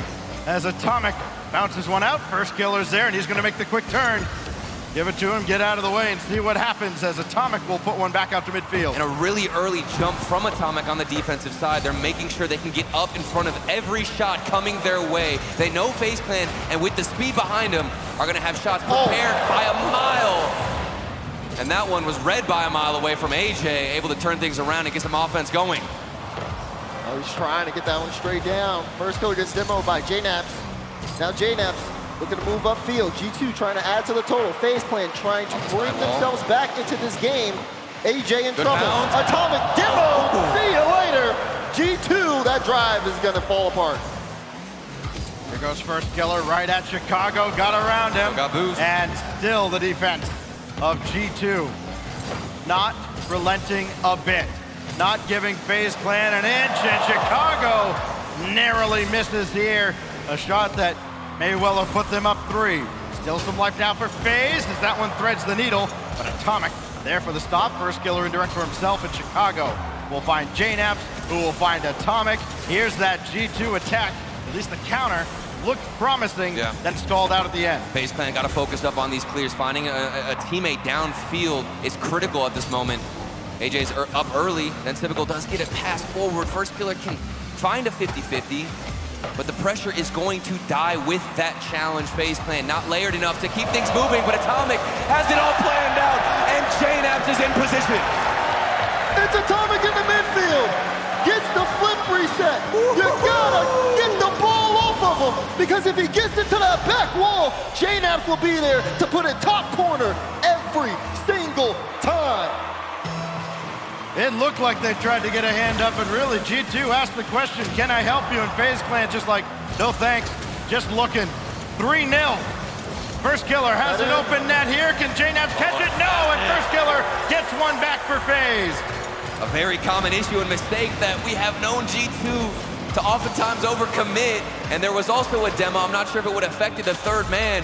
Almost a free one given to FaZe Clan, but brilliant vision to see the open net. Can G2 recover and keep this game under control? They've got a 2-goal lead, a minute 45 left here. Oh, man. FaZe get one. AJ. You can see them going on a run here. It could slip out of their hands, Daz. I mean, it can happen as quickly as that kickoff. You get some momentum. They've got a goal now. They know what it feels like to score, and they've got time to get back in. Just happy we have a G2 game that's not a shutout one way or the other, as Chicago launches one back that Typical has to address. And he plays that to the left side. His teammates are over on the right. And so there's only Typical that can follow this play up. And his teammates have to retreat and stop another G2 onslaught. that JNAPS rolls home, and that one may seal the deal in game 3. See first killer last back. It's a great 50 from Chicago. AJ not back in time. Open lane for JNAPS. And you gotta wonder, FaZe Clan, what is the problem? Absolutely. Why are they letting in so many? Well, it seems like they were getting too desperate now as the final minute is approaching. And I respect definitely the aggression. I mean, you're down, what was it, 2 goals at the time. Yeah. And for AJ, he needs to get aggressive, start implementing himself and forcing some better challenges on offense. So I'm not surprised to see them overcommit, but the decision-making of when to overcommit seems to be off as Atomic knows exactly when to go for a double tap. 5-1 G2. Oh, Atomic. You can't give him that. It's automatic.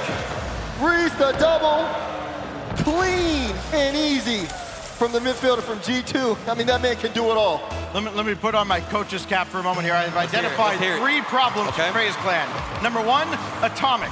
Number 2, Chicago. Number 3, JNAP. That'll do it. G2 up to a 5-1 lead here in game 3. Thank you, Stacks. You're welcome. This guy. Be here all day. Just total control from G2. As it feels like they have FaZe figured out. As this game has gone out of FaZe's hands. Even with a free shot like that from first killer. That one doesn't go into the back of the net. Now, FaZe, they got to do everything they can to try to reset here. Otherwise, this series could get away from them. I mean, it was just one game ago where FaZe Clan had all the possession and their defense looked much more solidified than it does right now in game number 3. I think they got too ahead of themselves and were trying to push up, like I said, at the wrong times. It's all about the decision-making of when to move forward. The ball's still up, but eventually it will fall, and we will see G2 Esports take game number 3. Blast is in session as G2, 2 wins away from reaching the grand final. We know it will be a North American team there. We don't know which region they will face, Europe or South America. After an incredible 7-game series, G2 trying to follow that up, and they have taken a lot of the excitement out of this series. I mean, the 2 games they've won have not been close at any point. FaZe put up a fight, and then all of a sudden G2 pulled away again, and that was the end of it. Now we go into game 4. And I wonder, as we look back at the Mobile One high performance replay, or rather the G2 highlight reel, does FaZe Clan go with a timeout, or does Raul trust his team to get through one more game and see if they can right the wrongs? That's going to be the biggest question. Can you risk it, though? One more game to put it on match point. Do you just play it out, or do you try to slow things down? You also got to think for G2, I mean, they're using that time just as much as you are. They're constantly communicating. They're constantly talking things out. They don't go with a timeout as far as I know. So they're going to try to play through this one. And what a journey, by the way, for Roldiz. He goes from being a player and kind of combining as player and host alongside you on First Touch.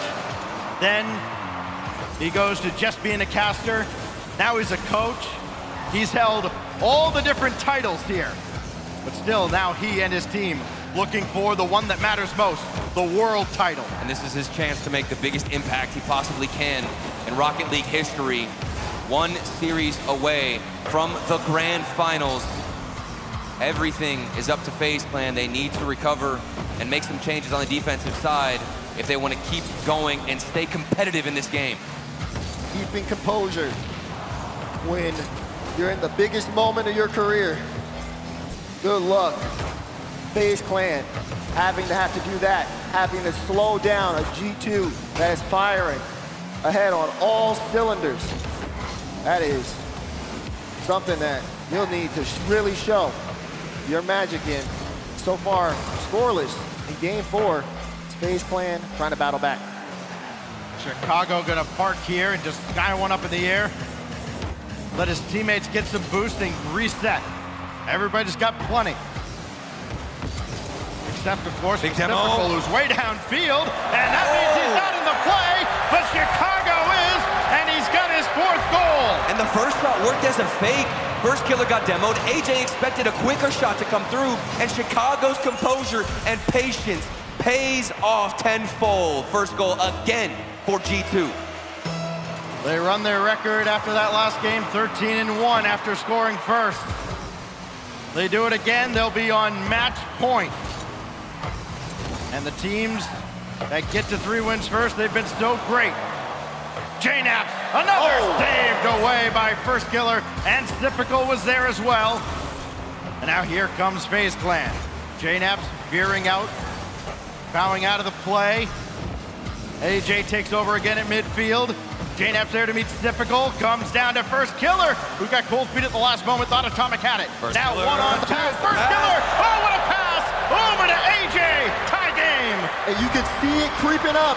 As soon as First Killer has time, and AJ on the wing, even JNaps was caught stuck as he had to watch that play get passed. Well, how many times is First Killer gonna pass that ball? If you're G2's defense, you think he's obviously shooting. Exactly. It's First Killer, that's what he does. No, the great team play that time ties up the game. And that shows the development of First Killer. I think when he first started playing and competing in the RLCS, he was so eager to make an impact and really show what he's got mechanically, so he'd go for the shot. There, he's opting for the pass. There were 2 players in the net, knew it was the better option, executed well, and got his team back into it. Here's Typical, looking to get them back in the lead, and he finds it. And FaZe, a high-flying action team, slowing things down this time. You see AJ get some interference, and Sip with the low 50 bounces off the post and in. FaZe Clan with the lead as we approach the halfway point of game 4. JNaps still almost got to that, despite the interference from AJ going forward. Now here goes First Killer. That goes out to the wing and very quickly back into FaZe Clan territory. Both teams trying to win the battle at midfield as the ball ricochets back and forth. Redirect well wide. And G2 maybe just kind of wipe a little sweat off their brow like, oh yeah, no, we knew he was there. Another opportunity sent away by Atomic, but only as far as AJ. FaZe Clan getting a lot closer to the G2 net than their fans would like right now. So now they have to retreat as AJ gets that to the corner. FaZe Clan looked very confident though in this game. We were a little concerned after game 3, wondering why wasn't there a timeout? But they come in, they play, and it just feels like even with G2 getting the first goal, they remain locked in. Can they stop G2 from trying to get the equalizer now? FaZe Clan still with the lead, less than 2 minutes in regulation. Oh, Typical got one last touch to get around Chicago. And one more to get around JNaps, and the shot deflected away by Chicago. As he recovers. Double tap! Bang, bang on a tough angle. What is this from AJ? Flipping into the angle, finds it, and there is no way you can get a save or even predict what's coming out of that shot. Every now and then, FaZe Clan shows us a little bit of wizardry. They've saved it for the semifinals when they absolutely need it. G2 threatening to go on match point. FaZe Clan standing in their way and standing tall. Here goes AJ again. Atomic gets this out to the corner. JNaps will jump in. Not a lot of boost to work with for either attacker from G2, and that attack was doomed from the beginning. AJ and First Killer work in tandem, getting this down in front, and Typical denied. Chicago lining one up, and it bounces away almost off of First Killer. Yeah, you saw Chicago had the read on that double. Atomic looking for a pass, G2 trying to get back in. Chicago, no, it's off. Atomic will put one in, and G2 bring the game within 1. And this all developed from their own corner. A big pass across. AJ had it read, but then backflipped on the play. Would have intercepted it. It went through, and they were able to continue on with their pressure. G2, tell FaZe, they are not out of the woods just yet, but can they equalize in this final minute? Cannot rest for even a second against G2. A proven pedigree that very few teams in the world possess. Here's AJ trying to kill off 35 more seconds. JNaps indirect. Atomic a little slow to the play.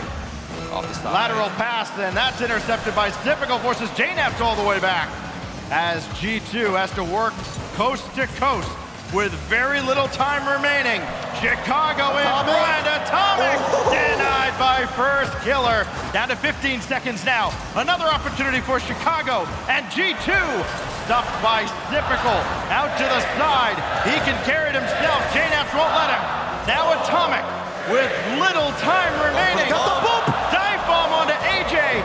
JNAPS has to work now. Still up. From way downtown. Oh, he's and got it. Chicago keeps it in the air. How much longer can G2 hang on? That's how long as this goes to ground and FaZe Clan tie the series. Down to the last second. G2 is a team that won't quit, but FaZe Clan weather the storm.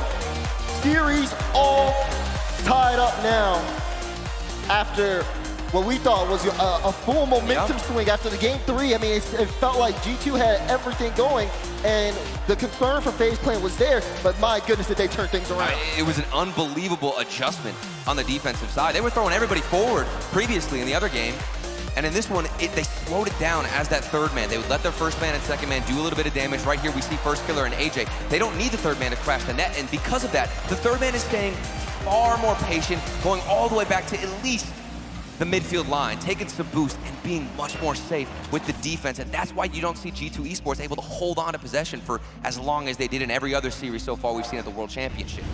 When you look at these two teams on paper, yes, you would think G2 would be the favorite, but it may actually be kind of a favorable matchup for FaZe Clan when you look at a G2 team that steals so much boost. They steal more boost than anybody else in this tournament.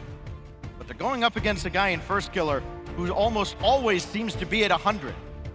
It doesn't matter what AJ and Typical are doing, as long as First has all the boost in the world, they always have a shot to move downfield. He can catch up to almost anything. That's what G2 has to contend with. They've got to stop him from running free all around the field. It's tough though, because if you take your eyes off AJ and Typical for a moment, I mean, you saw that double from AJ last game. You can't give him space. You simply cannot. They are a triple threat just as much as G2 are. They've all earned their right to play on this stage for a chance for the grand final. You see that AJ coming in. It's awkward for Chicago, but he gets the clutch. And JNAPS will clear it into the corner. And he had to get the read off the ceiling. A remarkable 50-50 down and in. And Chicago recovered, but then all of a sudden, First Killer gets a dribble. We know what that man can do whenever he's got control of the ball. AJ needs one more touch. Instead, he'll let it come to ground. First Killer comes again. Got around Chicago. Netward, and JNAPS comes back. Great recovery for the save as G2 keeps it scoreless for now, and Atomic there with another stop. And that was a great touch from AJ, just being able to keep it into the air, because again, FaZe Clan has hit 2. Sip last back, that one gets out. Chicago tried to get the shot, but was just denied before he was able to really get a place on that ball. G2 trying again to make the most out of their drive. Chicago almost with the air dribble to the top left. First Killer. Oh, good ball intended for AJ, and an even better bump by Atomic that spun him out, and it leads to this opportunity that Chicago almost converts. He had a double lined up. I don't think he was going to be able to finish it. JNAP's got a piece of that as well. And now this shot sent away is typical. And AJ credited with that stop. And Atomic back to Chicago, around and around they go. Counterattack meets counterattack. It is a track meet on Wasteland. FaZe Clan, a few double commits, 2 players in net, going for the same shot. They saw JNAPS in the midfield and still connecting on shots, but FaZe Clan find a way to get themselves in front of these. That's Typical with a lot of space and time, but not a lot of boost, so has to get rid of the ball. See First Killer sitting with 100. He's waiting for a way to go in. Does he have a flip? And Atomic with this carry can at least get some ground for G2, but you have to be very careful how you move. This game's still scoreless. A couple of minutes have gone by. First Killer using that boost this time to get all the way to the corner, but he lost the ball to Atomic, who lost to Typical. AJ flipping out of the net, or he's got to rush back as JNAPS tested him. Now First Killer trying to get it going here. He's got 2 goals, as does AJ. Typical's added 1 for FaZe Clan. They came alive in game 4, but now both teams looking for the first strike in a tie-breaking 5th game. That last man back starting to push up, get too eager. FaZe Clan need to keep their composure. It's all tied up. They've held on defense. Trust in your first 2 players throwing themselves at the ball. AJ doesn't get any connection. AJ also continues to find another bump, but then Typical has some space, opts to go for the backboard. And things have slowed down, Daz. Not as dominant on either side. G2 Esports held pressure at the beginning half, but like I said, much more composed and cautious from these 2 teams. The caution is there. Even with this one from J-Naps going off the ceiling, does get the dunk. Does get the ball? Oh my gosh, J-Naps! He's still got it. J-Naps, the veteran, styling on the young guns. Can you believe this man's talking about retirement? Are you kidding me? 1-0, 1:43 to go. And certainly the loudest goal of this series. Now Typical trying to answer. Good luck. Atomic sends that one away, so AJ's got to take care. And who does he have to work with? Nobody. They're all running back. Typical had to cut. And first killer way at the back. Will the sleeping beast awaken here? AJ now, taking it himself. Stopped by J-Naps, only as far as Typical. FaZe Clan now find themselves trailing just outside the final minute of a crucial 5th game. Opportunity denied by Naps. Even after that electric goal from J-Naps, things have quieted down. You can still feel the players locked in. Yeah. The tension still there. FaZe Clan fighting to get control of this game. They've got less than a minute to do it. And under the final minute, I think FaZe Clan need to be less linear. First killer, he goes forward, but he needs to go into the midfield. Typical was waiting. Typical in position, first opting to go for the solo play. Just like we saw before with AJ, he could have found him, and Typical was waiting, but there was no pass that came out, Stacks. Typical, big hammering clear, trying to get his team downfield as quickly as they can. Those opportunities are going to be few and far between here in the final 20-plus seconds. Here we go. First killer, lob one up. He's going to take it himself, give him the ball, and get out of the way. AJ waiting underneath. He'll come into action. Typical jumps, but J-Nap jumps first with 10 seconds left. Atomic gets nudged away from the play. And an opportunity off the ceiling. Everybody commits. Nobody gets home. And J-Naps will just bring it to ground. And G2 is 5 minutes away from the grand finals. FaZe Clan took the house, and they came up empty. And now their tournament lives are on the line. You saw the goal from J-Naps on your screen. The man, the legend, is locked in. They want the grand finals, and FaZe Clan have one more game, one more life left to try to stop them. Do we get a timeout? That is the question. New coach role is, you want to think that they do call the timeout, but at the same time, the first half, it was high-powered from FaZe Clan. They were really starting to thread the needle, opting to go for so many passes, looking for the center ball when they needed to. And we do, in fact, have a timeout from FaZe Clan, an extra 60 seconds on the clock to gather their emotions and figure out what they need to change. That goal that we just saw right at the end from J-Naps, a throwback to a point where he was unquestionably at the top of the game. And I think he just proved right there, he does indeed still have it. They are 5 minutes away with a 6th shutout here in this top 8 from G2. She rolled this, talking to the team. Him being put in this situation has to get them back into the game. It's a monumental task for someone who is one of my best friends.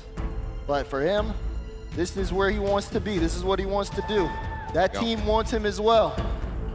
They have to all lean on, they have to all work together if they want a chance here, because G2, I mean, they are just on another level, and it's just really hard for FaZe to get back into this. And even with first killer, as deadly as he looks, he's going up for solo plays, he's getting denied. That man can't even get past one player. A lot has to change here for FaZe Clan. Think about it.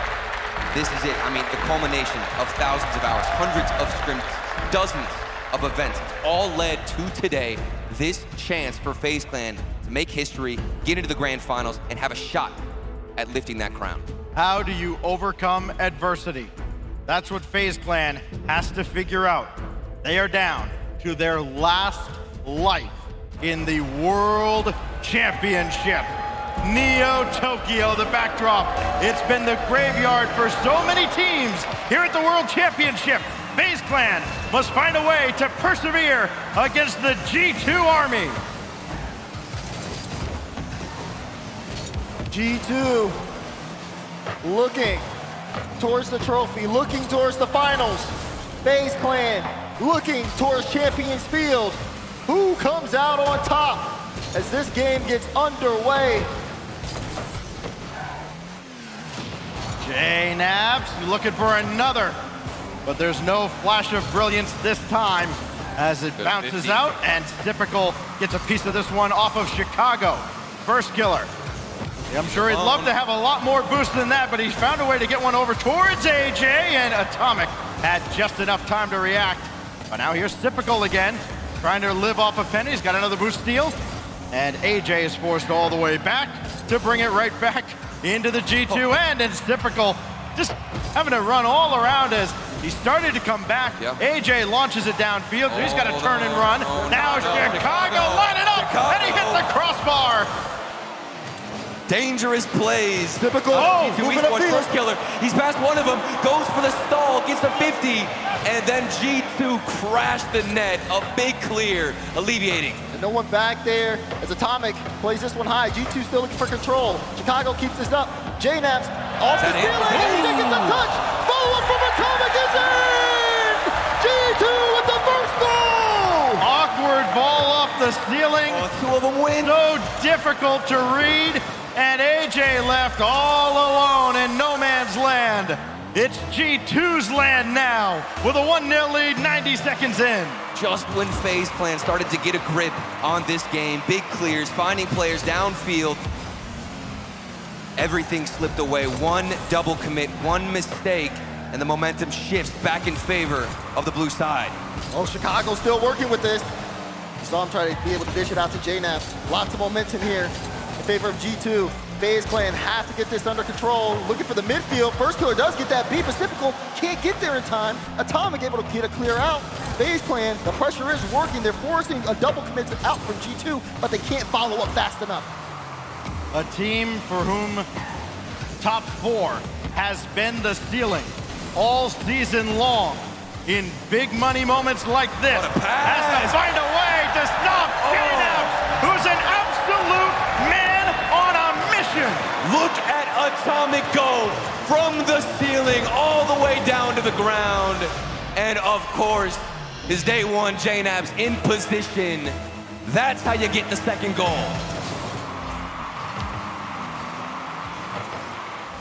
Now for FaZe Clan, the next question, how do you wake up from a nightmare when you're not even sleeping?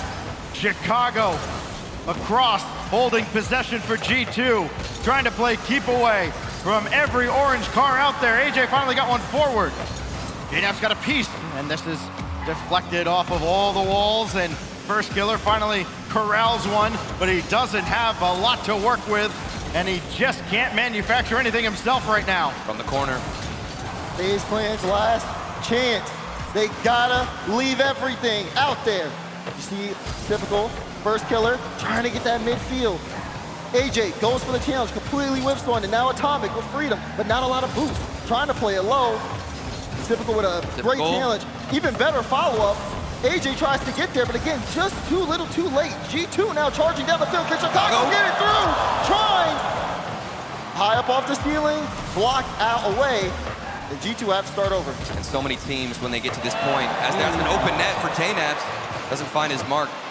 As I was saying, so many teams here on Championship Sunday have gotten a 1-goal lead and then hold on to it. We saw Furia do that several times against Moist Esports. G2 Esports, they've got 2 goals.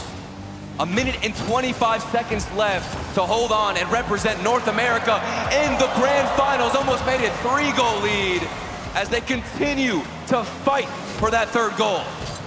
Another opportunity, Chicago threatening to end all the drama here, but still just over a minute remains. Here comes FaZe, here comes Typical, he lost it. Now first killer, he's gotta give it up. And he found AJ, but AJ could not find the net. Typical will try, all he could find is Atomic right in his face. Time running out. As Atomic tried to jump in front of AJ, that slowed him down, maybe just enough. J-Naps not there in time, but Chicago is! As he slams the door shut right in FaZe's face again. That was the best drive they came up with all game long, and they come up empty. How much more in the tank? Good flick. Gets to 2. Double commit. AJ, he has to get this middle. He does, but where's the follow-up? It was there from Sip, but it was blocked again. FaZe can't buy a goal. G2 looking to book their trip to the grand finals. 20 seconds. All that separates G2 from a shot at glory. And JNAPS leading the charge. Who else could do it but the Napman himself? The final countdown, counting FaZe out of the World Championship. And they get one more, a late Christmas gift with only 4 seconds left. The pressure, just too much for FaZe Clan. G2. They literally made FaZe Clan tap out from the pressure. 3 seconds, 2, 1. G2 gets another shot at a world championship. They take down FaZe in 6. All 3 players absolutely out of their mind in this series, playing the best I think I have ever seen G2 Esports look, and especially the man in the hat, Chicago. Those saves in the final minute, you could see just how hungry he was to get another shot at lifting that trophy, and that man certainly earned it against FaZe Clan. FaZe Clan made them bend, but the G2 army does not break, and they get another shot. Here we go. Grand finalist number 1 has been set as the World Championship continues to deliver. This is incredible. In their victories, they are outscoring opponents 20-1. They dropped a couple games there. FaZe came alive, they scored 4. Threw a shutout themselves, but 7 out of 8 G2 victories. They have not allowed the opposition to score, and then the one game where FaZe Clan got one when they lost, that was 5-1. It almost felt like a pity goal just for G2 to let them think they had a chance. We've talked constantly about Moist being a favorite in this tournament. A lot of people forgot that JNAPS just has something else going right now. Chicago had been the guy up until this point, and now JNAPS is poised to push them across the finish line. One more look at the Mobile One high performance replay, and that man right there vying for a world championship that narrowly eluded him in New Jersey just 4 years ago. And we take a look at the history of G2 Esports, picking up Atomic, replacing Drees, trying to make an impact and find some improvements on the field. At first, people judged it, people doubted it. I was also one of those doubters. Daz, I know you and I were harping constantly about the Atomic pick. Maybe it wasn't the right move. They proved it previously, winning a major, of course, now coming out. This is their chance to take home that championship title and bring one home to North America. It's still there. It's still there. It ain't going anywhere until we get to the grand finals. G2 is there. They get to rest for just a moment after they're done with Orb momentarily.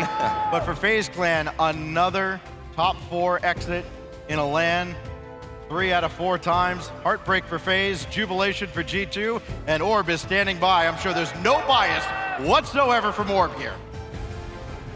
Diggies, please give it up for the first team to make the finals, G2 Esports.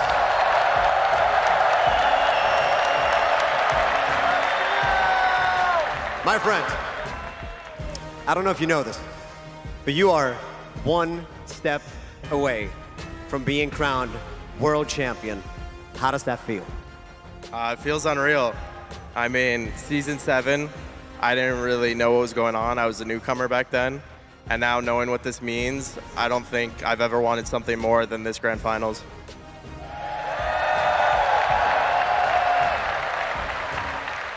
Now, in terms of the pressure for this match, where would you rank it in all the matches that you've played in terms of, well, the pressure?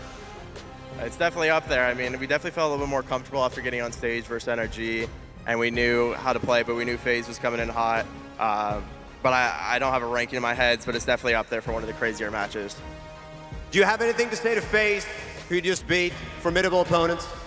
I mean, FaZe, always the consistent top 4, always the underdogs for whatever reason. They're nuts, and they're going to get their victory soon. It's just a matter of time. So congrats to them, and they have it coming. Now, would you say the FaZe is your biggest NA rival? I guess now it is, yeah. Used to be NRG, but I guess that's over now. But excited for the new. Come on. How about this? You're going to the finals. That's happening.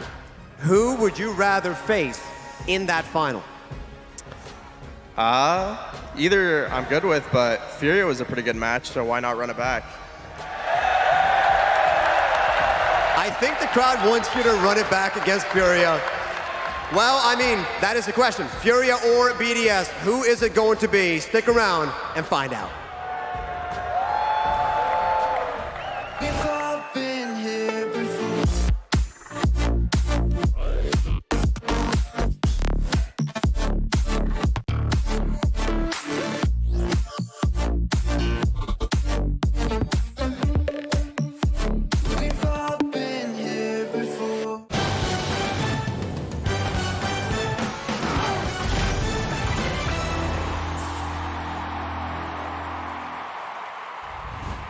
We have to tell everyone that we just switched to Verizon's new Welcome Unlimited plan for just $30.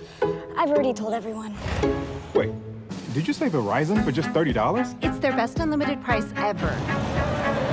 $30? That's awesome. Yeah, and it's from the most reliable 5G network in America. For $30 a line, I'm switching now. Yeah, it's easy. And you get $960 when you switch the whole family. Oh, wow. I gotta let my buddies know. We're already here. The network you want, the price you love, only from Verizon. This might not be your car. And this might not be your engine. Maybe this isn't your morning routine. And maybe these aren't your coworkers. Perhaps these aren't your standard driving conditions. Far from it. But this is your oil, which means you're one of us, doesn't it? For serious engines, on and off the track, upgrade to Mobil 1. The Bronco Raptor was built to go over any type of terrain. Yep, that's right, any type of terrain. The Bronco Raptor, built wild, Rocket League edition.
Dude, this lane is chalked, man.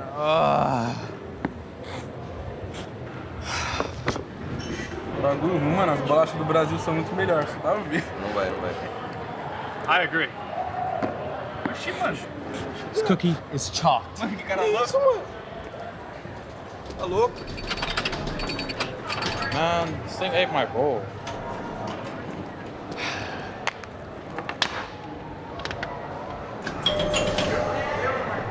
What is that?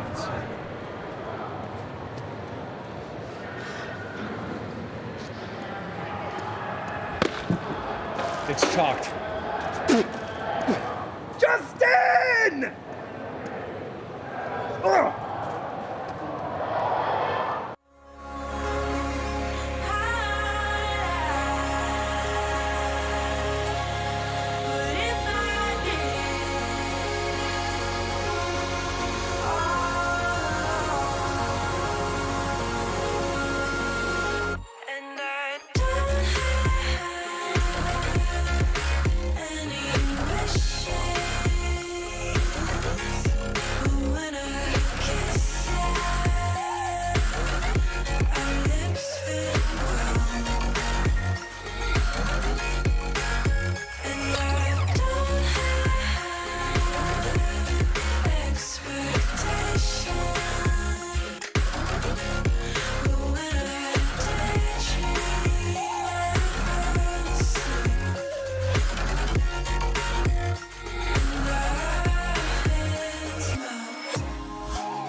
We on the top and we ain't gonna fall. It's an obsession, a habit you call. We hitting automatic, never stall. Only got one tactic, do it all. I'm from the bottom, I hate what I saw. I couldn't walk, so I learned how to crawl. They wanna talk when you're back to the wall. So I say later, my aim moving small. Money grows from my intuition. I just bought a crib, that's my first edition. People hate it when you claim a vision, but I use a static when I hit ignition. Hungry moves, I'm faster in a minute. I stay fresh to death, I'm in a mid condition. Forge a heat, no matter where I've been, and give me any place, and it'll be a kitchen. This how we flow to the top. I'm on a wave and it never gon' stop. I hit a 3, now we running the clock. 24 seconds, I still block your shot. I'm making this an eternal spot. Permanent stain in the flow, ink blot. Don't step to me when I get too hot. I'ma end your life and it's all you got. We on the top and we ain't gonna fall. It's an obsession, a habit you call. We hitting automatic, never stall. Only got one tactic, do it all. I'm from the bottom, I hate what I saw. I couldn't walk, so I learned how to crawl. They wanna talk when you're back to the wall. So I say later, my aim moving small. Homemade flow, I'm a PVC. There ain't one player out doing this like me. Heart rate froze, check the EKG. I hate wasting time, no eventually. Routine work when nobody see it, but I ain't feel the stress, I know it's meant to be. 30 beats, I'm on a killing spree. I made every song in my discography. Yeah, that's every cent, every dollar. I ain't tryna listen to a broke scholar. Making moves to make the money taller. To the cash topping on the Eiffel Tower. Labels calling, I won't wear their collar. With my own drive, I can take it farther. Do it myself, don't ever bother. Been self-made now, shout out to my father. We on the top and we ain't gonna fall. It's an obsession, a habit you call. We hitting automatic, never stall. Only got one tactic, do it all. I'm from the bottom, I hate what I saw. I couldn't walk, so I learned how to crawl. They wanna talk when you're back to the wall. So I say later, my aim moving small.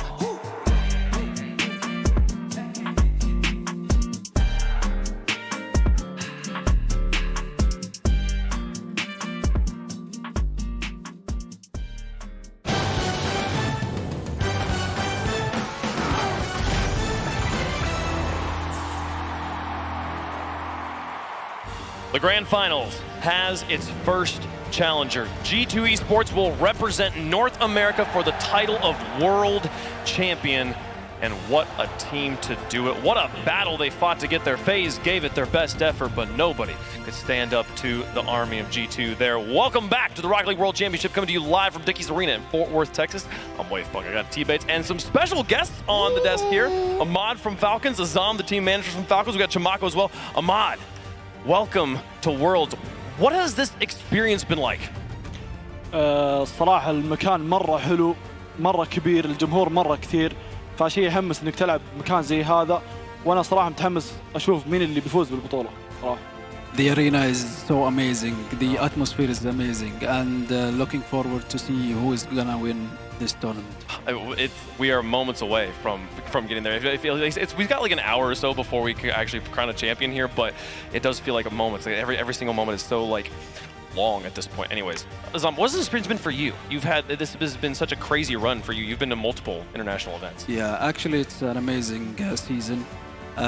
We attended the 3 international LANs. Yep. And we did great, and we are looking forward to do better and better next season. It's kind of terrifying to think about the idea of you guys doing better. But Chamako, speaking of teams doing well right now, how are you doing, man? I mean, I'm doing good. Furia is doing great. He's doing better than me by far. I mean, it's a story that no one believes. Like I've been telling everyone, like they can't do it. Do you believe in them? 100%.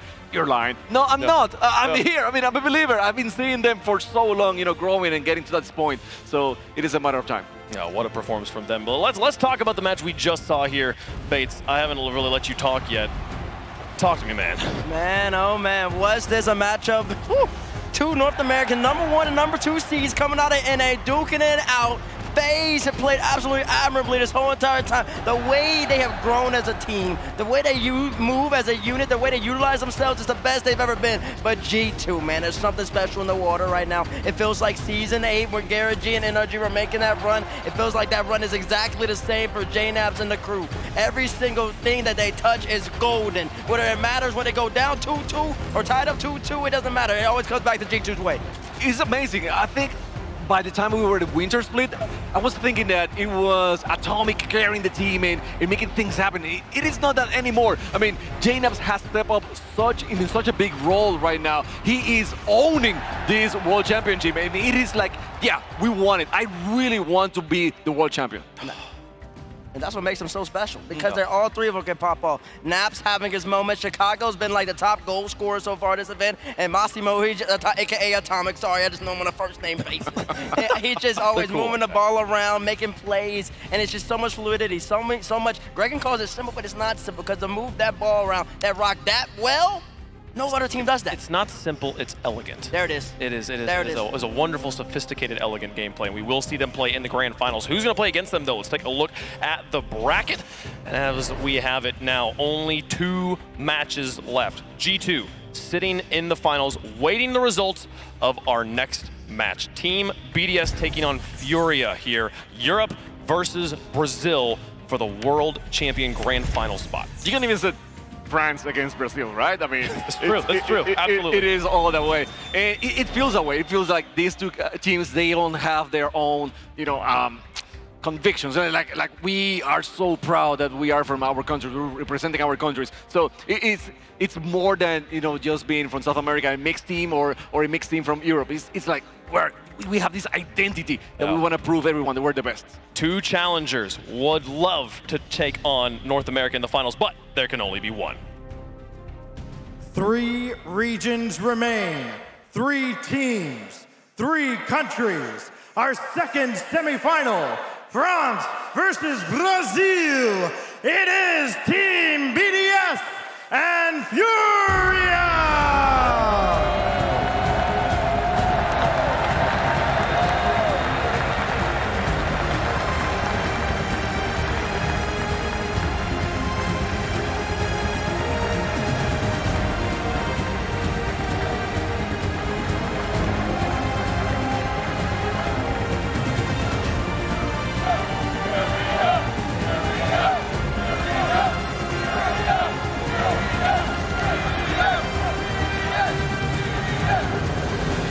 At the beginning of the season, it felt inevitable that BDS would be in the finals. Now, they have arguably their fiercest, most difficult match of Rocket League they have played in their lives ahead of them, just to earn the chance to face G2. When we see the matchup graphic, seeing all French flags and all Brazilian flags, I feel like I'm at a World Cup. So this really means that we're at a truly world international event, the World Championship. BDS trying to legitimize their RLCS X run, their fall major victory versus the best team from SAM, the Brazilians and Furia.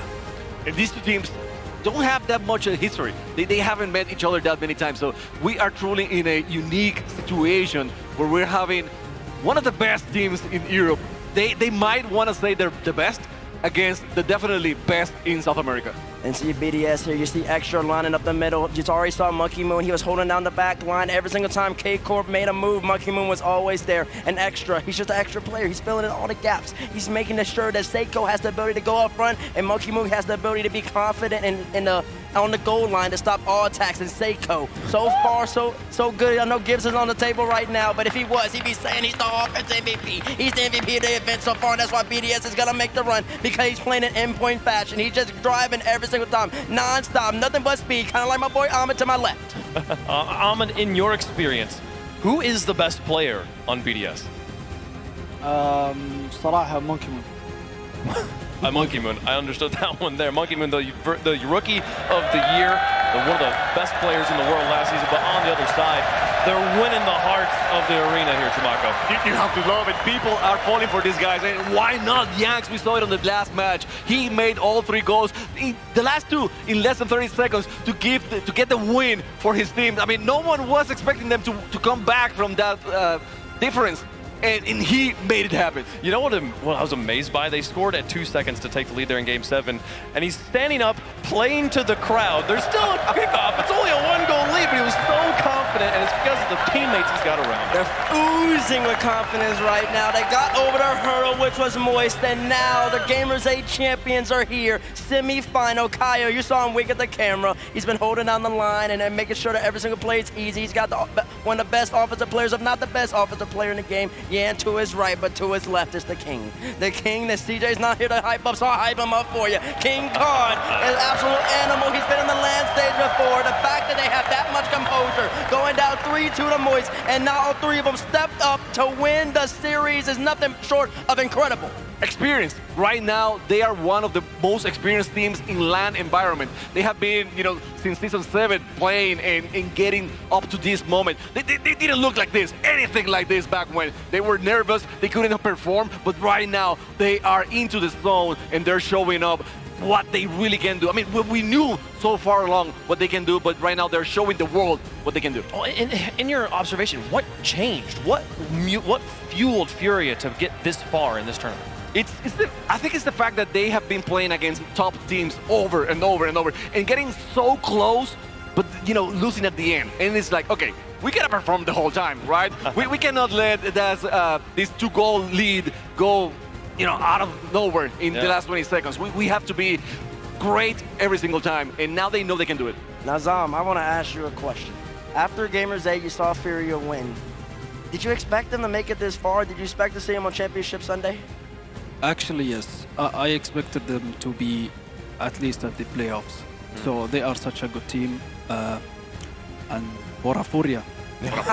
Furia, indeed. Man, you were talking about them like, we got to stop dropping matches here. They were going up against the team that never drops matches. If you have to take them to Championship Sunday, if you have to take them to Championships Field, for Moist, you never beat them, and yet they did it, Bates. And that's what that is why this run is so great. Wave, you pointed out Yan's offense versus Vatiro's defense. Vatiro, the best defensive player in the game. No, without question, without doubt. And then Yan up high, 2 seconds left on the clock. You versus me, mano via mano, and Yan takes the W. That's incredible. Nothing short of spectacular. Nobody's been able to beat Moist on Game 7. Nobody. So to have that ice in a Championship Sunday, your first ever?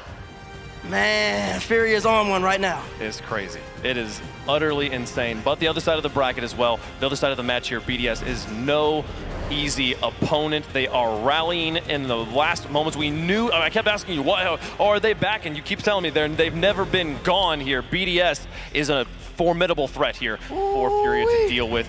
One of these teams going to be representing their country and their region against North America in the grand finals. Who's it going to be? Who do you think it's going to be at home? Let us know in the Verizon fan vote. #BDS, #FUR, and we'll just go straight down the line here. Chamaco, I don't have to ask him, just do the honors, sir. Who do you have? Oh. Yeah, that's it. I mean, I don't have to say anything. Furia's going to win this. They have it. They are this far. They're not going to stop. Furia has it. Furia indeed there. Azam? Oh! Bora Furia. Bora indeed. Ahmad? Vamos. Vamos, Bora. Have one more, Bates. Wow. Does BDS have a chance? Does BDS have a chance? This was the 3 easiest Furias I've ever seen. Let's break down the matchup, man. I'm just in case. Keep going. Furia, they have the offensive capabilities. BDS, they've been so legendary so far. They picked up Seiko in place of Mark by 8. They had an unfortunate London. And Furia, they've been on a steady incline the whole entire time. Always balling out. Oh, I'm so conflicted. I don't know. I hear the tension in the room is palpable. Listen, I think that this has been a legendary day so far, and I think that this is going to be the first time that EU is not represented in the grand final. Give me Fury! It is the first time ever with Sam! Give it to him, folks. Come on! Give me Fury as well. Come on, baby. Come on. Dickies, we got the BDS, man. It is crazy to think that we might have BDS versus G2 in the finals, but they've got to get through Furia, who look incredible right now. Furia, the fans in chat as well. They've won the hearts of the arena. The fans of the chat's at home too, Bates. Dickies Arena, you better get low! BDS versus Furia right now. Wayne, bring us into the game! We got it coming for you, folks. One spot left in the grand finals. BDS on one side, Furia on the other. Let's get to the Verizon Skybox. We've got Achieves, Shogun, and Johnny Boy.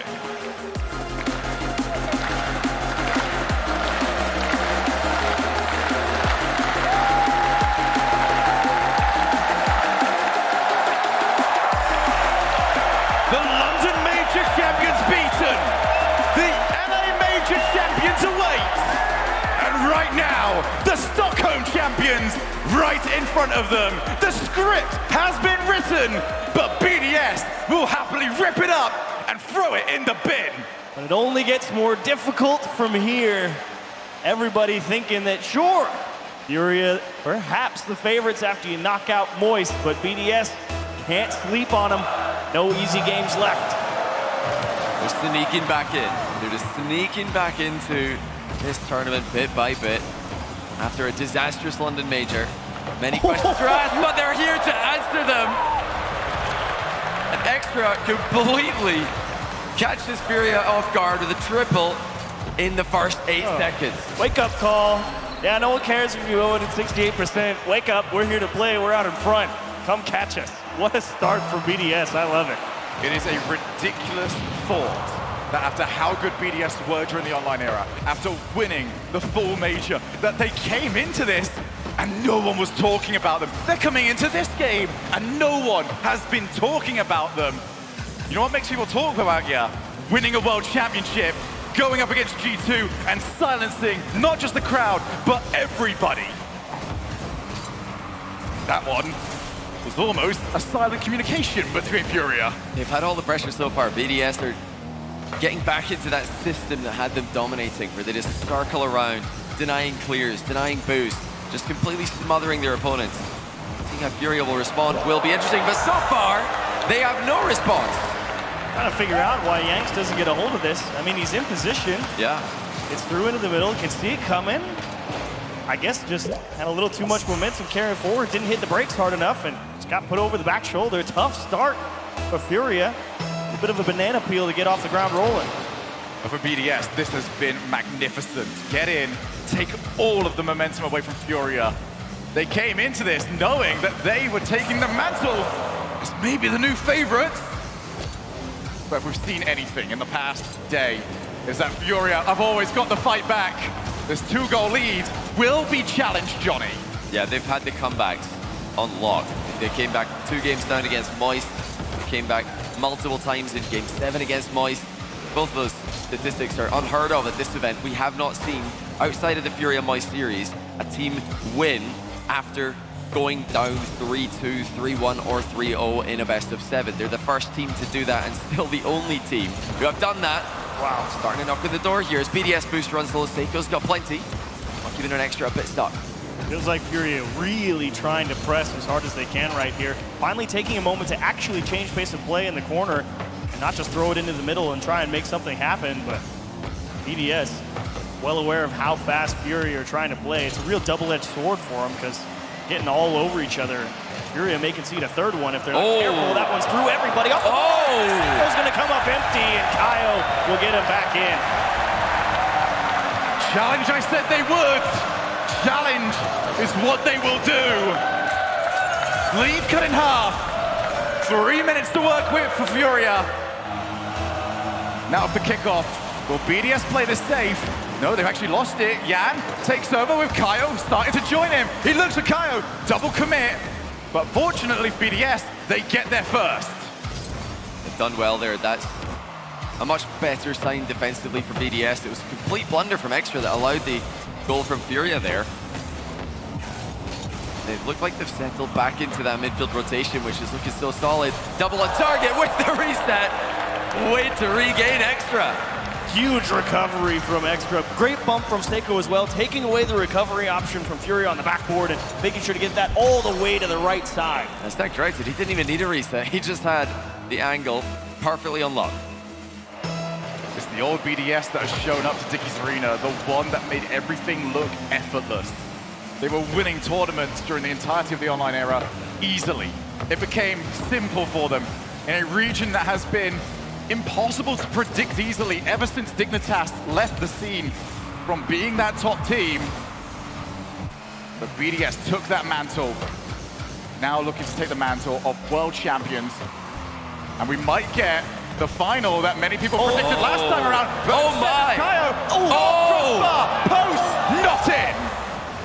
Oh, what a big miss from Kaio, completely open. It was definitely a little bit awkward there, but he should be hitting the target with that redirect. And the way Fury has been playing, you'd expect him to hit the target with that redirect as well. Off the wall, Card. Looking for a way out. Over to Kaio. But every first touch, it's an Extra that has made that stage his home over the past day. Monkey Moon, saved by Kaio. Keeps Furia in it, at least for now. Now Seiko off the backboard. Furia are in survival mode. In a game that they need to be finding pressure from. Card ends up leaving it. Back to Kaio. Card will chase up in the midfield. He's gonna have to go by himself. There's nobody left or right of him. Seiko re-controls. BDS are icing this game. Really great ball control from BDS, but also at the same time, Furia trying to take away the front man. They go for a demo out in front of the ball. They may just give up the challenge and just try and demo the guy who's about to hit it. Shot on target. Monkey Moon equal to it. And Furia struggling to find any kind of gap at the moment. Yeah, they look a bit flat here, Furia. BDS definitely hit them hard, hit them early, with some big mechanical plays in offense. No response, as of yet, by the South American team. They've definitely got plenty of levels to go to. There's an attempted back play, that's backboard. It's available, and this time, it is in the back of the net. Huge passing play from Furia. Card, way to not think too hard about it. Don't try and beat Extra to the net. Just make sure it gets back into the middle. Nice and easy.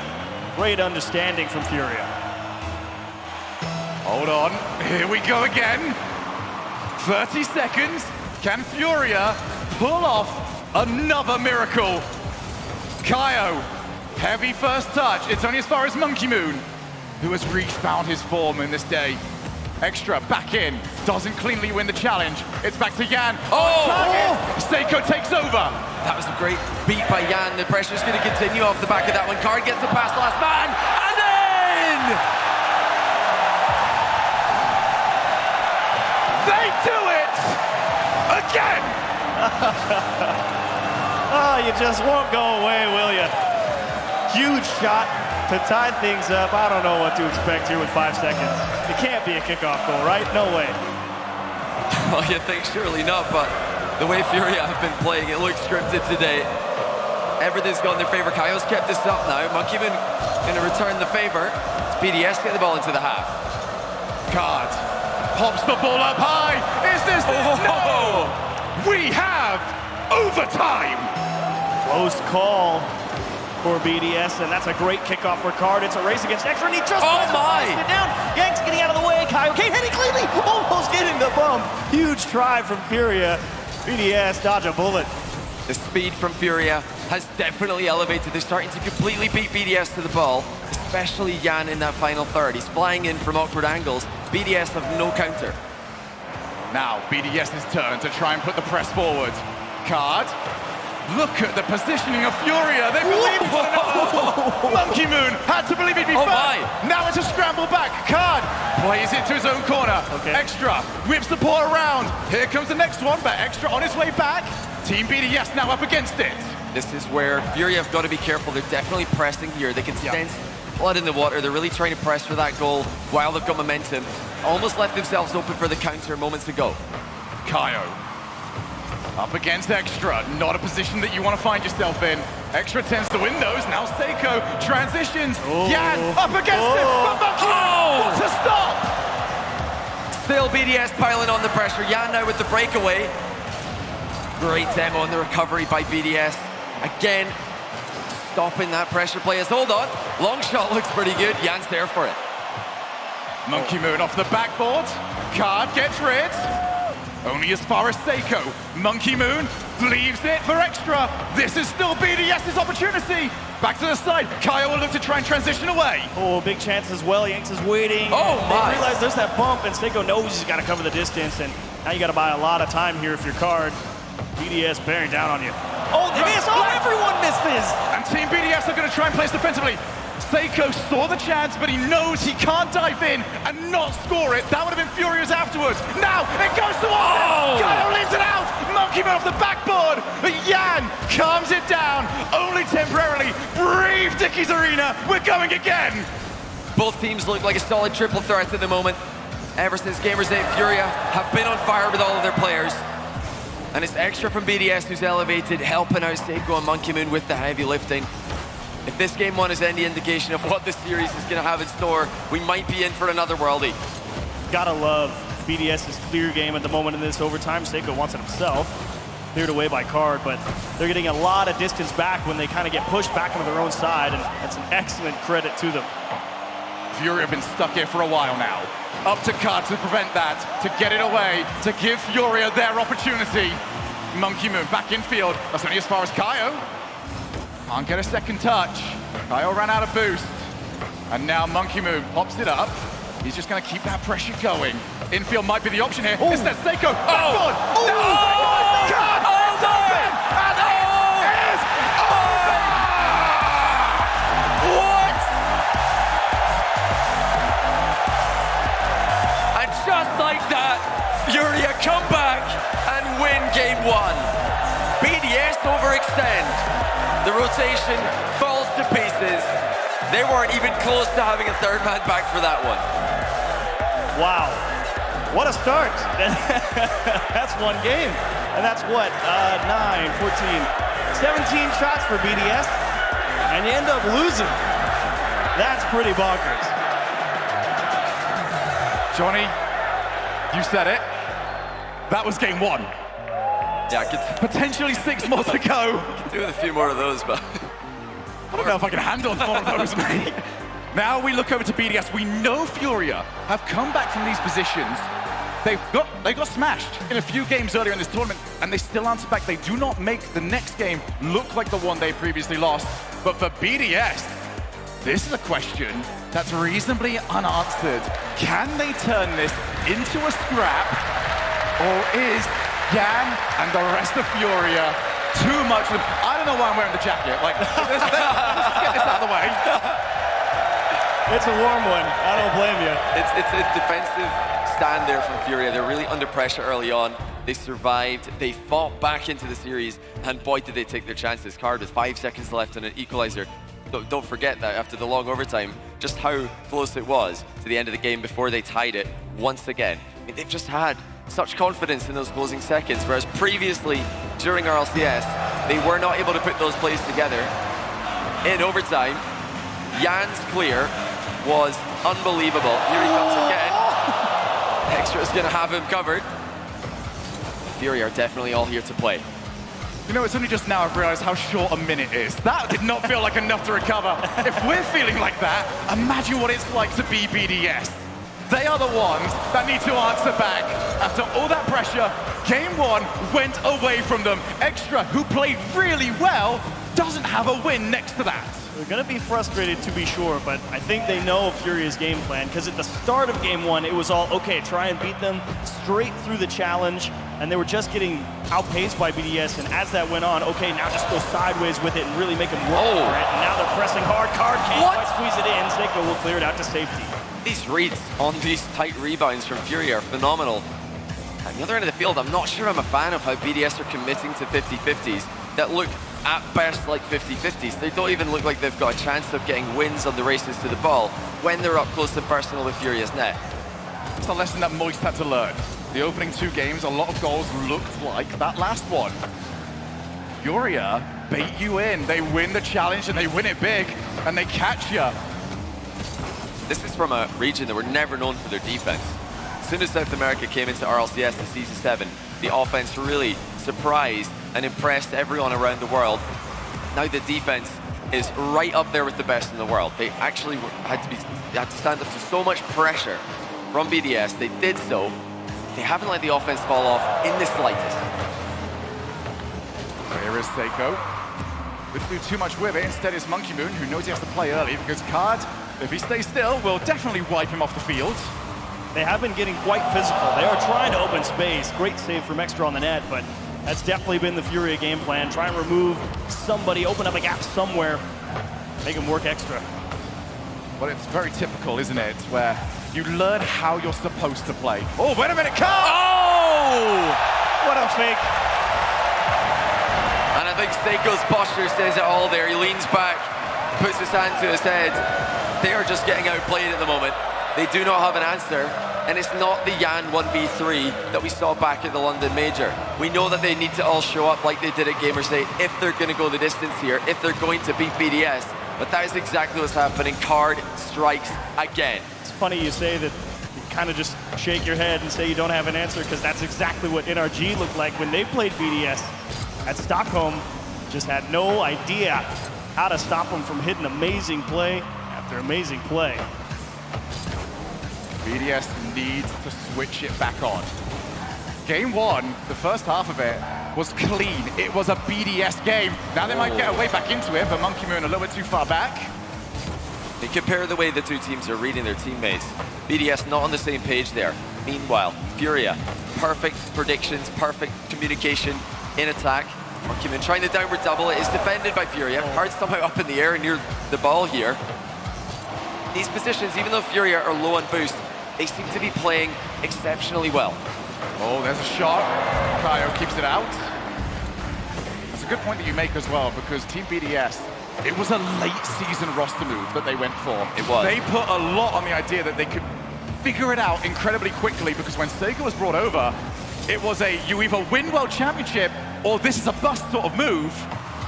Furia wanted to be a bust. They want their spot in the grand final achieved. Absolutely. But BDS definitely in a pretty decent position here, especially with 2 challenges over the top. Extra, you just got to beat one guy to make something happen. Talking about veterans a lot this weekend. One's already in the final. In fact, 2 with Chicago definitely reaching veteran status these days. How about Card and Kaio as well? So many LANs for Card. He's made every single international LAN that Brazil have been a part of. Kaio, he's put the Great One in his name, and he is literally the Great One. He's the first player from this region to put his country on the map. And he's still going to this day, and it's not a player. He's not a player who's hanging on to relevancy. He is fighting mechanically with everybody that they get put up against. Oh, that's awkward, but for everybody except Yan. Yan just takes control of the ball, shrugs his shoulders, and takes it to the opposite side of the field. Extra now, 30 seconds for Team BDS to put something together. Powers the ball. That might have caught them out. Maybe not then. Furia still ice cold. Off the backboard. Furia have just got everybody back at the moment. Daring BDS. Come on, see if you can beat us. And BDS have not been able to do so. Unlike game 1, BDS have to overcommit here. There's no other option. They've just got to go for it. They've failed to score for the entirety of game number 2 up until now. Off the backboard. Kaio wants to see the ball to the floor. Furia on the verge of 2 games up. But Extra now with it. Monkey Moon behind him. Seiko on the chase. Monkey Moon, he's going to have to watch that one go skying over the top of him. Extra pops it up for Monkey Moon. Keeps it alive. The BDS are doing a great job keeping it up, but it's so difficult to make progress. Now they've got some, but Jan's there. Drops it down, it's bounced upwards though. Still, Furia's ball. Jan's looking for the ground, and that's so smart by Card. He knew BDS were going to get there. He doesn't let them, and he takes Furia into a 2-0 lead. They came back in game 1. They led throughout in game 2. Much closer contest in game 2 in terms of overall pressure. Shot opportunities much more at a premium. But at the same time, it really was the battle of catch the long clear, make sure you don't make a mistake. And it really was just the single outplay from Fury as the difference maker there in game 2. In all of these sort of series, Johnny, there's a moment that you look back to and say, that was the moment. Yeah. And for a lot of time, it comes late in a series. Yeah. Did this come early? Oh, I think Maybe in game 1. Did BDS get broken at that moment? We will find out. BDS, they've got the glue out. They're going to try and fix whatever it is. Timeout has been called. That's not something we expected. Like you mentioned, that moment, 5 seconds to go in game number 1. Card had to 1v2 BDS in a massive pressure situation. He didn't really have immediate backup there. He had to go himself, but he just calmly passed to himself off that back wall, slammed the shot true and on target. Now, if Furia can continue to play like this, BDS are going to need to ascend to form we have not seen from them on a LAN setting. They've been brilliant online. They've been dominant online, but on a LAN setting, even at this tournament, I think we've yet to see them take it to a Worlds contender who are also on form. They 4-0'd V1. That was definitely an off day for V1. I didn't see a lot of beast mode in that series. We're seeing a lot of Card, we're seeing a lot of Kaio, we're seeing a lot of Yan. All three of them are showing up big here. And of course, we've got the fourth man as well. The crowd heavily in favor of Fury. It's awesome to see in North America going for their fellow American on the other side of the hemisphere. Want the opportunity to make history, and they're playing for it. But you spelled it out earlier in the series, Johnny, and then again right there, you said you've seen a lot of Card, you've seen a lot of Kaio, you've seen a lot of Yanks. All three of them. Yeah. And you mentioned it after that first game. The follow-up reads from Furia absolutely on the money. Definitely playing as a team. They know what's about to happen. BDS is playing reactively. Sorry, can we just point out there that in the most high-pressure situation ever, Furia used the timeout to change the music. That's what Yan does. He's just blasting his music. He's vibing out. I've heard from his teammates that sometimes during practice, he just completely mutes the communications and turns his music up full blast. And they just practice as a team without comms. This is what they're used to. They're just trying to get into that flow state by making things as familiar as possible to their practice, to their online success, and now to their LAN success as well. Well, we don't know what he's playing, but his gameplay has been heavy metal. Furia 2 up. BDS took the timeout. Now to find if they can get back into this. Because Furia were the team. Oh, wait a minute! Extra! Whoa! Post! None of it went in! Furia now in the breakaway. When the game gets chaotic, this is where Furia tend to shine. But for BDS, this needs to look clean. This needs to look almost boring in a bit of a way. This needs to be military with precision. Off the back line, 1-0! As for precision, you shall receive. Look at this touch from Seiko right above Kaio and off to the shoulder, and then again dotting it over the back shoulder to where they can't actually adjust to make the touch. They found the small gaps and turned it in. Yeah, it looked like Kaio had a couple of wheels off the wall there, and he might have tried to jump, flip by mistake. He was trying to probably follow that ball, get a blocking touch on it whenever the shot arrives. You gotta be so careful. Keep all four wheels on the wall, otherwise you cannot get that second jump. You can't get that dodge. You've got to pick one. You can jump or dodge. You can't do both.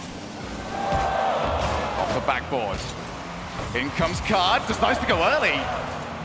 Trying to check whether or not Seiko was going off muscle memory or actually playing what was in front of him. This is the World Championship semi-finals. Here is Monkey Moon. Oh, he's left it. Wow. 2v2 now, Yan and Kaio. And they've got past the first. But the ball got away. Couldn't force the challenge on the line. That's a rare sight. Monkey Moon completely airing his shot. He went up for the ball, totally missed. And, you know, we see a bunch of fake aerials these days by all the top teams. That wasn't a fake aerial. There's no reason to miss that. That just conceded possession of Yan. So he was absolutely going for the ball there. Missed it. Card went for the bump. He's actually on goal. Oh, my goodness.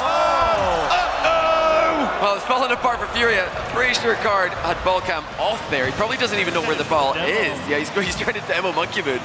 And he hits the ball into his own net. And of course, the player in the midfield expecting the demo to not happen and for that touch to come through. Instead, the guy just trying to hit the ball just completely whiffs and free own goal. Maybe Furia knows something we don't. Maybe they know that a 2-goal lead is more dangerous than a 1-goal lead. Certainly looking at this right now, and I don't think there's a single BDS fan thinking, okay, we got this one. Yeah, not enough drama. Furia thinking that 1-0 in Aquadome is pretty boring. Let's just go 2 down again. See if we can get another one of those comebacks. Done some of their best work down to so far. Realistically, I don't think BDS have solved the problem. I think they've had a couple of goals here. You know, one of them, fair enough, BDS pressured well. The other one, bit of a random goal that Furia didn't really have much to play in. Now Seiko, that's much better!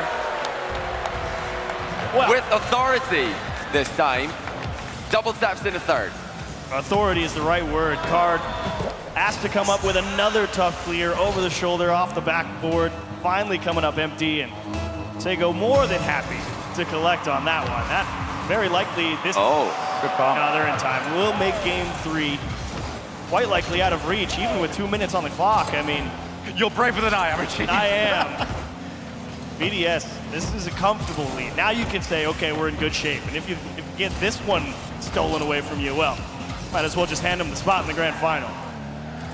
BDS, and I'm going to say this despite knowing what happened in game 1, this is where they are supposed to do their best work. In theory, they are a brilliant team at slowing the game down and getting their best positioning going and just capitalizing, because you're the one that has to overcommit, you're the one that has to overextend, and they are the best team out there at knowing exactly that, which makes that previous game all the more baffling. That's what they were so good at for so long during the entirety of the season. I mean, they played from ahead so often, got so comfortable controlling a game, buying time, forcing people to make the perfect play to beat. Okay. Turn in 4. Well, you know, earlier I said I don't think they solved the problem at 2-0. But this is really getting impressive now for BDS. Extra down to Monkey Moon. Gorgeous approach in the back post, impossible to react to from Furia's POV.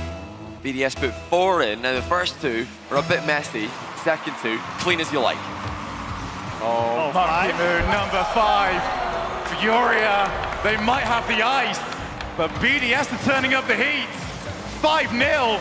This one is done. That's just an aggressive kickoff as well. Monkey Moon not shy about shoving there. Oh, you know me, I love to criticize aggressive kickoffs, but when you're down 4-0, I think fair enough. You know, you've got to try something risky. There's not really a lot going in offense for Furia this game. They've had a few half chances. And they've, you know, just got to try and keep playing their game. I don't think there's any real adjustment needed for Furia here. He got away from you early. Yeah, this one really did just run away from them, and I think they're just going to go next. Just play the same again. Maybe try and get a constellation goal, back to momentum going into game 4. BDS, though, on the board, and not a moment too late. This is a question that I'm going to pose both to Chiefs first and then to you, Johnny. Given what we've seen, usually we'd see a game like this and say, this changes everything. Given what we've seen from Furia, as there's number 6, wow, gives me a little bit more time to get some answers from you. Does this worry you at all for Furia, or are they very much a go next, last game doesn't matter? Yeah, Johnny said it, go next, especially when you get blown out 6-0. I mean, you're thinking, okay, 0-2, 3 minutes on the clock, can definitely try and make something happen, then you can see it again, and then you just know you have to press even harder. And BDS is a team that's always been able to find a gap if you're just pressing too hard, trying to make something happen against them. That I think they're not too surprised. Oh, wow. Another 3 find their way through, as that would have been quite the goal for number 7. But I don't think Furia rates this one too high, because fair enough, and what a save from Kyle. Yeah, you don't want to concede a 7th here. Then it suddenly becomes meme-worthy. But yeah, I don't think Furia have anything to worry about with the scoreline being this high. One thing that they perhaps do have to worry about is that BDS are starting to get outplays on them. And in game number 2, and especially the end of game number 1, it was Furia completely beating BDS to the ball. This time we saw some clean out plays by BDS. Furia unable to force those 50-50s, which had BDS overextending. Timeout buff still exists. BDS smash game number 3. They couldn't add their 7th. Can't get too greedy. And the fans slightly mixed about this one. Listen, I don't care how we get that. I'll take another game 7. A steadying of the ship, to be sure. Return to more of game 1 form. A lot of pressure for BDS. This time they've gotten their way through, but I think Fury is more than happy to say, you know what, you can have it. You can have one every now and again. Because I think you brought it up correctly, John. Like, it's all about after this next game, you're still getting outpaced, and you're like, yeah, there's a serious problem. Yeah, they do need to pay attention to the speed of BDS in second man, even third man positions. So BDS, they do love to position aggressively. They want to get there fast. But as soon as the ball centers, they're already there. It's not like they're getting there in a bit. They're going to try and be there for it. That's what Furia need to look out for. Look out, where's the second man? Where's the third man? How close are they? Do we need to move off the line and intercept something here? It's the positioning off the ball that Furia will need to really iron out. And early here, because if they lose a couple of goals, one goal even early, then that does become a worry. The fact that 6 went in becomes a big problem. Because BDS are just rolling that momentum from game 3 into game 4. This technically means Furia got 2 timeouts, because that game was done very early. Had enough time to start talking through what they thought was going wrong. For BDS, what a way to answer back. If they get into this game and score the first goal, oh my goodness, do you start to worry. Yeah, that's the key, is the first goal, and already BDS have a shot, which Jan will handle pretty easily.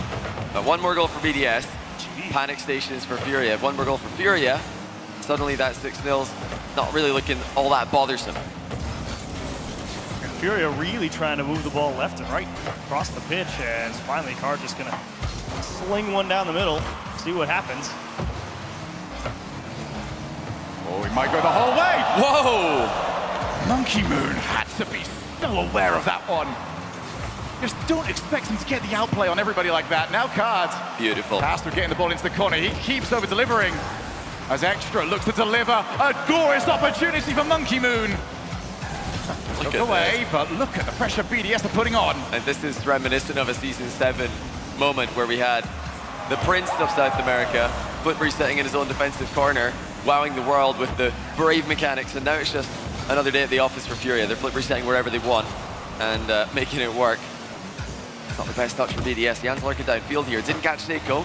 Boost did get grabbed there by Seiko as well. Right, shut down on the counter attack. Kyle's still sticking around here. Big block. Jan's jumped early here to try and make Monkey Moon panic. I mean, it might look kind of pointless to have him jump in there, but they're really just trying to get BDS worried about what's coming at them. And really no intention to continue flying up for that. BDS making sure they hold on to their own boost in the corner here, because they know if Furia willing to press, get aggressive, pre-jump something, try and make a big read, get a huge block. All it takes is that boost steal, and suddenly that rotation comes in a little slow. Card on his lonesome here, not able to find any demos. Those would also help. I'll tell you what, if Card managed to get his car around for the reset, that would have been rocketed. It was in the brilliant position for that. Now they've got Card on the backboard, and Monkey Moon was aware. Monkey Moon has had to have such situational awareness. He's got everybody left, right behind him. Now he might get caught in. Instead, Extra has that covered. Monkey Moon showing what BDS, what the orange side of the field looks like. Is it going to be a temporary stop, or is this their opportunity to get a goal? Whoa. That is actually in a good position for Extra. Goes in. What a finish by Extra. Decision making. Wow. Has been exceptional for BDS here. Jan's right there in front of the play. Extra just goes for placement, bounces it in underneath him. Understanding that power doesn't really matter too much here.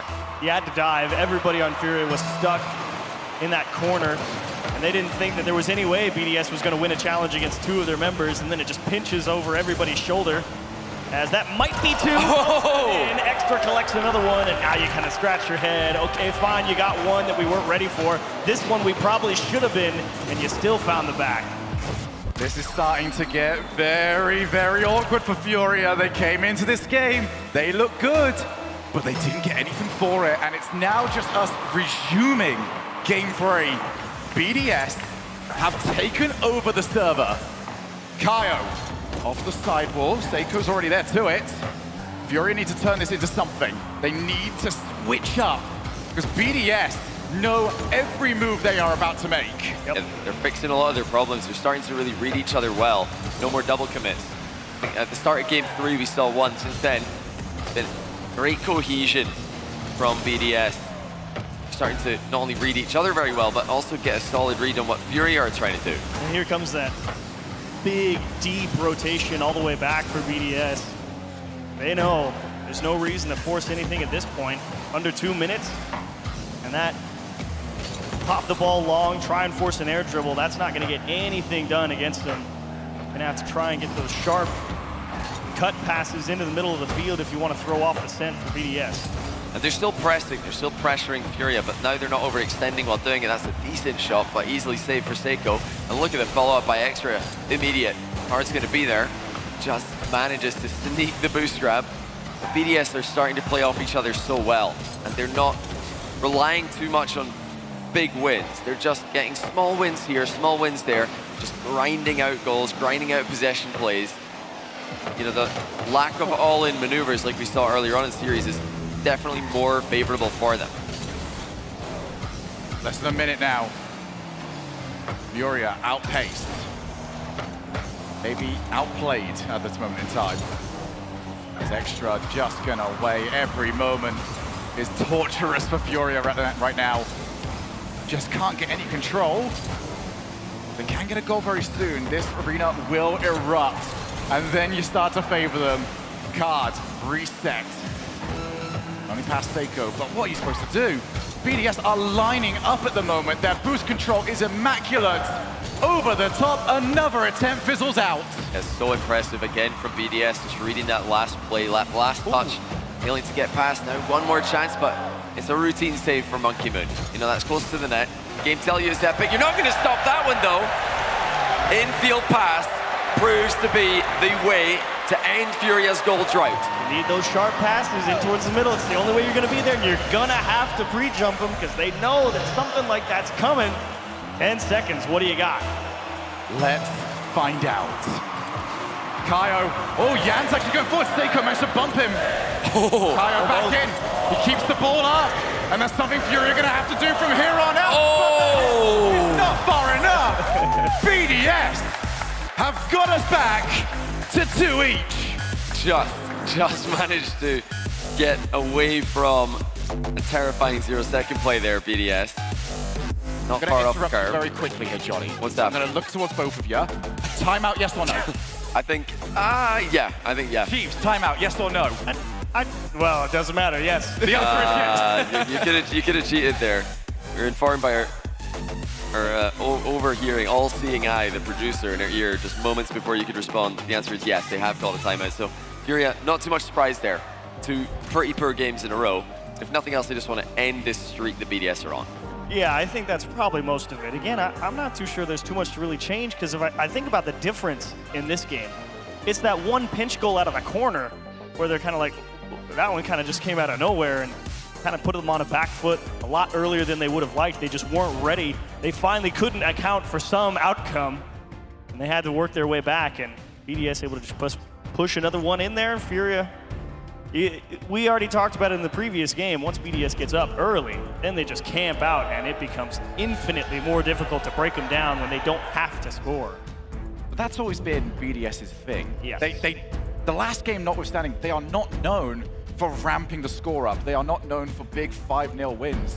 They're known for 1-0s, 2-0s, keeping you not scoring. That has always been the BDS DNA. What they want to get 4-0 in is in series score, and something that they usually do incredibly well. And that's why I was so surprised to see so many, big commitments just for 50-50s in games 1 and 2. Some teams like to do that. There are teams in this tournament who make that strategy work. It's not something BDS really go for. They usually lean more on just outplays and little feints and fakes and suppressing maneuvers. But at the start of the series, they just went for it. They tried to just obliterate Furia with mechanics, and I don't think that's the game plan for anyone in the world, but they've adjusted, they brought it back, now we're at 2-2. Feel that natural inclination, you feel the heat that Furia comes at you with, and you feel this desire to try and match it.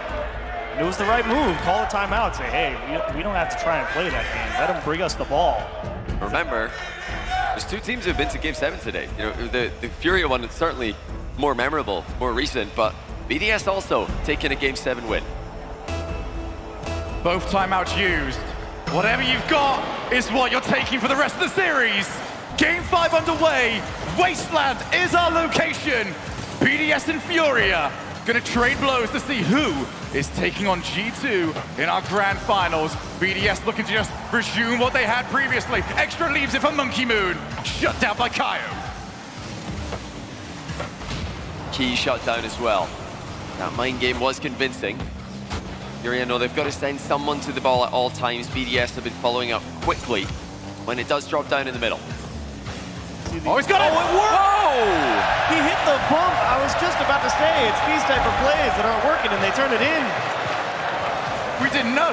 The camera never saw him. But Monkey Moon saw him. Monkey Moon saw a lot of him. And when we're watching with the spectator camera here, of course, we've got eyes on the ball pretty much at all times, but Kyle there is certainly turning off ball cam, heat-seeking Monkey Moon, trying to land on him as quickly as possible. Massive for Furia. BDS were just grinding the series away from them. Now Furia are turning this more in their favor, Achieves. They're gonna do what they do best at this point. They're up one, Yanks just misses one under the bar. And Monkey Moon, you gotta buy time, and out for Furia. Honestly, you don't really try and run up the score here. Just make sure you don't make a mistake, and that's a massive demo in the midfield with that missed clear. Yeah, it looked like Jan was trying to really boom that, but got on the wrong side of it. Lost a bunch of power, which is so rare to see for either one of these teams. Doesn't look like it's affected his confidence any as he goes past two. Jan, not much boost left. Infield nonetheless to Kaio. Monkey Moon does well. Unless that is right at you with no time to react, BDS are going to get to it. But it is Furia who've got control of the ball. That's a bit careless. Jan. Wow. Yeah, he will breathe a sigh of relief that that was not hit with power. Big mistake by Furia there. That was a completely open net, but yeah, it looked like a tough angle to really generate a ton of power from. Can't make those mistakes. Not with this much on the line. Jan. Up against Monkey Moon. Back into the midfield. BDS. Prodding, probing. Are they scoring? Extra does it! They thought that they were going to have a little bit of space to work with here with Furia, but Seiko throws them all for a loop, goes back into the corner, and Monkey Moon forcing Kaio to play that challenge a bit more awkwardly in case he got bumped, ended up missing contact. Extra kind of just tracing the play across the boxes. Cool, it got there. Let's turn it in. Oh, fake kickoff. And actually it was well read there from BDS. They did not make it all that easy to play. Clear. Oh, he missed. Oh, yeah, that's not the hit. You're going to have to follow yourself. Yeah, still a decent result there from Furia with the fake kickoff. I love that they're doing something differently here. And now panic flip from Card. Starting to get a bit nervous here. Furia, again, failing to make contact with the ball. That's much better. You know, they're following up their mistakes with pretty big plays. BDS have definitely put the pressure on Furia here. You see it starting to take its toll. Furia are more on the blue side of the field than Team BDS are sometimes. You didn't have the car colors, you really wouldn't know. Monkey Moon wants to go by himself. He's got it past one. Jan, we're looking for Card. Not going to happen. BDS keeping it up. How important was that? Card intercepts, booms the ball. Oh my! And he got him! Oh! Now Card puts on the side. How close can you get? Oh, and they might get caught back the other way, but Extra, I think he mistouched it. Yeah, it's out into the corner. Yeah, and BDS, what a save to dodge a bullet.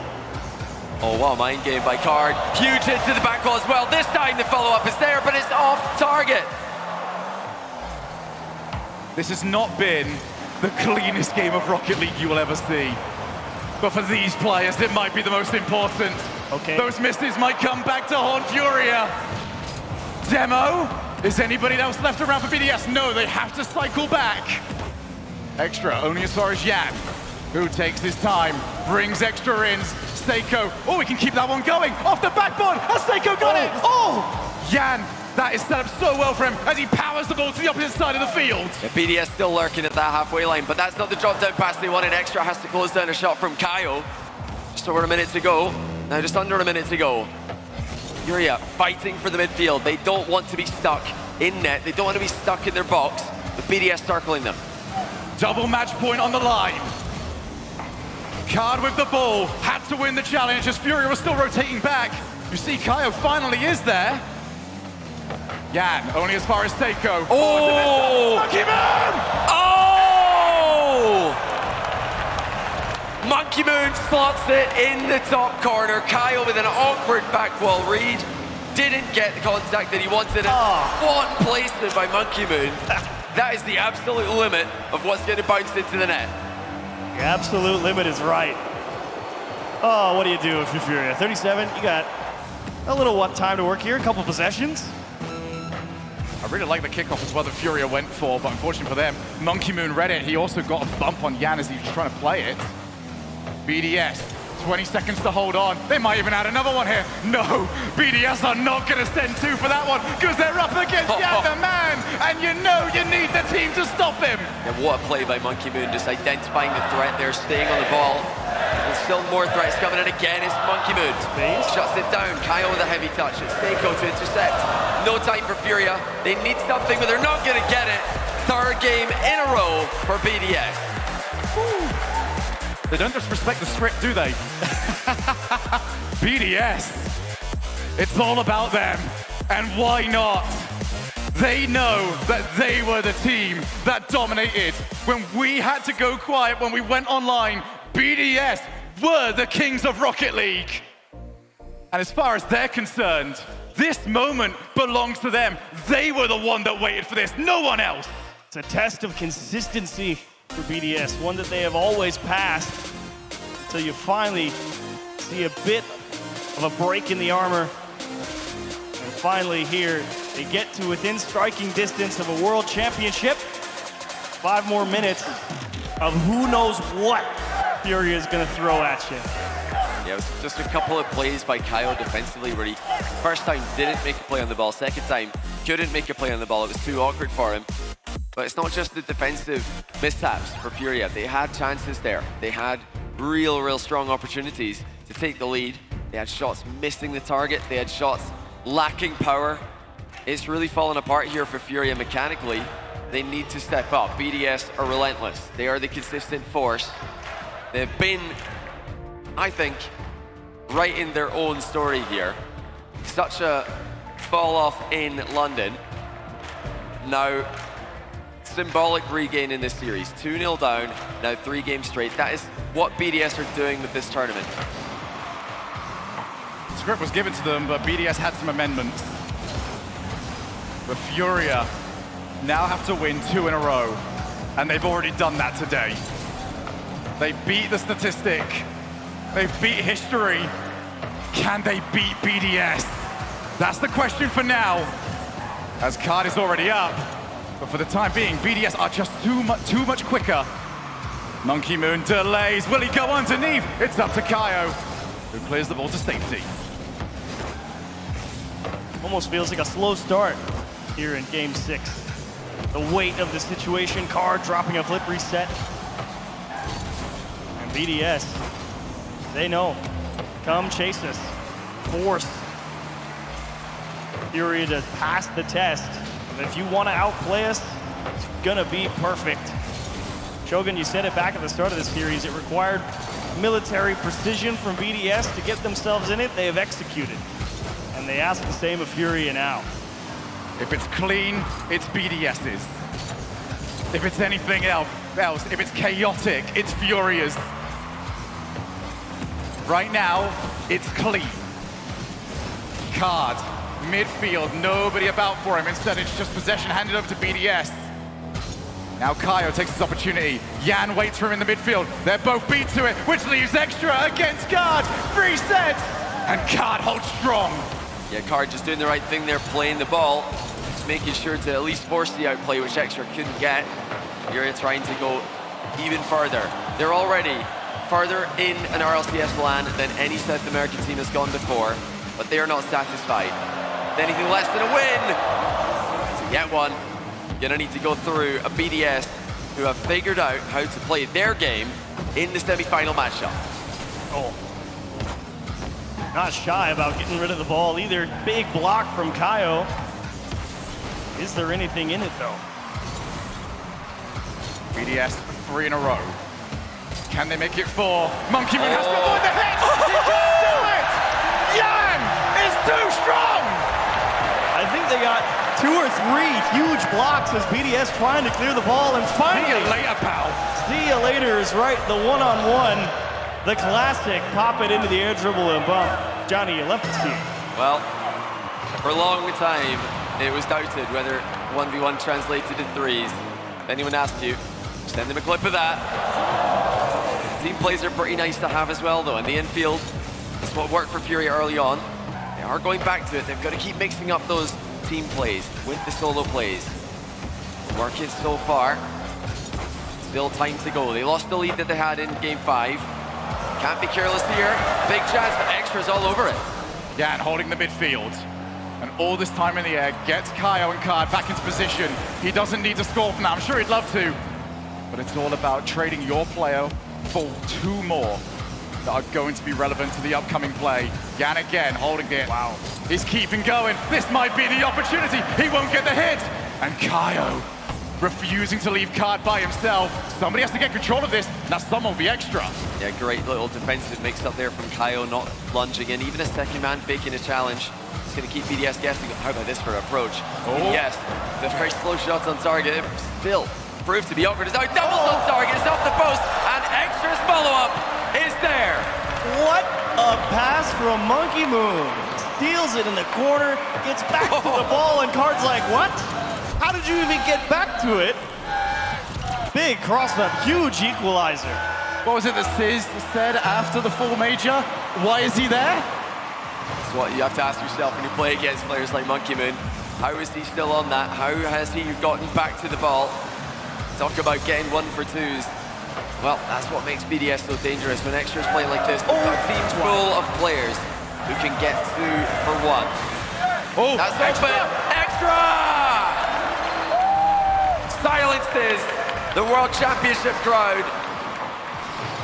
And could that be the winner that sends BDS to the final? They don't even react. They put in a game winner to potentially clinch a grand final. They go, okay, everyone sit down. We have a kickoff to win. Just dialed in to a T. Cannot phase them. You hear that? That's the sound of BDS winning. Silence in Dickie's arena. Can Furia turn that into rapture? 1 minute, 1 goal. Furia have got to go for it. Right now, though, they are in a defensive position.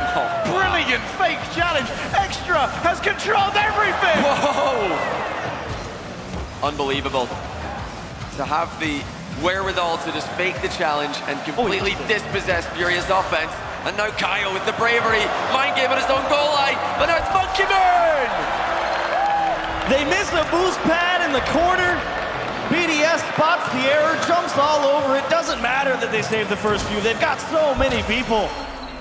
Physical play as well by Seiko. There was no way that Furia could get back to that. They're in a world of trouble now. 39 seconds to go. Let's see where they've got the kickoff. Seiko, it's going to be his own opportunity. Furia, not getting it. BDS! This is their time! And even still, you can see Extra just goes, okay, let's go. Doesn't matter, they're up 3 now, and they're still like, we're not done yet. Never count them out, it's amazing. It's unreal what BDS have just done. We had a lot of questions about this team coming off the most recent LAN just a month ago. And they have answered all of them. When they've led, they've stayed ahead, destroying V1 to make playoffs. And now that they're in playoffs, they've taken a Game 7, and they have won 4 straight games against Furia with multiple regains. The comeback is on. BDS are on a collision course with G2. One of the greatest timeouts ever called. BDS demolish Furia. Ladies and gentlemen, your grand finals, G2, BDS.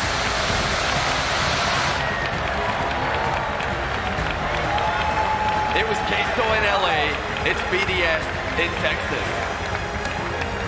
They get Europe to a 4th consecutive LAN final this season. They don't miss out on any, and look at the elation from BDS. I think they even started to doubt themselves at times after they struggled again and again. But they have figured out a way to climb to new heights.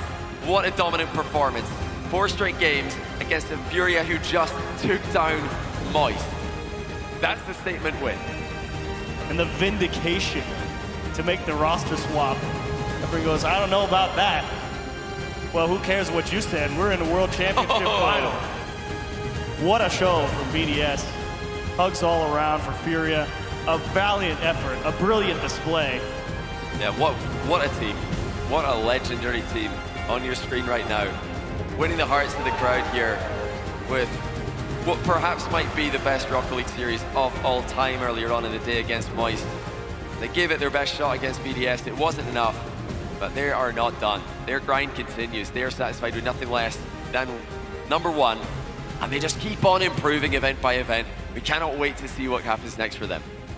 For those of you at home that stick around, watch South America, maybe you watch North America, broadcast ends, and you stick around, you watch these players. This moment is yours just as much as everybody else's. Furia did themselves so incredibly proud. Took down the club yesterday. Annihilated Moist in Game 7. But unfortunately, their run ends here. When we came into this series, Johnny and Jeeves, I said that the script for BDS was to be thrown in the bin. BDS reached back into that bin and they pulled out good old faithful. Europe versus North America. One more time. Would you ever doubt it? It had. I really doubted it. I'm not gonna lie, I really doubted it. No, Furia did make me doubt that we would have a European team in the final here. Really, I think that team, Furia could have won this. It just wasn't their matchup here. They couldn't figure out BDS. So you can see that clearly after that timeout, BDS knew exactly what to do. They knew the adjustment. We're overcommitting. We're giving them a bit too much space. Let's just stop doing that. Let's just play better. And then Furia had no adjustment to counter BDS. And it's the problem that teams have had with BDS. How do you counter them when they're playing their game? Well, let's round out our semifinals. Orb is on the stage. Dickies Arena, please give it up one more time. We have a grand final at our hands, and BDS is getting the final spot there.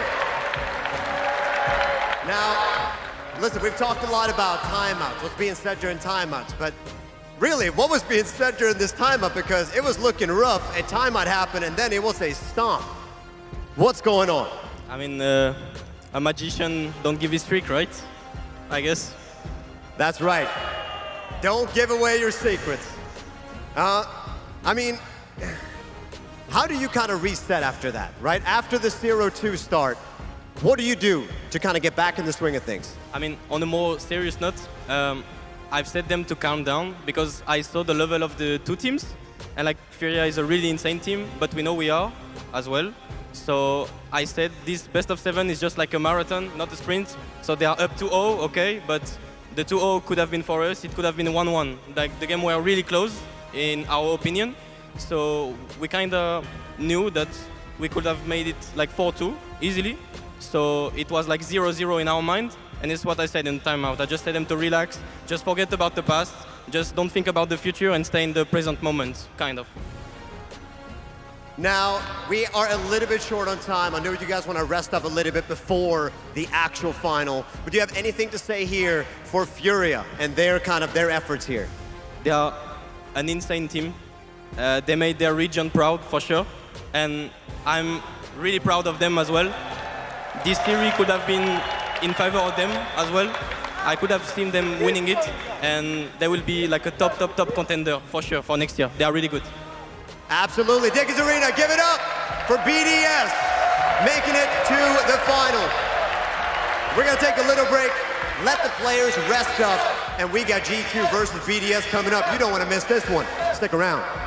We've all been here before.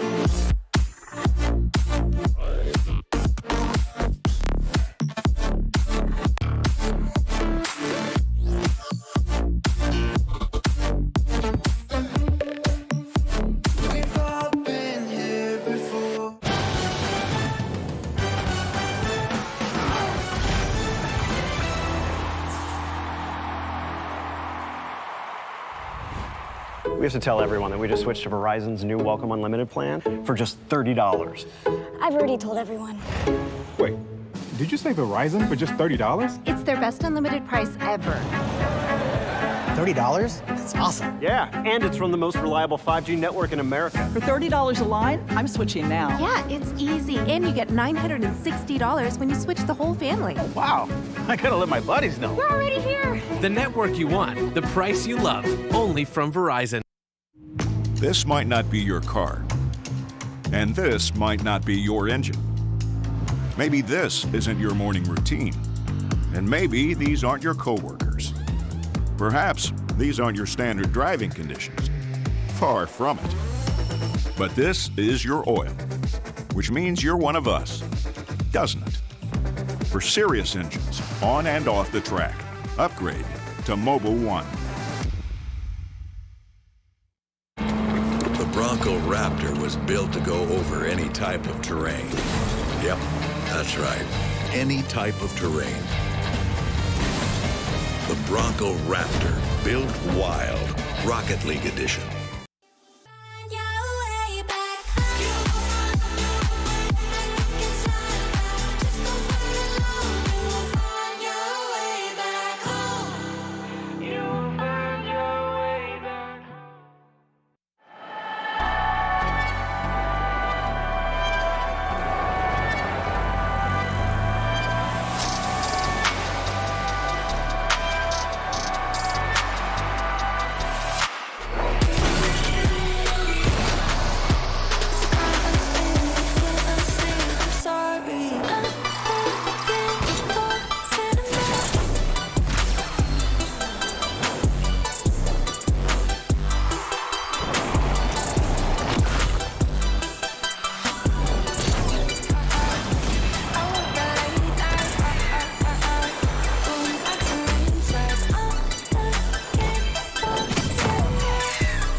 Moment, my fate written, I'm chosen.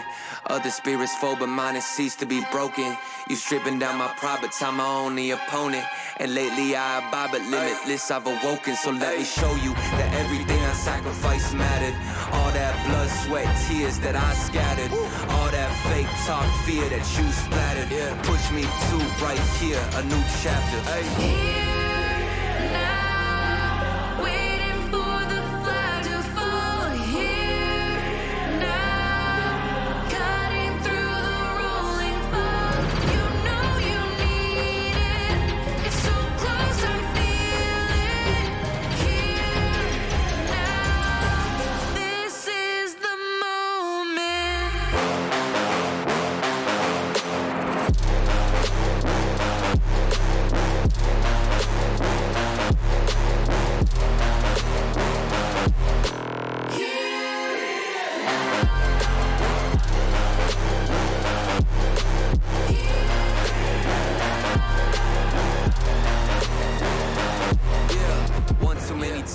The shots that y'all are taking.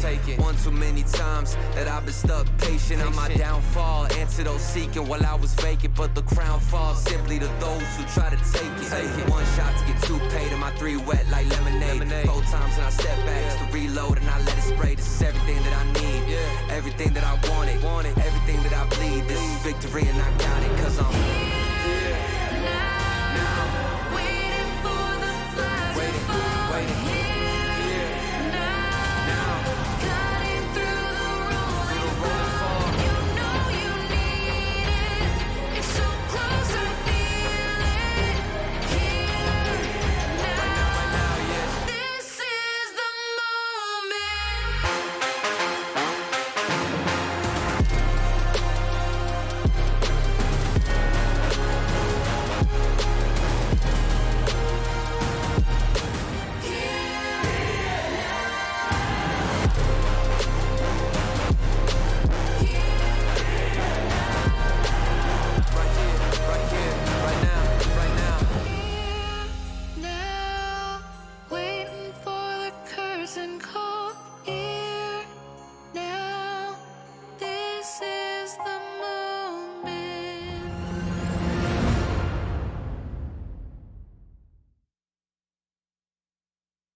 'Cause I'm searching for the break of a day to follow away to you.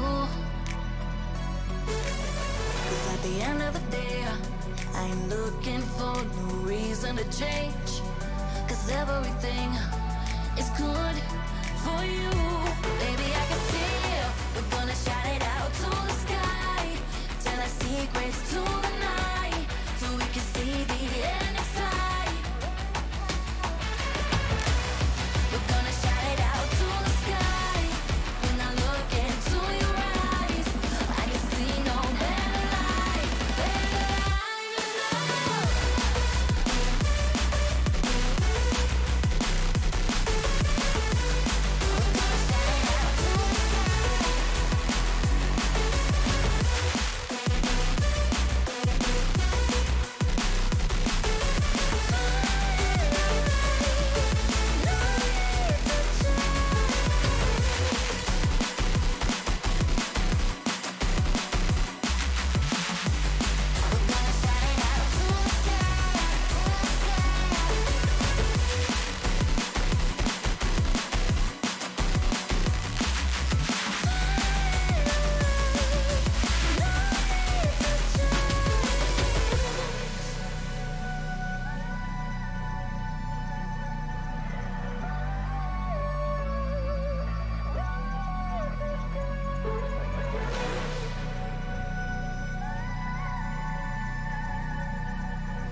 Baby, I can see we're gonna shout it out to the sky.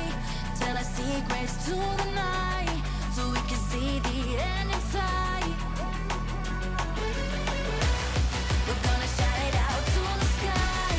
When I look into your eyes, I can see no better light, better light than love.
only 2 remain.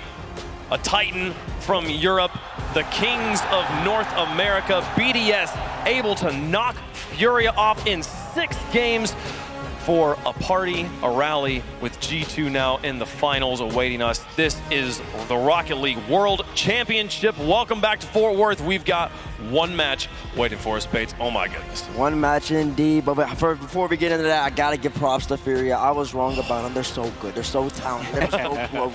BDS, they're absolutely on form right now, but Furia, man, Sam representatives making it this far, 2 games off of being the first Sam team to ever make a grand final in the RLCS. An incredible performance from the South America, the Kings of South America, Furia, but the story of this series was just how good the BDS look right now. Oh. Yeah, BDS must have sold Furia. They went 4 games on the trot, went down the first 2, but once they started rolling, they had solved Furia's gameplay. That is classic BDS. It's all about the thinking game for them, and it really shined in this series. We talk about the timeout buff. They took it after game 2, didn't lose a game after that. They've been punched multiple times throughout today, but they keep getting back up, Bates. They're so talented indeed, and it's the way they're playing. It's so methodical right now. They're just taking what the defense gives them, and they're taking advantage of it. And Monkey Moon, he's holding on the back line. Seiko every single time on offense, too dominant. We talk about Seiko and Monkey Moon. I thought Extra was really stepping up that series. He's probably been, going under the radar, a little bit of a quiet tournament so far. When he's up and about, he's the energy for that team. He's sitting in the middle, providing the vibes.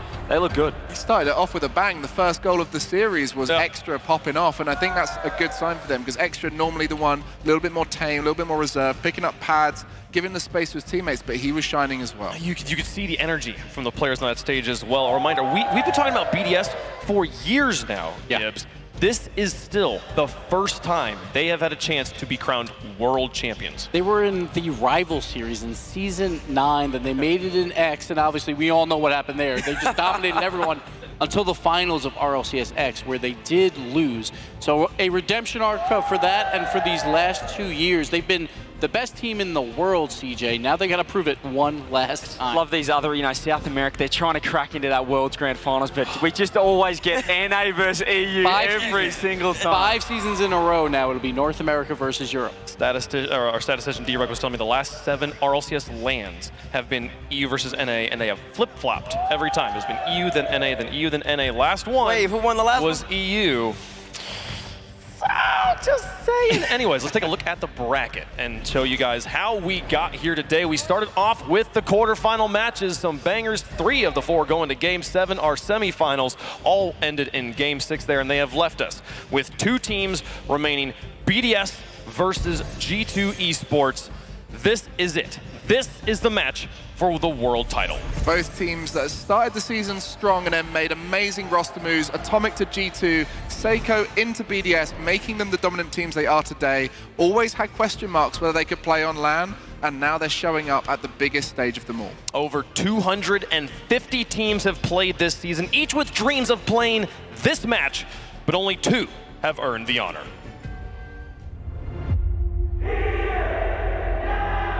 Asia Pacific as a region is here. Tokyo Verde, they're looking so much more in sync with this series. They're dictating the pace as well. Here's Marshall!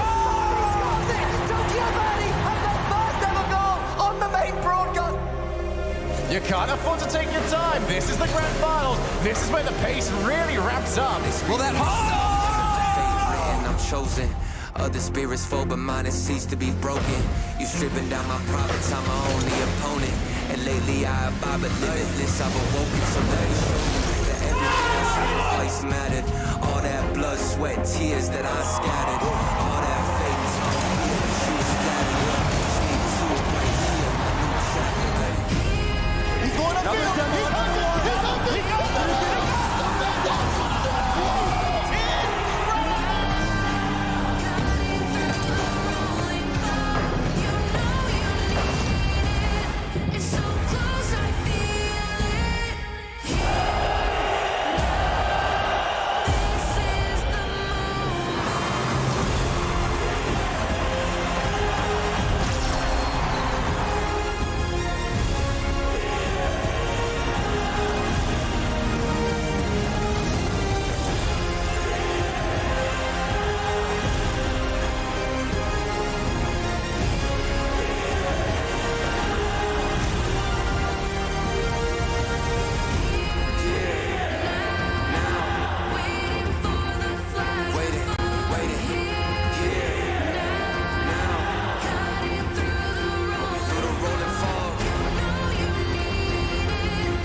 and their army has once again marched to within mere moments of glory. In their way, as worthy a rival as ever. For the last time, please welcome Team BDS and G2!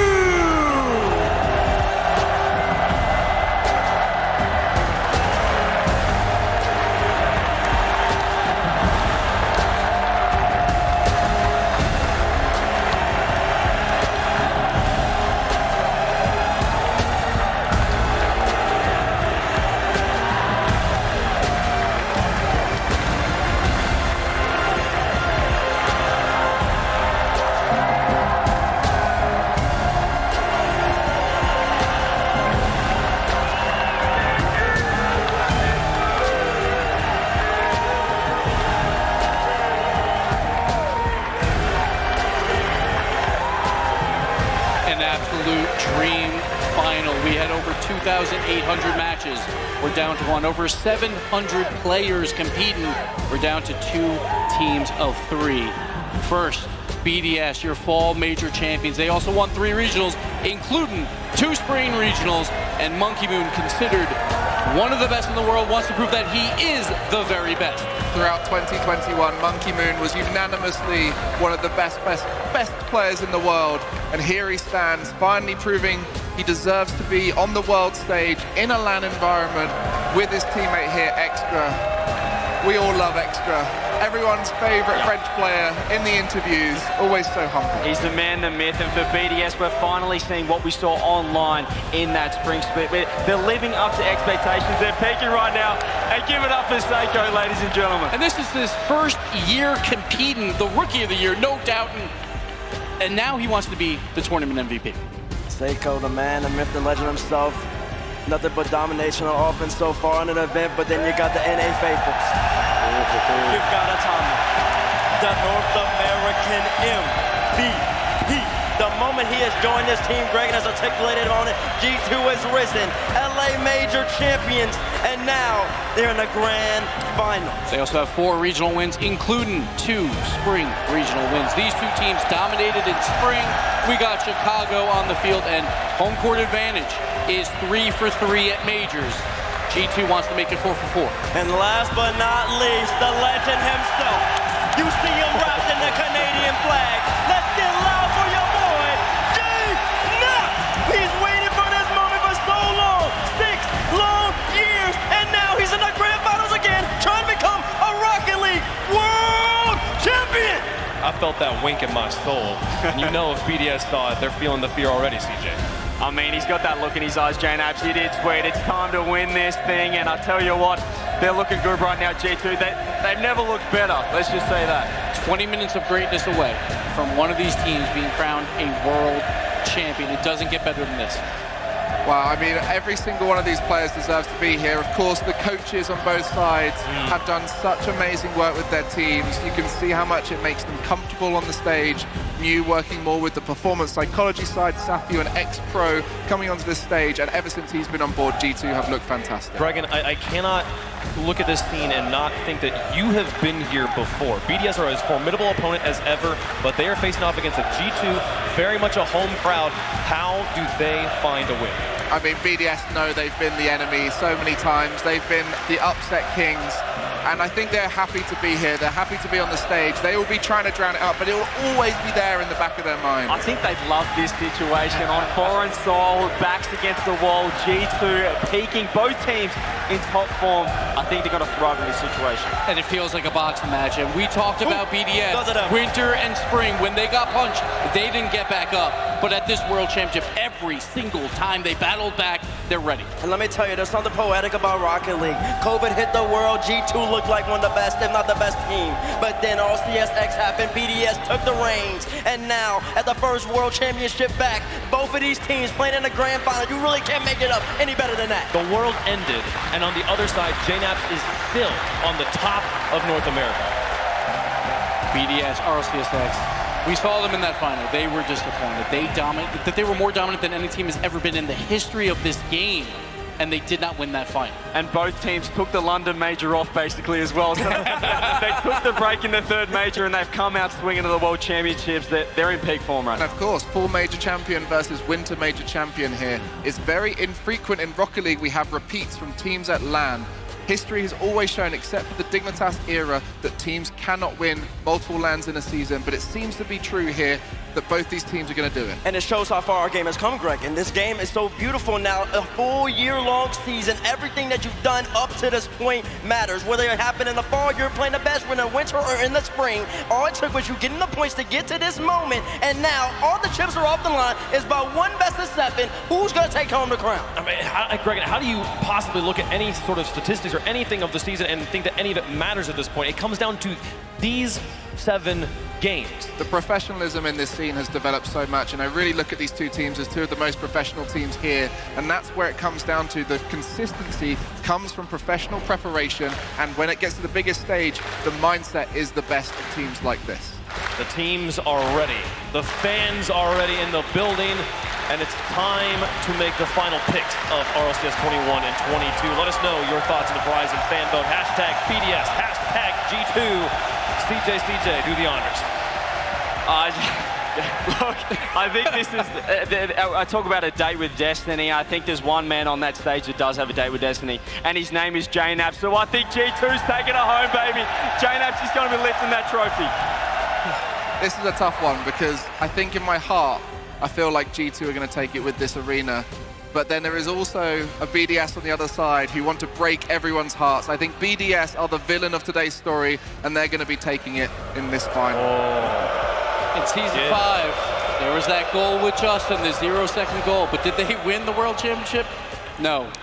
I just realized Gibbs, you're right either way here, and I'm frustrated at it. I know. Because he predicts BDS. If he predicts BDS, it means it's actually for I'm doing it for G2. I don't like this situation. I like BDS here, though. I really, really do. I think BDS is going to take home the crown, and they're going to ruin the 4-for-4 home court advantage.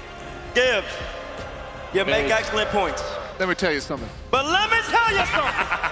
When you got G2 on the other side, you got Chicago, you got Reed Curry, you got us Humming, you got Massimo, and then you got Jaden, Jacob Knapp, and Captain Canada. They've led on this moment. They've had sweat on eyes, they've had tears, and G2 will be your RLCS World Champions by the time it is over. I'm riding with Bates. Give me G2 on this one, folks. How's the chat feeling about it? We're split up here on the desk. They are fan favorites in the house. They are fan favorites down in chat as well. The most significant match in Rocket League history begins now. This is the grand finals of the Rocket League World Championship. A 10-month odyssey has led us right here to this moment. The best from North America, the best from Europe for the title of Best in the World. Rocket League fans here in Fort Worth, Texas, and all around the world, this is the moment. Here, now, the final countdown to the final chapter. Feels great to be here in Dallas competing, and I can't wait to play. This season has been an up and down journey with a lot of ups and a lot of downs. So if we won finals, I think it would be unreal for us. To compete on a stage like this has felt honestly unreal.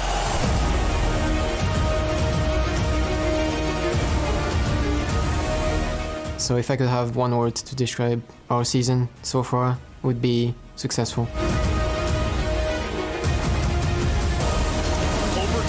From Extra in game number 2. And oh, I love this play! Monkey Moon sets his sights on the defender, deletes him off of the field.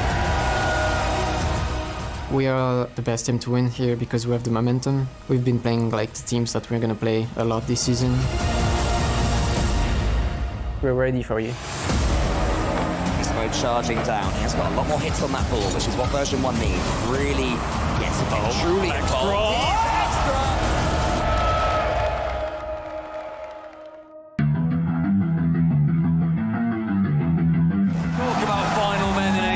And you've got to look to JNAP, the final man in any given situation. Oh my! When I get on stage, it's just going to be something I'm going to remember to soak in because stuff like this doesn't happen very often at all. So I want to take in the moment and remember it. To the left to get around it as game number 3 here, going to go in favor of G2. Stuff like this that you always want to remember and look back on. If we were to win Worlds as a team and for myself, I think that feeling would be unexplainable.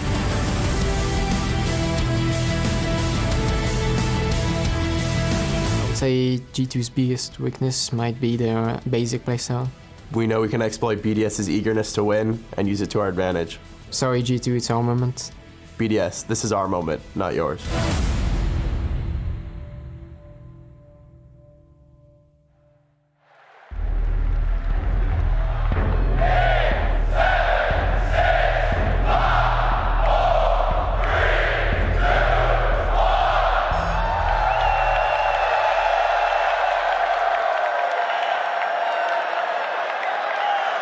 We currently have tech issues, so give us one moment. We baited all of you. Hey, I gotta say, but the crowd, you did your part really well. That was excellent.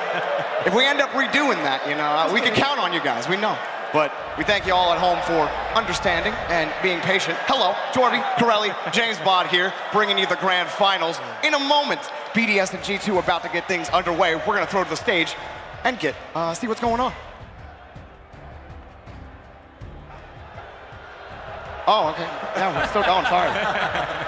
My bad. We're going to get this kickoff underway in a moment, but I cannot imagine what it's like for the players right now. All they want to do is get this series started. Yep. This is the final series of the RLCS 21-22 season. Everything that these teams have been playing for, they've been struggling for. It's been to get to this point, to sit in those chairs, playing this game for it all. In front of this crowd that has been going absolutely wild for a final best of 7, a moment unlike any other here in the Rocket League esports system. Team BDS and G2 get to face off in what so few teams have been able to do before. And an unfortunate start. You know, it wouldn't be Rocket League without this. Honestly, if we feel right at home here. All right, spot guy. I think the last guy got like 90, so yeah, you got quite a task ahead of you, buddy. My goodness. He's been working out all season long, really. I mean, the real story is him. You don't have look, you don't have to walk tomorrow, I guess, you know? That's right. You just got to make it through this series. And they're going to count him out here. Those legs, they've been working. We've seen that's great form. Great form. My goodness. Yeah, keep those hands out. Don't let those elbows drop. Keep it out. Keep that balance. And it's that type of preparation that you need to be ready for the World Championship Grand Finals, Toby. He's still going. And then there's G2. How about G2's story?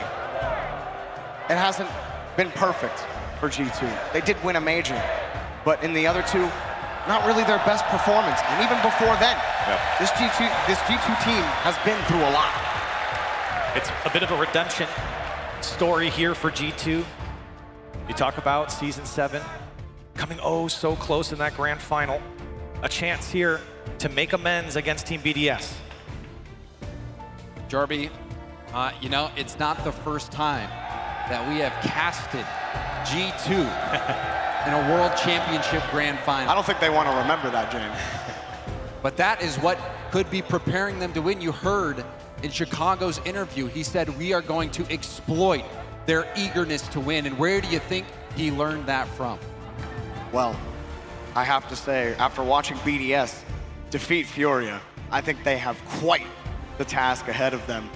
You know, coined as the final boss of Rocket League, they certainly feel like it. After BDS, they make the change to Seiko.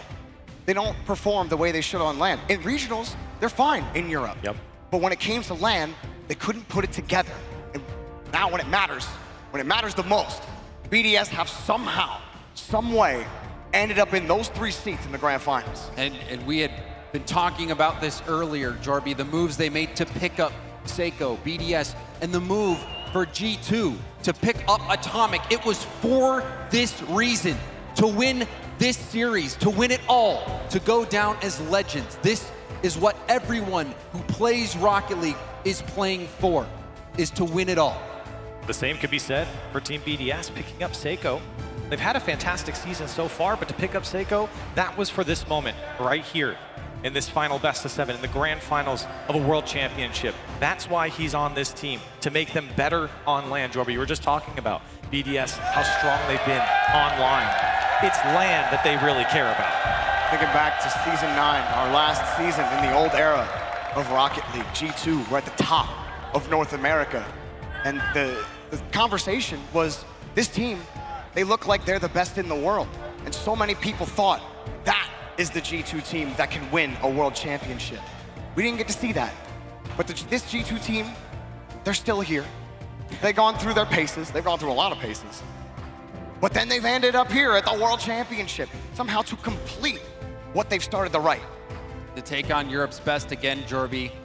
I bet Chicago and JNAPS remember what it was like back at the Prudential Center in Season 7. Those emotions being on stage, they're overwhelming. They are. That experience, they're hoping can overcome the talent that BDS has.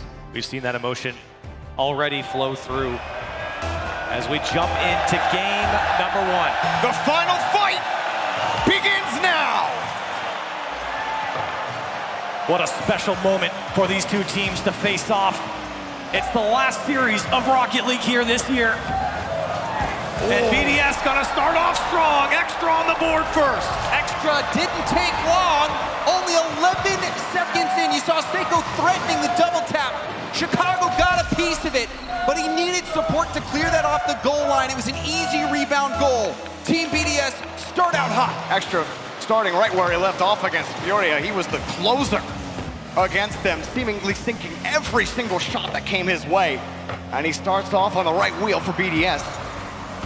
Monkey Moon and Extra both committing on the play. Atomic knows it's open, and he's gonna give G2 the tie. G2, the instant response here in game 1, trading blows between these two titans, and it's Atomic with the open net. And you saw Seiko and Extra both go for the same ball. There is that eagerness. You saw them panicking, and that double commit is what paved the way for that G2 goal. Well, Extra got it on the kickoff. Just missed it on the flick, was challenged anyway. Oh, and an old whifty to start off the next kickoff. We move down the field. G2, they're all about consistency. Talked about for years the G2 play style, how they work in the midfield, how they work off each other. And BDS is very similar, wanting to find each other, combine down the field, use each other for success. And for BDS here, not finding a lot of possession. It's a lot of G2 working across the midfield. Someone I've been really impressed with today is Chicago. Where in group stage, felt like his shooting wasn't exactly on par, but hang on a second. Monkey Moon, just missed it off the bar. Another shot, Seiko. Change-up doesn't work. Still BDS working off that G2 defense. Atomic gets a little bit of a reprieve, but Monkey Moon won't bite.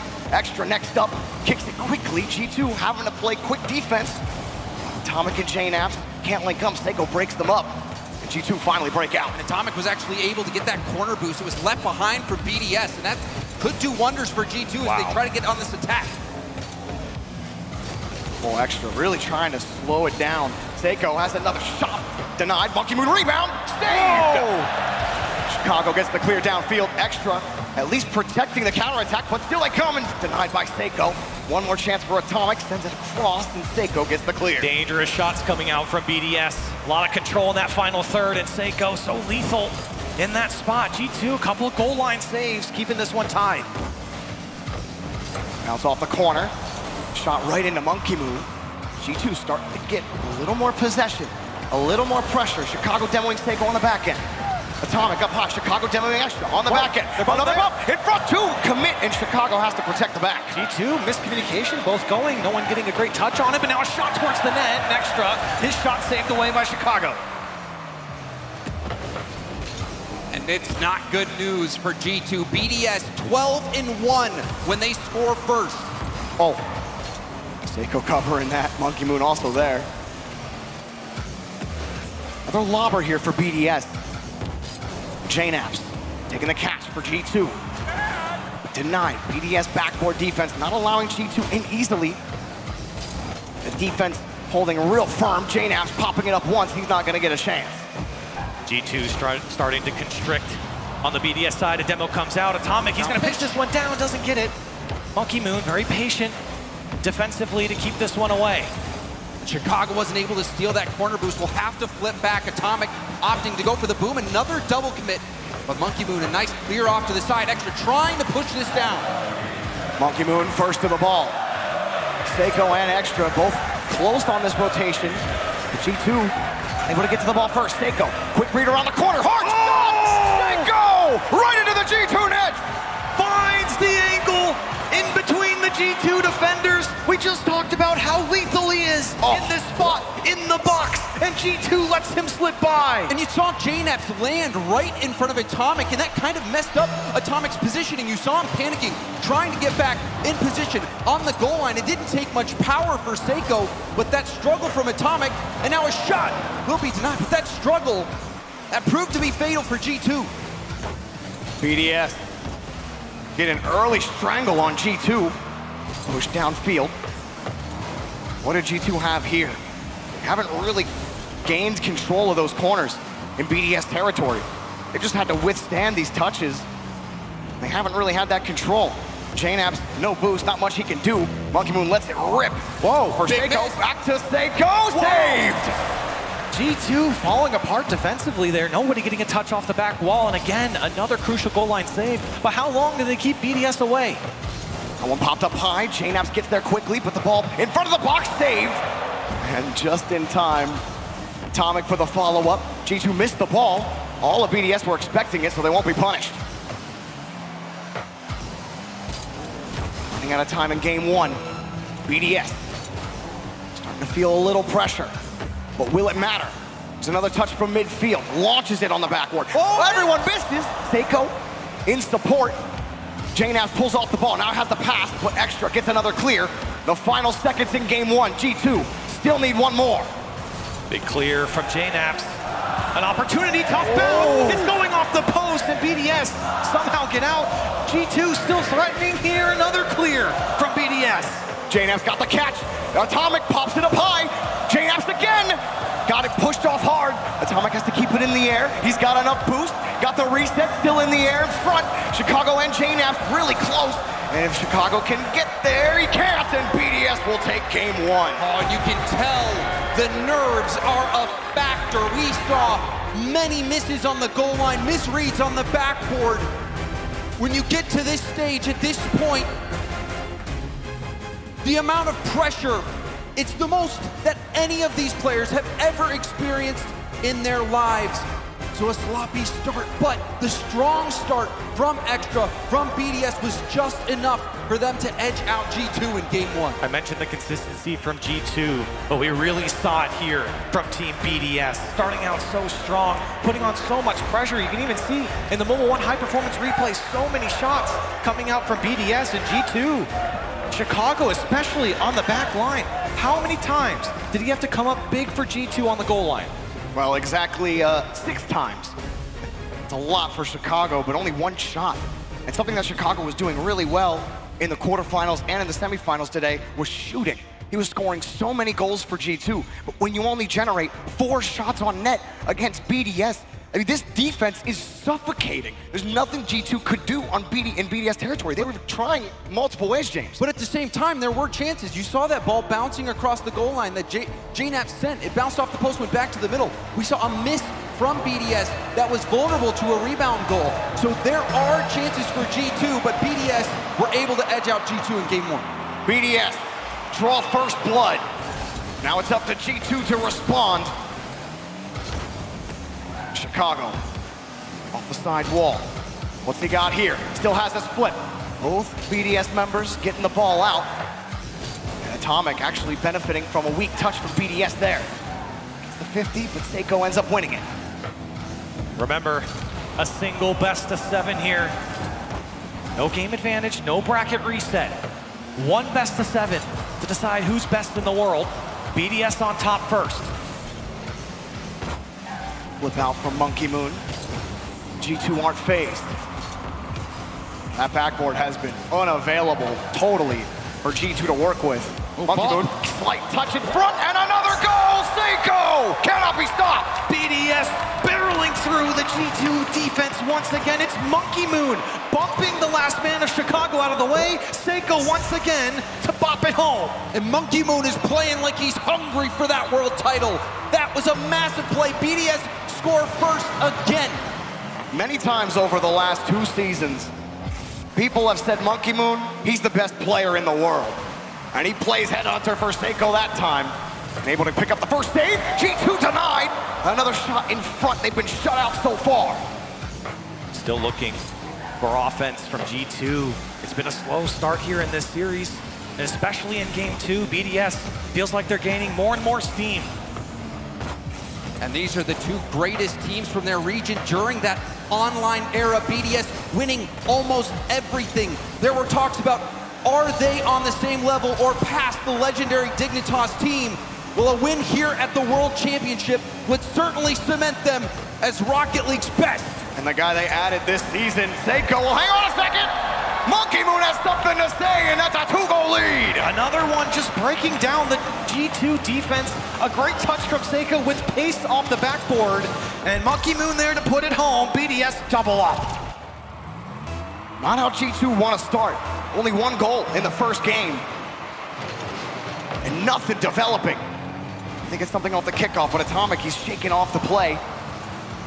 Gets back to it in time. Hang on a second. 2 touches!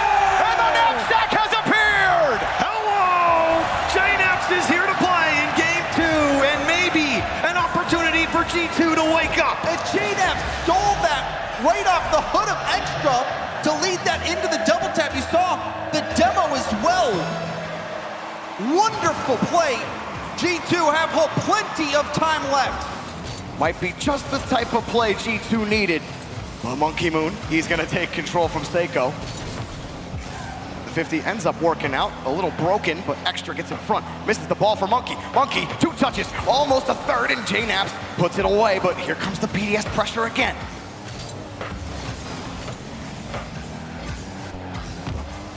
JNaps, it's a little bit of time to think about this one. 50 straight out back to Atomic.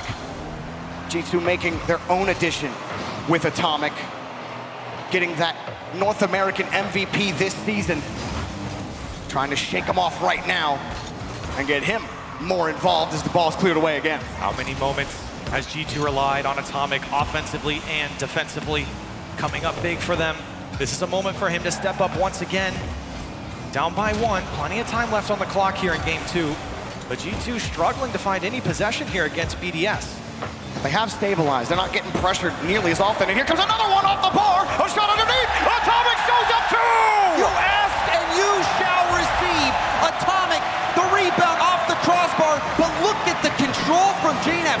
The first touch to settle the ball. He couldn't finish the job, but he had backup. Not going down that easy. G2 Esports roaring back here in game 2. We talked about them needing to bring the ball down, get more possession against BDS, knock them off the horse. Those types of plays, great setup from G2.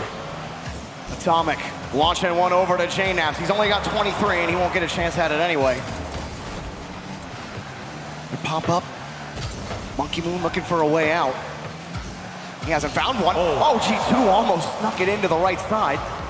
And Monkey Moon on the counter. Atomic has left the ceiling and does end up coming down with a touch. We've seen lots of demos come out from G2. They're still looking for that to transition into some goals. That aggression certainly could come in handy down the road. The demo game for G2 as well, helping them on offense. And defense here off the post. JNaps scrambling, makes the goal line save. 2 of BDS were in his face. But a double commit, Atomic and Chicago both going for it. This could set up a chance. Oh, Monkey Moon gets a free look. He's just gonna kick it hard. He gets another 50, but it rolls the other way, right by Seiko, and it rolls off.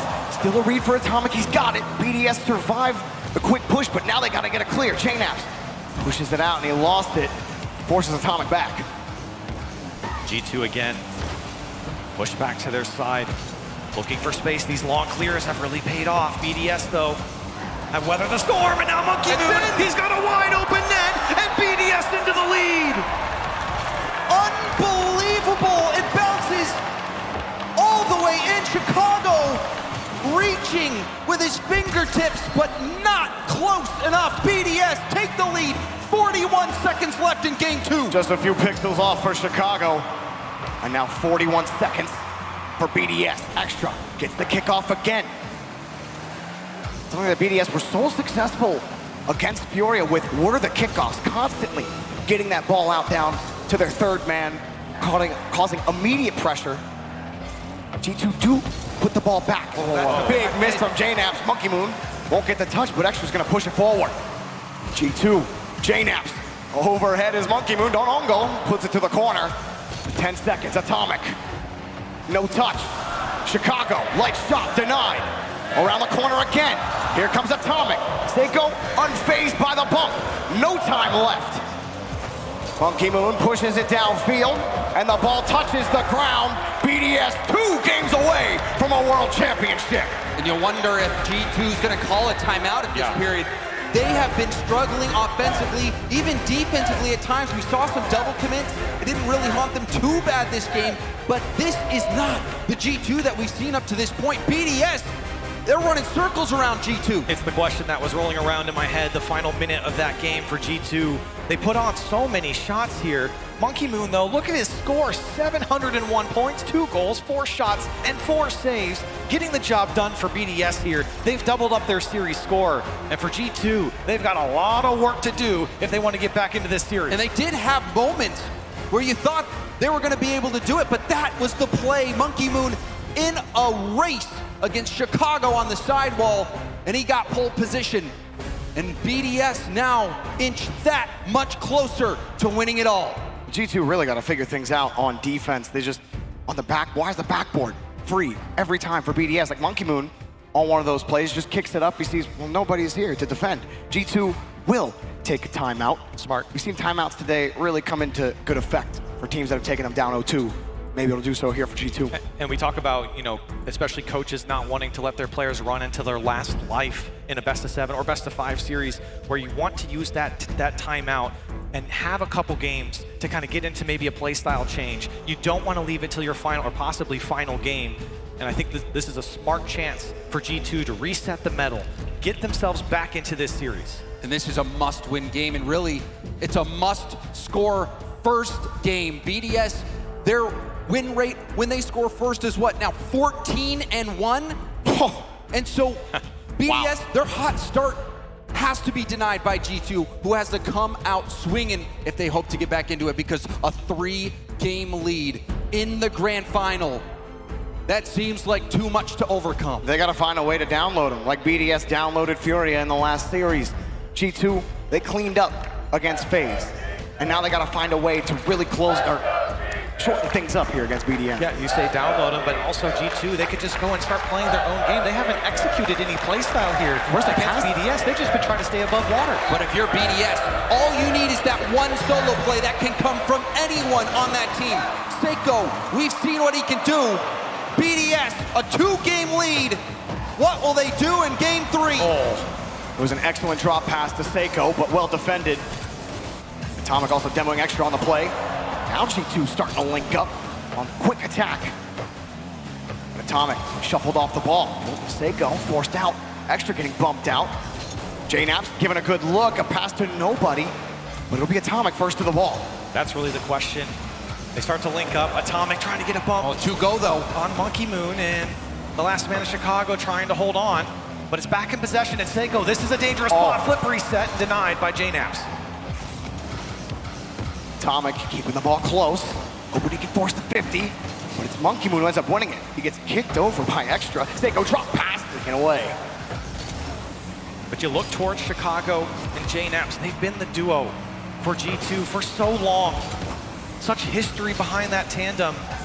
We talked about Atomic stepping up, but the offense really runs through those 2 players. You got to look towards them here as a minute has passed in game 3 to step things up after their timeout. Especially with how good JNaps has been. A legend in this scene. Demo. Season 6 Golden Striker, Season 4 MVP. He has been around. The experience, undeniable. But all that experience is for this very game, this moment. Ooh. Atomic launching it, but JNAVs can't commit. Monkey Moon had it covered. Nobody gets that touch. This is gonna favor G2, but then the touch is immediately shut down by Seiko. Monkey Moon light shot, but Chicago dives down. Another save, continuous defensive duty for Chicago. You don't want him there. You want him downfield. On offense, he's been having an MVP performance throughout this main stage, but he's been shut out here against BDS. Now Demo's rolling through for G2 on the BDS side, but no offense coming out from it. Despite the woes on offense, G2 holding the line on defense. Now Chicago gets 1, 2 in front. Extra pushes it out. Nobody available for BDS.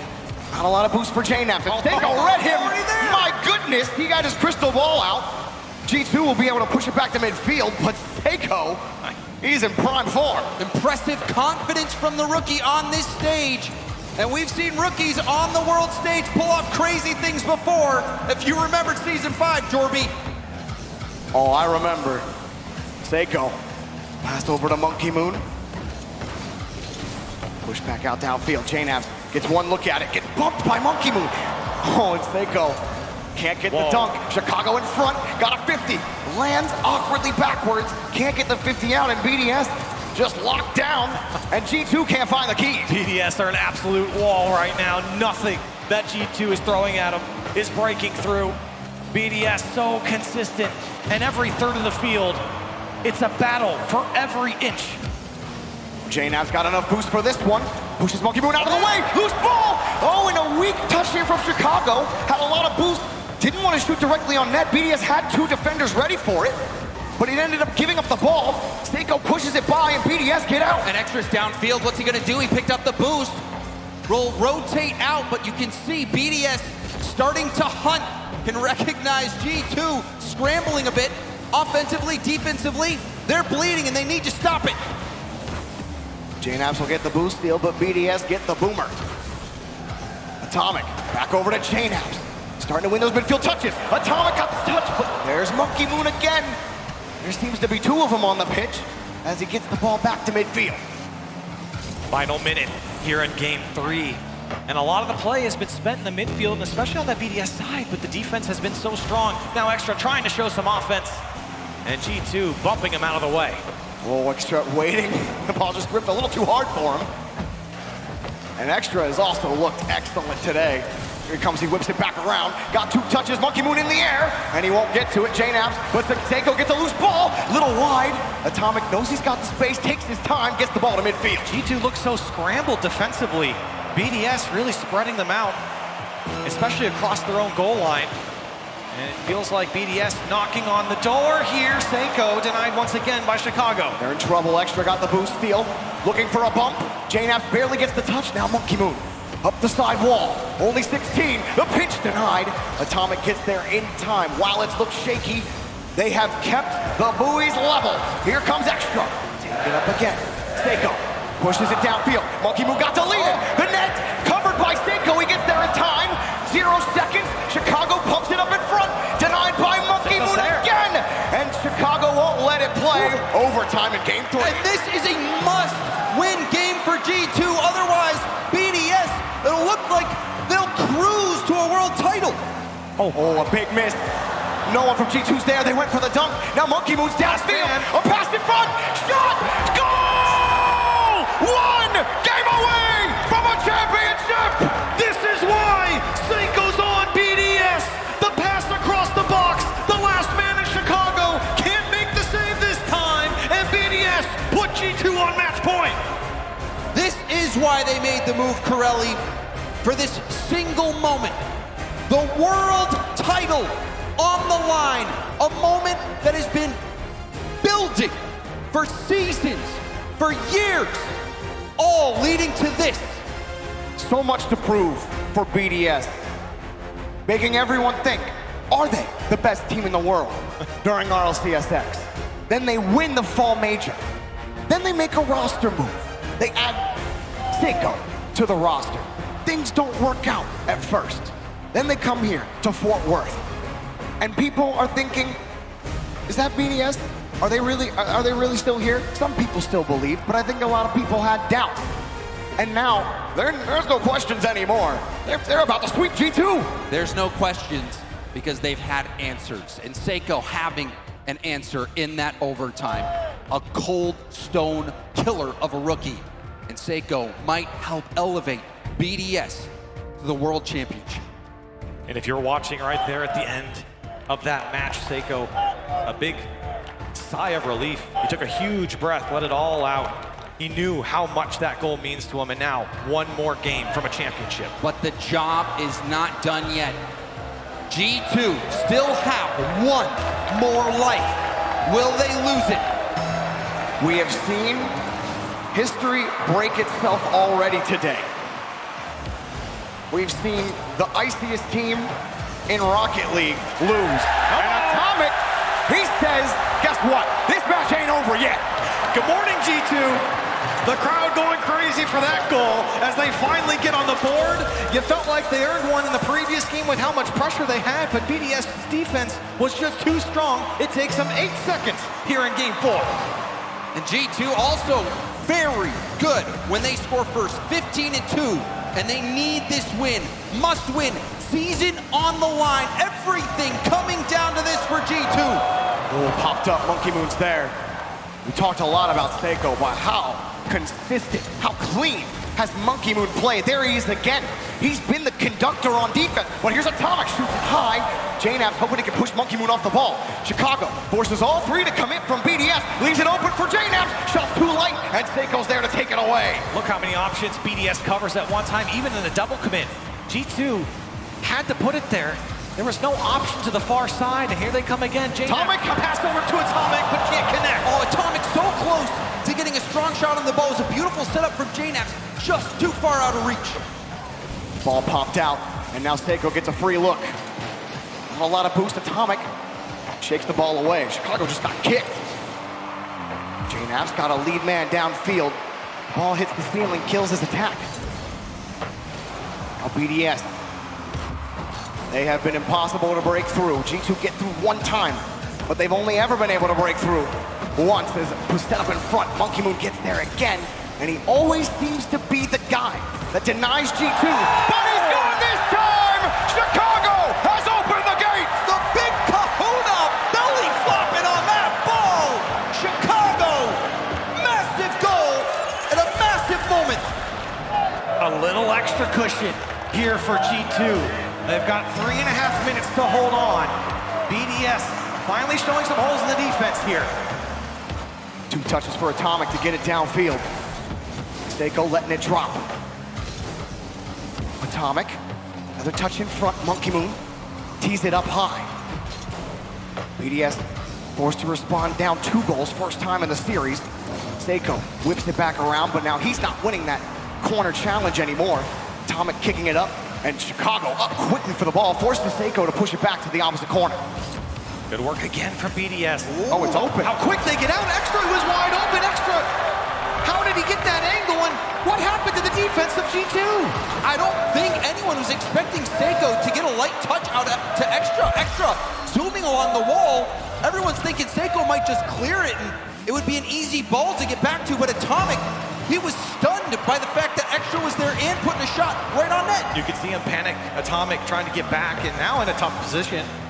This Monkey Moon denies his touchdown. And G2, not the goal you want to give up. BDS so consistent through 3 games now. You feel like they might just catch up here in game 4. Monkey Moon first up. Seiko has to pull off the ball. Atomic using that hood to keep it close. Maybe getting a bump. Chicago and JNAPs linking up here. Nothing there again. G2 forced the whole way back to their own half. Chicago gets a demo, but your team's playing defense. Monkey Moon, he got deleted, and now the path clear for Atomic.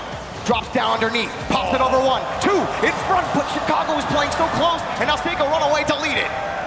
A crucial demo there. You don't want Seiko on the ball chasing towards your net. 2 minutes left to play. BDS looking for another. A drive from Seiko is denied by Chicago. Critical touch there from Chicago to break up that double tap. We know that Seiko has that on lock. Get defended on the back wall. G2 have to open up the middle of the field. They cannot use the back wall or the backboard. BDS simply won't let them. It's their territory. and G2 aren't allowed in. And every touch that G2 gets on the BDS side is instantly met by a BDS player. You can see Chicago trying to play this one across the box, but BDS, the quality clear to slow G2 down. Atomic trying to find the back wall, again denied. Shot on target, Atomic gets in the way, but it wasn't good enough. Seiko, pop, Monkey Moon in the midfield. He's got one, he wraps around and just can't get around it. BDS do have to respond. Despite the woes, they've got those 2 goals. It's been enough to hold the lead as we approach the final minute. Extra push back over to the corner. Atomic trying to force that one, and now Extra trying to make a pay. Seiko on the far side. Met by Atomic again. BDS, 50 seconds to make the difference here for a championship. They've got to tie this one up. As you can see, Chicago awkward there, driving in reverse up the wall. G2, they need an insurance goal. Can they get one here? Atomic going for the fake on the challenge. Oh, Monkey Moon scoops it up. He's got control again. BDS looks so threatening, but the miss from Monkey Moon, it just works out. Seiko whips it back around. Monkey Moon's gonna get the boost steal in the corner. G2 have enough boost to be able to handle that. JNAPS gets the 50, with the continuous touch not there. G2 have done enough. 15 seconds left, they have to hold the line. And Extra might make it difficult. He's chasing the last man. It's Atomic on the clear, still dangerous. Another demo come out.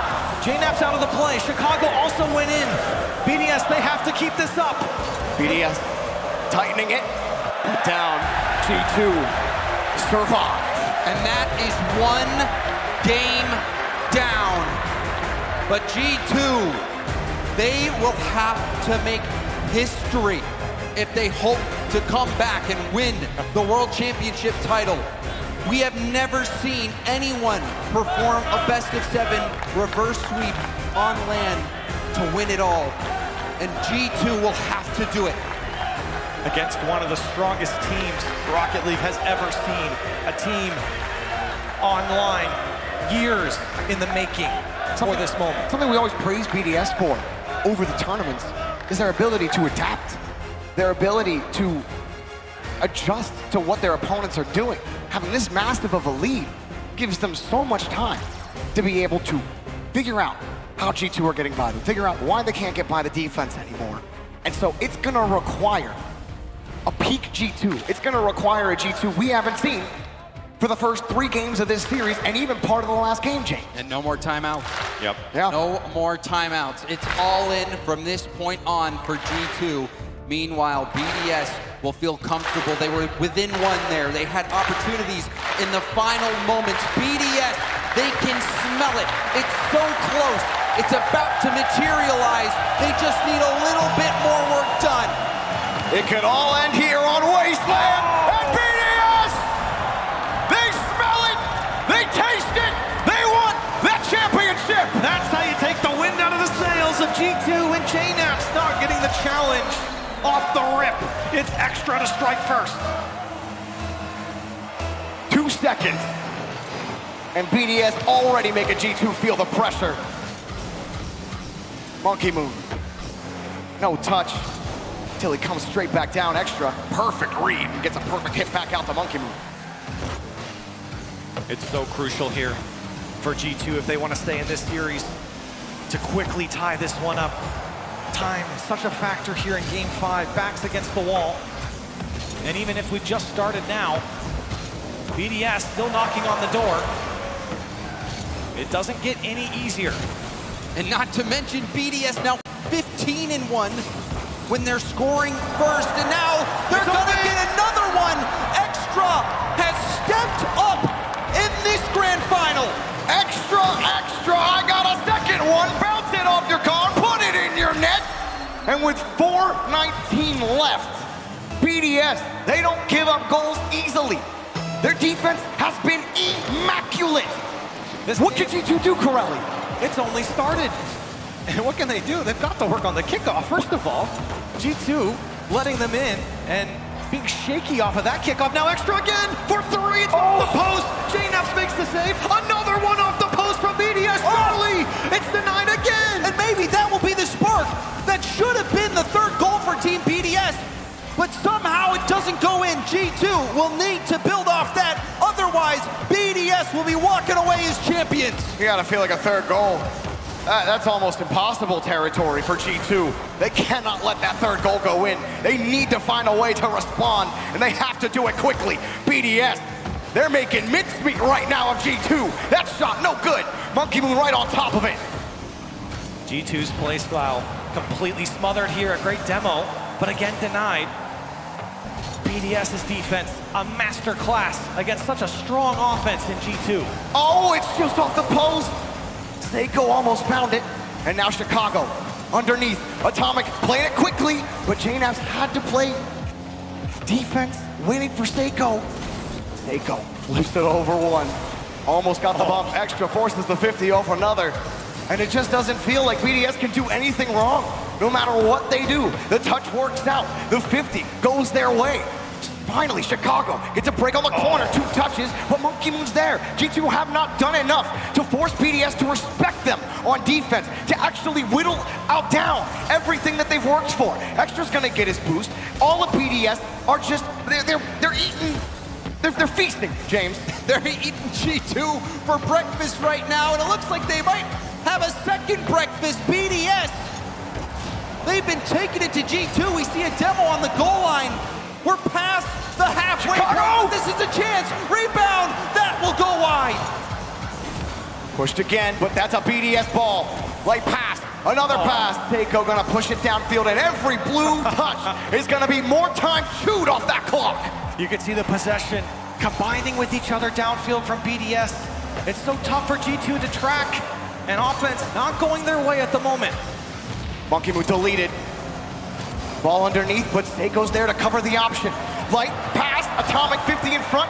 JNAV protects the counterattack, but Extra's right behind the ball. Chicago trying to prevent the inevitable. Monkey Moon takes that ball, but it's denied. JNAV's desperate for a flick. He gets one, but can they get by Extra? Can they get by Monkey Moon? Here comes Monkey Moon, gets bumped up early. Chicago, nothing. Extra's in front. The shot taken away. There's nothing there for G2. Players just barreling out of the BDS net. And G2 met by every single defender. 2 are there for BDS again. Now Chicago into the air with some space. He comes down, he goes wide. BDS deny once again. Almost 70 seconds left until BDS are world champions. G2 fighting, finding a way. JNAP popping it up high. Not a lot of boost left. He's lost the ball. Another clear and more time eating away at G2's hope. And all that blood, sweat, and tears scattered throughout the season, leading to this moment. BDS, less than a minute left to go. Up high, JNAP, he's got a lot in the tank. He's got the backboard open, but it's taken away. Monkey Moon diving back again. BDS, impossible to beat. Extra, getting that one down. 30 seconds left until BDS are champions. G2, they've got to find something. Is it Chicago in the corner? A follow-up. It goes wide. Seiko doesn't even have to go. 20 seconds. G2 deflated. And they've got nothing. BDS, one more. Oh! Monkey Moon puts the dagger into G2's heart. There are no more questions that can be asked of this legendary Team BDS squad. 12 seconds. It might as well be a victory lap around Wasteland Night. Seiko around the corner. G2 to the scrapyard. Team BDS to the hall. Your world champions. Team BDS stands alone at the top of the world. Legends in the making. Now, legends made. No more questions. The book is complete.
Dickies Arena. Give it up for your world champions of BDS.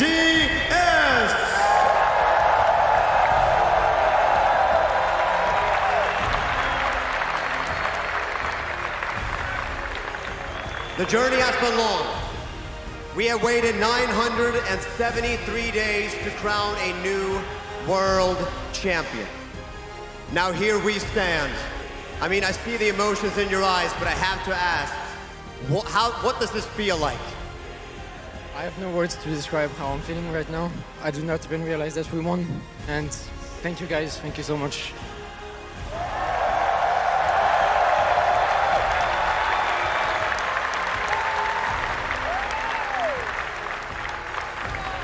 Crowning a champion doesn't always come with a good side of things.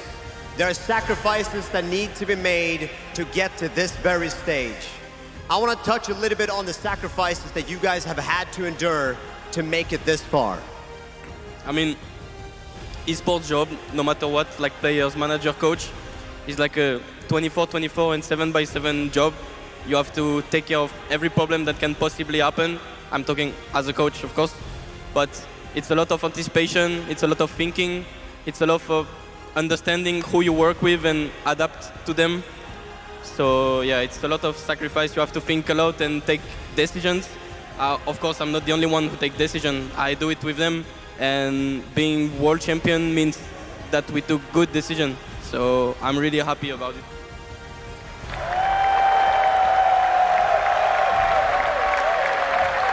Extra, just the same question for you. Anything you want to add on just the hardships, the things you've given up to be on this very stage? I've sacrificed a lot since London. Top 16 is not a good result for us. It's very hard mentally to bounce back from this, and I'm happy to prove everyone here that we are the best team and the best team in the world. And you did. Now, you had success at the Stockholm Major. Roster change happened, things didn't really go your way. Was there ever any doubts that entered your mind for the team's success and your journey this year? I mean, Seiko's rival is a pretty good thing for us. Very good event if we did very good. Mark as well. Shout out to him as well. And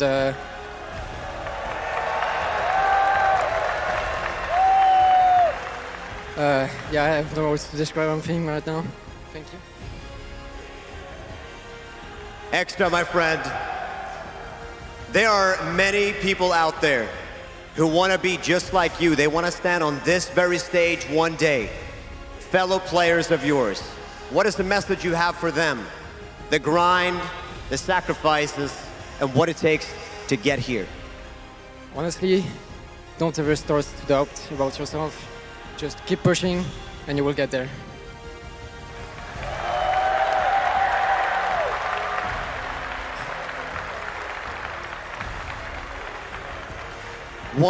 One final question here. What does it mean for you guys to be able to share this stage together? It's not just you, it's you and your friends and your teammates. What does that mean for you? I mean, my team is my family, my second family, so that means everything to me. Family is everything. The tournament has been long.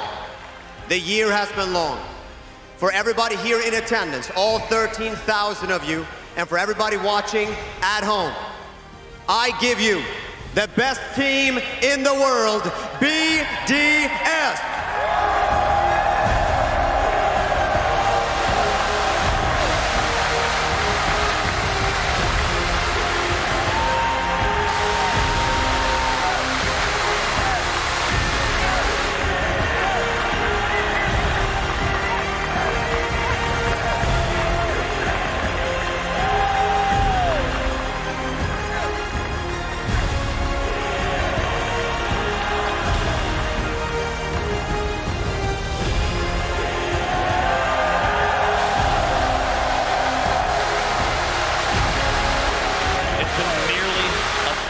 Days, but finally, we have a new world champion. What a story for BDS. the onliners, the team that made their name through the online period of RLCS. RLCS X, strongest team. They also dominated this season, and they proved they could do it all once again. To be at the top for 2 years in Rocket League is one of the hardest feats to do, and they've done it here again. They made a massive move picking up Seiko, and when they did, we said, you know what, this could be the best team in the world, and they proved that here today. And 10 months is a long time through a season. BDS, there was times when people thought they couldn't play on this stage. They were 0-9 between the Winter Major and then the Spring Major. But they came into this through the main event because of all the points that occurred. They made it through the upper bracket. They never lost in this tournament. And you gotta give it to them, man. You really do that. To go through what they've gone through. The adversity, the speculation, the doubters, including myself in the RLCS online era.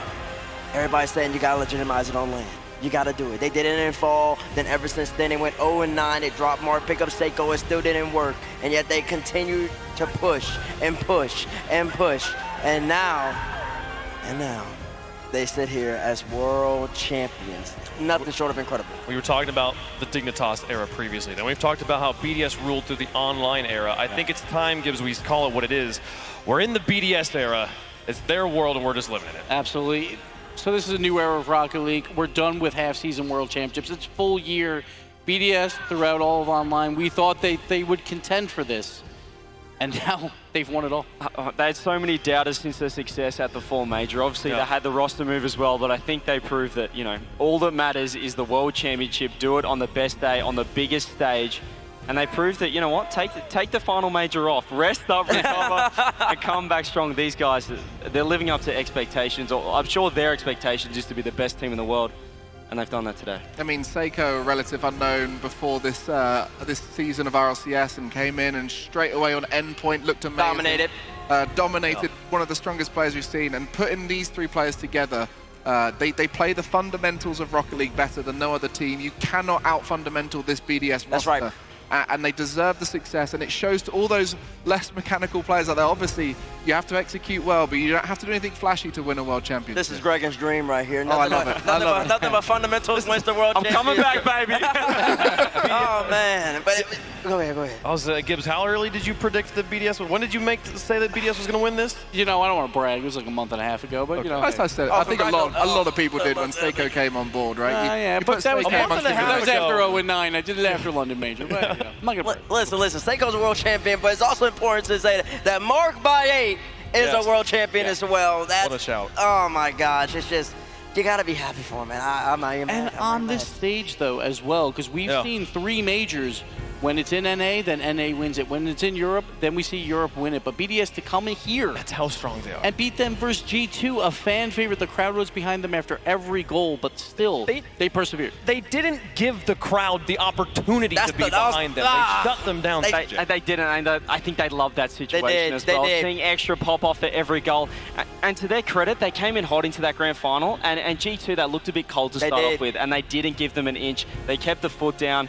And they gave them a game in the end, but I think that was just for respect. That's something BDS have done this whole season, though. They make teams look worse because it's so frustrating to play against a team doing simple stuff that well, because there's no space on the pitch. You don't feel like you could ever break them down. Yeah. So you start second-guessing every touch you make, because if you make a slightly wrong decision, you're going to get counterattacked for it. And you feel in your hearts for Chicago and JNAPS, the exact same situation, exact same score line as in Season 7. It felt very similar to Season 7. Yeah. You know, the whole top 8 all on the final day with the quarters, semis, final, and then have this European team come in and upset G2 in the final, taking the first 3 games, going down 4-1. It's so many similarities. So G2 are going to be feeling that symmetry. To their credit, though, they hadn't really put a foot wrong until this grand final. They were flawless. They were so clinical, G2, but unfortunately, they just came up against a better team on the day. Ripped the floor out from under them there, and we've been talking about Seiko, how strong of a move that was. We've been talking about him being the obvious choice for Rookie of the Year. How about one more accolade? We have votes for MVPs here at the event. The overall MVP for our Rocket League World Championship going to be Seiko here from Team BDS. Congratulations to Seiko, World's MVP for RLCS 21. What a performance. He led in goals per game. He was a catalyst for the BDS offense. And that's what they needed. They needed to quiet this crowd early, and that's exactly what he did. They did. Phenomenal. I mean, he didn't put a foot wrong the whole time, and I think the important thing as well with BDS is that Extra stepped up as well in that final. That's facts. And it wasn't just the Seiko show, which we sort of had early on in the tournament. That whole team was incredible. I want to tell a little anecdote of Extra. I met him back in 2019 when I was with Vitality, and he came up to me and he said, I want to be like K-Dop. I want to be the best rotational player in the world, and he's proven it here today. He went to Montreal, we chatted for a bit, and I just looked back at a message from him saying, I want to be the best rotational player in the world. And that's always been his aim, and he showed it. Fundamentals, rotation, that's always been his goal. And yet, even here in the final, he stepped up in every other aspect of his game with some of the best goals of the final as well. He was incredible. Now, we do also give out an MVP for offensive and defensive player of the tournament, the offensive MVP. And a wonderful shout out to the runner-up here. It's going to be Chicago and the performance he put on, not just through this grand final, but through the entire event. Yeah, he was fighting for goals per game lead the entire tournament, and G2 came out red hot throughout that main event. When they played Furia, where we thought it was the best series of the entire land, Chicago was that man on the offensive side. I mean, we have top right Tommy. We're probably going to name the other top left corner for Chicago. He was finding consistently every single series, so full respect to him. He was dominant. Wonderful performance from him. We heard from Extra the entire time. He's been the primary spokesman for the team. We've talked about Seiko being the overall MVP. The only player we haven't really said by name up here is our defensive MVP of the tournament, going to be Monkey Moon. Monkey Moon taking home the defensive MVP title. And historically not known for his defense, he was more the offensive powerhouse of BDS when they had Mark on the team, and he's taken up that role, recognizing that Seiko was the stronger offensive player, so he's looking to leave that space for Seiko, which is such a mature approach for any pro player. That's so huge. It feels like the old days of Energy when Garrett G was getting new teammates and he would have to move to a defensive role. Yep. And now we see it with Monkey Moon. He wanted to win. That's more important than player accolades. He still got one, but he wanted to win more than anything. And that shows how great he is. When they picked up Seiko, it was who's going to be the best player on the team? Who's going to get the numbers? Monkey Moon, and I think losing in London helped them out phenomenally, because then they figured it out. It's like Monkey Moon realized, I just got to let Seiko go, and I got to fill in. And that's the way I'm going to become a champion. It happened today. He's too good in offense, Seiko. Like you can say he's one-dimensional because he's just an offensive He's just an offensive juggernaut. And Monkey Moon's just an all-around great player. So he's thinking, well, if you're scoring the goals, I'll sit back and do the rest. What a season. The season is finally concluded here. BDS are the world champions, and it'll be another 12 months, a year before we possibly crown another one here. What an event this has been, and I've had such a privilege to work alongside some of the best people in the business. Bates, this has been, what a season for you. What a season for all of us. I mean, let's give it up for Bates real quick. Let's give it up for Bates. Coming in this season, first touch and everything, just popping off, getting the whole crowd behind him. 13,000 people were cheering with you for G2 pick. It's a lot of fun to watch, man. I mean, incredible to be here. Going through my failures as a player, but now I finally found my little family and my success on the desk. So. All the family. With the legends. Why'd you look at me when you said failures? You're not a failure. It's been an incredible season. We've had so many games, so many teams, so many regions competing, and we could not do it without the regional managers that helped make this possible. Big shout outs to Ben, Dylan, Herman, Jaden, Mateo, and Nish for their work keeping our scene global. We could not do it without you. Thank you so much to all of the fans. Thank you so much to the casting team, the players, the production crew in the back. Thank you at home for watching. Thank you. This has been RLCS 2021. I'm Wavepunk. I'll see you guys next season.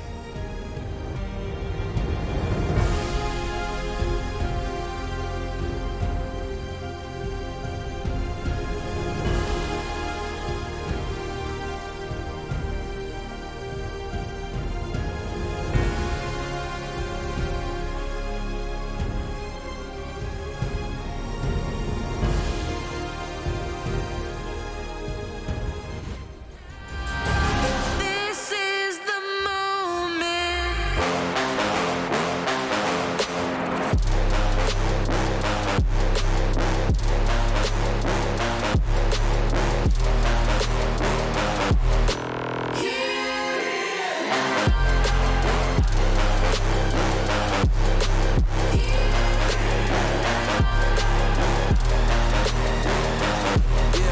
One too many times, the shots that y'all are taking. One too many times that I've been stuck patient on my downfall. Antidote seeking while I was vacant, but the crown falls simply to those who try to take it. One shot to get 2K to my 3 wet like lemonade. 4 times and I step back to reload and I let it spray to 7.